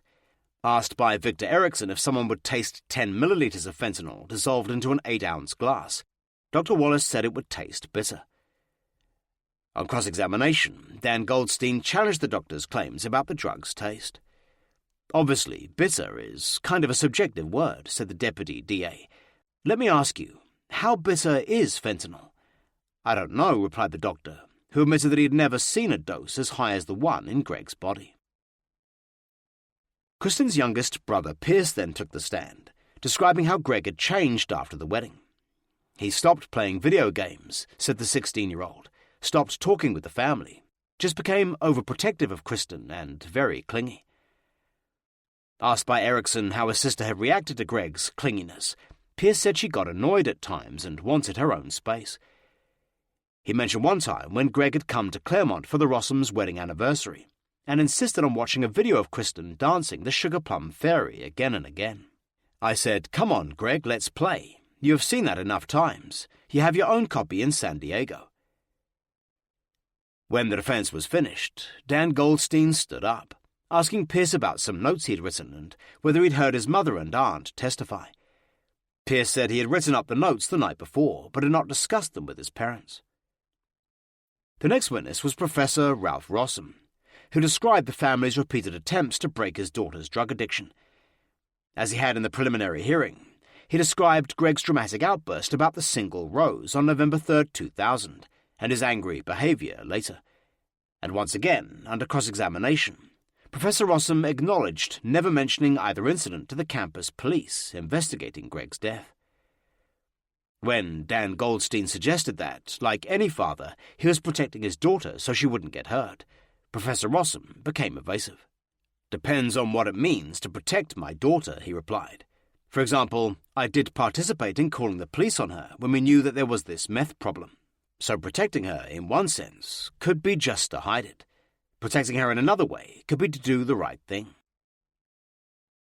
At the end of that afternoon session, Alex Lobig called Kristen Rossum to the stand. There was a hush in the courtroom as Kristen, her blonde hair tied back, walked nervously over to the stand to be sworn in. Lobig began talking her through her life story and the circumstances that had led to her meeting Greg de Villiers. She seemed dreamy, as if reliving a movie, as she spoke about her early childhood in Germantown and Chicago. Some wondered if she had taken tranquilizers. "I don't have too many specific memories from Tennessee," she said, staring straight at the jury. "More flashbulbs and fuzzy images." Saying she had a wonderful childhood, Kristen sounded like the all-American girl as she described her successes at school and her aspirations to become a professional ballet dancer. Prompted by Lobig, she spoke about her first drug experiences in sophomore year at Claremont High School and how a girlfriend had turned her on to methamphetamine at a football game. "I knew it was illegal," she said. "I figured I was open to experimenting with it." As she dabbed her eyes, she told how she had gotten deeper into drugs, losing friends as she retreated into using it alone at home. Her class grades slipped from A's to B's, and she started finding it hard to study. Lobig asked when she realized she had developed a drug problem and how she felt. "Just worn out. Tired," she said tearfully. "It had gotten to the point where what started off as a good feeling was just something I really needed to feel normal." She sadly told the jury of her 2 early brushes with the Claremont Police Department and how she had gone to the University of Redlands to break away from the Claremont drug crowd. But in her second semester there, she'd fallen back into methamphetamine with a vengeance. "I thought I could study harder," she said in a breaking voice, "work better, not realizing my limitations and how quickly that would snowball into more regular use." Then she described how she'd run away on Christmas 1994, winding up in San Diego with $200 in her pocket. She had decided to go to Tijuana for the night for something to do. "I began walking on the path to go over the border," she said. "I think I dropped my jacket. I bent down to pick it up and kind of bumped into Greg, literally. We kind of hit it off from there." After bar hopping in Tijuana, Kristen said, he'd invited her back to his apartment for the night. "To be candid and blunt," asked Lobig, "did you guys have sex?" "We did," she replied. "It felt safe and I didn't want to feel alone." Within a week, she said, Greg had told her he loved her, inviting her to move into his room. When she told him about her problem with drugs, he was supportive, pledging to help her. But before she cleaned up, she confessed to stealing some checks belonging to Greg's roommate, Christopher Wren, saying she'd never been able to cash them. At this point, after Kristen had been on the stand for 1 hour, Judge Thompson recessed for the day. Outside the court, Kristen, wearing wraparound dark glasses, walked back to her hotel, chased by television news crews, refusing to even acknowledge them. It was her 15 minutes of fame, and she appeared as jaded to the reporters' shouted questions as any movie star. On Friday morning, the San Diego Union-Tribune City edition carried the front-page headline, "Rossum testifies at trial. Drug use began in high school 10 years ago, defendant says."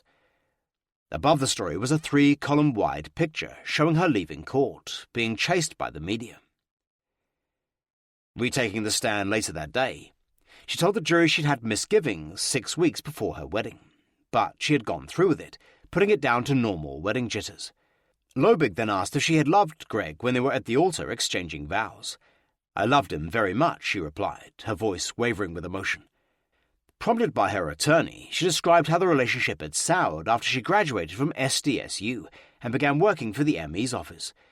She said Greg had felt threatened by her growing self-confidence and became overly possessive. "I was becoming more disheartened with our marriage," she said. "I felt like I had married the wrong person." Then Michael Robertson had started working at the ME's office, and they soon became close, finding much in common. "Were you attracted to him?" asked Lobig. "I sure was," replied Rossum. "I remember distinctly the moment I first saw him." She said they had first slept together that June, and that they were in love. "It was very romantic," she declared. "Very exciting, very passionate." Soon afterwards, she had told Greg that she had developed very strong feelings for her boss. Her angry husband had then called Dr. Robertson, telling him to stay away from his wife. Kristen said that over the summer, as her love affair blossomed, her marriage had disintegrated. She told Lobig she had spoken to Greg about her fears for their marriage, and he'd taken to his bed for a couple of days. I was devastated too, she said. It was pretty painful to see someone you love hurt so much. After returning from the SOFT conference, she had told Greg, at her mother's suggestion, that she wanted a trial separation. He had not taken it well, and after finding a love letter from Dr. Robertson in her pocket, they had argued all through the last weekend of his life. By this time, she had begun taking methamphetamine again, and Greg was highly suspicious. Then, on the weekend before his death, Greg had threatened to expose her relapse into drugs and her affair with Michael Robertson. "Were these threats so serious that you planned to take your husband's life?" asked Alex Lobig. "Absolutely not," declared Kristen. Then Lobig gently led her through the final hours of Greg's life. Sunday night, she said, Greg had snored a lot, at one point getting up complaining that he couldn't sleep. On Monday morning, his speech was slurry, and she had called in sick for him before going to work. When she arrived, she said, Dr. Robertson had called her into his office, accusing her of using drugs again. "I broke down sobbing," she testified. "I was very upset. I was devastated and humiliated, disappointed in myself." After the showdown with Dr. Robertson, she claimed she had driven home to check up on Greg, staying for 10 minutes before returning to work. Later, she went back again for lunch. Since the revelation that she had bought a single rose at Vons, Kristen now incorporated this into her story for the first time. "I bought a rose bouquet with baby's breath that was wrapped up," she told the jury, adding that she'd also purchased 2 cans of soup, a bottle of NyQuil, and an over-the-counter sleeping aid. 2 years earlier, she had told homicide detectives that she had made Greg soup at 11:30 a.m., but now her story had changed to 90 minutes later. She then returned to work, but at about 2:30 p.m., she left to meet Michael Robertson, who wanted to discuss her drug relapse. "He had a lot of questions for me about it," she said. "We agreed to meet at a spot in La Jolla where we had met on frequent afternoons, just to chat and walk along a little trail."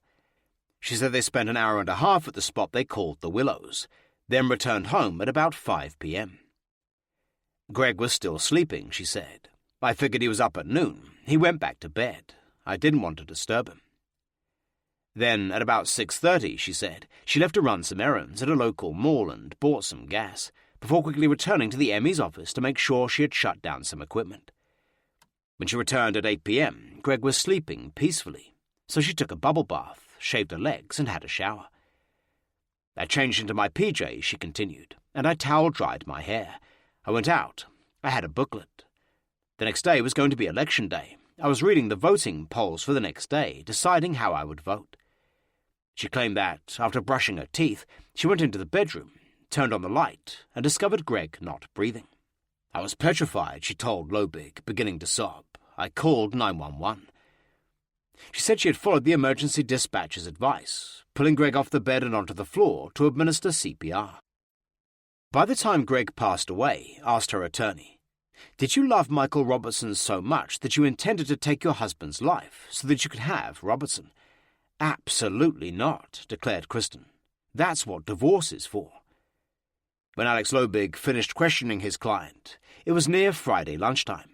Judge Thompson then recessed for the rest of the day, giving Kristen Rossum 2.5 days to prepare for her cross-examination by prosecutor Dan Goldstein, and she could be sure that it wouldn't be as easy a ride as her attorney had given her. Chapter 28. I wasn't telling the whole truth. A little after 9 a.m. on Monday, November 4th, Prosecutor Dan Goldstein began his cross-examination of Kristen Rossum. He walked over to the witness box, looked straight into her eyes, and asked, "Have you taken any drugs within the past 96 hours?" Unfazed, Kristen said she had. "Those medications are prescribed or non-prescribed?" Goldstein demanded to know. "They are prescribed," she answered blandly. "What are you taking?" "I took last night a sleeping pill to help me sleep," said Kristen, her eyes darting around the courtroom. She'd also taken a drug called Sonata, which had been prescribed by her primary care physician. Asked what other drugs she had taken in the last 4 days, she admitted taking half a Xanax, which the doctor had told her to take if she was particularly anxious or nervous. "So you have taken medication, Xanax, which is some type of mood elevator, before you testified?" asked the deputy DA. "It's not a mood elevator," snapped Kristen. adding that she had not taken any other drugs over the weekend except ibuprofen. Over the next day and a half, the veteran prosecutor would rapid-fire salvos of questions from all directions to prove she was a liar, highlighting the many inconsistencies between her story and the evidence surrounding Greg's death.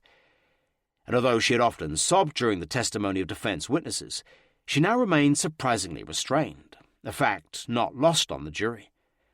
Early on, he asked why she hadn't told detectives she had used her new cell phone to call Michael Robertson on the Sunday night before Greg's death. Kristen said she had forgotten making the call until she had seen the phone records. "You graduated summa cum laude?" said the prosecutor sarcastically. In another exchange, Goldstein questioned her about why she'd call her drug dealer 4 times in rapid succession on the morning Greg died. 2 things had happened, correct? He told her.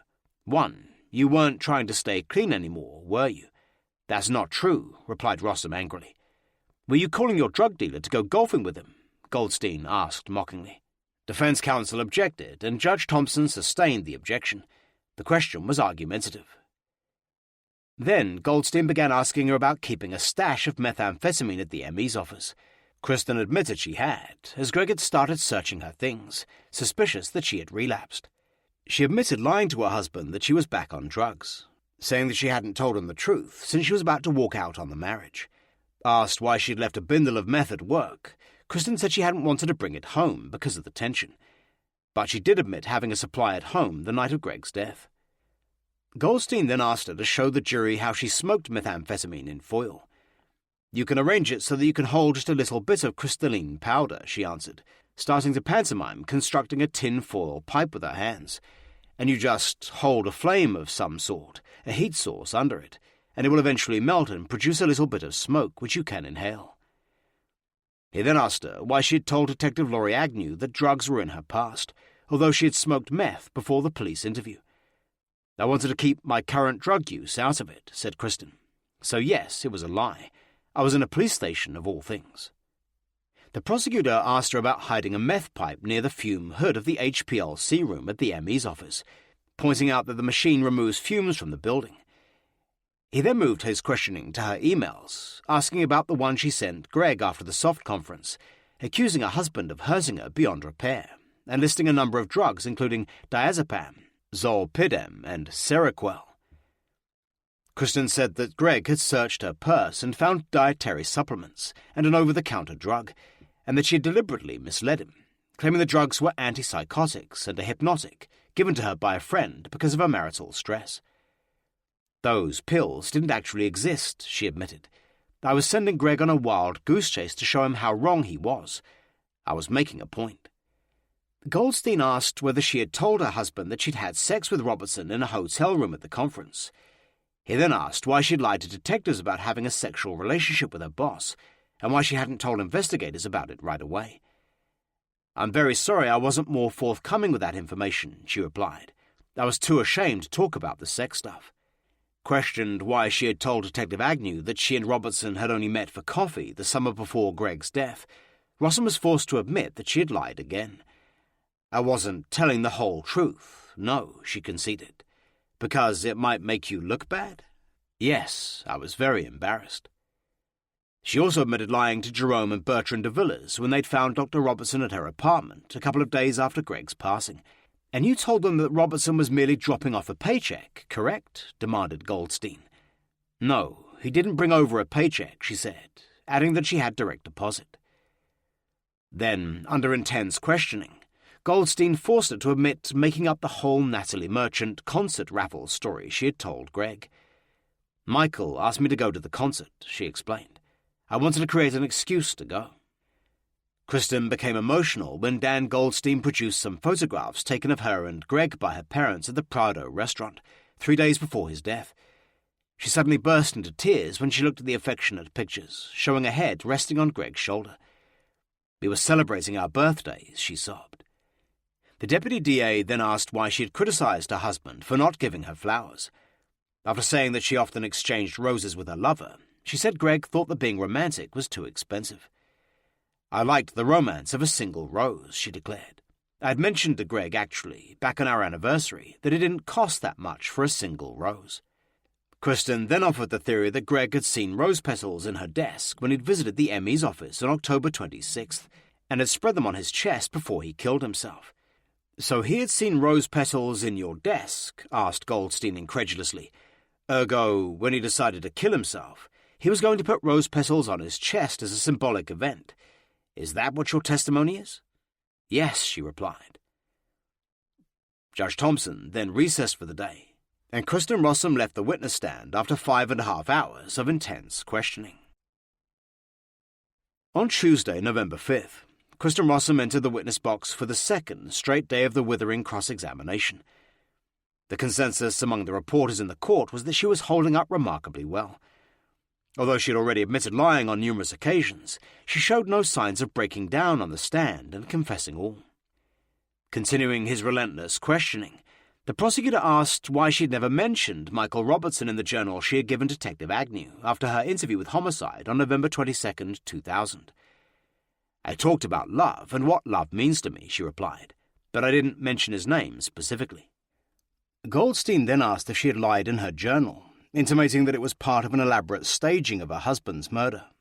Kristen maintained that she had written it to express her feelings, conceding it was also to help Greg understand why the marriage wasn't working, so as not to hurt his feelings.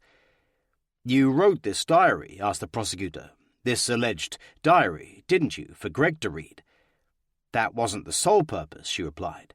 "If he would read it, I wanted him to be able to get an understanding from it." At the end of his cross-examination, Goldstein questioned Kristen about her husband's death and the positions of her wedding picture and the rose petals. In his final salvo, Goldstein showed the jury that it was impossible for Kristen to have performed CPR while talking on the phone, and it would prove that she had reset the scene of Greg's death after the 911 dispatcher had instructed her to move Greg's body off the bed. She admitted telling Detective Agnew that she had seen the framed photograph just under the pillow on the bed. "When you were doing CPR on Greg," he asked, "after you pulled him off the bed, did you notice the wedding photo propped against the bottom of the dresser?" "No," she replied. "When I pulled back the covers, I remember seeing him on the bed with the photo there and the petals. I pulled him off, and the photo came off with him. I'm assuming that I just picked it up and set it aside when I was on with 911. I don't recall either way." Asked why she had never mentioned touching the photograph before, Rossum said she hadn't realized that it had been moved and propped up against the bed. Goldstein wondered why she had told her father that Greg was clutching the photo in his hand, but Kristen denied ever saying that. "When you pulled Greg's body onto the floor," Goldstein continued, "there were no rose petals on the bed, correct?" "Not that I saw," she replied. "And the rose stem ended up right along the base of this dresser?" said the prosecutor, holding up a photo of the death scene for the jury to see. "That's where it is in the photo, yes." "How did the stem get there?" "I don't know," she faltered. "The rose petals were farther down, correct?" "Yes." "As you look at the photograph, the rose petals go along the side of the bed, correct?" "That is true." "And the stem is up by the top of the dresser, correct?" "Right. I don't know how long it had been there." "I didn't ask you how long it had been there. Sorry." "When you called 911, were you using the cordless?" "Yes, I was." "Thank you. Nothing further," said Dan Goldstein, walking back to the prosecution table after almost a day and a half of dramatic cross-examination. In his rebuttal, public defender Alex Lobig attempted to repair some of the damage done to his client by the prosecution. But it would be an almost impossible task. In desperation, the defender showed Kristen 3 different photographs of herself and Greg. The first one was taken at Aaron Waldo's wedding, a couple of weeks before Greg's death. On seeing it, Kristen burst into tears, as Lobig asked her if she'd already decided to kill Greg when it was taken. "Absolutely not," she sobbed. He then showed her a picture taken the weekend before Halloween 2000. By that date, asked her attorney, had he reached an agreement with Michael Robertson that the two of you would kill your husband? "No, we did not," she replied tearfully. The third photograph was of the Prado birthday dinner, 3 days before Greg died. Lobig asked if she'd loved her husband when it was taken. "I loved him very much," she said, saying that she had also loved Michael Robertson. "Did you, with or without Michael Robertson, kill your husband?" he asked. "I wouldn't hurt Greg," she said, as Lobig finished his rebuttal questions.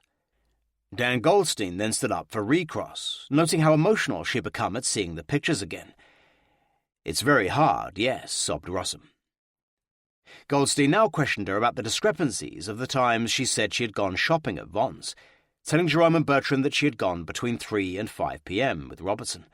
Her Vaughan's card later revealed that she had bought a single rose at 12:41 p.m. "That was taken, like I said, out of context," said Rossum, her voice faltering. "I lost my train of thought. I combined two ideas, so I never went to the store with Robertson." Suddenly, Kristen announced that petals from the rose she had bought could not have been the ones found on Greg's body, as she had purchased a yellow one. "How do we know it was a yellow rose?" snapped the prosecutor. "We don't," she was forced to admit. Goldstein asked what had happened to the yellow rose. Kristen claimed she had given it to Robertson later that afternoon, and it had never left her car. "We had been arguing," she explained. "I wanted to make peace. Yellow stands for friendship in our little lingo." Then Goldstein revealed to the jury how Kristen had dialed 911 from her San Diego hotel room a couple of days after she had learned the investigators had proof she had purchased the rose. "You were having a panic attack because you found out that we discovered you purchased a rose on November 6th at 12:41 p.m., correct?" asked the prosecutor. "That had nothing to do with it," she replied meekly. At that point, Alex Lobig had exhausted his questions, and after 4 days of testimony, Kristen Rossum was excused from the witness stand. Then the defense rested their case, and Judge Thompson called a recess for lunch. In the brief afternoon session, Dan Goldstein called 4 additional witnesses for the people, including Kristen's old boyfriend, Teddy Meyer. When he arrived at court and was waiting on a bench outside Judge Thompson's courtroom, he saw Kristen for the first time since she had abandoned him at the Redlands hotel room 7 years earlier. "She kind of smiled at me," he remembered. "We didn't speak." Officer Lawrence Horowitz, the Claremont policeman who had arrested Kristen for possession in January 1994, after being called in by her parents, also testified. Constance Rossum had told the court that her daughter had never been arrested, so Goldstein had called Horowitz to prove that she had been. "I'm the guy that put her in handcuffs," he said later. "Took her down to the station, had her fingerprinted, had her photographed. She was arrested and processed like any other minor." The final witness of the trial was Greg's mother, Mary DeVilliers. A defense investigator had unearthed the DeVilliers' divorce papers to try to show that there was a history of domestic violence in the family. Now the prosecution had no alternative but to head it off. Looking emotional and frail, she slowly walked across the court and entered the witness box. But Deputy DA Dave Hendren had just one question. "I don't want to keep you up there and make this hard for you," he said sympathetically. "Did your ex-husband, Mr. Eve DeVilliers, ever, in any way, shape or form, hit you or injure you, or make domestic violence upon you in any way?" "Never," she replied resolutely, and was excused from the stand. Then Judge Thompson addressed the jury, telling them they had now heard all the testimony, and closing arguments would take place the next day. By Thursday, they would start deliberations to decide Kristen Rossum's fate. Later that afternoon, in an empty courtroom, Prosecutor Dave Hendren requested that Judge Thompson instruct the jury on conspiracy, despite the defense's objections, and he laid out the part that prosecutors believed Michael Robertson had played in the murder. "It is the people's position," Hendren told the judge, "that Michael Robertson is an uncharged, unindicted co-conspirator in this case." He said jurors could conclude that Robertson may have administered the lethal dose of fentanyl to Greg DeVilliers. "If he did so," Hendren continued, "it's the people's contention that he did so in conjunction with Ms. Rossum, as part of a conspiracy to kill her husband. They both had the same motive." According to the Deputy DA, Dr. Robertson had a vast knowledge of the drug, with 37 articles and a PowerPoint presentation on his computer. He also shared a motive with Rossum, as they were both involved in a secret relationship outside their marriages. But although Hendren believed there was abundant evidence to establish a conspiracy between the two, Dr. Robertson remained uncharged in the murder. Judge Thompson agreed, overruling the defense objections and finding that there was sufficient evidence to suggest a conspiracy. An hour later, the jury was unexpectedly called back into the courtroom to hear further testimony from Mary DeVilliers. A private investigator for the Rossum family had tracked down Dr. and Mrs. DeVilliers' divorce papers, which directly contradicted Greg's mother's testimony. The prosecution claimed never to have been told about his existence, and Lobig did not want to impeach the poor woman for perjury. But both sides agreed she should be recalled to wrap up the case properly. So the jurors were reseated, and Alex Lobig continued his cross-examination of Mary de Villiers by reading a part of the 1981 divorce, which she had signed. In the past, Dr. de Villiers has, on many occasions, beat me with a closed fist, and police reports have been made. After he beat me, he sent me to a doctor for treatment. I had black and blue marks all over. I'm afraid of him, and he stated he will break my teeth and mouth and will make me an ugly person. Although Mary de Villiers agreed that she had signed it, she said she could not remember ever saying those words. Chapter 29. Guilty. On Wednesday, November 6, 2002, the second anniversary of Greg de Villiers' death, the people of California demanded his young wife serve the maximum sentence, life without parole, for his murder. As he had in his cross-examination of Rossum, Prosecutor Dan Goldstein pulled no punches in his closing argument. On our road to truth is two families, he told the jury. The de Villiers family and the Rossum family. This is not the Hatfields and McCoys. This has nothing to do with any quarrel that exists between Rossum and de Villiers. Both families have suffered at the hands of the defendant and her narcissism and her self-centered behavior. Accusing Rossum of playing God by murdering her husband, Goldstein said it was irrelevant whether she had injected him with fentanyl, used patches, or had given it to him orally. Who knows, said the prosecutor. She's the expert. He didn't just die and fade away. He was murdered. Reminding the jurors it was the anniversary of Greg's death, Goldstein said that his final hours had to have been harrowing. Greg's lungs filling up with liquid is unpleasant, he said. Greg's bladder filling up with urine. Greg having shallow respirations. Greg not being able to get to a phone and call 911. Greg not being able to merely pick up that princess phone right next to his bed while his bosses are calling. He doesn't answer the phone because he's comatose. There are drugs in his system killing him. He's dying. Then Goldstein dramatically pointed to an empty chair behind the defendant's table.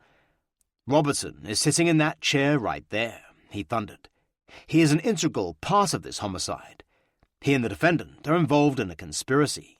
They are working together. They want Greg dead. Refuting any of the Rossum family's theories that Greg had committed suicide, Goldstein said it would be bizarre and not reasonable for him to be sitting at home all day, self-administering fentanyl. Remember what both Dr. Stanley and the defense expert Dr. Wallace said. We have never seen this much fentanyl in a human being. Calling him an ambitious, goal-oriented young man who despised drugs, Goldstein said Greg had discovered that his wife of 70 months had relapsed into drugs, 5 years after he'd helped her quit. He'd also suspected that Kristen was having an affair with Michael Robertson and had given her an ultimatum. Either she quit her job, or he would expose her history of drugs. There's an ultimatum, and she's stressed out of her mind, he said. One of the critical factors of methamphetamine abuse is that people get paranoid. They get violent. They act rashly. Pour a little methamphetamine on a love affair that's going to be turned in. You have a disaster that's about ready to happen. He also drew the jury's attention to the fact that a large amount of fentanyl was missing from the ME's office, and Kristen had been the last person to log it in. He accused her of viewing the ME's office as a candy store and using these tools of her trade to murder her husband. Look at the drugs that are involved in this case, he said. Oxycodone, clonazepam, and fentanyl.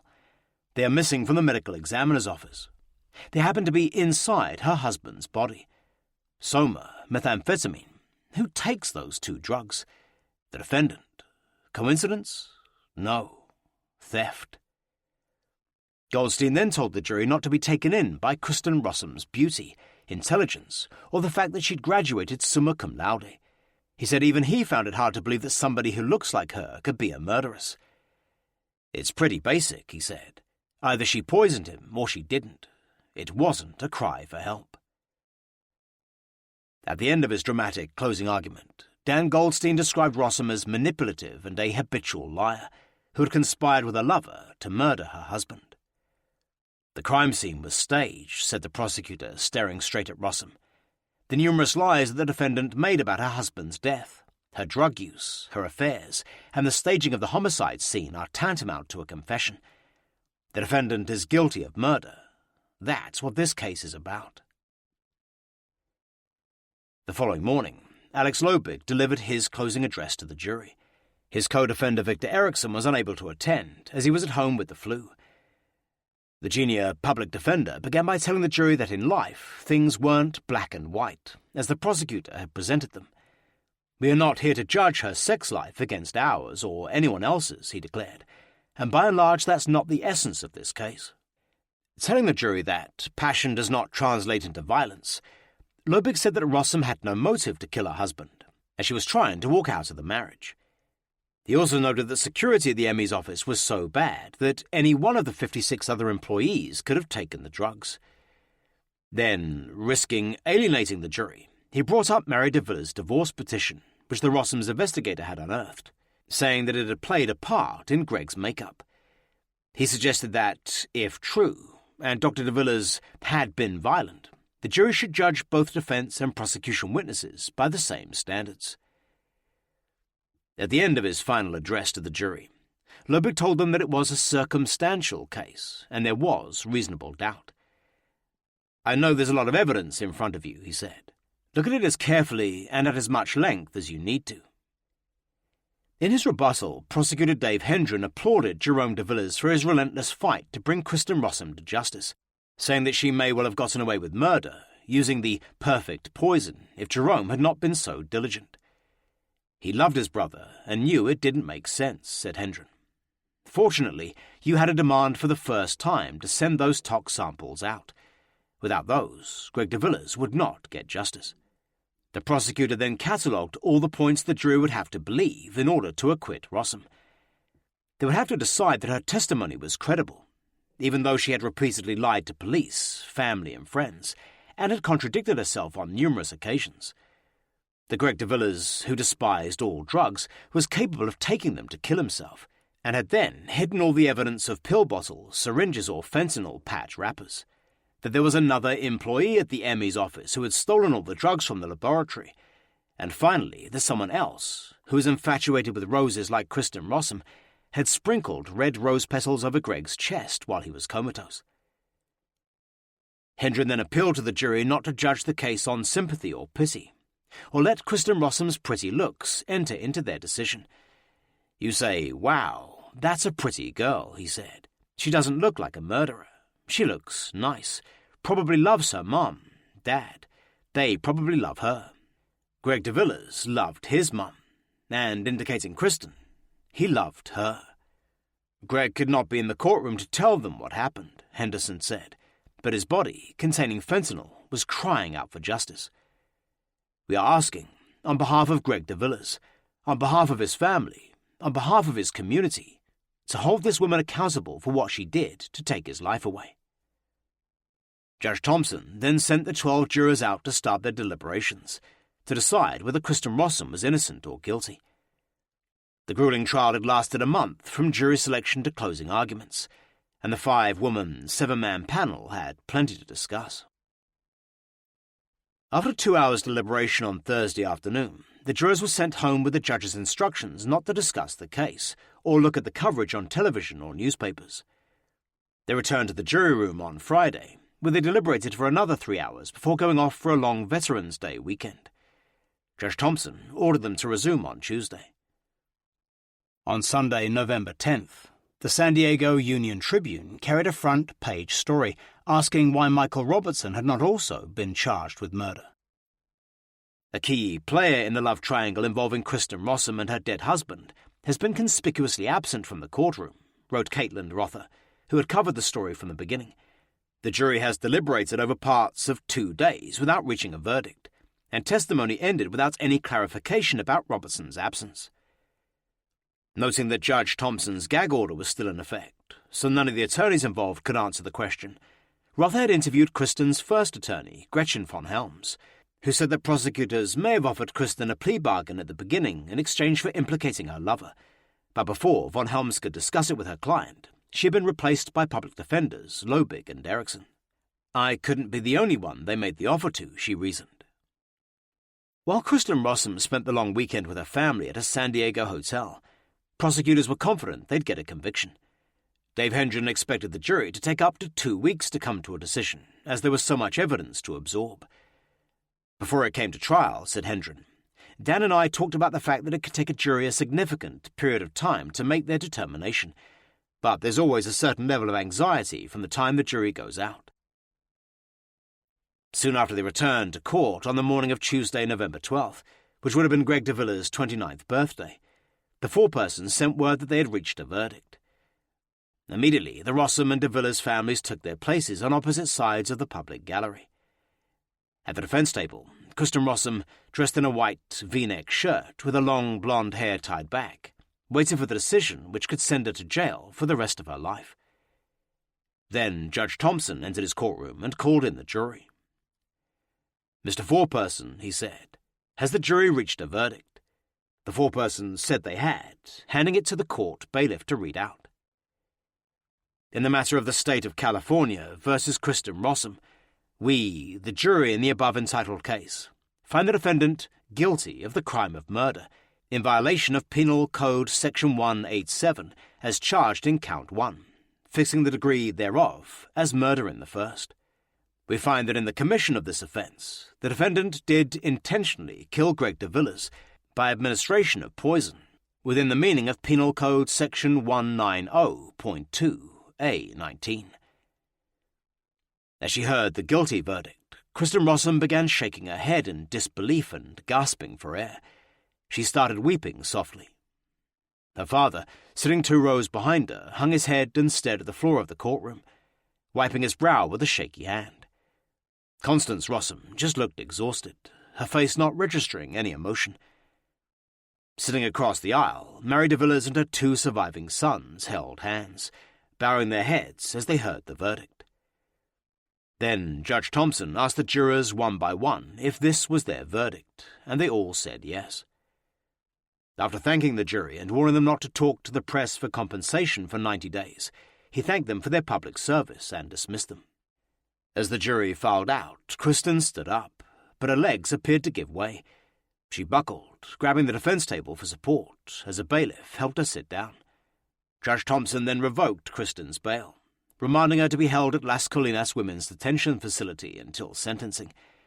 She was then handcuffed and led out of the courtroom by bailiffs, as she turned around and stared imploringly at her parents.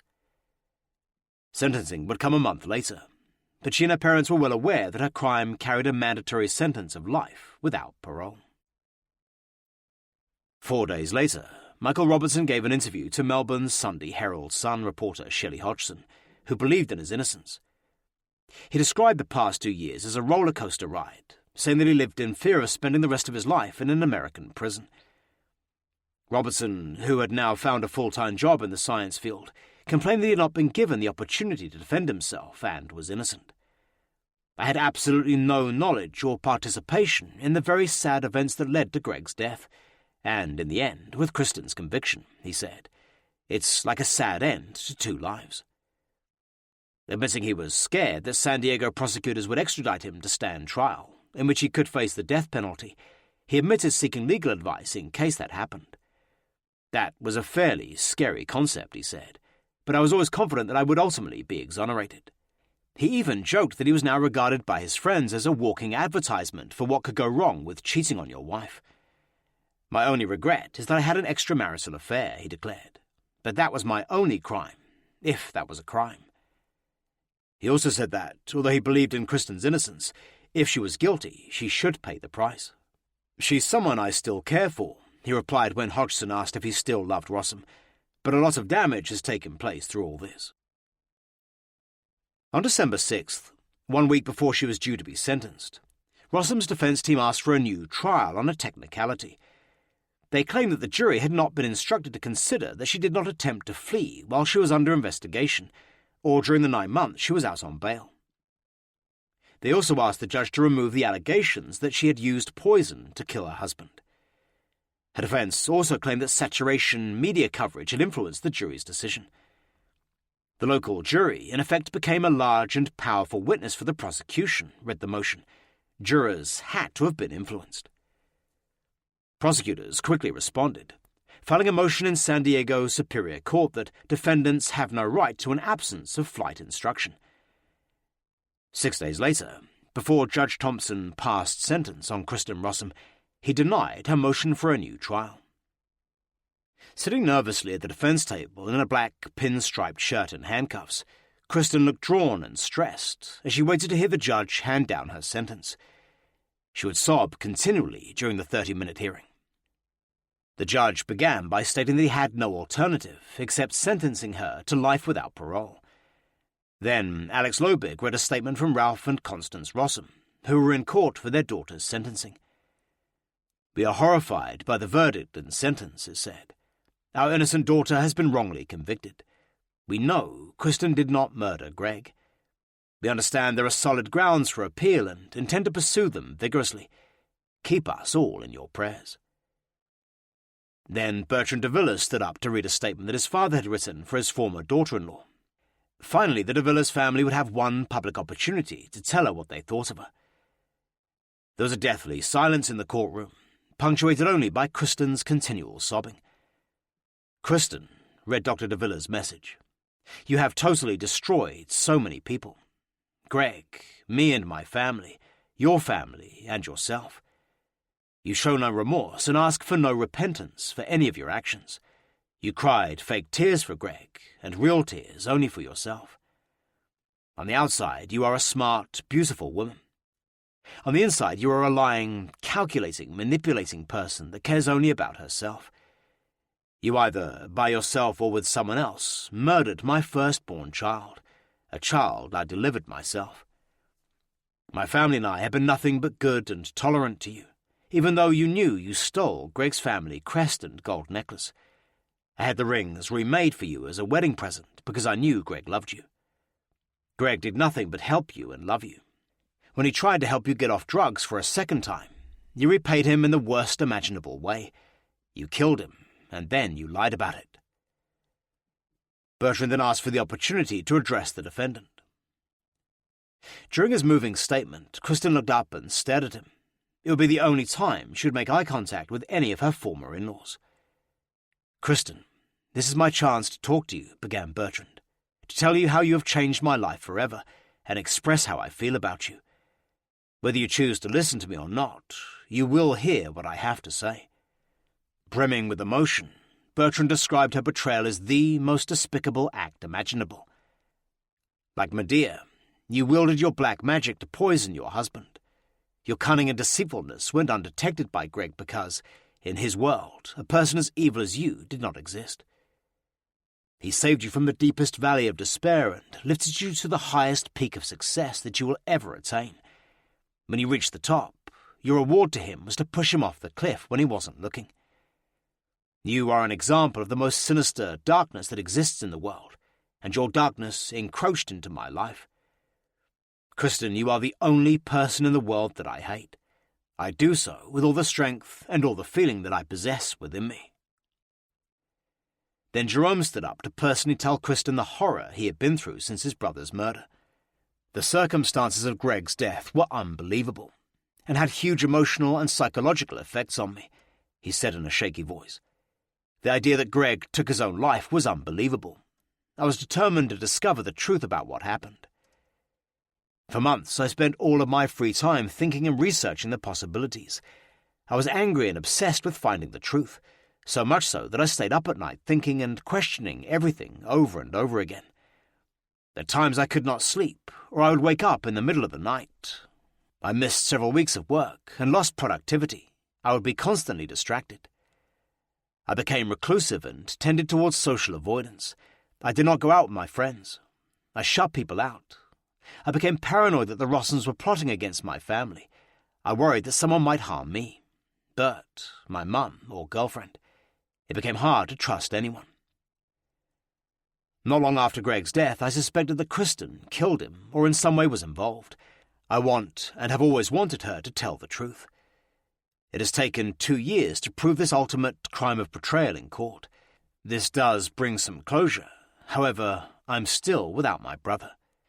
Kristen took Greg from my life and from the world, and to date has never shown remorse. My family is still struggling and hurt. I don't understand why this happened to us. I don't want this to happen to anyone else. I want justice for Greg, and I want Kristen behind bars for the rest of her life. She's a danger to society." Finally, Greg's mother slowly rose and put on her glasses to read what she had written about her son's murder. "This has been a very long journey to seek the truth in the murder of Gregory," she began. "His death brought eternal turmoil in our lives. We were left with conflicting information. We had to find out what happened, and we had faith in the judicial system. Our world crumbled after his death, like after the destruction of the World Trade Center in New York. By an act of terrorism so brutal and unthinkable, she caused damage that cannot be rebuilt. Our beliefs were shattered. Our hopes have been torn apart. Greg paid the ultimate price for his goodness, because Kristen Rossum's poor choices and irresponsible judgments led to his murder. He cannot save someone drowning in turbulent waters, mainly because this person was only thinking about surviving herself. The images we have of his murder will never leave our minds. We were left with the detailed horrific nightmare of his last hours. Kristen has destroyed our family by destroying the gentleness and goodness Gregory brought to our life. We will be forever shaken by her cold disrespect of life. She played a dangerous game with feelings and perpetually tried to cover up her secrets. Her actions escalated to a killing and the involvement of so many persons being hurt and betrayed. By sentencing Kristen Rossum to the fullest extent of the law, only then justice will be levied. It will not bring back Gregory. We have only memories saved in our mind, deep scars in our heart, and severe sadness in the core of our soul. Then a visibly moved Judge Thompson pronounced sentence, as Rossum slowly stood up to face him. "Ms. Rossum," he said, "it's the order of the court that you be committed to the Department of Corrections for the remainder of your natural life, without the possibility of parole." He also ordered her to pay $10,000 in restitution, refusing a defense motion to set her free on bail, pending appeal. Epilogue.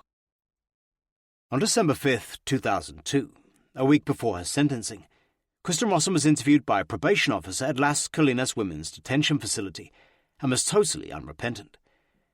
Once again, she recounted her version of events as she had at her trial, but now she had added a new twist, claiming that she and Greg had had a custom of exchanging roses when one of them was ill. Besides, she stressed, the single rose she had purchased the day he died was a yellow one and not red, like the petals found on his body. Asked by the probation officer about her conviction, Rossum vowed to exonerate herself, declaring, "I still can't believe the jury convicted me. We're going to keep fighting this." Asked about her future plans, now facing the rest of her natural life behind bars, Rossum said she would take advantage of any available educational opportunities the prison she was sent to offered. "It's hard to think about right now," she said sadly, adding that if she was freed on appeal, she planned to go to graduate school and get a PhD in analytical chemistry and return to the biotechnical industry. "I want to have a family," she said. "That's it." Soon after her sentencing, Alex Lobig filed notice of appeal, which would be handled by the appellant branch of the Public Defender's Office with new attorneys. Lobig said he had no regrets about allowing Rossum to take the stand and testify. "She wanted to testify," he said in February 2003. "I had no reservation about it, because that was really the essence of the defense. We couldn't prove definitively, or much in any fashion, the potential source of the fentanyl, nor could we particularly establish the way that he might have self-administered it." The defender said his client was surprised when she had been found guilty, hoping for a hung jury and a new trial. On December 20th, 2002, Kristen's parents sold the exclusive rights to their daughter's story to a Hollywood production company called Brubaker Rect Entertainment for an undisclosed figure.